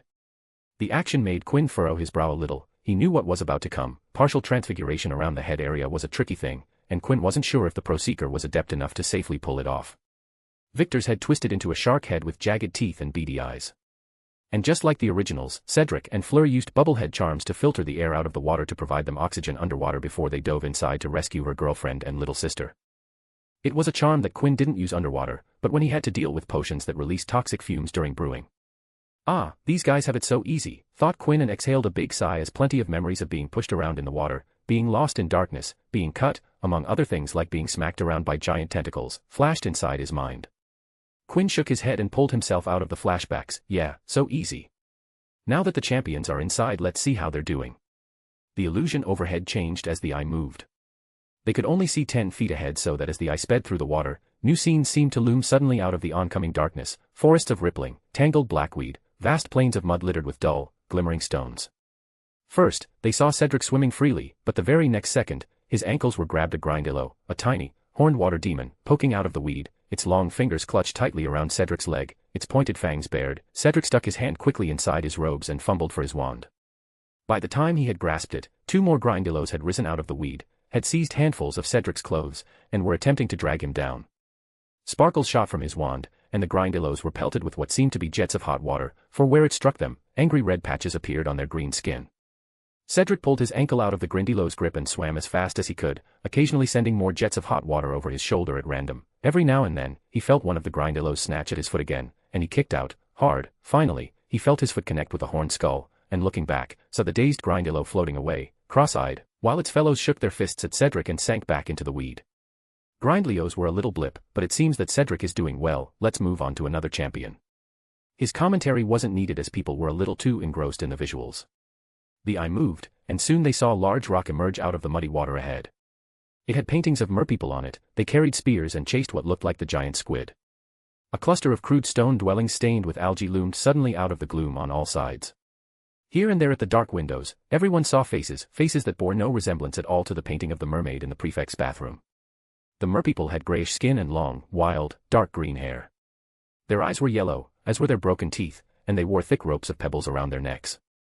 They leered at Harry Potter as he swam past. 1 or 2 of them emerged from their caves to watch him better, their powerful, silverfish tails beating the water, spears clutched in their hands. Harry sped on, staring around, and soon the dwellings became more numerous. There were gardens of weed around some of them, and he even saw a pet Grindillo tied to a stake outside one door. Merpeople were emerging on all sides now, watching him eagerly, pointing at his webbed hands and gills, talking behind their hands to one another. Harry sped around a corner, and an extraordinary sight met his eyes. A whole crowd of merpeople was floating in front of the houses that lined what looked like a mere version of a village square. A choir of merpeople was singing in the middle, calling the champions toward them, and behind them rose a crude sort of statue, a gigantic merperson hewn from a boulder. 4 people were bound tightly to the tail of the stone merperson. Ivy was tied between Daphne and Cho. There was also a girl who looked no older than 8, whose clouds of silvery hair made everyone feel sure that she was Fleur Delacour's sister, Gabrielle Delacour. All 4 of them appeared to be in a very deep sleep. Their heads were lolling onto their shoulders, and fine streams of bubbles kept issuing from their mouths. Ah, Victor Crumb is here, said Quinn as he, a half-shark half-man, entered the illusion above. Victor Crumb sped toward the hostages, half expecting the merpeople to lower their spears and charge at him, but they did nothing. The ropes of weed tying the hostages to the statue were thick, slimy, and very strong. He looked around. Many of the merpeople surrounding them were carrying spears. He swam swiftly toward a 7-foot-tall merman with a long green beard and a choker of shark fangs and tried to mime a request to borrow the spear. The merman laughed and shook his head. Victor roared fiercely, but only bubbles issued from his mouth, and he tried to pull the spear away from the merman, but the merman yanked it back, still shaking his head and laughing. Harry was watching the entire thing from the side while keeping an eye on Ivy.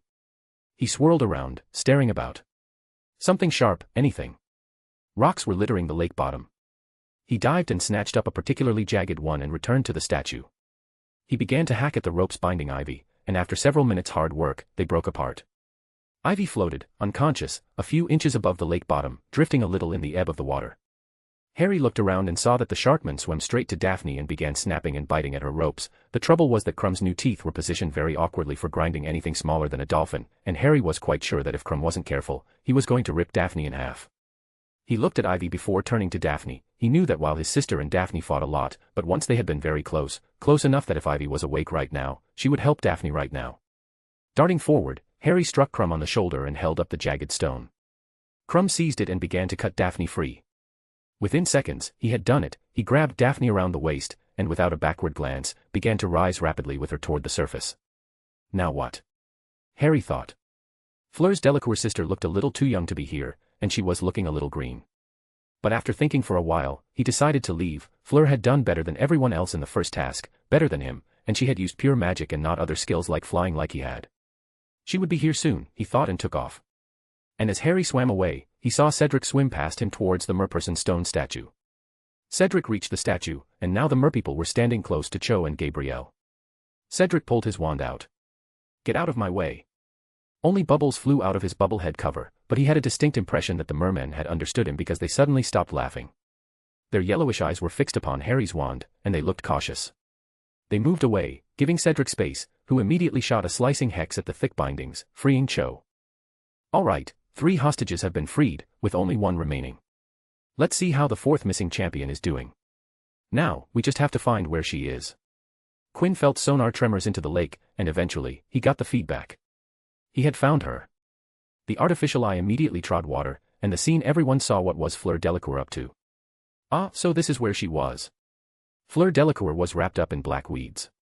They were tightly wound around her arms, legs, and torso. The black weeds weren't attached to the soil but were broken, and their other ends were held by multiple toothy grindylows, who were pulling the weedy ropes while Fleur struggled, but the little demon's gang work was a little too strong for Fleur. "It seems that Fleur has lost her wand," commented Quinn, and the illusion zoomed into the wand sitting down at the lake bed. Suddenly, Fleur directly looked at the camera, and she mouthed out words frantically. While others weren't able to understand the words, Quinn could as he read her lips. She was begging for Quinn, specifically, to rescue her sister and that there wasn't much time left. Quinn, of course, knew that Gabrielle wasn't in any danger, she would be pulled out at the end of the hour. But then he saw something that concerned him a lot. Fleur's figure and face were slightly shifting. She is shifting into her avian form. Fleur was panicking. From his talks with Fleur and his reading, Quinn knew that in their avian form, Velas weren't able to control magic properly. If she fully transformed, then there were solid chances that her bubblehead charms would pop and then. Ah, damn it. Quinn West, MC, human, wizard/magical, projector/drone. Champions, 4 people, doing their thing. Hostages, 4 people, doing nothing. Fiction-only reader, author, inspired by Garas Sandai. Fiction-only reader, author update, day 2 of 4 of end terms is over. 4 out of 8 subjects are done. Halfway through. There won't be chapter tomorrow as I need to prep. Actually, this was supposed to drop tomorrow, but I completed the latest chapter early, so here you go. Chapter 178, Rescuing the Damsel. Quinn closed both of his eyes, and now all he could see was the scene transmitted by the artificial eye from Project Drone Vision. In the originals, Fleur had somewhat gone through the same thing, and in that time, she had come out without any major mishaps. While the situation had changed this time around, the 3 champions had gotten to their hostages without much hassle or problems, but that didn't mean Fleur would come out unharmed as well. He contemplated his next move, and with the loud discussions from stands made him think that he needed to make a discussion very soon. He opened his left, unconnected eye to see the judges' reactions and saw that Dumbledore, Bagman, Karkaroff, and Crouch all were looking at his overhead illusion, but other than the low varying level of worries, all men looked otherwise unbothered. It was only Olympe Maxime who looked genuinely anxious about her champion's condition. Fleur's unheard words were still sounding loud in his ears. Then there were sudden gasps all across the stands as everyone saw Fleur's bubblehead charm shrunk dangerously close to her face, receding from below the neck level to just below the chin. "Okay, I need to do something, or she's going to drown, he thought, feeling a little panicked himself, and it's going to happen in front of everyone else. Yup, I should do it right now. Immediately, the water beneath his feet, which was keeping him afloat above, gave way, and he sank below without making a splash, leaving behind just a hint of a circular wave from where he was standing. On the judge's platform, Karkaroff glared at Dumbledore. Where did he go, Dumbledore? What are your students doing now? Dumbledore glanced at Karkaroff and shrugged with a hint of a smile on his face. I have no idea what he's doing. Mr. West, for the most part, likes to do things on his own, at his own pace, at his own discretion. You lie. First, you enter 2 champions, and now this. He hasn't done anything yet, Igor. Dumbledore pointed up at the illusion still running. Let's see what he does. I'm sure it will be entertaining, and isn't that what we are going here for? Dumbledore merrily laughed while Karkaroff frowned deeply. Sitting by their side, Autumn's eyes were fixed with the illusion. She tapped away at the armrest of her chair, with a pit sitting in the base of her stomach. She had complete confidence in Fleur to handle herself, but that was when Fleur had a wand in her hand. Right now, she didn't have one, which in itself was the worst nightmare for a witch. I see him. I can see Mr. West, said Barty Crouch Sr., as stern as ever. He hadn't shown up at the Yule Ball or for work at the ministry because of bad health, but he was back now, healthy as a bull. Everyone saw Quinn in the illusion, swimming towards Fleur from her backside as the artificial eye was positioned at Fleur's front. Tracy, sitting in the stands, nudged Astoria and whispered, "It's just like the time when he came outside the common room windows." Astoria nodded as she and everyone could see that Quinn's hands and feet had gained webbing, and he had gill flaps on his neck and chest. Where did he ditch his clothes? Tracy turned towards the speaker and gazed at Eddie, who was sitting beside her watching the illusion with a thoughtful look. In the illusion, Quinn was in nothing but a pair of swimming trunks. Dumbledore studied the illusion, specifically Quinn, and assessed the gills and webbed feet and hands. Those aren't from gillyweed like Mr. Potter's. Then, they are transfigurations, But why does he have gills on his chest? Wait a minute, are they directly connected? Oh my, if that's the case, then that's some impressive work. Even from seeing just an image fabricated from Quinn's memory, Dumbledore could tell precisely what magic Quinn was using. Quinn shot every Grindylow, trapping Fleur with jets of stunning spell directed through his fake wand. Not a single little snickering water midget was able to escape or even had a chance to escape. He came to the front and was immediately stunned. She's unconscious. He saw that her bubblehead charm was still intact, but she isn't getting enough air through it. He poked his fake wand into her bubble and cast a much sturdier bubblehead charm, once again resuming an ample supply of oxygen for Fleur. Quinn grabbed her by the waist and looked up. He could send her back to the shore right from here, but that would attract attention and with it suspicion. His power stint last year, which led him to split the lake, garnered a lot of attention. Students and professors alike had visited and staked the lake for weeks to figure what had happened. Dumbledore himself, at that time and when planning for the second task, had extensively investigated the abnormality. Both times, he had examined the lake for a month and talked with the merpeople. All he got from his efforts was that the giant squid, Kraken, had been active a lot, moving around, causing underwater waves, but other than that, even they didn't know the cause of the bizarre incident. Quinn knew all of this because he had chanced upon Dumbledore talking to a merperson. That very day Quinn had gone and made sure that the entrance to the aquatic vault was hidden from sight so that if Dumbledore ever did go close to the entrance, he would miss it. Standing on the water was fine, but if he sent Fleur up from here, that would be a massive giveaway and might turn him into a prime suspect. Quinn swam up, pulling Fleur with him. He had to shoot a couple more Grindylows on the way, but otherwise, Quinn got Fleur out as soon as possible. Outside on the surface, everyone saw Quinn and Fleur pop out of the water. They watched as Quinn set Fleur flat on the water surface as if it was solid and himself used the lake surface to climb up before picking up Fleur in his arms and walked towards the stands. Poppy came running out on the platform from where the champions had jumped as he got close to the stands. "Quinn, how's she, status?" "She's fine, just fainted. Her bubblehead charm shrunk and couldn't provide enough air to her," replied Quinn. "She'll be fine, just need to get up on her own." "Okay, pass her up," she needed to check for herself just to be safe and sure. Quinn clutched his fake wand and was about to wave it in the motion for a body levitation charm but felt Fleur's arms tighten around her neck. "Quinn," he heard a soft and faint whisper. He glanced down and saw Fleur looking at him with half-lidded eyes. "Yes. I'm here. Gabrielle." "She's fine," he said, as unlike her, he knew that the hostages weren't in any danger. "Where is she?" "She's fine and safe." Her eyes once again began closing, but before they fully closed, she spoke on last time, "Bring her up, please." Quinn sighed as his lie failed the deception check. "Yeah, I will get her up." He sent her up to Poppy to get checked up and brought up back to health. Now it was time to get Gabrielle back up. He turned around, and before the judges could say anything, Quinn sunk back in, not giving them a chance to stop them. Quinn knew that Dumbledore would call up a merperson who would then go back to get Gabrielle back up. While that was fine, it would take too much time. Fleur might be up and running, and if she saw her sister still missing, she would panic. As such, he wanted to get Gabrielle before Fleur woke up. Because Quinn was sure that Fleur was barely half-conscious in their conscious. Quinn cut the connection to the artificial eye and, with it, erased the illusion. He finally opened his right eye, and immediately, water around started to move, and he zapped towards the merpeople village to retrieve Gabrielle. He cut the water magic just before he was within sight and swam normally towards the statue to which Gabrielle was tied. He stepped on the lake bed and finally saw an asleep, floating Gabrielle. He walked normally as if he wasn't in the water, and when a merperson swam in his path, Quinn waved a hand, gesturing to move aside.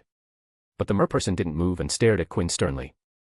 Maybe it was because Quinn was in a hurry or because he had so much water around him, and it felt terrific as if power was filling him that he waved his hand once again, and the merperson was swept away by an underwater wave, leaving the path free which Quinn briskly walked to reach Gabrielle. He simply looked at the 5 merfolk standing nearby, and they didn't dare approach him. He untied the little Vila, and just like his sister, he took off with her, this time just faster, courtesy of water magic. The merpeople could only stand and watch as Quinn left with the hostage that they had to protect. When he finally emerged, everyone screamed, cheered, and applauded as if he was a champion. Quinn stared at them with a partially surprised expression. Then his face changed from surprise to a bit of furrow in his brow because he saw a wide-awake Fleur wrapped in towels, staring at him, no, staring at Gabrielle, who had woken up from her enchanted sleep. Coming out of the water was the trigger. He walked to the champion's platform and waved his fake wand, which made the water under his rise up, pushing him up. He kept it pretty wobbly just to be safe. Oh, Gabrielle. French flew out of Fleur's mouth as she received Gabrielle from Quinn and hugged her confused sister. Come here, you, said Madame Pomfrey. She took Gabrielle from Fleur and, under the watchful eye of Fleur, warmed up Gabrielle and checked if the young girl was up. A third-year Hufflepuff called out softly to Quinn and shyly handed him a towel. Quinn smiled and received it with a smile. He didn't actually need the towel, but he pretended to wipe his face as magic stipped water from his body. He handed the towel back with a thank you, making the girl blush. He looked down, and he was still in his swim shorts and then at the lake where he had stripped himself of his cloth in the heat of the moment. He shrugged and conjured a simple shirt around his body. Well done, Mr. West. Dumbledore cried. You brought Ms. Delacour just in time, though going after Miss Gabrielle was a little hasty, but, I understand. Thank you, Headmaster, smiled Quinn. I was the closest, it was just natural for me to help out. He also noticed Karkaroff watching him. He was the only judge who had not left the table, the sole judge not showing signs of pleasure and relief that Fleur and Gabrielle had got back safely. Quinn smiled and nodded towards Karkaroff with a short head bow. Quinn looked back at Dumbledore just to find that the old headmaster was missing. Dumbledore was crouching at the water's edge, deep in conversation with what seemed to be the chief merperson, a particularly wild and ferocious-looking female. He was making the same sort of screechy noises that the merpeople made when they were above water. Clearly, Dumbledore could speak Mermish. Finally, he straightened up, turned to his fellow judges, and said, a conference before we give the marks, I think. The judges went into a huddle. Poppy had gone to rescue Ivy and Harry from Lily's clutches. She led him over to Daphne and the others, gave them a blanket and some pepper-up potion. Quinn had been a little too fast in his rescue. As Poppy dealt with the champions and hostages, Quinn squatted at the platform's edge and looked deeply at the lake while pointing his fake wand. A dozen seconds later, his clothes came flying out, sloshing in water, thoroughly soaking. He smiled and insta-dried his clothes. Quinn stood up and turned to see Fleur standing just behind him. Whoa. Hey, how are you feeling? He asked. The Vila threw her arms around Quinn's neck and kissed him deeply right on the lips. Quinn was so surprised that he froze for a second before he remembered that. Kissing felt really good. So he leaned into it, and subconsciously his hands went to her waist. Everyone who could see Fleur and Quinn stared at the couple, which was a lot of people, including all on the platform, judges, champions, hostages, Poppy, and Lily. Harry, Cedric, and Crumb stared at the pair with their mouths open a little. Cedric got a jab which closed his mouth. The judges held varying expressions with Dumbledore smiling, young people. Poppy and Lily looked a bit scandalized to see blatant kissing happening in front of them. Finally, Ivy and Daphne, who were soaking wet with towels around them, stared at Quinn and Fleur. Almost immediately, Daphne's dislike of Fleur deepened a few levels. She wanted to get up and separate the two but knew she couldn't do it. Ivy stared at them, and her mind started to play her interaction with Quinn after he saved Harry, his visit to their house, her visits to the aid office, him training them, him rejecting her and how that felt, and finally the dance she shared with him at the Yule Ball. Ivy decided that she didn't like what was happening in front of her. After a long and deep kiss, they separated, out of breath. Fleur's arms now rested on Quinn's chest as he gazed down at her, his arms still on her waist. Not going to lie, but this might be the best thing that happened to me this week, maybe even this month, and he had found the main, innermost chamber of the fourth vault this month. Fleur nodded in total agreement. It was at the top for me as well. Really? Yes. So, I'm definitely much better than okay, aren't I? Fleur chuckled melodiously and nodded. Yes, you're better than okay. She looked up and licked her lips. Much better than okay. Quinn beamed, feeling really happy right now, and gazed at the girls in his arms. He knew what he said about not wanting his first relationship to not be a fling, but right now, Fleur looked a little too appealing. He really wanted to kiss her again. Ahem. That fake cough broke Quinn out of his thoughts. He looked and saw Ludo Bagman looking at them. Fleur and Quinn removed their hands from each other, realizing that they had a lot of company. Mr. Bagman, said Quinn, you can continue for today, please conclude the second task. Ludo nodded, knowing it wasn't a request even if there was a please in there. Ladies and gentlemen, we have reached our decision. Merchiftanus Mercus has told us exactly what happened at the bottom of the lake and we also saw everything from here, so we have therefore decided to award marks out of 50 for each of the champions, as follows.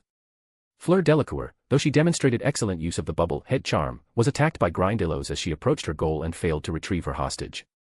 We award her 25 points. Applause from the stands. I deserved 0, said Fleur, throatily, shaking her magnificent head. Cedric Diggory, who also used the bubble head charm, was third to return with his hostage, though he returned 1 minute outside the time limit of an hour. Enormous cheers from the Hufflepuffs in the crowd. Quinn saw Cho give Cedric a glowing look. We, therefore, award him 41 points. Victor Crumb used an incomplete form of transfiguration, which was nevertheless effective and was second to return with his hostage. We award him 44 points. Karkaroff clapped particularly hard, looking very superior. Harry Potter used a gillyweed potion to great effect, Bagman continued. He returned first and well inside the time limit of an hour. He was the fastest and worked with the most efficiency, as such, we award him a total of 48 points. Harry looked proud, and Lily was clapping very hard. Quinn gave a glance to Bagman before stepping forward to take the last announcement for himself. The third and final task will take place at dusk on the 24th of June. The champions will be notified of what is coming precisely 1 month beforehand. Thank you all for your support of the champions. It's over, Quinn thought, sighing, as Madame Pomfrey began herding the champions and hostages back to the castle to get into dry clothes. But then he felt arms wrap around his waist, and he looked down to see tiny Silver Blonde staring at him with her big blue eyes. Gabrielle, right? Asked Quinn, pulling a smile. The girl nodded and spoke in a voice that Quinn thought was very lovely and cute. Thank you. You're welcome. The little girl continued to stare at Quinn for a few seconds before running away. She had said her thank you, but she feared that Quinn would get all yucky kissy face with her if she stayed. If Quinn knew her thoughts, he would have experienced a very happy blow. He looked at the lake and smiled. It was a good day. He didn't notice a few sets of eyes observing him with varying looks. Quinn West, MC, kissing feels really good. Fleur Delacour, Vila, she failed the task, but the kiss balanced it out. Daphne Greengrass, Slytherin, hostage, doesn't like Fleur at all. Ivy Potter, Gryffindor, hostage, things are in flux. Gabrielle Delacour, Little Vila, kisses are yucky icky. Chapter 179, Catching the Eye. As the year entered March, the weather became drier, but cruel winds skinned people's hands and faces every time they went out onto the grounds. There were delays in the post because the owls kept being blown off course, which was beneficial for Magifax sales as they were finally picking up speed in the domestic household market after dominating the professional office market. It was a Friday morning in the Great Hall during breakfast with the Hogwarts population was abuzz with the morning energy, and for once, a lot of students were surprisingly reading newspapers. The second task had been an exciting event with the host walking on water, the flashy overhead live footage of underwater, and the very visible public display affection, which marked the end of the second task. Every student in Hogwarts wanted to see what the papers wrote about the unique experience. As such, the students who didn't even touch newspapers if it didn't have a juicy story were gathered in groups, sharing the newspapers arriving at the Great Hall by the waves of daily owl raids. At the Gryffindor table, the Golden Squad sat together, leaning over a copy of today's Daily Prophet, reading the very first page that detailed the second task through very thorough, in-depth articles and photographs. It's not here, commented Ron, putting a spoonful of his breakfast in his mouth. How come of everything mentioned that's the only thing not photographed? Hell, this doesn't even mention the kiss in writing. Parvati Patil sitting right next to them with her bosom buddy Lavender Brow. The chatty girls were hunched over an edition of Witch Weekly, scouring through the magazine pages with hungry eyes. It's not here, it's not possible. How is it possible for Witch Weekly not write about the kiss, said Parvati passing the magazine to Lavender, who insisted on going through it again. Ivy repeatedly stabbed her fork into her food, restraining herself from breaking the plate as she heard everyone talking about the second task, specifically, the end. It's not that big of a deal, she said. Her tone held a hidden whiplash. They wrote about the second task, that's what they're supposed to write. I don't see a problem. You just don't get it, said Lavender, resting her chin on her hand with a misty look in her eyes. It was so romantic, Quinn rescuing Fleur like that, with everyone seeing, she sighed a dreamy sigh. I agree with Ivy that the article should be about the tournament, said Hermione, finishing reading the page. Ivy nodded. She knew she could depend on her best friend. But, with how the Daily Prophet reports, it does seem strange that they didn't mention the kiss, continued Hermione, stunning Ivy. Hermione pointed at the byline. Look, it's written by Rita Skeeter. It seems almost impossible for that vile woman to write something as sensible and unembellished as this. Even Ivy had to concede to the point about Rita Skeeter writing a good article sounded like someone was trying to pull her leg. Strong enough to pull her into the ground. The truth was that despite the Vila champion kissing someone in public was a story worth for every writer in this country to have a parade day, and for it not to be published. Seemed odd. Harry and Ivy exchanged looks, both knew that her twins were thinking about the reason behind this and knew that they were thinking the same thing. Not just them, all across the Great Hall, there were people who had the same thought as them. The children of prominent people, the likes of politicians, high-ranking ministry officials, wealthy business owners, noble families, the Hogwarts students who knew that they shared classrooms with a West. They had guessed the reason. Furthermore, they were convinced that their reason was correct. Ivy looked over to the Slytherin table and saw Malfoy, Crabbe, and Goyle were standing in a huddle together with Pansy Parkinson's gang of Slytherin girls. They too were looking over a newspaper. Beside them, though, Daphne was rubbing her temple. The newspapers might have not written about Quinn and Fleur, but they did go ham on Daphne and Crumb. The person who Victor Crumb missed the most, that was tabloid-worthy. Ron ran his eyes over the Great Hall, stopping at the Ravenclaw table. Fleur is here. But, I can't see Quinn. He turned to Harry and asked with a grin, Harry, mate. Go ask your mate friend Eddie where is Quinn. Harry's brow twitched as his eyes subconsciously found Eddie Carmichael at the Ravenclaw. Ron. That little sure. Harry held his tongue. Carmichael isn't my friend, why? Would you even say that? You looked pretty chummy with him at the last game. I was not, snapped Harry before groaning. Harry considered Draco Malfoy to be his nemesis, but he had to admit that Eddie Carmichael came in a very close second. Harry was part of Alicia Spinnett's Sonic Brooms, and last week, before the second task, they had a game against Trolling Boogies. Sonic Brooms went into the game undefeated with comfortable winning margins in their every win, but they knew that despite the one loss, Trolling Boogies were a dangerous team, and if they didn't play well, they, Sonic Brooms, could lose the game. And they did lose the game.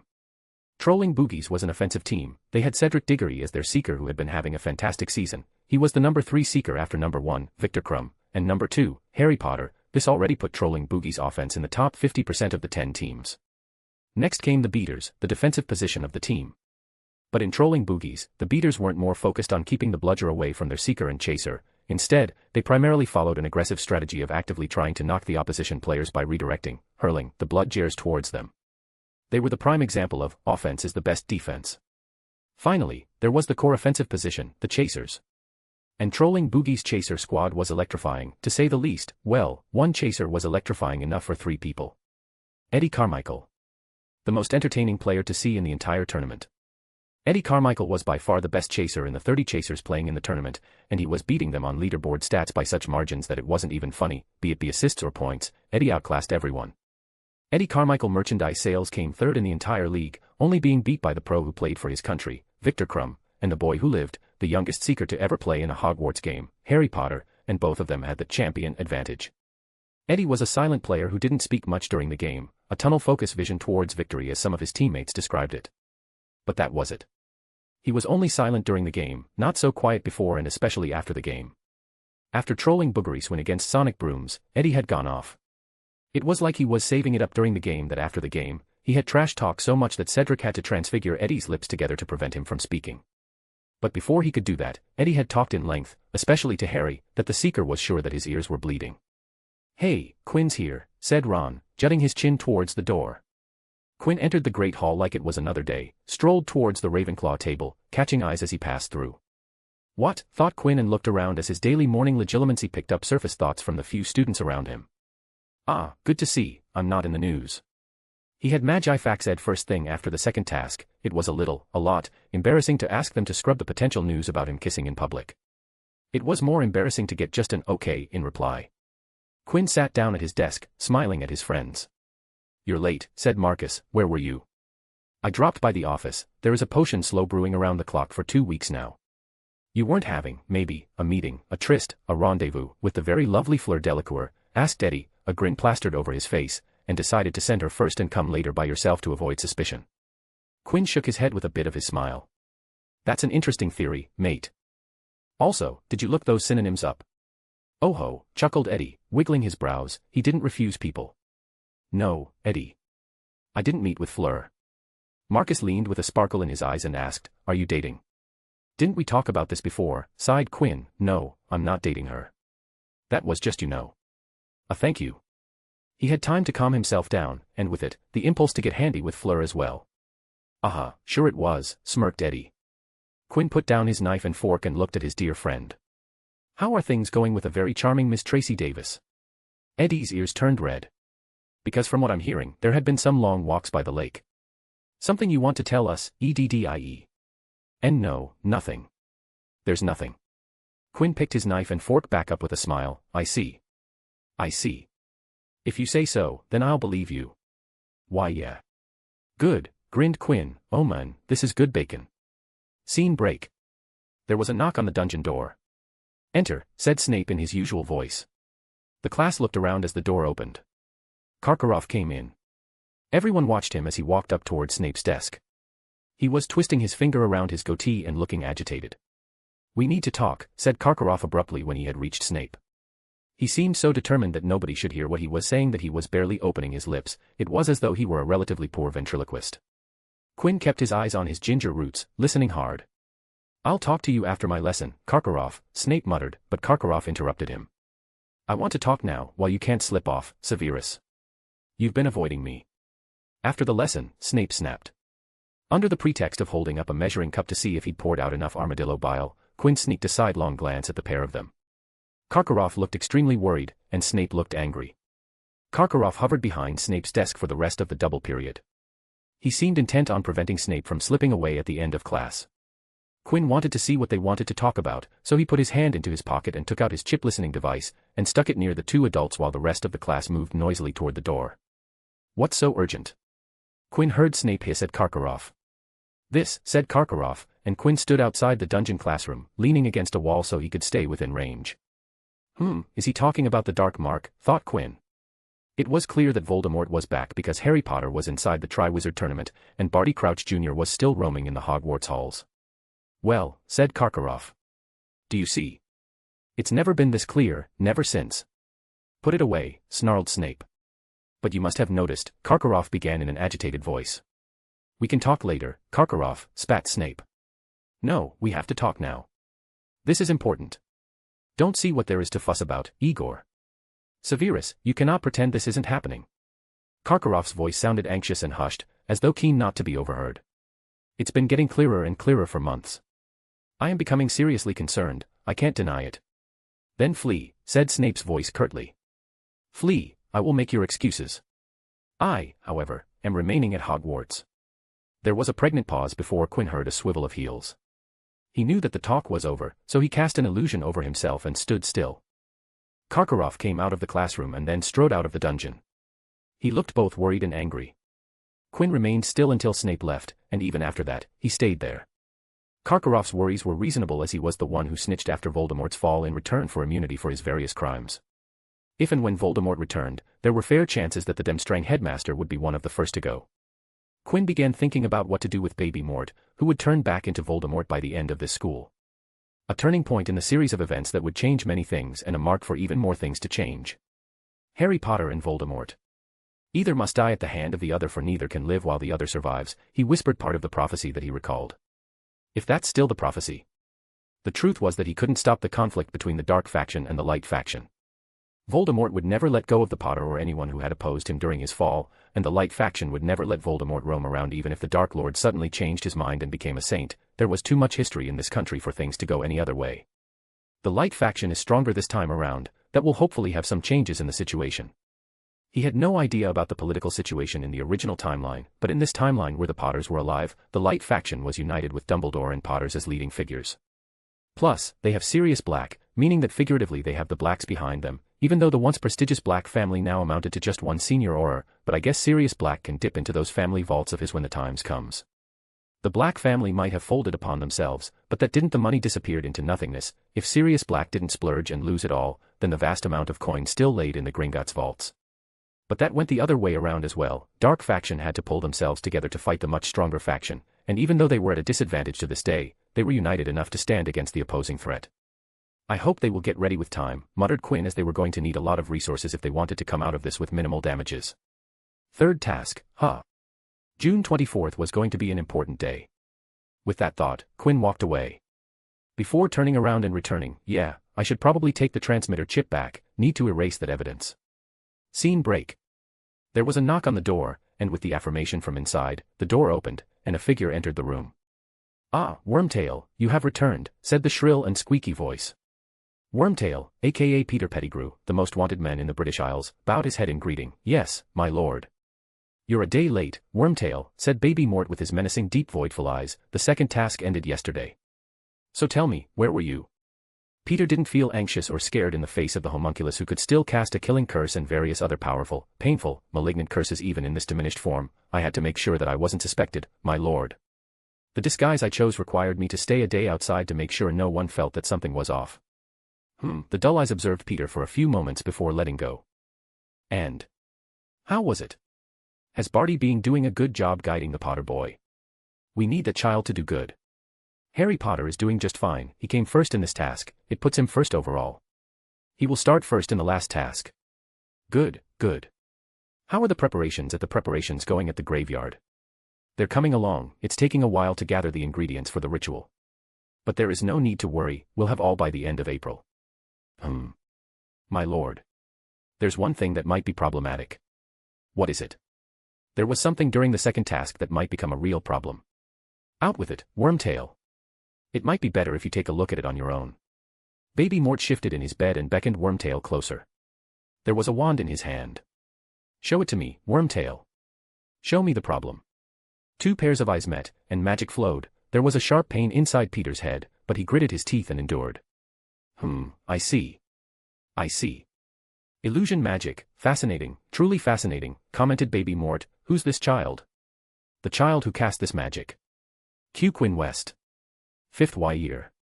Baby Mort stopped the strong legilimency and stared at Wormtail. "From the West family?" "George West's family." "Yes," groaned Peter, rubbing his temple. "George West's grandson." "Quinn West," hummed Baby Mort, replaying the scoured memory in his mind. "Interesting, get me more information about this Quinn West." There was a toothless grin on his face. "Quinn West, MC, my name is West. Quinn West. Voldemort, Baby Mort, one ugly baby. One powerful ugly baby. Peter Pettigrew, Wormtail, information gathering. Fiction-only reader, writing addict. I know I shouldn't have posted another one, but I just couldn't stop." Chapter 180, Rune Fix, West Meet Black. One of the best things about being in the innermost part of the underground vault was the peace. In fact, the entire underground vault was a delight to work in. Quinn didn't have to travel through potentially life-threatening dangerous trials like those inside the aquatic vault to get to the innermost region. He didn't have to work with something capable of wiping his life in less than a fraction of a second like Absolute Zero, which Quinn still didn't know so much about. Finally, nothing messed with his mind and emotions, and because of that, he could work while being 100% of himself. Here there was just him and one big-ass stratum of marble waiting for Quinn to work on to repair it to its former glory, whatever it was. Quinn still had to figure out what the runes etched into the marbles did, but he was making progress.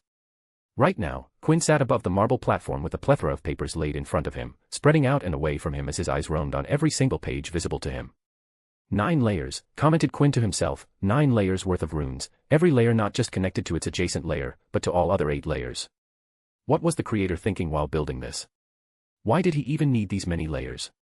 To put it to comparison, Quinn's Recon was a 3-layer construct, Magifax was a 5-layer construct, the containment and defensive mechanism that kept Absolute Zero in check was a 7-layer construction, and that was already a complicated structure.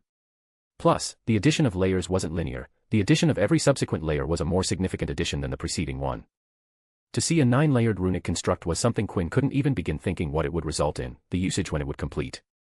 "Well, at least, I have the complete plans with me," said Quinn while looking at the papers. He had successfully figured out what the original construct was before the roof collapsed and damaged the runes. Right now, Quinn was sure that he knew all of the runes and the connection map to get the construct working. "Time to get to work," he said, getting up as the papers formed a stack and floated near him. "Now, where to start?" he hummed. He turned around on the spot to isolate a starting point, and as he did, the paper stack shuffled, bringing the relevant page to the top of the stack. All right, I will start there. He stared west, choosing to begin with his favorite direction, but first. Quinn closed his eyes and took a deep breath. When he opened his eyes, his vision had changed. Now, to Quinn, everything on the marble was divided into squares of 1 foot marked by red lines. Casting illusion on myself, he muttered, blinking his eyes, but the red grid remained. I'm not sure if I should like this or not. Whatever, let's get to work. Quinn sat down on the ground with his legs crossed. His focus was on just one box in the massive grid. Quinn placed his right hand in the middle on the marble stone with palm flat resting against the cold surface. Let's see, what do I have to do here? Quinn read the page on the top of the stack and read the detailed blueprints written on it. The magic trickled from his core through his hands into the marble, seeping into the stone. Transmutation. There were runes engraved on the marble, but they had been worn down with the passage of time and damaged from the fallen debris. Quinn's magic fixed that. The rune engraving, which looked like they had been etched with a hammer and chisel, crafted by a grandmaster, renewed their original charm and straightened out, smoothed down every surface while the cracks filled up by shifting and merging the stone together. Within a minute, the marble top had gone from ancient to something that looked it had been freshly carved. But Quinn didn't smile in admiration or stop funneling his magic. Instead, he made his magic drip down deeper. As previously mentioned, there were 9 layers of runes, and the carving on the surface was only layer 1. 8 other layers etched inside the stone remained to be fixed and cleaned up. 10 minutes later, Quinn removed his hand and breathed out. All right, 1 block done. He looked around and smacked his lips together. Over 100 more to go. From then onwards, Quinn spent 2 hours every day for an entire fortnight to complete the renovation of the carvings and another 3 days to prime the marble by imbibing it in potions and solutions to get the stone ready for conducting magic. To the worms below and birds above, thank all that this is finally ready, clapped Quinn, clenching his fist. He stood in the middle of an intricately carved, beautiful, and, more importantly, clean rune structure. I should probably do one last check, he said, pushing his magic into the magic while flipping through the paper stack, which was now a file. Aha, north, done. South. East. West. All right, checked and done. Now, let's what this actually does, smiled Quinn while humming. He looked down, watching the spot he was standing. The middle of the marble platform was rune-free, at least on the surface. This was the spot where he needed to input magic to start the magic. This one will need a lot to get this beauty up and running. He squatted down and grinned. Let's see if I can fill its appetite. While large-scale runes were more powerful, they needed a lot more juice to get working. While Quinn had time to time reached the limit of the magic he could push out at once, he never had, not once, ever encountered a single task that would exhaust his capacity, or even come close to it. It took dynamic plans that were constantly developed and updated throughout the years of daily magic usage every single day so that Quinn could exhaust his magic by the end of his day. By doing that, Quinn's magic was abundant than ever, much larger than what ordinary magicals could even imagine. Quinn had no doubt had more enormous reserves than anyone in Hogwarts and the British Isles. That included the white-bearded, half-moon glasses old men with sparkling eyes and maybe even the Prime Dark Lord, who was currently stuck in a homunculus body. It was already a surprise that with his reserves, Quinn could exhaust his magic every single day. If someone saw how and how much magic Quinn used every day, they would classify him as a monster. Quinn started to discharge in waves and waves of magic. Magic comparable to rivers started ours into the marble and the runes. The white marble patterned with black splash patterns began to glow in rainbow lights. Oh, it's working, smiled Quinn, but then the glow started to weaken. It's not enough, need more. It brought a deeper grin to Quinn's face as he started to push more and more magic into the stone. It's getting stronger, and with it, the light in Quinn's eyes flickered, and soon, they were showing their purple glory. Rum. A thrum spread from the marble into the ground, reaching every corner of the underground vault. Quinn stopped, stood up before running and jumping out from the marble stratum, and then he watched the show. Rainbow lights grew so strong that the orbs of light that Quinn cast for light disappeared within the presence of the stronger light. He had to shield his eyes from the light that was still bright even though his eyes were closed. When the light finally subsided, Quinn opened his eyes and peeked around to observe what had happened, but nothing stood out. Did something happen? He walked to the marble stratum and touched the stone to see if he could diagnose the problem. Ouch. Hot, TSSSS, he pulled back his hand because the stone was skin-searing hot. Quinn looked at his hand, and he swore he could literally feel the heat from his wound travel through his body. Man, that was hot, shit, he cursed and healed his hand of the severe burn. What's the temperature on this? When Quinn checked, the stone was at room temperature. It cooled off so quickly. Well, there were some runes in there that could be interpreted for cooling purposes. But what the hell, man, complained Quinn, did I make a mistake somewhere? That doesn't seem likely. He went over his notes, plans, and memories, but nothing stood out to him. Does it mean that my plans are completely wrong? He questioned his entire research as he couldn't find anything that stood out. Quinn couldn't believe that he had made an error, so he started to look around and finally decided to collect samples. He collected a piece of marble, the surrounding soil, and the underground plants that had grown around the stratum. There must be some change, the tests will surely reveal something. It was getting late, and Quinn decided to end for today. He pulled on his noir gear and exited the forbidden forest with the samples in tow. He hid in an isolated and changed back into his Hogwarts uniform robes before stepping into the castle. That was a good magical workout. If there was one thing that he was satisfied with, then it was the magic exertion. Flutter, flutter. Quinn turned around when he heard the flutter of a bird's wings, which was strange as he hadn't seen a bird when he passed by. And as he had thought, there was no flying bird or even a stray bird in sight. Must have flown away. Oh boy, I'm feeling famished, I wonder what's for dinner. Scene break. It was Quidditch Saturday, and another tournament game had gone by successfully. Right now, Quinn stood by the stadium exit, seeing the guests off. Mr. Zangba, the 10th time in the row, look forward to seeing you once again, next week. Mrs. Van Pelt, how's your cat doing? Is she feeling any better? Ah, Mr. Strauss. I wasn't expecting you today, Street Mungos has been keeping you busy these days, hasn't it? Tracy stood by Quinn's side and watched as he talked to anyone who made eye contact with him, be it new or someone he already had contact with. Quinn spoke with everyone as if they were his friends. This was vital. Let's say while seeing a play, one enjoyed the beginning and the middle parts immensely, but if that end, the climax doesn't follow up after the amazing build-up, then people tend to be disappointed, it taints their view of the other fabulous experience. His tournament games were exciting, full of ups and downs, there was sufficient build-up and with riveting endings, no need to worry about the experience, but if he did this, then everyone will remember this moment as the last memory of their visit here, and who doesn't like to be remembered? Then they will come the next week and week after that until the tournament ends. Quinn had to do this because he had started the tournament with zero cash. He had used all of the sponsorship resources in the setup.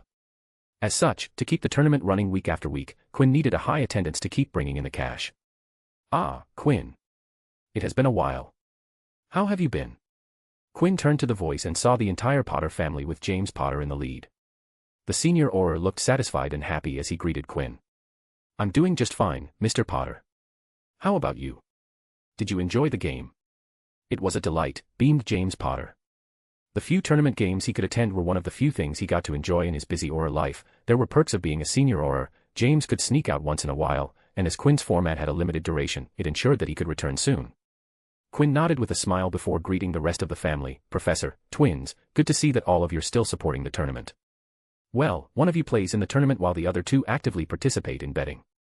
Lily blushed at the mention of her partaking in the school betting while Ivy shrugged. She was turning her allowance into more spending money, and she liked it. Suddenly a face peeked from between James and Lily and spoke. Ah, so you're Quinn West, huh? You're the guy who kissed the villa in front of everybody. Nice. Sirius, rebuked Lily. Actually, she. Never mind, yes I'm Quinn West, and you're Sirius Black, senior Auror. In the flesh, smiled Sirius as he stepped forward to shake hands with Quinn. It's nice to meet you, Mr. Black, said Quinn and shook hands with Sirius. Sirius looked Quinn up and down and nodded. I like you, kid. Quinn released Sirius' hand and nodded back. Okay. So, tell me, kid. How did you bag the villa? Do you have any tips? Sirius Black dressed like an aristocratic man, but his personality was so roguish that it felt contradictory, but he could pull it together with overflowing self-confidence. Sirius. Would you stop with that, exclaimed Lily. One would think that after so many years, she would get used to it, but she wasn't. But Sirius ignored her and continued to gaze at Quinn with a smile. Contrary to popular belief, I'm not dating Fleur, replied Quinn. No one believed when he said that sentence. Really, said Sirius. He reached towards his back in a grabbing before he found and shoulder and pulled Ivy to the front. How about this one right here? I think one is prettier than her mum, and her mum is beautiful, you know. He pointed at Lily standing behind him. You can see it for yourself, see. The two redheads of the group started to shake. Without context, it seemed they were embarrassed, but Quinn knew the context and stepped back. Ivy whipped out her wand and straight out attacked Sirius with a stunning spell. But Sirius swatted away the spell with his suddenly out wand with flowing effortlessness. Sirius stared at Ivy and shrugged. Not my first time, little lady. Not my first time. A spell came from his back, but Sirius raised his wand, and it struck an instantly conjured Protego shield. He turned back while twirling his wand and once again shrugged, this time at Lily. You're really predictable, you know. You will have to do much better if you want to hit me. You should really know that I don't go making fun of people without having the confidence to defend myself, and I'm an Auror, so it comes with the craft. Ivy made a face at Sirius with a slight blush on her face. Sirius raised his hand and poked Ivy in her nose with a smile, boop, and grinned happily. Quinn watched Sirius Black and his first impression. He liked him. Well, it's nice to meet you, Mr. Black. But now I'll take my leave. Oh, sure, smiled Sirius, let's catch up the next time I come to see a game. Of course. Quinn saw of the Potter family and the Black tag along, and as he turned around to also leave, he saw a black crow perched just above the stadium gate. Is that a crow or raven? It's massive, so I guess a raven. Then he walked away with the raven caw-ing in the background. Quinn West, MC, I can't be wrong. Sirius Black, Senior Auror, I like having fun. Ivy Potter, making money, is still trying to attack a dog. Fiction-only reader, author, day 4 of 4 of end terms is over. But, at the end, during the last exam, Subject 8, was cancelled mid-exam. 1 hour into the paper, 90-minute paper. The college goofed up by giving us the exact same paper as last year, which we had from our seniors. I had a 5-day break from college. But now, I'll have to wait in tension about the reschedule. Chapter 181, Brief, Morning, and Duel. The aid office, while a calm environment, was a usually happening place. Especially this year, with the room being the central hub for the Quidditch tournament, teams, stadium tickets, merchandise sales, betting, and so many other things were being coordinated through the aid office. I'm just the host, said Quinn to the 4 people in front of him. I'm not in charge of the management of organizing the Triwizard tournament. I've repeated this so many times throughout the year. The 4 Triwizard champions, Fleur Delacour, Harry Potter, Cedric Diggory, and Victor Crumb, looked at each other before looking back at Quinn, who was flipping through a very thick ledger. So why do they time and time again delegate other tasks to me? He continued, the final game is the next week, and I'm neck deep in work. He looked up at them, Cedric and Mr. Crumb, congratulations on getting to the finals. Trolling Boogies and Treacherous Barons had beat out the rest of the teams and came out on top to compete in the finals. From the opening game between these very same team to the finals, it was a complete circle. The numbers from the credit and debit sides matched up in Quinn's mind, and with a signature as a seal of authentication, Quinn closed the accounts book. The Weasley twins might be great at the betting operations, but they didn't have the level of accounting and math skills to make sure all the money was accounted for. Good, let's get started, he said and finally gave the 4 champions his complete attention. Now, with the 3rd task being less than a month from now on, it's time for you guys to know about the details. The 4 champions perked up and intently listened as this was going to be the last task. The last task is going to be a maze crawl where you'll have to face many different magical beasts and get to the other end where the first one will find the Triwizard Cup waiting for them. The first to grab it, that is. Quinn's eyes skirted towards Harry and Cedric for a split second before he was back at looking at all 4. What kind of magical beasts? Asked Fleur. That will not be revealed, you'll only find that out when you actually encounter them, answered Quinn. Where will it be? Said Harry. The Quidditch Stadium is going to be replaced with the maze. Cedric and Harry jerked back at the answer. They are going to uproot the stadium? Asked Cedric. Yes, affirmed Quinn, that's why I made you guys play that one game during the snowfall. I have to conclude the Quidditch tournament the coming week as it takes time to dismantle the stadium and then build the maze. He had to take a pause as he almost gave out the maze was made from plants. Moving on, in the first 2 tasks, all of you were given points, he continued, those points came in play right now. The earned points will be summed up and used to decide the order in which you 4 go inside the maze. Of course, there will be intervals between each entry. The 4 champions glanced at each other, all 4 knew their own point total and knew what the other 3 got, and from that, they were able to calculate the order. Harry Potter goes first as his sum total comfortably puts him at the top. The second entry is for Victor Crumb, said Quinn and gazed at Fleur. Your performance in the second task really hurt your sum total. As such, you get the 3rd place. Finally, Cedric Diggory goes last in the line. But don't feel disheartened, continued Quinn, it's a maze with beasts randomly placed across it. You never know what might one encounter. Harry might encounter one beast after another while Diggory might have smooth sailing to the end. While this task grants advantages and disadvantages, with a little luck, it can be the equalizer that might level the field. Crumb leaned back into his chair and opened his mouth for the first time. Is fighting allowed between champions? Quinn smiled in response, yes, it's allowed. As long as the spells aren't lethal, you all will be allowed to engage each other in combat. Stunning your competition will be the best outcome you can ask for. They made us face dragons, but now they keep our spells non-lethal, scoffed Fleur. What can I say, shrugged Quinn, champion killing champion isn't good for the radio program and next day articles. That's why please make sure all of you have a level of kitty gloves on. Other than that, you can get as creative and colorful as you can and want to be. Is flying allowed? At once, the 4 champions asked the same question. First of all, don't give your potential strategy away, said Quinn shaking his head. Now, to answer your question, no, flying isn't allowed, the maze becomes redundant otherwise. The four seemed disappointed, and as much as 3 Quidditch players on brooms and a Vila in her avian form sounded fun, it wasn't going to happen. Very well, if you haven't got any questions, please leave. I have a lot of work to do, said Quinn, waving them away. There was another ledger open on his table. The champions stood up. They didn't want to intrude as Quinn did really look busy, all champions except one. Yes, Mr. Crumb. Could I have a word? Of course, what is it? Alone. I don't want to be overheard. Quinn looked at the 3 standing champions who were curious, but under Quinn's gaze, they shuffled out, leaving Quinn and Crumb alone. Now then, do say.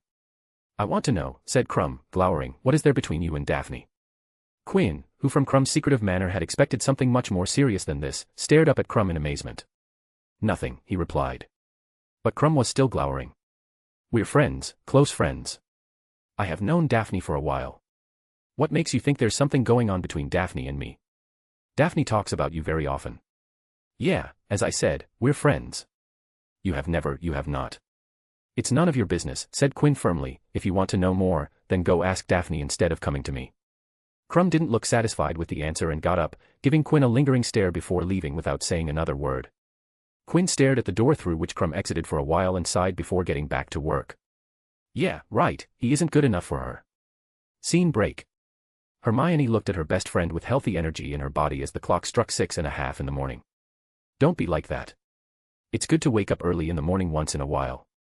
Ivy turned her half-lidded eyes with a sleepy irritated gaze towards Hermione. There's nothing good about this. Not a single thing. There is still time, you know. We're still relatively near the common room. How about we go back and return to sleep? Second sleeps are supposed to be very good. Studies say that waking up early in the morning is good for your health, said Hermione, stating a fact. Even magic is affected by waking up in the morning. If one wakes up early in the morning, the rate of magic regeneration increases, though it takes a couple months to get that benefit. So how about it, should we make this a daily thing? Over my sleeping body, we will. The redhead wasn't a morning person. The girls exited the castle and arrived in the green meadows of Hogwarts. A cool morning breeze caressed their faces, paired with the not-so-bright sun overhead and the lush greens below. It's not half bad, said Ivy. So, every day. Still a no on that front. The girls had no specific plans, so they started to walk in the green, chatting about the upcoming day and the trivial things that came to their minds. So I had to charm Ron's things with a stinging spell so that if he got up before doing his homework to play, he would be stung if he touched any of his belongings. Hermione narrated the latest entry in the list of methods to make Ron do his homework when she noticed Ivy had stopped walking. What happened? She asked. When Ivy didn't reply, Hermione followed Ivy's line of sight. Is that Quinn? Asked Hermione, seeing the familiar figure. What is he doing? The 5th-year Ravenclaw boy was dressed in a simple white t-shirt and black shorts with running shoes on his feet. And instead of exercising as his attire portrayed, Quinn was standing still. He is. Hermione followed Quinn's line of sight and saw, staring at a crow. The girls watched as Quinn continued to stare unblinkingly at the crow, which was resting on the ground, looking for food in the trimmed grass. He didn't even notice them as they walked towards him. Quinn, called out Ivy. Quinn jolted out his staring trance, almost jumped out of his shoes when he heard his name being called so close to him. Ivy, Hermione, he started, seeing the 2 Gryffindors. What are you 2 doing here? He put a hand in his pocket and took out a pocket watch as he continued. What's the time? It's only 15 to 7. Thank God, I thought I was late. What were you doing staring at that crow? Asked Ivy. Quinn glanced at the bird for a second before returning. It's not a crow. It's a raven. As for the reason, she's really black. What? The raven, he repeated. It's really black, and I guess I kind of got lost staring at her. Her? Asked Hermione. Yeah, said Quinn tilting his head. Can't you tell? That bird is clearly a girl. Ivy and Hermione studied the black raven, and they couldn't tell that the bird was a female from any angle. Anyway, forget about the raven, said Quinn with his hands on his waist. What brings you 2 here this early in the morning? Oh, we decided to enjoy early mornings today, take a walk, and start the day earlier than usual, said Hermione. Did you know that waking up early in the morning does wonder to the rate of magic regeneration, said Quinn, sharing one of the reasons he got up early every day. Hermione turned to Ivy and gave her best friend a smug look. Ivy's face twitched once before she decided to pretend to ignore the topic. What about you? Asked Ivy. Why are you here so early in the morning? This is a part of my daily routine. I wake up at 6 every day and start my day with some exercise. It helps me shed the sleepiness and gets me ready for the day. Hermione nodded. I see. Hermione watched as a figure came running out of the corner, sprinting at full speed with long strides and arms swinging wildly at his sides. He came blitzing towards them as he passed by. The three heard, $hashtag* at %. Quinn. $hashtag* at %. That was Eddie Carmichael. What's he doing? Quinn chuckled and peered at the sprinting Eddie. You missed it, huh? Wait about a minute, he will come back, and you will see. Missed what? Asked Ivy. As Quinn said, after a minute, Eddie came back, but this time was lightly jogging instead of running like a madman. Strangely, he didn't stop and started to jog circles around them. The good Potter and Granger, he said calmly as if he hadn't run past them hurling profanities, what are you two doing here? Ivy nodded appreciatively at being called the good Potter even though she knew it was because Eddie didn't get along with her brother. What are you doing? Asked Hermione as Eddie continued jogging around them, but then she saw a golden glint following behind him. Is that a snitch? Yeah, it's the shitty snitch, spat Eddie, sending a glare towards Quinn. What? Said Quinn, you were the one who asked to help you gain the edge against Crumb. I'm just helping you. Eddie clicked his tongue but didn't retort, he did ask for this. Why is the snitch following him? Asked Ivy. Ah, that's actually part of his new training, answered Quinn, feeling like a new age coach. That's a standard snitch which I've modified to follow instead of running away. As you can see, I've also cut most of its speed, so Eddie can actually run away from it. You don't want to get caught by that snitch. What happens if you get caught? You get a very creepy zap which carries throughout your body, said Eddie interjecting. It doesn't hurt, but it's really unpleasant. Believe me, it feels really irksome. His body shivered, feeling the phantom feeling. As he said, continued Quinn, it's just a basic carrot and stick policy. There's no carrot, yelled Eddie. It gives him the motivation to keep running, said Quinn. Of course, as he can't keep running, it slows down at specific intervals. I can do it without this behind my back. Don't kid yourself. You don't like to run, this is the only way to get your lazy arse running. Sometimes I'm worried if you'll be able to keep up without me pushing you. Don't act like, started Eddie, but then he heard a beeping sound and immediately sprinted off to the distance with the snitch picking up speed. Quinn turned to them and smiled as he offered, do you want to exercise with me? I can guarantee it will be a productive experience. Ivy and Hermione shared glances. No, thank you. The raven behind them spread her wings and silently took flight, rising above the blue sky and joining two other ravens in their flight as the three flew in circles in the sky around the boy below on the ground. Scene break. Quinn removed his outer Hogwarts robes, folding it before setting it to the side on a bar stool. Are you sure you want to do this? He asked. To be honest, it's not a fair competition. Yes, I'm sure, answered Cedric, stretching his body. About it being a fair competition, we will see about that. Quinn laughed and took out his fake wand, holding it in hand with a lazy grip. Given that the third task was so close, Cedric had booked a 30-minute slot in Quinn's schedule to have a mock duel with him to practice for the third task. All right then, smiled Quinn at the confidence, tell me when you're ready. I'm ready, replied Cedric, folding his sleeves with his wand in hand.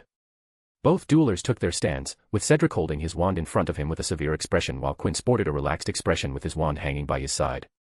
Quinn raised his left hand and showed a silver sickle pinched between his finger. I will toss the sickle, and the moment we hear the sound of it hitting the ground will be the signal to start. Cedric nodded, and the coin was tossed up. While it was in the air, the two matched eyes, and Cedric saw a smile in Quinn's eyes. His peripheral vision caught the silver glint of the sickle, and his eyes subconsciously followed the coin. Clink, clink, clink. The coin hit the ground, and Cedric immediately charged magic while his eyes moved towards Quinn.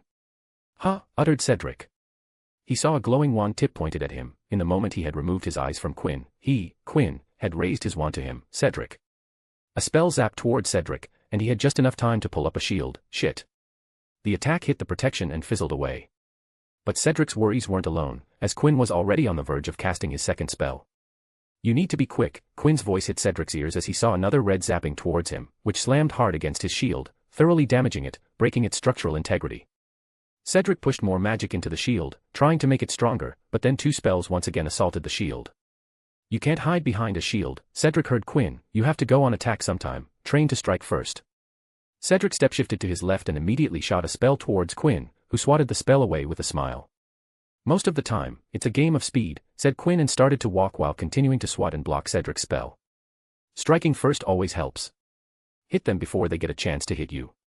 Cedric, who had been offense and was in the midst of casting for a knockback hex on Quinn, abruptly had to cancel the spell when he saw a knockback hex jolting towards him. Oof, despite his best efforts, Cedric wasn't completely able to deflect the spell and had to take a partial knockback hex to the arm, making it numb immediately. Just when Cedric thought that the current volley was over, he saw another knockback hex appear, and this time, he felt a huge lung emptying grunt as he felt a chain of glint in his eye. One spell isn't enough. To make sure your target is hit, cast 2 spells and get ready for anything required for the solutions. Cedric laid flat on the ground and saw Quinn walk into the edge of his vision. "How are you?" asked Quinn. "I got a bad start," said Cedric. "Next time, I won't lose." Quinn pulled Cedric up and laughed. "We will see about that." And they did see. Till the end of the allotted time, Quinn disarmed, knocked, stunned in 20 duels. And not once did Quinn come into contact with any spell from Cedric. As Quinn had said, the exchange wasn't fair. Quinn West, MC, I'm busy. Victor Crumb, champion, or maybe he hasn't given up. Eddie Carmichael, Ravenclaw chaser, being put through unorthodox training. Ivy Potter, Potter twin, not a morning person. Hermione Granger, knows facts about anything she does, she knows her stuff. Cedric Diggory, champion, got his ass hooped, a lot. Fiction-only reader, author, sleepy, yawn. Chapter 182, Finals, Life, Crash. Bam, bam, bam, bam. Boom. Boom. Boom. The Quidditch Stadium was filled to the brim, and then some with Hogwarts students and outsiders. The entire crowd was dressed in the colors of red and pewter and black and green. The 2 groups of colors dominated the stands, diving the stadium right into 2 associations. Bam, bam, bam, bam, the sounds of drums from the red and pewter side as the supporters of treacherous barons roused up the stands with huge drums strategically placed around their side with students sounding them in perfect, rhythmic coordination. Boom. Boom. Boom. Countering the drums were loud boom from large, shiny black, smoking cannons, firing blanks at regular intervals for the riled-up, rowdy crowd sporting trolling boogies black and green who were waving black flags with neon green trolls dancing on them. Quinn watched the ambience of the stands from the sky above and outside of the stadium while sitting on a broom. Taking in things for one last time before he had to go in and host his Quidditch tournament one last time. It had been a long few months since the start of the tournament. Week after week, Quinn had come across a new problem that he solved and, in doing so, enjoyed/hated the process of organizing something of this scale. One last time, he sighed with a slight smile on his face. This time went by too quickly, should have enjoyed it a bit more. Quinn shook his head before breathing out. He was ready. He steered his broom and entered the stadium, flying into the center of everything. Quinn raised a hand, and the cannon stopped shooting blanks, also the drums stopped beating. "Welcome all," he said, his voice sounding far and wide. "Welcome to the finals of the best Quidditch tournament the world had ever seen. Through the journey past 17 weeks, we have seen everything: blowouts, last-minute stands, amazing goals, ever-amazing saves, crazy snitch races, and so many exciting things that made me get up from my seat and constantly be on edge. I swear some of the games weren't good for my health. I definitely lost a few years of my life since the start of the tournament." As he spoke, Quinn had a genuine smile on his face as he recalled all the times he had gone beyond enjoying hosting and got swept by excitement while watching amazing plays. Sports tend to have that effect on people, and Quinn was no different. "Today is the last day I'll have the pleasure of hosting all of you people," he smiled, "the last day that we will get to experience a format of Quidditch which inspires excitement and thrill, focusing on providing the maximum entertainment possible per every second of the game." Slowly he descended down on the ground and took a deep breath, filling his lungs to the limit. "So, let's make this one more special than ever. Raise those voices. Let everyone hear that this is the place to be. Let them hear what they're missing. Let's make some noise and get this party started." And oh boy, they did make some noise. They made a lot of noise. Quinn raised his hands wide, and fireworks shot from the edges of the stadium, and the student volunteers flew above the stadium in intricate formations shooting smoke trails behind them. Scene break. The inside the trolling boogies locker room was quiet, which was strange for them. The keeper looked to the center of the room before nudging Cedric, who was doing a final check on his equipment. "Do you know what's wrong with him? He's never this quiet, ever, especially before a game." Cedric glanced to the room's center, where Eddie sat with his head down and shook his head. "I don't know, we can always ask him, but it looks like he's concentrating, so let him be." Suddenly, Eddie stood up, and everyone twitched, thinking that he would finally return to give speeches aimed to inspire them, but Eddie didn't speak up and started to perform the last check on his equipment. "There's definitely something different about him today." Cedric studied the silent Eddie and smiled. "Yes, there's something different about him today. He's already in his game mode," he thought. The ambience in Treacherous Barons' locker was militant, matching the leading style of the captain, Victor Crumb. "Our play style is opposite to that of Boogie's," said Crumb, addressing his team. "Unlike them, we're a defensive team with me trying to get the snitches for our team for scores and the chaser squad working on counters and interceptions." It was a play style from the Bulgarian team that Crumb had adjusted for the current team. It heavily depended on the beaters hindering the chasers and chasers constantly on the lookout for pass steals. More importantly, Crumb had to get multiple snitches for the team to win because, unlike the pro format, Quinn only gave 50 points per snitch. Crumb looked at the beaters and instructed, focus on Eddie Carmichael. You have to make sure he doesn't fly comfortably around the pitch, don't give him any space to move. Allowing Eddie Carmichael freedom can and will make things a little too tight to my liking. The beaters nodded and glanced at each other. If Crumb had said the same thing to them at the start of the tournament, they would have raised their hand in thumbs up and given a guarantee that Eddie wouldn't get the chance to get in the rhythm, but right now, things had changed. Eddie Carmichael was the threat on trolling boogies. He was a super scorer who consistently matched what Team Seekers snitched together. I will take care of Cedric Diggory, so make sure everyone does their job. If everyone does their job, we will definitely win. Yes. Scene break. Quinn sat down in his commentator chair and beamed, feeling the similar metal railing in front of him and the scoreboard that hung on the opposite side of the stadium. He glanced back and greeted his constant companions, accompanying him every week during the games. Oh, my, professors, all of you look sharp today. For the last day, the professors had decided to put on their freshest robes. The tournament had grown so big that it had long since surpassed in popularity of the Triwizard Tournament. Outsiders could come to the games on a weekly basis, which granted it greater visibility, and with a well-established betting system in place, the popularity only increased more. Well, I hope all of you have placed your bets. The money in play today surpasses every other game by great margins, continued Quinn. It's a pity that I can't bet. It would have been fun to take part in the festivity. The professor stared at Quinn as if he was joking. All the profit that the house made went directly to Quinn as he was the house. It was his money that started the betting system, and every canute of the profit went into Quinn's pocket. They could only imagine how much money Quinn had made from the Quidditch tournament. If someone asked Quinn, he would pull on a fat smile and reply with, a lot of money, while patting his stomach as if have eaten a sumptuous meal, enough to fill so many bathtubs. Now, let's get started, grinned Quinn with the sonorous took effect. Let the finals begin. Hold on to your seats, people, because things are going to fly. Scene break. Yeah. Go, Eddie, yelled Tracy. She was wearing a black dash and green jersey with Eddie's name on the back and had put cute little green strips on her cheeks. She looked in her side and urged, come on, Daphne. Wave that flag with some enthusiasm. We have to support Eddie to the best of our ability. Daphne stared at the flag in her hand. It's really heavy. Choose better excuses, pouted Tracy. Lighten it up with a spell and get your hands moving. She then smirked, or maybe it's because Crumb is playing and he was your date. Ufufu. The words irked Daphne. Tracy knew that she liked Quinn, and yet she was teasing her.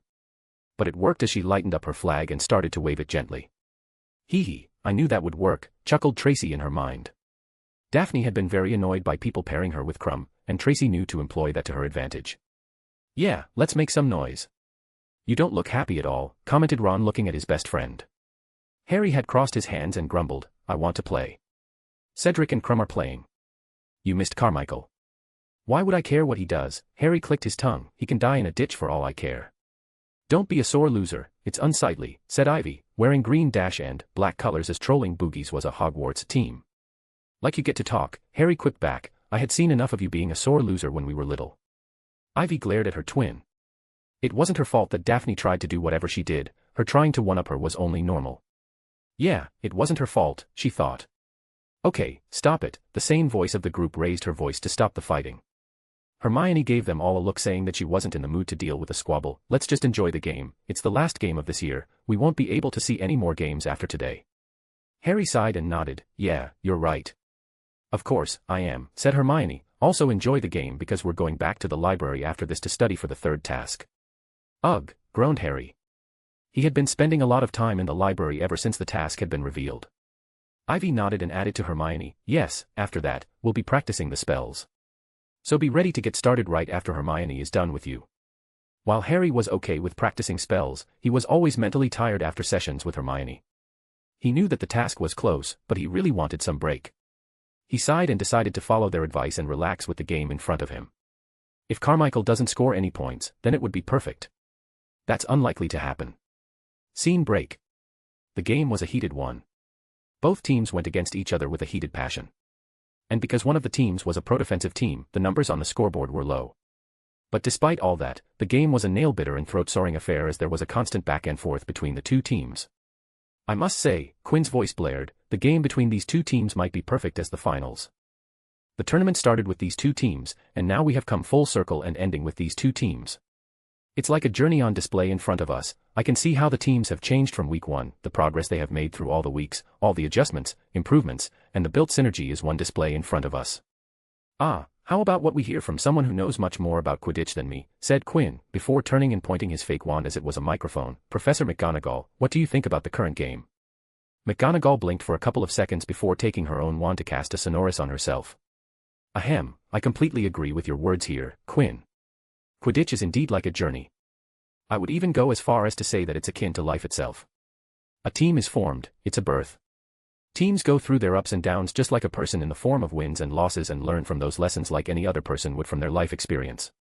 Finally, today after this game, the teams would disband, which might be compared to death. Of course, to a well-prepared mind, death is but the next great adventure. Quinn smiled at the quote at the end, and so did those who had heard it from the original speaker himself. But maybe it's not akin to death. They will be taking precious memories with them and carry them with them for a long, long time, she smiled. To me, it's one of the most beautiful things in life. Quinn smiled in return and nodded. Those were some beautiful and insightful words, Professor. Though as you said, comparing team disbandment with death. He stopped when he saw the widening of eyes on the professors' faces as an expression of shock and what he identified as horror spread on their faces. Then he heard a collective gasp from the stands and restless chatter. Quinn turned back just in time to see a broom crash into the ground, and the rider skid across the green pitch violently. The force was so harsh that the green grass was pulled out on impact, with the brown dirt beneath showing. It wasn't a usual crash that happened time from time during games. This was severe. This was dangerous. Eddie. The professors all got up as this was a serious matter and were about to take action when they heard the metal railing of the booth groan loudly. As if it was being forced to bend. Quinn. At the sound of his name, Quinn turned and saw Flitwick staring at him with serious eyes. Please, control yourself. Quinn frowned and realized that his magic had gotten out of his control. He heard the groaning metal and turned to see the metal railing being brutally bent out of shape. He took a deep breath and got his magic back under his control, and bowed his head to the professors. My apologies. I lost my calm for a moment, and my emotions triggered accidental magic. Quinn looked at McGonagall and addressed her. Professor McGonagall, please take over the commentary. I have to go. Mr. West, I understand your worries, but you don't have to. I can't do it right now, Professor. Not right now. I will do a terrible job if I'm to return to commentary, so please take over. McGonagall stared at Quinn, but the boy had already turned away from her and was staring at the field. All right, Mr. West, she said, I will take care of you. So, you can go. Thank you, Professor. Then Quinn left. Scene break. Quinn didn't mind pushing his all into body magic, pushing his speed to the limit as he ran through Hogwarts and entered the hospital wing. Right now, he couldn't give a rat's ass if someone saw him running at speeds at the peak of human level. Madame Pomfrey, he yelled. The response was prompt and stern. Don't yell, this a hospital. How is he? Asked Quinn as he made his way towards the sound. Cracked skull, shattered shoulders, broken ribs, punctured organs. His kneecaps and ankles busted from impact, he's injured all over, and he has lost a lot of blood. He reached the bed and found that it was completely covered. I want to help. You stay out there, sounded Poppy, I don't need your help. You can sit there and wait. He'll be fine, I promise. Quinn clenched his fists and obeyed. He stayed out but didn't move from his spot. Eddie. Quinn turned to see a haggard Marcus at the entrance of the hospital wing. He was wheezing and sweating all over. Even though his lungs hurt, Marcus hurried towards Quinn and grabbed him by the shoulder. How is he? Madame Pomfrey says he'll be fine. She's treating him. He'll be fine, assured Quinn to Marcus and himself. Oh okay, said Marcus and left Quinn's shoulders. Just like Quinn, he also stood there. Another set of footsteps sounded, and Luna ran into the hospital wing. The girl with a usually perpetual dreamy expression looked scared as she stared at Quinn and Marcus. Eddie, she spoke, her voice cracking. Eddie. Quinn patted Marcus and told him to sit down as he went to handle Luna. He hugged the little girl and helped her calm down by speaking words of assurance into her ears. The next to arrive were Tracy and Daphne, and both looked extremely worried, especially Tracy, who looked the most stressed anyone here had seen the brunette. The group silently waited with a thick tension and worry in the room. No one made a sound or talked to each other as they waited for Madame Pomfrey to come out. And when the Mediwitch did come out, all of them surrounded her. How is he? Asked Quinn, his voice bordering at shouting levels. Poppy stared at the students in front of her and smiled. He will be fine. It will take him some time to wake up, but he will be up by tomorrow. Quinn let out a breath of worry and squinted his eye as he felt the distress leave his body. Thank you, he said and repeated, thank you. Thank you, he said once again. Quinn West, MC, thank you. Eddie Carmichael, injured, in a coma. Poppy Pomfrey, Mediwitch, having good friends is a blessing. Chapter 183, Rewards, Curses, Ravens. Eddie slowly opened his eyes, letting the dim light enter his eyes. His heartbeat fastened when he couldn't see properly as everything was blurred, but before the panic could set in, his vision cleared, and he could see the white ceiling in his sight. His throat was really parched, and he could feel it hurt if he even gulped a little too hard. "You're finally awake, huh, you little," he heard with a sigh at the end. Eddie slowly turned his head to the side to see Quinn sitting there with a book in his hands. Eddie didn't say anything but took in the sight of his best friend. "You look terrible," said Eddie in a voice too quiet for him. The Quinn West, he knew, was meticulous in most of the things he did, especially in the way he dressed. But right now, Eddie could see ever so little out-of-place hair, a shirt that wasn't ironed, tie out of place, and with half the shirt not tucked into the pants. "You look like you lost control of a broom at high speed and crashed hard into the ground," said Quinn.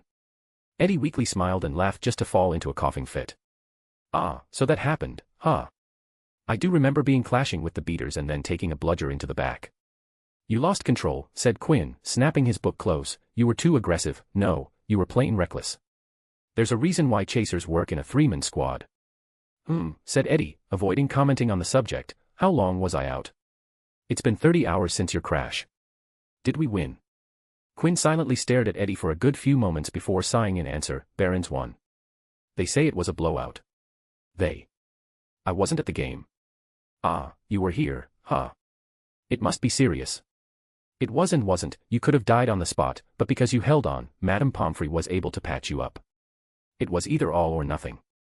Eddie laughed into another coughing fit. "Ah, it hurts." "Of course, I held on. My life is too precious for me to let go of it." Quinn smiled just a bit, staring at Eddie. "You look like a mummy with the bandages all over you." I'm sure rocking this look." "Also, I've been coughing here for a while. Why are you just sitting here? Can you call Madame Pomfrey? My throat is really hurting." "You will be fine," said Quinn. "You slept with your mouth open." He waved his hand, and Eddie felt a soothing feeling in his throat. "I'll give you a potion later, that will fix you up completely." Eddie stared at Quinn's empty hand and smiled before going back to staring at the ceiling. "When do I get out of here?" "You'll be back to normal in 3 to 4 days. Madame Pomfrey will discharge you out of here in a week." Eddie groaned at the thought of staying in the hospital wing for a week under the vigilant eye of prison warden Pomfrey. "You should rest, you really look like shit," said Eddie. "I'll be fine and go back to the dorm to get some sleep." "I'll be fine. You're too ugly for me to look at, so you should go." Quinn faltered for a second at the blatant disrespect even though he had just spent an entire day by the bedside. "I will inform Madame Pomfrey. She'll perform a checkup," said Quinn getting up with a sigh. "Marcus will be coming next to keep you company." "He doesn't have to do that." "He doesn't have to, but he wants to, so don't complain and just lay there. If we leave you alone, you'll get bored out of your mind and try to do something stupid. Even I can behave, you know." "Sure, you can." With that, Quinn left, leaving Eddie alone for the first time since his accident. Eddie sighed and stared intently at the ceiling, glared at the ceiling, trying to hold it back, but he couldn't. "Fuck, we lost. And I wasn't even there. Fuck, lost." Poppy entered the curtained-off bed and saw that her patient had red eyes, trembling lower lip and chin as if holding something back. "Are you crying?" she asked. "No. You're crying." "What?" she uttered before moving closer while thinking if Eddie had hit his head a little too hard. Scene break. "Sorry to keep all of you waiting," said Quinn sitting down behind his desk in the aide office.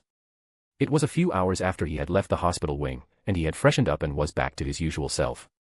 He looked up at the 6 people in front of him and smiled. "To start this off, I would like to thank all of you for all the hard work that you did for the past few months.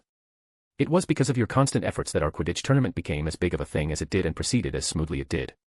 Daphne Greengrass, Tracy Davis, Susan Bones, Hannah Abbott, Fred, and George Weasley sat in front of Quinn, the students Quinn had hired to help him with the tournament. Ms. Bones and Ms. Abbott, said Quinn to the Hufflepuff group in the room, your efforts in maintaining the sales of merchandise were a great help to the tournament. The sales were more than enough to cover all the day-to-day costs needed to run the tournament. Your performance was outstanding, and the fact that you handled everything on your own for most of the time showed how capable you were. Please extend my gratitude to the students working under you." The 2 Hufflepuff girls smiled and nodded in appreciation.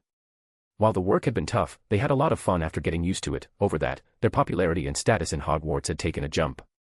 "Now, Daphne and Tracy," said Quinn to the Slytherin group in the room, "how do I even start? If you two weren't part of this, I'm pretty sure I would have been big trouble. The amount of work you guys put in was tremendous. Daphne, you were in contact with 10 teams which were 70 people, the number of problems you solved for me was life-saving. And, Tracy, your job was even tougher, The number of unsavory letters you got really made me realize the number of shitty people out there. Thank you for handling everything so well. Daphne gracefully nodded while Tracy beamed with pride. Both of their jobs were pretty time-consuming, and now with hindsight, Quinn would have contracted more people for the job the two Slytherin did alone.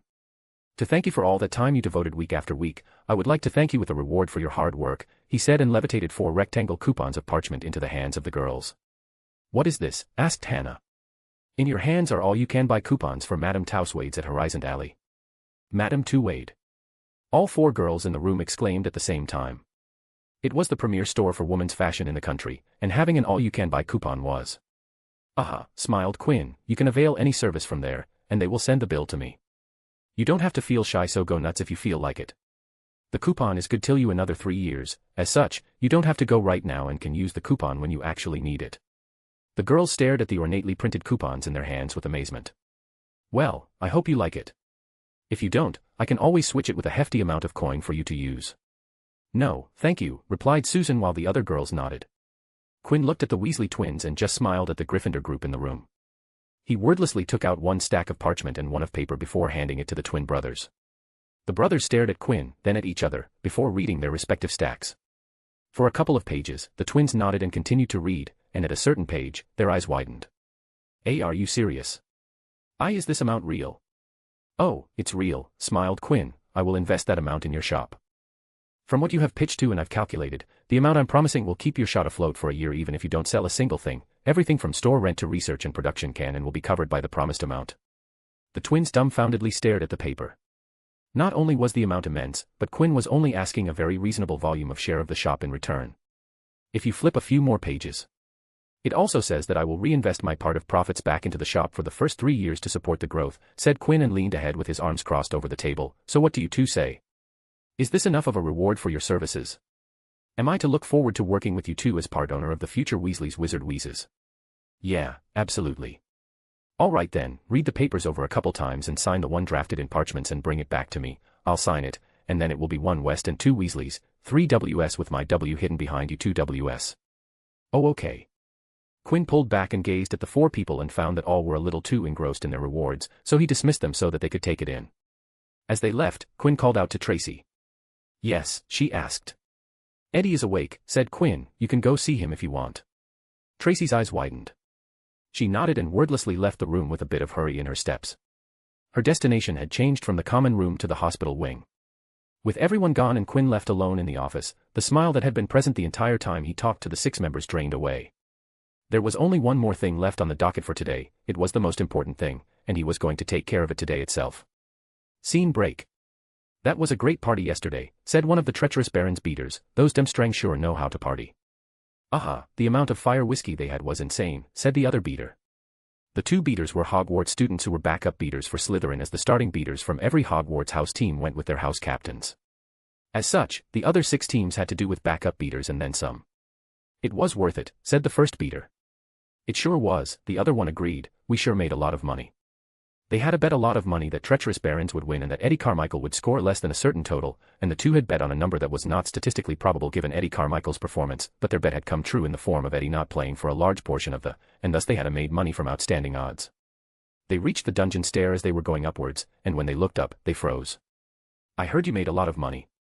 The 2 Slytherin beaters immediately felt their throat dry up and body heat up with cold sweat drip down their backs. Quinn West was sitting on the steps, with his elbows resting on his knees, and was staring at them with half-lidded eyes. Money is a great temptation, he said, it incites greed, and believe me when I say that I know what greed feels like. The hollow look in Quinn's eyes scared the Slytherin beaters, and I know what you felt when you decided to give in to the greed.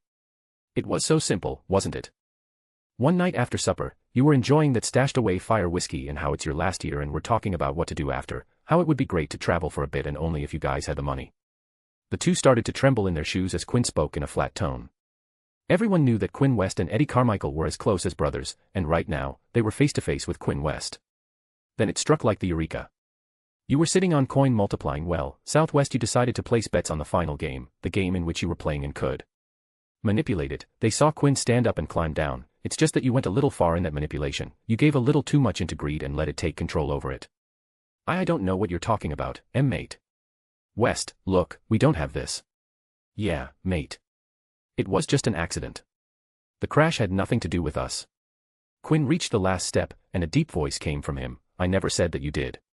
His hands went up and grabbed their temples with a loud snap. He gripped so hard that veins popped out from his arms. What are you? Stop, stop. They tried to protest, but before they could do anything more, their eyes rolled up, and the two guys went soundless. Their bodies remained stiff, and they remained standing, but their minds had been made to disable a lot of its functionality, namely conscious thought. Quinn stared at the two as his magic entered their bodies. "I'm going to exact some revenge, okay?" Scene break. Quinn sat near the edge of the Great Lake, looking over the calm surface of the water. Coincidentally, the spot he sat on was the same he had laid injured from the aquatic vault, trying to heal himself while dementors descended from above. He looked to the side at the trees where he had seen his past self heal himself and cast a Patronus for protection. Quinn had exacted revenge on the two beaters, as he stated. Now, whenever they would hear or spoke the word Quidditch, they would violently hurl out their stomach contents and shit from behind without warning. Quinn cursed them such that while they would be fine till the end of the school year, but the second they graduated, the curse would take hold of them. "Good luck traveling or going out at all or talking to anyone," he said with no regret. Of course, he had erased their memories of the incident, erasing any evidence from him. Quinn sighed and rubbed his temple. He originally wanted to inflict the same injuries that Eddie suffered back on them by beating to an inch of their life, but his self-control decided against it and just went something that would haunt them for a very long time. Was my betting the reason, thought Quinn, before shaking that thought off. He didn't want to go into the direction. Flutter, flutter. A raven landed right now in front of him. "A raven," said Quinn, "what's the deal with these ravens? I've been seeing so many of them these days. Is there a season or something I don't know about?" Flutter. Quinn heard another flutter of wings and saw another raven land to his side. Then another one landed. Huh. One after another, ravens started descending from the sky, landing on the ground and the trees to his side. He looked up and saw a murder of ravens flying above him. Quinn hurriedly stood up, and even though he knew this was an abnormal situation and something was off, he couldn't remove his eyes from the sky. The murder of ravens that flew above his head was flying in a circle, a ring, and from through the center of that raven ring, Quinn could see the half-moon hanging in the sky. A blood half-moon. Beat, beat, beat. Quinn's hand went over his chest, and he could feel his heartbeat faster with no fault of his own. What? Quinn looked down at his hands, and he could feel the magic inside his move. He wasn't doing anything, yet his magic moved on his. Something is coming. Quinn could feel it from within that something was changing in his body and that he couldn't stop it. What happening to him wasn't the start, it was already the end. As Quinn was looking at his hands, his eyes caught the first raven that had landed right in front of him. The human stone-gray eyes met with the raven's pitch black as the bird and human stared at each other. Then it happened. The ravens from all around him spread their wings and flew towards and formed a dome of flying black around him. Layers upon layers of birds of death covered Quinn. There was a sharp pulsating burst of white light from within the black dome before it died down. When the ravens flew away, what remained wasn't a human but a raven standing on the ground. The raven was the biggest a raven could be, and if you looked closer, the pitch-black feathers had a purple sheen to them under a certain light. The last thing that made this raven different was the eyes. They weren't black, but a deep stone-gray color. The raven spread its wings, raised its claws, cawed loudly, and pecked the ground before going still. Suddenly, the raven twisted and turned at wild, unnatural angles, and not long after, a human was standing in its place. Quinn stared at his hands in shock, surprised, and a whole bunch of emotions flashed on his face. Holy shit. Holy shit. Holy shit. Quinn West was an animagus. Quinn West, anger investor, caw. Caw. Caw. Eddie Carmichael, mummified, I'm not crying. Sniff. George and Fred, Weasley twins, just secured funding. For girls, Hufflepuff and Slytherin, they're shopping in the future. Slytherin beaters, cursed, future seems tough for them. Fiction-only reader, author, it was an internal Hogwarts conspiracy. Chapter 184, Ritual, Special, Separate Ways.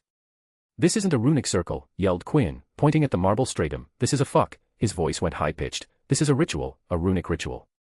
What was a ritual? Ritual magic was an esoteric form of magic that delved into the deep mysteries of arcana. The works included in ritual magic were characterized by ceremony and numerous requisite accessories to aid the practitioner. It can be seen as an extension of ceremonial magic and synonymous with it in most cases. Popularized by the Hermetic Order of the Golden Dawn, it draws on such schools of philosophical and occult thought as Hermetic Kabbalah, Enochian magic, Thelema, and the magic of various grimoires. Ritual magic came in many forms: potions, alchemy, astrology, sacrificial, and in this case, runic. The practice of ritual magic often required tools made or explicitly consecrated for that use, which were necessary for a particular ritual or series of rituals. They were a symbolic representation of psychological elements of the magical or of metaphysical concepts. It just so happened that tool for this particular ritual was the entire marble platform and the 9 layers of rune etched into the stone, the runes that Quinn had himself fixed with so much enthusiasm. Damn it, he cursed. Quinn wanted to pound the marble into shatters but didn't, it had taken a lot of time to fix it. Calm down, he breathed, reining his anger. It's okay, it's fine. It's just unlocked my animagus form. It's all good. But he groaned and squatted down, his head hanging down. If he knew that this was a ritual, he would have never activated it. At most, he would have fixed it and showed it to Friar, but other than that, Quinn would have left it alone. Rituals were a branch of magic that Quinn stayed away from. To be specific, he hadn't studied ritual in any of its forms. Yet. Rituals were magic of a permanent kind, which meant once you performed a ritual to add a certain quality to the target, reversing the applied change became extremely difficult. This was a problem as ritual magic was highly complicated and required a vast array of knowledge to perfect and gain practical competence. In some ways, ritual magic was even more difficult than traditional alchemy. Quinn knew better than anyone that he wasn't ready to perform rituals as he severely lacked esoteric magic knowledge. And the fact that the animagus ritual that he had just undergone was targeted at himself, a living body, made it even worse, as if a permanent change applied to his body went wrong, Quinn would be stuck with it until he found a way to reverse it. This was one thing that Quinn refused to happen to him, as he didn't want to compromise the integrity of his body. The trifecta, mind, body, and soul, were the essence of oneself, and only when they were in balance was a magical able to pull and utilize magic to its full extent. This applied even more to Quinn as he didn't use a wand. As such, he didn't have an external focus to help things along if his trifecta sprung out of balance. I can't have them go out of balance, not again. Yes, Quinn had already experienced his trifecta going out of balance once, and the result was him losing the entirety of his ability to focus and mold magic. The sin curse had struck through the soul and then thrown a wrench into his mind, making the trifecta deviate from its original balance. Ugh, alright, let's not think about it, he groaned before laying down and doing a kip up to get up. Let's enjoy all the time and effort this saved me. In the end, the truth was that being part of this ritual had saved quite a bit of effort from his part. It took skill, practice, and patience for magicals to become animagi. The process of becoming an animagus was long and arduous and had the potential to backfire and cause the transformation to go horribly wrong. Many magicals simply felt that their time might better be employed in other ways, as the skill was of limited practical use unless one had a great need of disguise or concealment. Part of the process by which one became an animagus was holding a mandrake leaf in their mouth for an entire month, a whole month of having a leaf in his mouth while he spoke, drank, ate, and brushed his teeth. Sound torturous to Quinn. He had tasted a mandrake leaf before, it as far as from minty fresh as heaven was to hell. The significance of that month was to prepare the leaf to be used in the animagus potion, which required the brewer to recite an incantation, amato animo animato animagus, daily at very precise times, which were the only time of the day during which the brewer was allowed to tend to the potion. If done incorrectly, the process was extremely difficult and could result in disaster, such as permanent half-human, half-animal mutations.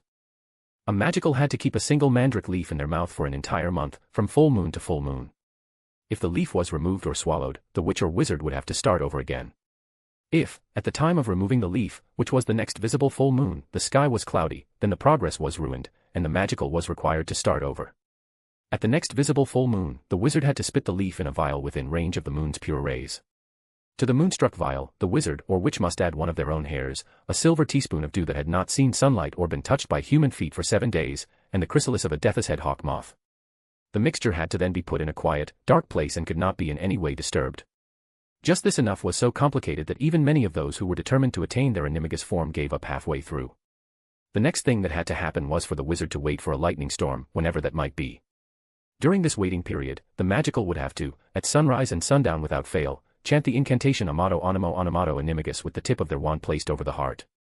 When, at last, there was a lightning storm, the wizard had to move immediately to a large and secure place, recite the incantation one final time before then drinking the potion. Rita Skeeter must really like her job to go through all that effort. Total respect, thought Quinn out loud, so did the Marauders, friendship goals right there.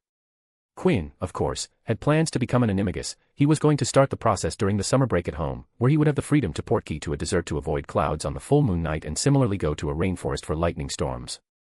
Outside of school, he could use magic to speak without having to attract eyes and repeated questions. He rubbed his hand and looked all excited. Now, let's get to the good part. Quinn closed his eyes and felt the magic coursing through his body.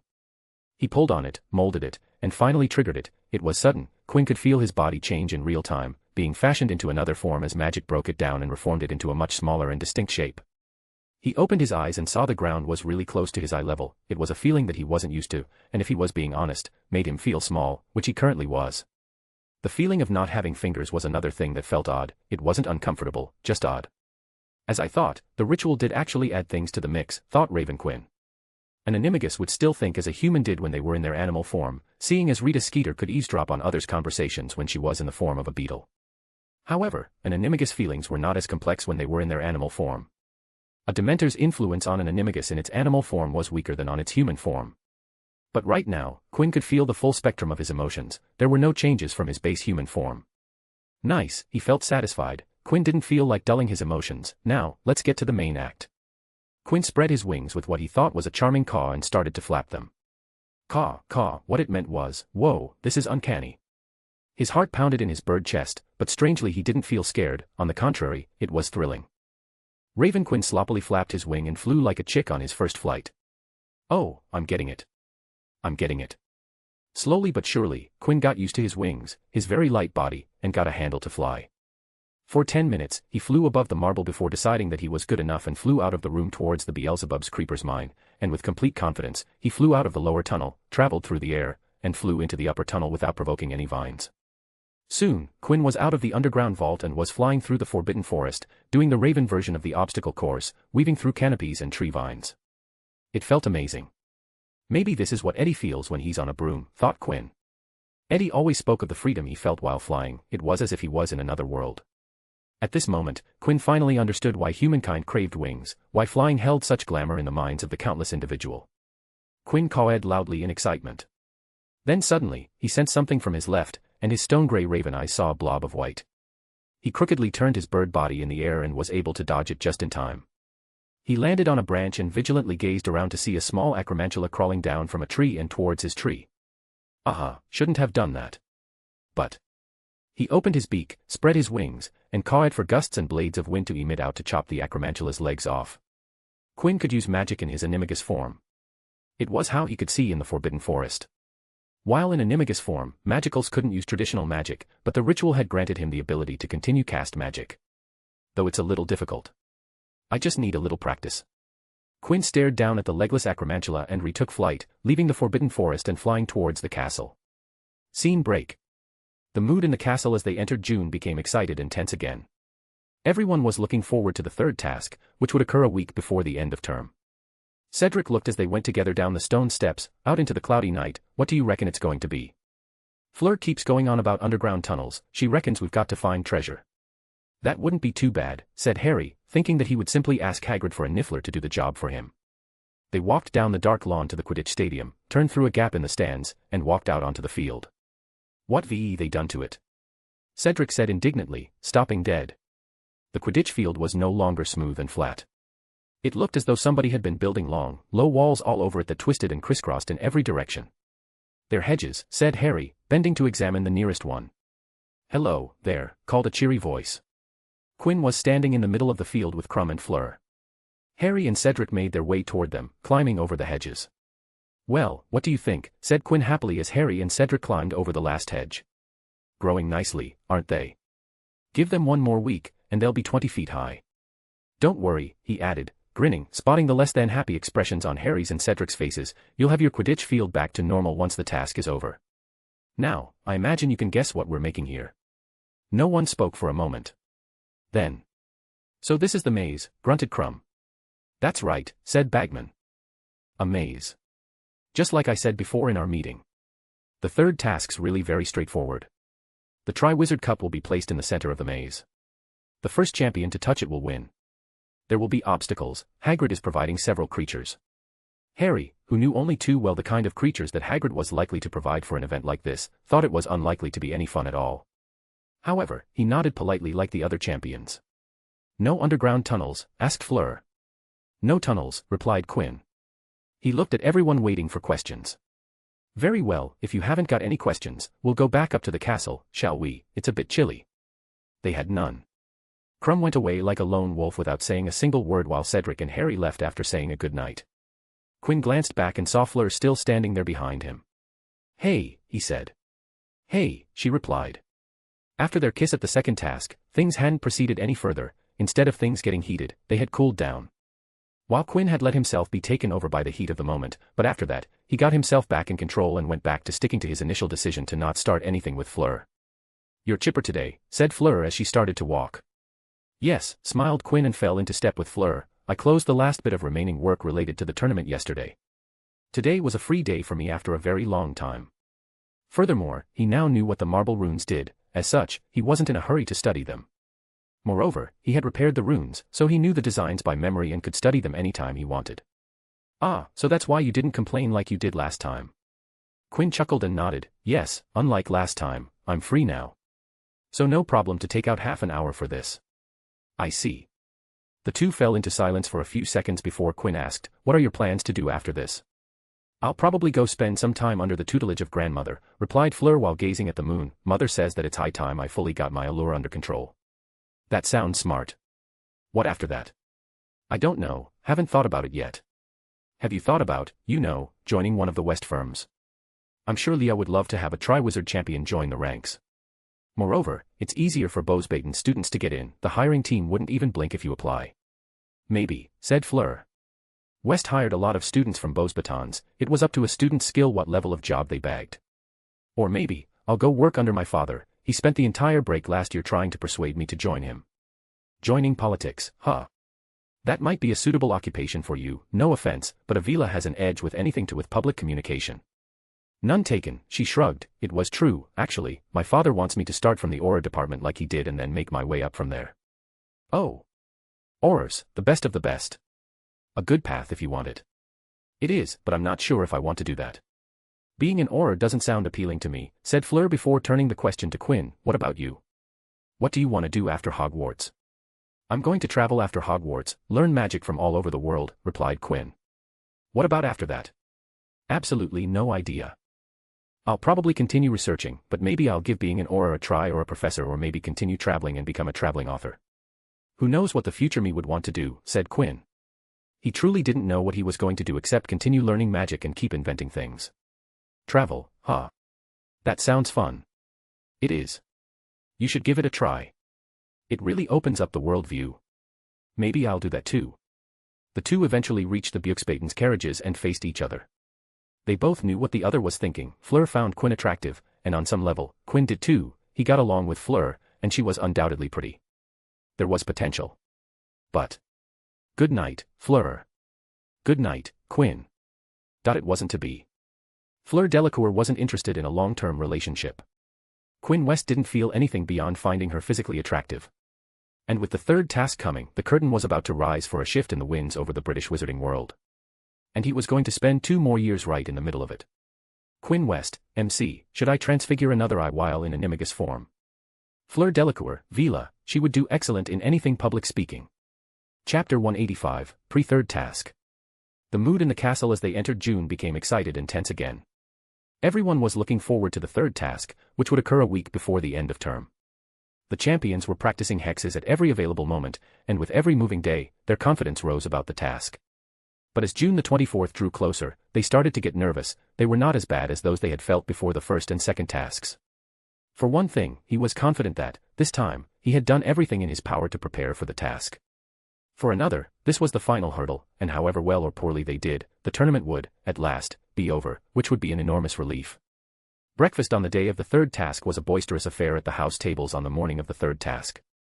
The post owls appeared, bringing the champions good luck cards from well-wishers and screeching owls carrying daily profits with another story from Rita Skeeter attacking Dumbledore and any decision he made. Which made the Slytherin table chuckle and snicker while Gryffindor would glare at them, saying that it was only 2 particular groups fighting. Exempt from the end-of-term tests as a Triwizard champion, Harry had been sitting in the back of every exam class so far, looking up new hexes for the third task. Right now, he was crouched over his seat, looking up fresh charms for the third task. Being the son of Auror had its perks, as in being master in the impediment curse, a spell to slow down and obstruct attackers, the reductor curse, which would enable him to blast solid objects out of his way, and the 4-point spell, a valuable discovery of his that would make his wand point due north, therefore enabling him to check whether he was going in the right direction within the maze.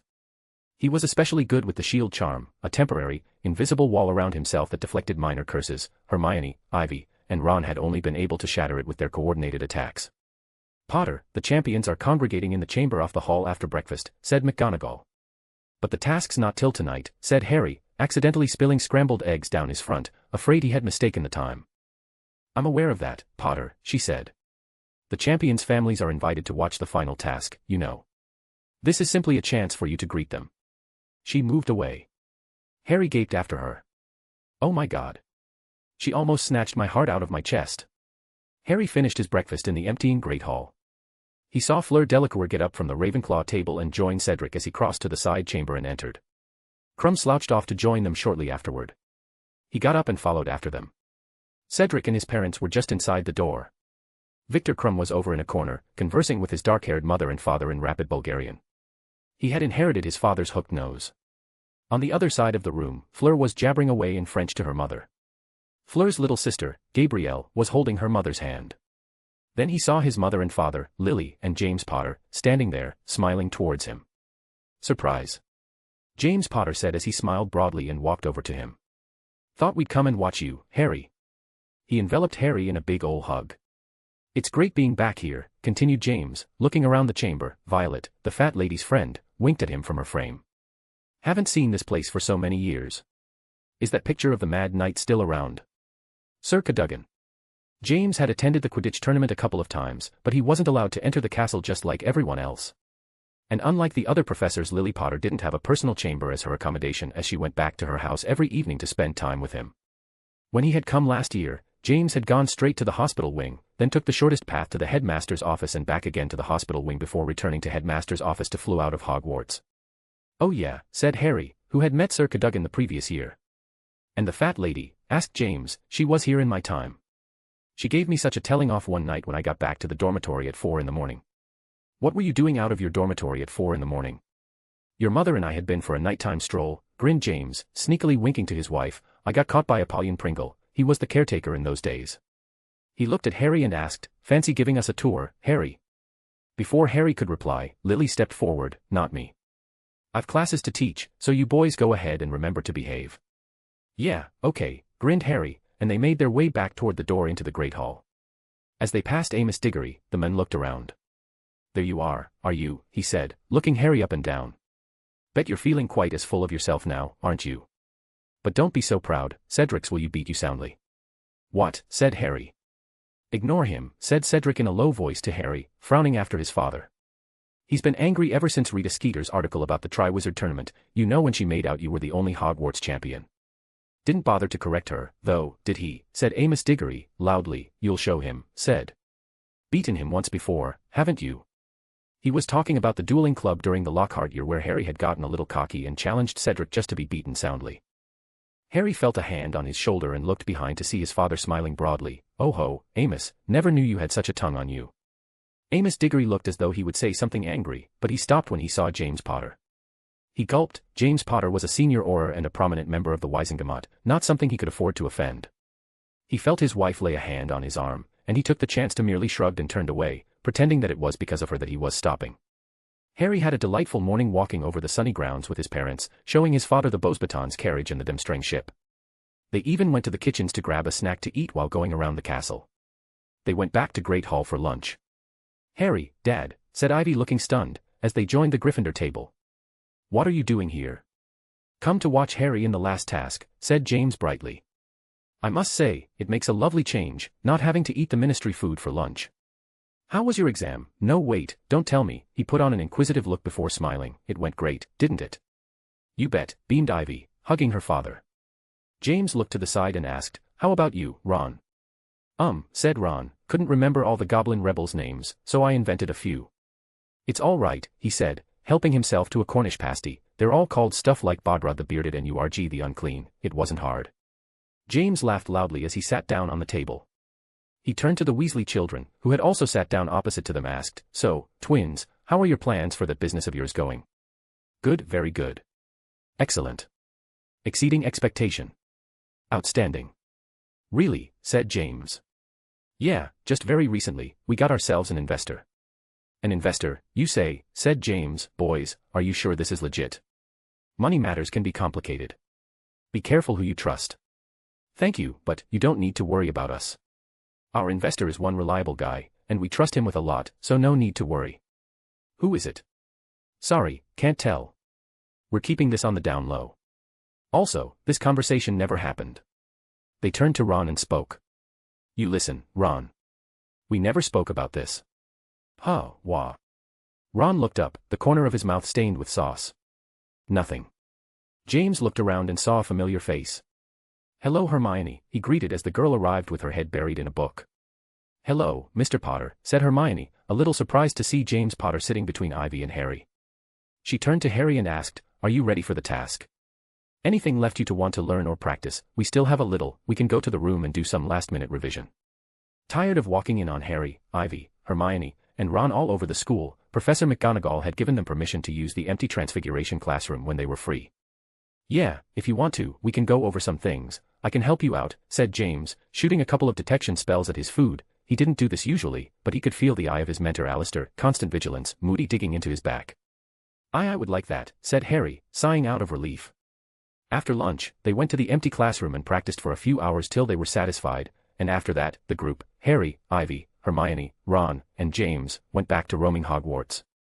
"Hey, isn't that Quinn West?" said James, pointing at Quinn walking by while reading a thin stack of papers in his hands. "Where's he going?" "That part of the castle never had any classes. Did they start classes there?" "No," answered Ivy, "I don't think so." "We should follow him," smiled James. "I made some good bets in the tournament. I have to thank him." Without waiting for a response, he walked ahead. Ivy tried to stop him, but James continued to walk, and thus they had no choice but to follow him. They turned the corner just to find that Quinn wasn't there anymore. "Where did he go?" said James. He turned to Harry and asked, "Harry, can you give me the map?" "Sure," said Harry and handed the map to James. It had initially been his after all. Ivy and Hermione watched the map exchange hands, and it took them a beat to comprehend the situation. A beat too late, their eyes widened, but it was already too late as James had already activated it. All they could do was stomp on Harry's feet and pinch him hard. "Let's see. Where's the hidden passage?" said James, and indeed there was one in the corridor. "Let's go, we'll use the same one." While a limited number of passages went out of Hogwarts, around 100 internal passages connected different parts of Hogwarts. They kicked a brick in the wall twice, which opened a hidden staircase into the wall.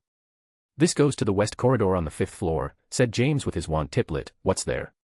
"I don't think there was anything in that part of the castle." "He has an office there," said Ron. "An office? Why does he have an office?" "It's a long story," said Ivy, "one for another time." She didn't want James to know that the map had been tampered with. "Wait a minute, I can't see Quinn's name on here." And it was out. James turned to the children. "Why can't I see Quinn's name on here?" All dodged his eyes until they couldn't endure the gaze of the senior Auror. "He removed his name from the map," said Ivy, relenting. He removed his name from the Marauders map." "Yeah. When?" 2 years ago. 2 years ago. James stared at them. "How?" Ivy and Hermione didn't want to answer that, and fortunately for them, they didn't have to.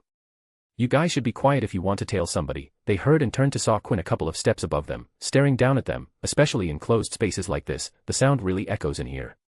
"You removed your name from the map?" asked James bluntly, raising the charmed parchments. "Yeah, I did," answered Quinn. "How and why?" "How? It was easy enough, but I can't tell you because that would put my name back on the map." "Why?" "I don't want my name on there. I like my privacy," answered Quinn. "I know it's your map and all, but I hope you don't mind. If it's any consolation, it works the same. Just think of it as if I never existed." "Simple, right?" James stared at Quinn and then at the map in his hand. "I can respect that," shrugged James, "and if you're able to erase your name in a way that Ivy and Hermione can't reverse it, you deserve to be off the map." "That's good to hear," said Quinn. "Now, why are you guys tailing me?" "There's no need to follow me, you can approach me directly." "Ah, about that," said James, "I just wanted to congratulate you for the tournament. You did an excellent job and an even outstanding job on the betting." "Oh, thank you," smiled Quinn. "And you rejected to be my daughter's date." Everyone in the staircase except James froze for a good second. Ivy sighed deeply, hiding her embarrassment.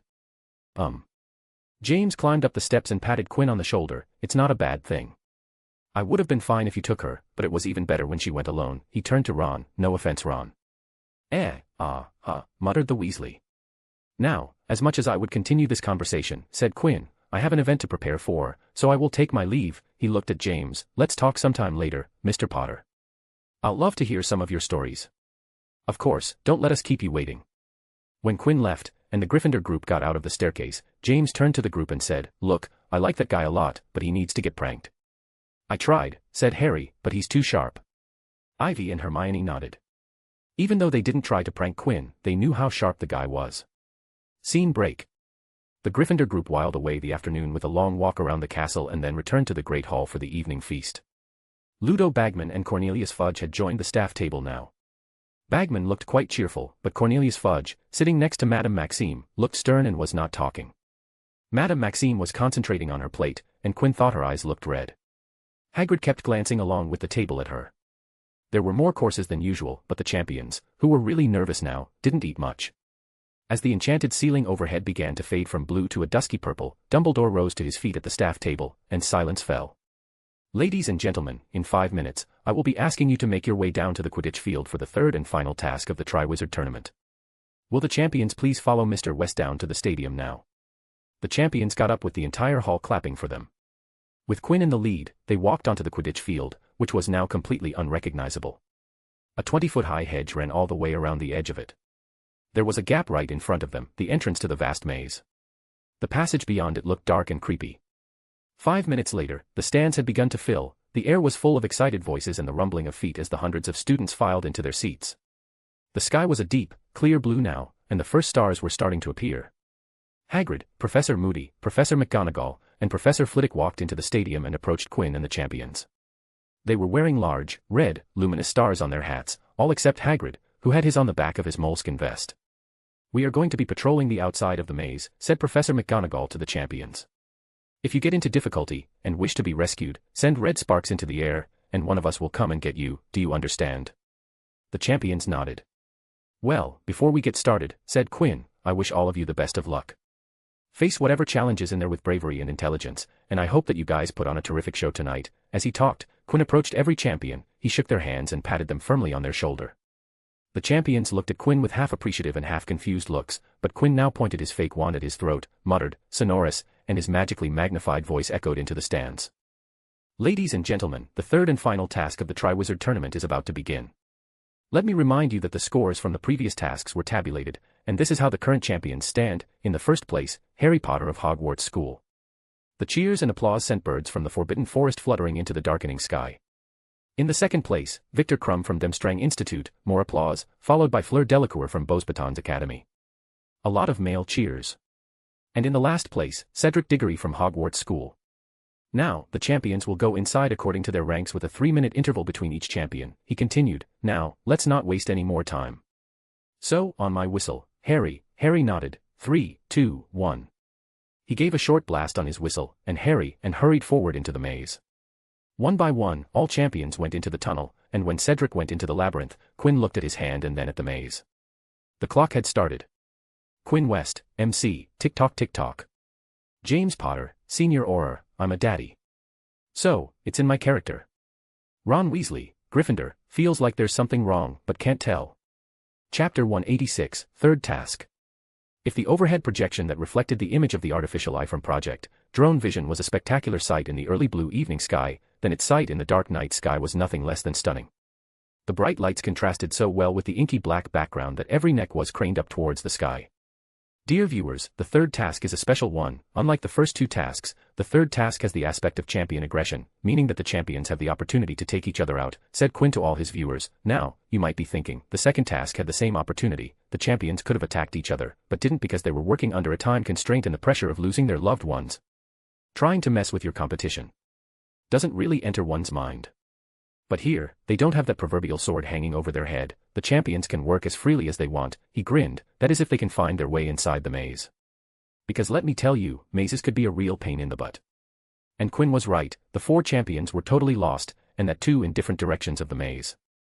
The audience saw Harry Potter at a fork in the maze, trying to figure out which split to take. He waved his lit wand tip in either direction, and after what looked like a serious contemplation, he decided to go left. The eye overhead turned into a different direction and zoomed in to show Fleur Delacour walking on a straight path, covered with towering hedges cast black shadows across the way. She was constantly looking towards her back as if worried about a tail. The illusion shifted and focused on Cedric, who was running through a path full of odd silver mist floating above him. He was shooting spells left and right. But the fog remained intact, not being phased at all. About that silver mist, laughed Quinn, it's completely harmless, does nothing at all, absolutely nothing. But in a pressure situation like the current one, it does wonders, are the charms of the human mind. Quinn moved the artificial eye to the next champion, where they saw Crumb walking slowly along a pathway with a golden mist overhead. He seemed to take every step after thinking thrice. The gold mist, on the other hand, is a completely different monstrosity, announced Quinn. Right now, with every step Victor Crumb takes, his perception of direction changes. He could be feeling like the sky is below him, or the world has shifted to his side. Quinn had once subjected himself to the golden mist for fun. Turned out, pretty not fun. The champions seem to be doing just fine right now, but I have to be honest, I'm looking forward to a confrontation.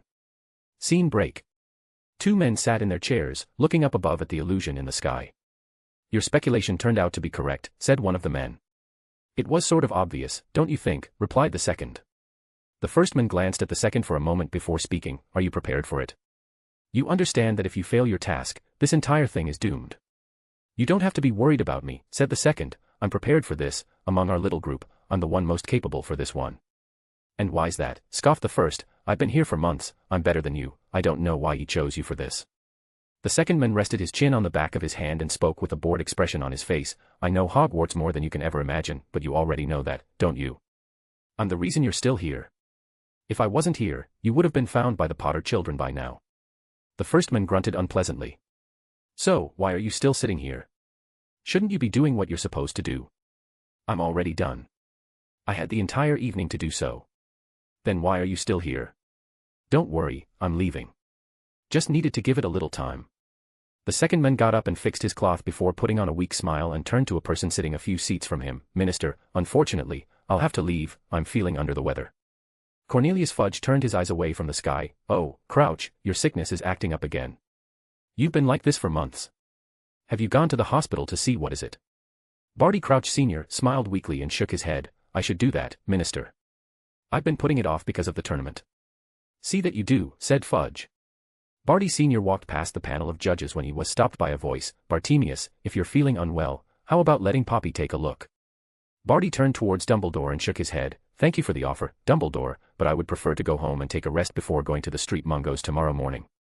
Ah, if that's what you would prefer, said Dumbledore, I just hoped you'd stay till the end. Barty looked up at the illusion. I would also like that, but I'm feeling fragile. I think it would be better for me to just leave. I see, then I hope you feel better soon. Thank you. Barty walked down from the judges' panel, and as he passed through the general seating area, he caught a glance of James and Lily Potter, and immediately he turned his face away. He couldn't keep his expression from turning neutral or his eyes from turning bloodshot. He feared that if he kept looking at them, he would chop their heads off with severing charms, for he was Peter Pettigrew and the sole motive of his life was to kill the Potters. Keep calm, Peter, keep calm. Your time will come soon. Scene break. In the maze, the champions made their way through the dark hedges. All were trying to move north, where they knew the Triwizard Cup waited for them. Cedric Diggory emerged at a point in the maze, where including the path he entered through, 8 paths lay in front of him, all going through different directions. His first instinct was to head straight north and take the path pointing north, but his feet halted. Cedric kenned that there was no way the north-facing course headed north. Where should I go, he thought. The only way to find out was to pick a route and work it till he reached the dead end. Let's go with that one, he decided on a path. But just as he stepped, Cedric heard a snap, his eyes widened and immediately ducked and rolled on the ground as a spell shot over his head, burning a hole into the maze hedge. The damage was instantly recovered. He looked behind and saw the offender. Fleur, it's nice to meet you as well, Cedric smiled as he got up with his wand pointed at her. If so, then you should have accepted my greeting, said Fleur. And let you have all the fun.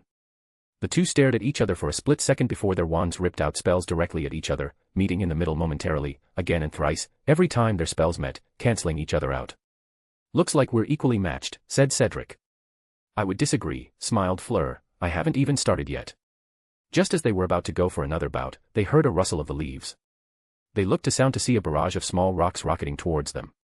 The two champions pulled up shield charms for protection. The rocks bounced off harmlessly against the transparent barriers. Come out, Potter, yelled Cedric, pointing at one of the passageways. I know you're there, come out, or I will open fire. His wand started to glow in a violent red. Harry Potter walked out with a smile on his face, with his wand in front of him. The rocks gave it away, didn't they? They did, said Cedric, you used that one a bit too much during the dueling club. How about we two Hogwarts boys team up and take out the enemy, suggested Harry nudging his wand towards Fleur. I'm sure we can work something out, but for now, it would make more sense to increase the chances of Hogwarts winning. Fleur became extra vigilant as she backed up a few steps and stared at Cedric. Her chances weren't good if Cedric and Harry teamed up.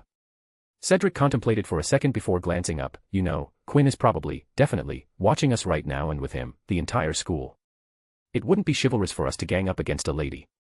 Harry shrugged in response, and if Quinn was standing here, he would scoff and laugh at you. That he would, laughed Cedric and then pointed his wand at Fleur. Sorry Fleur, but it's nothing personal. I'm offended, nevertheless, said Fleur as she cautiously gazed at the two wands pointed towards her. You two boys really lack manners, she sighed, but a lady needs to look out for herself, so don't blame me. It's nothing personal. She flicked her wand in a circular motion, and 7 flaming orbs of blue-red fire appeared around her. She shifted her head to push her hair back and spoke. Velas can be vindictive when threatened. 6 out of the 7 fireballs rapidly spin before splitting into 2 groups of 3 and cannonbolted towards Harry and Cedric. The 2 boys immediately pulled up their shields. The first fire orbs made their shield reach their limit, the second began degrading their structural integrity, and the third exploded, throwing them back into the ground. She took a deep breath. The fire orbs were heavy magic for her. Every Vela had an affinity for fire, and so did Fleur. While the full potential was restricted when she wasn't in her avian form, Fleur could still get access to the firepower that came with her heritage, and as it turned out, while she was dismal at controlling her allure, she was exceptional at accessing the fire aspect. The flame orbs replenished back to 7 as Fleur exhaled out. Sorry, boys, but it seems you will be retiring from the tournament, she said. Cedric and Harry groaned while they stood up, but their eye widened as they saw 4 rapidly spinning orbs of fire, 2 for each of them.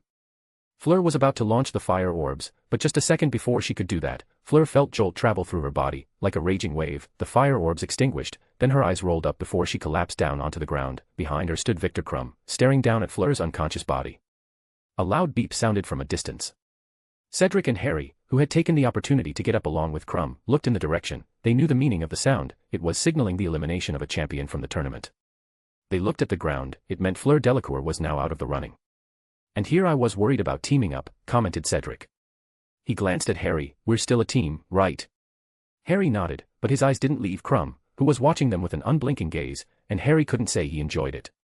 Crumb's dull eyes turned to Harry for a while before he went back to Cedric and raised his wand, and launched a juiced-up Reducto straight at the Hufflepuff champion. Cedric's eyes almost popped out at the intensity of the spell, and he pulled up yet another shield charm for protection, and on his side, Harry, as his temporary ally, transfigured the ground in front of Cedric, raising a chunk of it up to add yet another layer of obstruction. Aha, buddy. Not so fast, said Harry, you're not going to. He couldn't continue as Crumb ripped a lightning bolt towards him, which Harry barely dodged in time. Oh my god, that could have done a lot of damage, yelled Harry. All right, let's take this guy out, said Cedric, cracking his neck. The Reductor was a powerful one, powerful enough to rip him into pieces. A very real-looking eye watched them from above.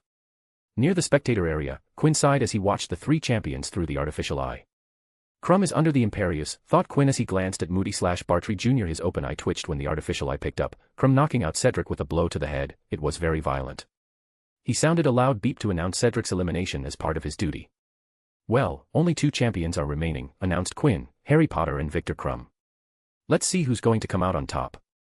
From the looks of it, Victor Crumb has a strong possibility to win. That was one powerful hammer hex.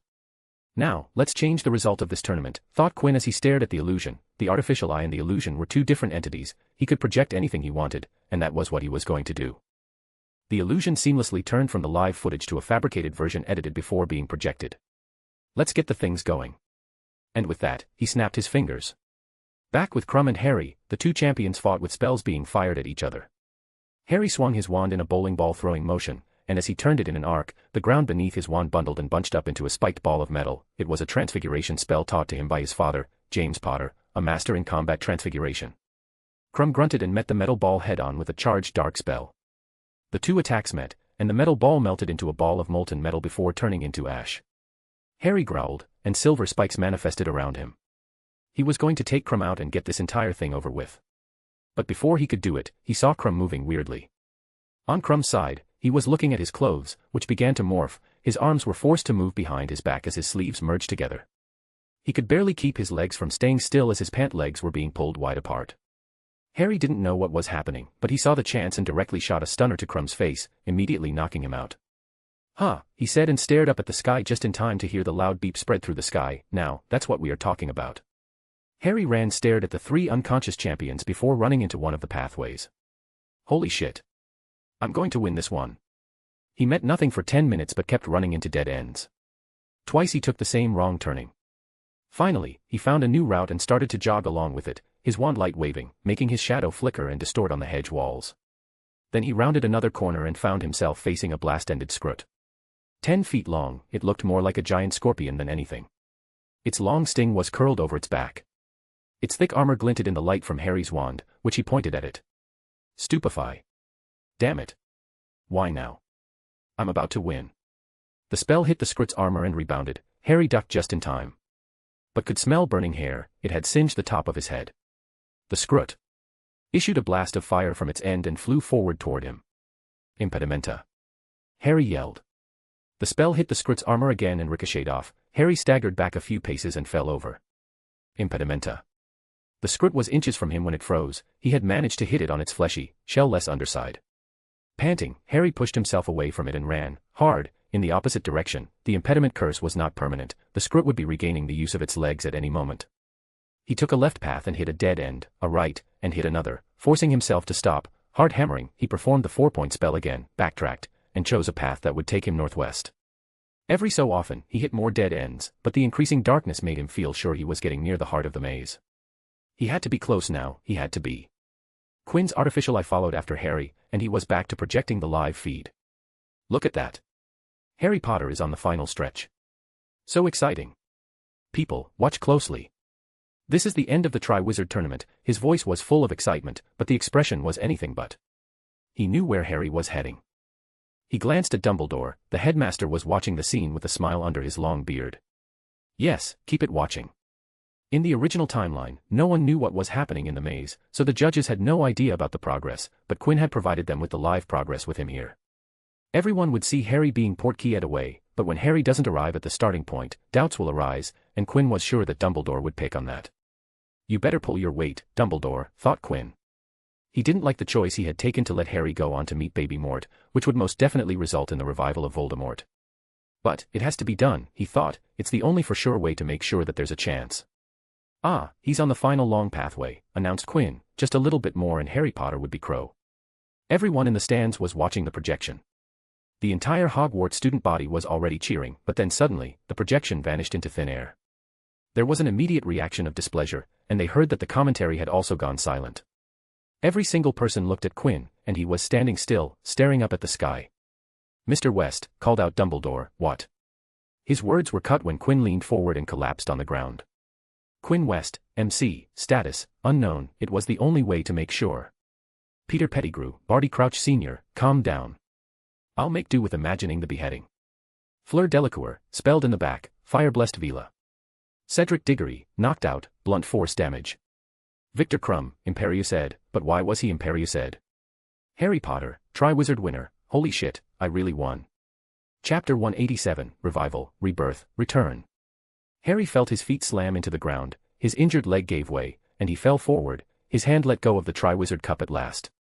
He raised his head. Where is this, he said. He had left the Hogwarts grounds entirely. They had obviously traveled miles, perhaps hundreds of miles, for even the mountains surrounding the castle were gone. They were standing instead in a dark and overgrown graveyard. The black outline of a small church was visible beyond a large yew tree to their right. A hill rose above them to their left. Harry could just make out the outline of a fine old house on the hillside. Why didn't anyone tell me that the cup was a portkey, he said, taking his wand out. His instincts were telling him that things weren't as quiet as they were. He had, yet again, the strange feeling that they were being watched. Then he felt a hand on his shoulder, which made every inch of his skin rise in surprise. He glanced down at his shoulder to see a hand with a missing finger, then turned his head to find himself gazing at a new yet familiar face, and the words that followed almost made his heart jump out of his chest. Good evening, Harry, said the lean man, with strangely dead eyes. We are introduced yet, but I knew from a long time ago, and I'm sure you have heard about me. The strange man flatly smiled. My name is Peter Pettigrew, and I was a friend of your father's. You, Harry tried to speak, but then he felt a wave travel through every fiber of his body, and everything hazed out of focus before all went black. Peter looked down at the unconscious boy who lived. It was easier to work when his captive was out. He sure has grown up, and the resemblance is striking. A real pity, he sighed. Peter glanced towards his back to stare into the darkness. It was time, and time was of the essence. Harry groggily opened his eye to find himself tied up on a hard, cold stone with something stuffed into his mouth. He was tied up from neck to ankles to what seemed to be a headstone. He tried to struggle against the ropes but was bound so tightly to the headstone that he couldn't move an inch. Harry couldn't make a sound, nor could he see where Peter Pettigrew had gone. He couldn't turn his head to see beyond the headstone. He could see only what was right in front of him. Some way beyond him, glinting in the starlight, lay the Triwizard Cup. Harry's wand was on the ground at the cup's side. There was a bundle of robes some distance beyond that, at the foot of a grave, and when he looked closer, it seemed to be a baby or small-sized inside the bundle. It seemed to be stirring fretfully. Harry watched it, and then, without warning, Harry's scar exploded with pain. It was agony such as he had never felt in all his life. If he could scream freely, he would have shattered glass. He could see nothing at all, and his head was about to split open. Harry suddenly knew that he didn't want to see what was in those robes. He didn't want that bundle opened. He could hear noises at his feet. He looked down and saw a gigantic snake slithering through the grass, circling the headstone where he was tied.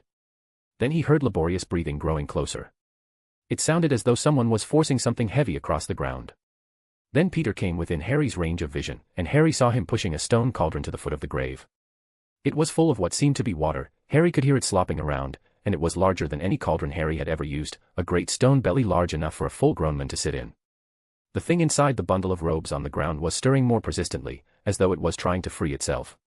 Now Peter was busying himself at the bottom of the cauldron with a wand. Suddenly there were crackling flames beneath it. The giant snake slithered away into the darkness. The liquid in the cauldron seemed to heat very fast. The surface began not only to bubble but to send out fiery sparks as though it were on fire. Steam was thickening, blurring the outline of Wormtail tending the fire. The movements beneath the robes became more agitated. And Harry heard the high, cold voice. "Hurry!" The whole surface of the water was alight with sparks now. It might have been encrusted with diamonds. "It is ready, master." "Now," said the cold voice. Peter pulled open the robes on the ground, revealing what was inside. They and Harry let out a yell that was strangled in the wad of material blocking his mouth. It was as though Peter had flipped over a stone and revealed something ugly, slimy, and blind, but worse, 100 times worse. The thing Peter had been carrying had the shape of a crouched human child, except that Harry had never seen anything less like a child. It was hairless and scaly looking, a dark, raw, reddish-black. Its arms and legs were thin and feeble, and its face, no child alive ever had a face like that, flat and snake-like, with gleaming red eyes. The thing seemed almost helpless. It raised its thin arms, put them around Peter's neck, and Peter lifted it. Harry expected a look of revulsion on Peter's face, but as seen in the pale face in the firelight as he carried the creature to the rim of the cauldron, was a look of indifference. And then Peter lowered the creature into the cauldron. There was a hiss, and it vanished below the surface. Harry heard its frail body hit bottom with a soft thud. "Yes, please let it drown." Harry thought, his scar burning almost past endurance. "Please, let it drown." Peter was speaking. His voice shook. He seemed frightened beyond his wits. He raised his wand, closed his eyes, and spoke to the night. "Bone of the father, unknowingly given, you will renew your son." The surface of the grave at Harry's feet cracked. Horrified, Harry watched as a delicate trickle of dust rose into the air at Wormtail's command and fell softly into the cauldron. The diamond surface of the water broke and hissed. It sent sparks in all directions and turned a vivid, poisonous-looking blue. And now Peter pulled a long, thin, shining silver dagger from inside his cloak. He stared at the gleaming metal with the same dead eyes, but now there seemed to be a strange madness reflecting them. His voice became more assertive and filled with a mad passion. "Flesh, of the servant, willingly given, you will revive your master." He stretched his right hand out in front of him, the hand without the missing finger. The other hand with the missing finger was a reminder. He gripped the dagger firmly, and without hesitation, he swung it down. Harry realized what Peter was about to do a second before it happened. He closed his eyes as tightly as he could, but Harry could not block the screaming laugh that pierced the night that went through Harry as though he had been stabbed with the dagger too. He heard something fall to the ground, heard Peter's frantic respiring, then a sickening splash, as something was dropped into the cauldron. Harry couldn't stand to look, but the potion had turned a burning red. The light of it shone through Harry's closed eyelids. When Harry opened his eyes, he saw Peter standing right in front of him with the same dagger in hand. "I see you have woken up, Harry." There was a thick sheen of sweat on Peter's face, but he looked more alive than ever. "That's good, you'll get to witness something truly great now." Peter raised the dagger. "The revival of my master. The Dark Lord will walk the earth once more." Harry felt the knife point penetrate the crook of his right arm and blood seeping down the sleeve of his torn robes. Peter, hissing in pain, reached into his pocket for a glass vial and held it to Harry's cut so that a dribble of blood fell into it. "Blood of the enemy, forcibly taken, you will resurrect your foe." Peter walked back to the cauldron with Harry's blood. He poured it inside. The liquid within turned, instantly, a blinding white. Peter, his job done, dropped to his knees beside the cauldron, staring at it with the fire and light reflecting in his dark eyes. The cauldron was simmering, sending its diamond sparks in all directions, so blindingly bright that it turned all else to velvety blackness. Nothing happened. Let it have drowned, Harry thought, let it have gone wrong. And then, suddenly, the sparks emanating from the cauldron were extinguished. A surge of white steam billowed thickly from the cauldron instead, obliterating everything in front of Harry so that he couldn't see Peter or the cup or anything but vapor hanging in the air. It's gone wrong, he thought, it's drowned, please. Please let it be dead. But then, through the mist in front of him, he saw, with an icy surge of terror, the dark outline of a man, tall and skeletally thin, rising slowly from inside the cauldron. Robe me, said the high, cold voice from behind the steam, and Peter, still cradling his mutilated arm, got on his feet up from the ground with a black robe, reached up, and pulled them one-handed over his master's head. The thin man stepped out of the cauldron and lifted his chin up at the sky. Harry watched as the clouds slowly drifted away, freeing the bright moon from their cover. He saw as the pale yet luminous moonlight fell upon the man's face and body, revealing the inhuman face which had its eyes closed. Oh no, oh no, oh no, thought Harry, no, this can't be happening. The man slowly opened his eyes and started chuckling, which eventually barreled into full-blown maniacal laughter, shaking his thin frame. This is it, he laughed, I knew. This how is moonlight is supposed to feel. The flesh of the homunculus was too weak. The light, the wind, the heat, ah ha ha ha ha ha, this is how it's supposed to be. It's wonderful. The man turned his face, his eyes now gazing at Harry. And Harry stared back into the face that had haunted his dreams, no nightmares for the past 3 years. Whiter than a skull, with wide, livid scarlet eyes and a nose that was flat as a snake's with slits for nostrils. Harry Potter, he said. Lord Voldemort had risen again. The Dark Lord had returned. Voldemort looked away from Harry and began examining his own body. His hands were like large, pale spiders, his long white fingers caressed his own chest, his arms, his face, the red eyes, whose pupils were slits, like a cat's, gleamed still more brightly through the darkness. He held up his hands and flexed the fingers, his expression rapt and exultant. Voldemort slipped one of those unnaturally long-fingered hands into a deep pocket and drew out a wand. He caressed it gently too, and then he raised it and pointed it at Peter, who was lifted off the ground and thrown against the headstone where Harry was tied. He fell to the foot of it and lay there, crumpled up, groaning and hissing. Voldemort turned his scarlet eyes upon Harry, laughing a high, cold, mirthless laugh. Peter propped himself up with the support of the headstone and bowed his head, my lord. That was for all those times you talked back, Wormtail, said Voldemort while rotating his head to crack his neck. I apologize, master, said Peter, he wasn't bothered by it. Hold out your arm, said Voldemort lazily. Peter extended the bleeding stump, but Voldemort laughed again. The other arm, Wormtail. I would suggest against it, master, said Peter, we don't know for sure if the spell at Hogwarts worked. We might not have much time, with Dumbledore there. Spell at Hogwarts, thought Harry, what are they talking about? Ah, the magic to deal with the West Child, hummed Voldemort, did you cast it properly? I did. I made sure it was in place and working. Then, there's no worry, replied Voldemort before looking at Harry. You must be wondering what we're talking about, Harry. Harry couldn't speak because of the gag stuffed in his mouth. You see, the audience wasn't supposed to watch the third task. What happened inside the maze was supposed to go unseen, and the only indicators were the red sparks from the champions, and the winner arriving with the cup. Other than that, the people at Hogwarts were supposed to be blind to the events inside. Voldemort twirled his wand in his bony long white digits. I was supposed to take advantage of that situation by whisking you away, and as no one knew what was happening, they would happily wait for the winning champion's arrival, said Voldemort, and he seemed to articulate his every word as if enjoying speaking, but the West Child, Quinn West, threw a finite into that plan months before today. Voldemort didn't look he was upset by it. He came up with a way to allow everybody to watch the second task, and I was sure that Quinn West would do the same at the third task. He hit it well, that smart child. Wests have a tendency to be a pesky but smart bunch. Voldemort's slitted eyes smiled in pleasure, but I noticed how he did it. It was simple yet an ingenious way to accomplish what he was trying to do. The Dark Lord for once sounded impressed. Thank Wormtail for his sharp eyes that I was able to catch it. An artificial eye, I noticed. How creative. He connected that eye to himself and then simply projected what he saw. Just from that, I can say that the child understands magic, a rare trait even among those of noble blood. I gave Wormtail a task that would get rid of that, as we couldn't have people see you disappear to not appear at the start. Voldemort started to walk around the headstone. It would have immediately alerted Dumbledore and his faction that something was wrong and we couldn't have them put a stop into my revival. So, I taught Wormtail a spell. Voldemort noticed that Peter had become deadly pale. He had lost a lot of blood. Give me your hand, Wormtail. I can't stand the sight of that disgusting stump of yours. Yes, master, moaned Peter weakly. Voldemort raised his wand again and whirled it through the air. A streak of what looked like molten silver hung shining in the wand's wake.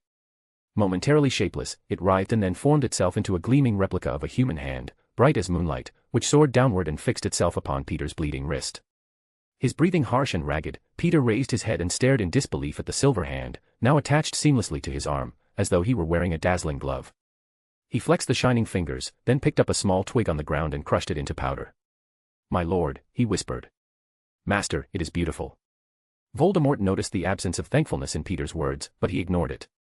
"So, where was I?" continued Voldemort to Harry. "Ah yes, I gave Wormtail the spell that would solve our problem and take care of the eye in the sky." He laughed. "If the spell worked, which I'm sure it did, little Eagle Quinn would be in for a little surprise when he wakes up." The Dark Lord glanced at Peter, who was still admiring his new silver hand. "But Wormtail is right. An unconscious West might send Fudge and the Ministry into chaos, but it won't keep Dumbledore for long. The pathetic old goat might notice something is wrong, and as Wormtail said, you never know with Dumbledore, he might just find us here." With his bare feet, Voldemort walked near Harry and grinned a smile which Harry could only describe as horrifying and sickening. "Seeing that you're the boy who lived my supposed end and you're here, with Northwest better place to be, I will tell you my story before we return you to your parents." Harry frowned as his scar began burning.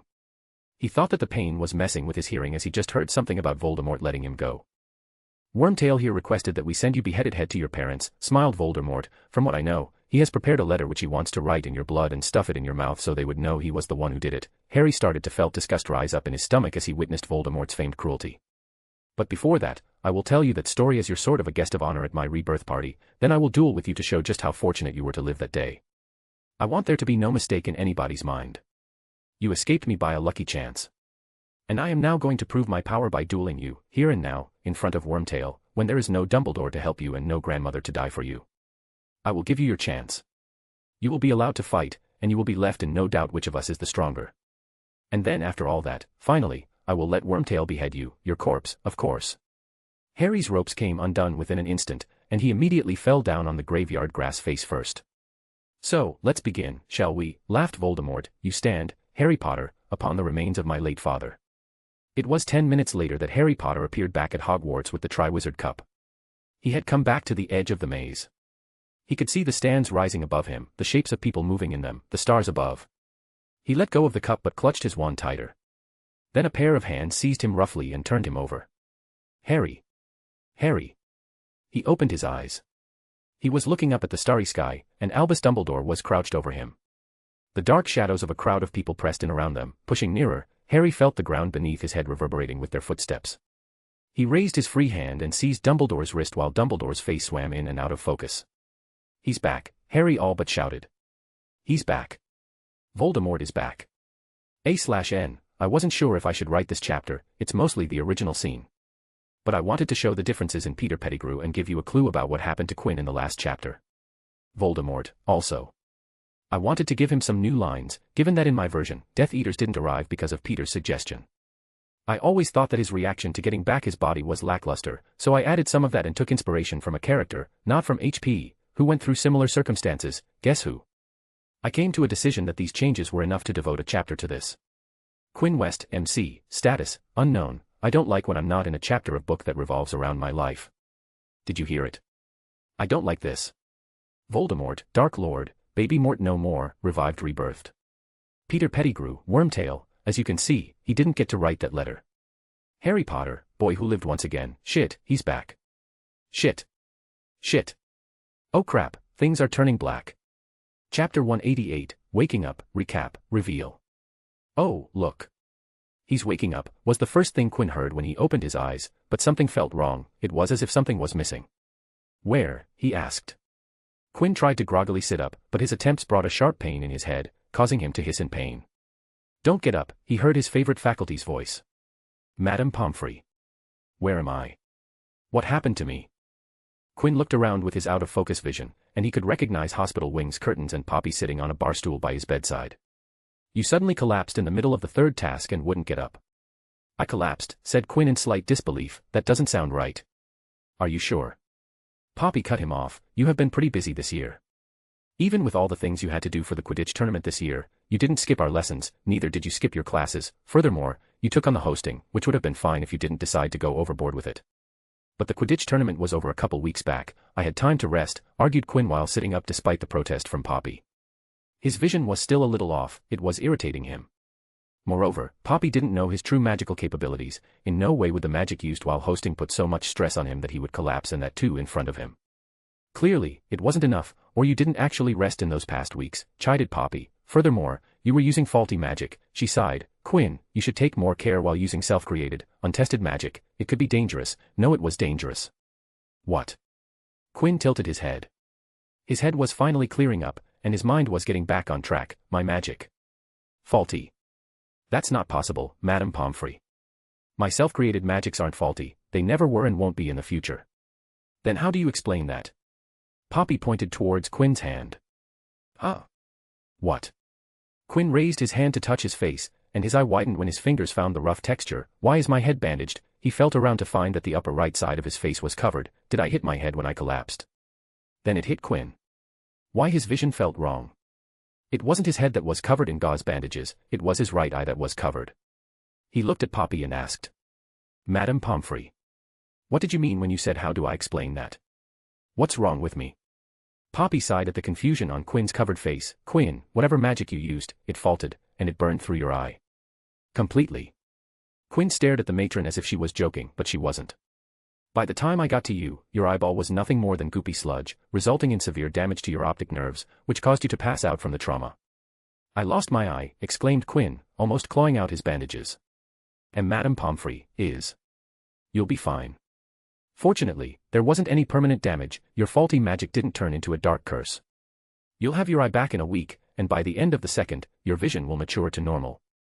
2 weeks, huh? Sighed Quinn, 2 weeks with one eye. Damn it. But, Madame Pomfrey, I'm quite sure that I didn't make a mistake while designing the magic. It took months too. Quinn, I'm not aware of the details of the magic you used, but I do know your eye melted due to a magic overload. From what I learned from my time in the spell damage ward at St. Mungo's is that spells mostly fail due to the imbalance in the internal magic structure. Your case is a classic example of that. Quinn wanted to continue his progress but held his tongue. He knew that there was no use to continue. Quinn still believed that his magic was airtight solid. The second task wasn't the first time he had used the artificial eye. He had been using it for tests for much longer. Not only that, but Quinn had spent many hours using the eye to make himself used to the dual vision, and not once had the spell gone bad on him. He seriously doubted that it was the magic's fault. Your family has been made aware of your condition this morning. They've sent back that they will be here sometime after noon. You'll be going with them instead of the Hogwarts Express, said Poppy as she stood up. Noon, huh? Groaned Quinn. He wasn't looking forward to that conversation. Wait a minute, noon. How long was I out? What time is it? It's 9. You slept through the night, said Poppy. Now, excuse me, Quinn. I have some important appointments that I need to deal with. She had to make sure that the Hogwarts female students understood what they needed to take, potion-wise, for regulation of their monthly cycle. For the next couple of months, she wasn't going to be with them, and Poppy preferred that they continued with the potion regime as it made her job much more manageable when they returned. Ah, yes, thank you, Madame Pomfrey, nodded Quinn. While he wanted to ask her what happened last night, he knew the matron was busy this time of the year. After she left, Quinn silently sat on his bed. He was at least sure that Harry Potter was alive because if he was dead, Poppy would have said something. The death of the boy who lived would have been hard to ignore. Let's just hope Voldemort is revived, whispered Quinn. His decision to send Harry off was a success only if Voldemort was back in power. I need to find out what happened. But before that. Quinn conjured in front of him and looked at his reflection. He looked like a certain evil head of a super-secret organization of elemental controlling ninjas who kept one of his eyes hidden under bandages. This isn't my style, said Quinn and snapped his finger for the gauze to come undone and fall into his lap. His nose scrunched up when he saw the black blue red around his eye and the loose eyelid. I hoped 2 weeks would pass soon enough. Quinn glanced down at the white roll of gauze and concentrated his magic for the bandage to shift and distort before it turned into a black triangular eye patch, without string. He picked it up and gently placed it over his eye such that it would cover all the colored parts of his eye. Much, much better, smiled Quinn into the mirror. This way, not only did he look good, but it also dulled the impact of the injury, something he critically needed when his family came to take him home. Now, let's go and find out what happened. Scene break. Quinn wasn't the only one in the hospital wing at the moment. In another corner sat the Potter family with Dumbledore and Moody, once again going over Harry's account of what had happened last night. Cornelius Fudge had denied any of their pleas to declare that Voldemort had come back to life. The minister had grabbed onto the Peter Pettigrew part of the story and had ignored every aspect, declaring Harry a victim of dark magic that had caused him to become confused. The official ministry-approved news in the papers was that Peter Pettigrew had abducted Harry Potter with intentions to kill him, 100% true, but Harry Potter was able to fight his captor off and return to Hogwarts. Seeing that the first and most impactful release of information had told an incorrect story, Dumbledore once again wanted to hear the details now that Harry was calm and settled so that he could have a better grasp of the situation. Voldemort's back, Harry, I believe you, said Dumbledore. He was never really gone, but how did he do it? Harry glanced at his feet on the bed and recalled what he had seen. He took bones from his father's grave and from Wormtail, and then from me. He rubbed his forehead. Wormtail recited it, bone of father, unknowingly given, the flesh of servant willingly sacrificed, and blood enemy taken forcibly. Yeah, that's what he had said. Harry looked at Dumbledore and gravely spoke. He was able to touch me, Professor. Harry could only weakly smile at his mother when he felt her squeeze his hand in support. It meant that the protection granted by his grandmother's sacrifice couldn't protect him anymore. How did he look, Harry? Asked Dumbledore. Flat and snake-like face, with gleaming red eyes, answered Harry. He couldn't forget that face even if he wanted to. Tall and skeletally thin with a grey pallor, he was barely human. Ivy, who was also present, thought back to the photo of Tom Riddle she had seen in an old record stored in the library. The Hogwarts Voldemort was a charming person. If she didn't know the name of that face, she would have never pegged him to be a Dark Lord. It seems that Voldemort has deviated further from the norm, sighed Dumbledore. Anything else you can tell us, Harry? There was a giant snake, told Harry. It was really thick and long. It didn't hiss, so I wasn't able to hear anything. That's good, Harry. Anything new information would help, smiled Dumbledore before turning a bit serious. Can you tell me about the golden phenomenon that you mentioned last night? I don't know what it was, started Harry, but when I shot a Reducto and Voldemort a killing curse. I felt a vibration going through my wand as though an electric charge were surging through it. My hand seized up around it. I couldn't release my wand if I wanted to, and then a narrow beam of light connected the two wands, neither blue nor green, but bright, deep gold. Voldemort didn't know what it was because he and I were both raised into the air. He was as shocked by it as I was. 1,000 more beams arced high over us, crisscrossing all around us until we were enclosed in a golden, dome-shaped web, a cage of light. Harry gulped. Then I heard the song of a phoenix. It was telling me to not break the connection, and I didn't. The beams of light changed as large beads of light slid up and down the thread connecting our wands. Then a bead touched my wand grew hotter, and almost vibrated my hand. Suddenly, I was somehow overpowering Voldemort before. He sucked a deep breath, then I saw Grandpa and Grandma. James Potter's eyes widened as he leaned forward. What do you mean, Harry? They came out of Voldemort's wand. They were like ghosts and helped me, they said to hold on. Slowly more and more ghosts appeared by my side, and the more ghosts appeared, the easier it got for me to fight Voldemort. But they couldn't hold. And said that I needed to run for the cup when the connection ended. When the connection stopped, they surrounded Voldemort, and I did as they asked. Then I was at Hogwarts.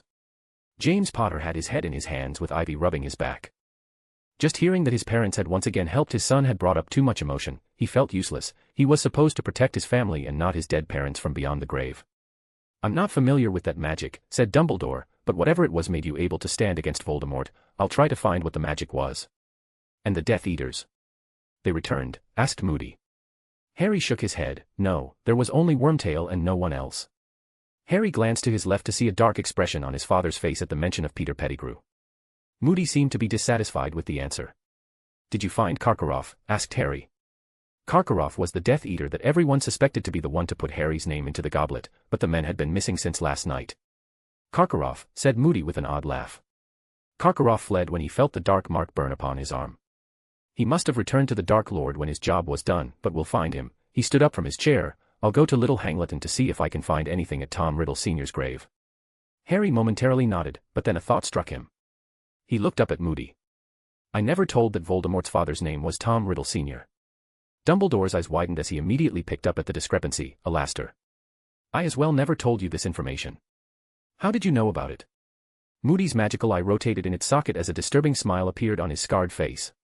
Before anyone could do anything, Moody had whipped out his wand and pointed it at Ivy, who suddenly felt a force grab hold over her before she was lifted and flew into Moody's clutches with her back to him. Moody wrapped his arm around Ivy's neck and pointed his wand at her. Anyone makes any sudden moves, and I blow the girl's head. Dumbledore slowly got up and asked in a sorrowful voice, Alastair, why are you doing this? Moody's magical eye was now fixed at the door. He uncharacteristically cackled, you old fool. I'm not Moody. Then who are you? I wonder if I should tell you, said not Moody. Well, since Master is alive, so there's no harm. My name is Barty Crouch Jr. You're supposed to be dead, said James Potter, his eyes fixed upon his daughter. Yeah, and I'm also supposed to be Mad-Eye. Things aren't as they seem, said now revealed Barty before glancing at Harry. Tell me, Harry, did Master mention me? Did he talk about his most faithful servant? Did he say that I alone remained faithful? Prepared to risk everything to deliver to him the one thing he wanted above all, you. So, you're the one who entered Harry's name into the cup, said Dumbledore calmly. Yes, I put Harry's name into the cup. I also nudged Hagrid into showing you the dragons. I was also the one who told Cedric to open the egg underwater. I trusted that he would pass the information on to you. Decent people are so easy to manipulate. I even went ahead by planting the herbology books in various places in the Gryffindor dorms so that you could find everything in your dorm itself. I also Imperius Ed Victor Crumb to take out the Vila and Diggory first before knocking you out and bring you to the cup. Still, you ended up defeating him. Nevertheless, everything turned out well. Barty, Moody, looked at them with a mocking grin. Now, I would love to tell you more about my work here, but I need to join my master, so I would like to take my leave. He shook Ivy. I want safe passage out of Hogwarts. If I see any obstruction, say goodbye to your lovely princess here. I'm sure the Dark Lord would be happy to hear that the last thing I did was take out a Potter with me, but I'm sure you don't want that. I will allow you to leave, said Dumbledore, only keep the end of your bargain and tell me what you did with the real Alastair. Barty snickered. I'm in a good mood, so I'll tell you. He's locked in my office inside my suitcase. You'll find him there, relaxing. But then Barty saw everyone stop moving. It was as if they were even careful about breathing. When he looked closer, Barty noticed they were looking behind him. What, he thought as his magical eye moved behind. His magic eye turned just in time to see a wand fly into a hand. His focus shifted to see black hair, one stone gray eye, and one black triangle, and before his brain could process his vision, a blinding bright red overwhelmed his vision. Ivy felt the arm around her neck loosen up, and before she knew it, there was a thump behind her. She carefully looked behind to see her captor's body crumpled on the floor. When Ivy looked up, her eyes widened. Sorry, but I sort of eavesdropped, said the boy with the eye patch, but you guys weren't really trying to be quiet. You know this place being the hospital wing and all. Quinn West walked forward and kicked the fallen body once, twice, and then thrice. All right, he's out cold, I have confirmed it. He then looked up. Are you all right, Ivy? Did he hurt you? Ivy shook her head with a stunned expression. Her green eyes remained fixed on his face. What happened to your eye? She saw Quinn reach up to the cheek beneath the black eye patch. It sort of melted away. Faulty magic, they saw, but the jury is still out on that. Quinn noticed that Ivy was still staring at him. He waved his hand in front of her. Ivy, are you sure everything is all right? Ivy finally snapped out of her trance, bowed her head down away from Quinn's gaze, and lightly nodded. Quinn stared at her for a few more seconds before looking up at the others and said, So, can anyone catch me up with what happened? I sort of missed the main part. Quinn West, MC, one-eyed with a cool eye patch. Harry Potter, boy who lived, went through a duel of a lifetime. James Potter, senior Auror, feeling useless. Ivy Potter, hostage once again, she kept staring. Albus Dumbledore, headmaster, politics is complicated. Alastair Moody, Barty Crouch Jr., stunned and then kicked. Chapter 189, Reason, Invite, Going Home. Mr. West, that was unnecessarily risky for you to attack like that, said Dumbledore as he conjured ropes around Barty Crouch Jr., still in moody form. I know, headmaster, said Quinn, even if I didn't do it, you would have taken care of Mr. Crouch here, you were only trying to get information out of him. But I had that element of surprise and speed at my side, so I took it, no biggie. Dumbledore nodded. It was easier to get information out of Barty Jr. when he was feeling confident than when he was in captivity. Though, I could have just used a little legitimacy to get what I want. Well, I'll do it moving forward. Quinn turned to Harry. Harry, even though it was a rough night, I have to say, congratulations on winning the Triwizard Tournament. Thank you, said Harry, and a smile made its way to his face. Everybody had been worried sick since he had returned and acted like he was made out of fragile glass. It was nice to be congratulated and treated as usual. I actually had a very amazing ceremony planned to crown the winning champion, fireworks, music, the whole gig. It was going to be grand. A pity that we ended up having to cancel it. I agree, it truly was a damper on the festivities, said Dumbledore in agreement. The Potters stared at the two, a little confused by the calm disposition displayed by Quinn and Dumbledore. They were acting as if the cancelled winner's celebration ceremony was the biggest displeasure of yesterday night, and between two of them, one of them had lost an eye, and other had to deal with consequences of a ruthless Dark Lord's return. The Potter family, sans Harry, and Dumbledore were thrown out of the hospital wing by Poppy for making too much noise. She wanted to throw out Quinn too but couldn't because he was under her observation. Quinn didn't have anything to do to pass his time, so he sat down on Harry's bed to make idle conversation with him. So, Harry, he started, what's in your plans for the summers? Anything special planned after the challenging month spent as a champion? I honestly had no idea, said Harry. I wasn't thinking about the future, you know. I was a little too occupied by what was going in the moment to think about the after. He took in a deep breath. If I think about it now, probably play a lot of Quidditch. But Voldemort is back, so I don't think that's going to work. Is he really back? Yeah, he is, told Harry. Saw him with my own eyes and felt it through my own magic. He stared at Quinn. Do you believe me? I do. I mean, I can't think of a reason you would want to lie about it. If you wanted attention, you just won the Tri-Wizard tournament, combine it with your status as the boy who lived, and that's got you covered for a good while, said Quinn with a smile while thinking. Plus, I was the one who allowed your abduction. The decision to let Voldemort resurrect himself through Harry's blood was one that Quinn had thought a lot about. It had taken him countless sessions of deep thinking, weighing pros and cons, making sense of his thoughts, and analyzing the risk involved. Quinn's judgment hinged upon a single moment in the original timeline, the one weaved by the Duchess of Magic herself. It was the moment when Harry Potter surrendered himself to Voldemort and let himself be killed. After repeated encounters with the Dark Lord where Harry struggled with his life, he had decided to stop and let Voldemort kill him because of the deal proposed by the Dark Lord himself in return for the safety of all who rebelled and fought against him. Voldemort had wasted no time and quickly cursed his eyes doomed dead with the eerie green killing curse. The result was instant death, as one would expect. But this great work of fiction was named Harry Potter, and things were far from over. Harry arrived at a kind-of limbo, a strange between life and death. The original Harry found himself in a pearly white, misty version of King's Cross railway station. He also finds a grotesque being struggling to survive nearby, and of course, all of this could be choked up to be some kind of magic. After all, he lived in a magical world. But then Dumbledore, who was 100% dead, approaches him, and Harry realizes that this was a place where he could interact with the dead without the power of an artifact like the Resurrection Stone and that he was truly dead, but this was Harry's perception of the situation, his assumption based on things he experienced. However, Quinn believed that it was the Resurrection Stone that Harry had with him at his moment of death responsible for his presence at the limbo and his meeting with the dead Dumbledore. After all, Harry Potter wasn't dead. Voldemort, in his greed, his cruelty, had taken Harry's blood to resurrect himself.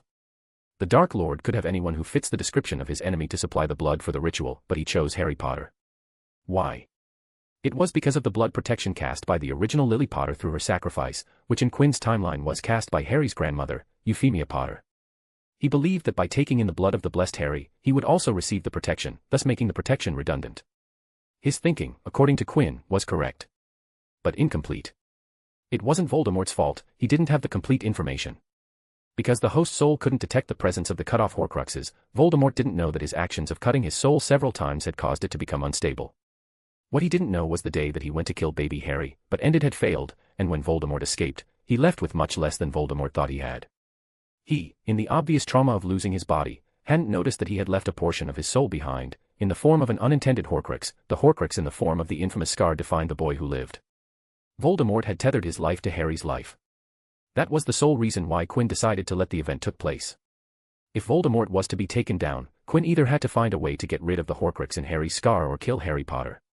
The latter was something Quinn didn't want to do, and there was no information on how to defuse a living Horcrux. At least, Quinn hadn't found one yet. So, the problem had presented itself, and Quinn needed to do the logical thing, which was to find a solution. So he began from the start and chained all of his knowledge about the original timeline. It turned out that the answer was on the most significant turning point of the magical saga. It was the day Voldemort regained his body and reattained his full power. When Voldemort had taken Harry's blood, he had indeed found a way to bypass the sacrifice's protection. But, it turned out that he was the only one who got that advantage. If someone with perfect knowledge, or even incomplete knowledge like Quinn, was to look back on the fateful day that the Dark Lord met the soon-to-be boy who lived, they would find that in the series of events, Voldemort had cast the killing curse, followed by Euphemia Potter countering it by the sacrificial protection, which then shielded Harry from the killing curse by bouncing it back at Voldemort, and maybe it was because that the killing curse had reacted with sacrificial protection, its nature had been slightly altered, causing Voldemort to lose his body. It was only after all that Voldemort's unstable soul fragment had attached itself to Harry. Meaning that small soul fragment didn't get the protection of Euphemia's sacrifice. That was the conclusion that Quinn came to. Voldemort's main soul, the host soul, had gotten protection because of Harry's blood, but the Horcrux inside Harry was still as unprotected as it was from day one. Maybe that was why Voldemort's stronger soul, even if it was only a fragment, wasn't able to take over Harry's weaker soul, because the protection prevented it from doing so, and because Voldemort's ritual didn't affect the Horcrux, it still couldn't take over Harry. And even though Quinn classified this chain of thought as a maybe, he was sure that this was the case. Because wasn't his case a similar one and his target didn't have any sort of protection? The Horcrux might have been a part of Harry Potter since that day, but in the end, it was still Voldemort. So, when Voldemort cast the killing curse in the Forbidden Forest, the protection certainly worked and protected Harry's soul, leaving the killing curse to strike the unprotected Horcrux. That was the theory that Quinn came up with. Voldemort's action that was supposed to eliminate his weakness was the reason that doomed. As for the reason why Harry's soul reached the limbo even though he wasn't dead, Quinn thought that the answer was a mix of killing curse's soul ejecting effect and the thing in Harry's pocket when he died. Quinn stared at Harry thinking, sorry, man, but it seems you will once again have to get hit by the killing curse from Voldemort, but don't worry, Voldemort and I got you covered. So, what have you planned for the summer? Asked Harry in return. First, I'll have to go to a few people's houses to pacify their worries, said Quinn with a wry smile. His friends were already on the Hogwarts Express to their homes. I'm not sure what I would do for the rest of the summer, I don't have concrete plans. Like you, I too got a bit too involved in what happened this year. Then how about you come to my and Ivy's birthday? We would love to have you there, smiled Harry. Quinn had helped him this year, and he had technically just saved Ivy from danger. You're in Ivy's birthday, huh? Quinn brows and nose scrunched up slightly. It's on the 31st of July, you know. That's right in the middle of the summer break. I am usually very busy at that time, he sighed. All right, you have so generously invited, so I will come to the Potter twins' birthday bash. Nice, smiled Harry. What do you want for your gift? A Quidditch team. I like you, Potter, but not that much. Well, I tried. Get me anything, man, I like a surprise. All right, I'll see that you like my gift, said Quinn. What about Ivy? What would she like? Maybe a book. Ivy might not be Hermione, but she likes her books. That's my specialty.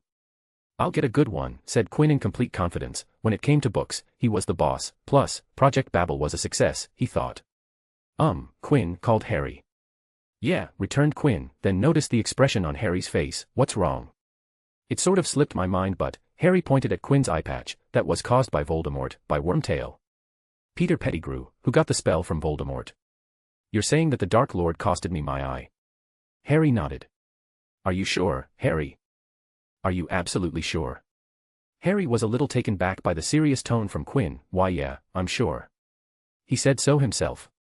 Voldemort couldn't have me seen disappear, so he had to stop your magic. Then Harry saw Quinn's hand clench, which worried him, but just before Harry could say something, Quinn raised his fist and shook it. In celebration. Yeah. I knew it, exclaimed Quinn loudly. I knew my magic wasn't faulty. My magic can never be faulty, he then laughed. Take that, Madame Pomfrey. The matron was, of course, not present. Huh, uttered Harry. What? But before he could continue, Quinn brought down his hands onto his shoulders and gripped them tightly. You can't tell this to anyone, Harry. Not your family, not your friends, and especially to Headmaster Dumbledore. Why? If my grandfather gets a whiff of this. Not only will he take me out of Hogwarts and move me to another school out of the British Isles, but he might also move against Voldemort as retaliation, and I don't want that to happen. Quinn pulled his most severe tone. I get the first part, but why the second? I've read about the First British Wizarding War, sighed Quinn. A lot of people died, Harry. The Dark Lord's reign was full of blood and death for those who opposed him. During that time, the West remained neutral. My grandfather neither supported nor opposed the Dark Lord and even went as far as to flee the country during the high point of the way. He looked straight into Harry's eyes to get his point across. My family is powerful, Harry. They could hire ample security to ensure their safety, but my grandfather or anyone in my family won't do that. They'll flee the country if the Dark Lord gains control and establishes reign. But if they know that my injury was caused by the Dark Lord, my grandfather will get involved.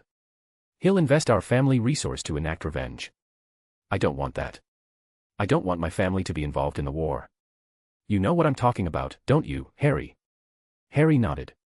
He would hate it if something happened to his family. Ivy getting dragged into the Chamber of Secrets was one of the worst experiences of his life. He wouldn't have that kind of experience for anyone. I understand, mate, he assured Quinn. I'll keep this a secret. I promise. Thank you, Harry, smiled Quinn. As Barty Crouch Jr. had said, it was easy to manipulate decent people. The West family might not get involved, but he had every intention to get involved. After talking to Harry for a while, the boy who lived expressed his desire to get some sleep. He hadn't slept last night because of the stressful experience, and it seemed that the talk with Quinn had somewhat helped him calm his nerves. Quinn excused himself before going into Poppy's personal library to see if something interested him. He found a book related to his current eye injury and started reading it to upskill his knowledge. He walked back and forth across the hospital wing's floor with the healing book in hand. Quinn. The call of his name made him turn around to see a well-suited man standing with Poppy, who seemed to be acting strange.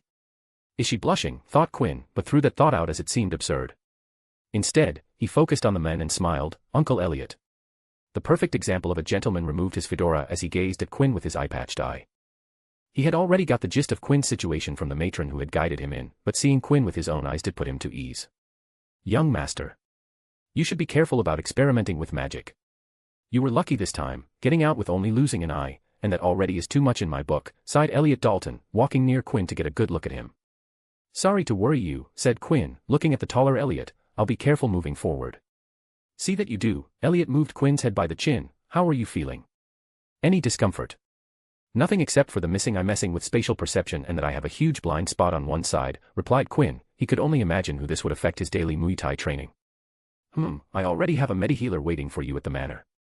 There's no need for a healer, said Quinn. I can grow it back on my own. No. Quinn backed up a step from the in-sync response from Poppy and Elliot. You'll get treated by a proper, trained, certified healer, not buts and ifs, said Poppy in a no-nonsense tone, and Elliot nodded in support. Okay, said Quinn, sounding defeated. Quinn had already packed all of his things into his suitcase the day before yesterday, thus, after picking up luggage, Elliot and Quinn immediately left. So. Did you talk to grandfather? Asked Quinn as they walked through the Hogwarts ground, heading out so that they could apparate back to the West Estate.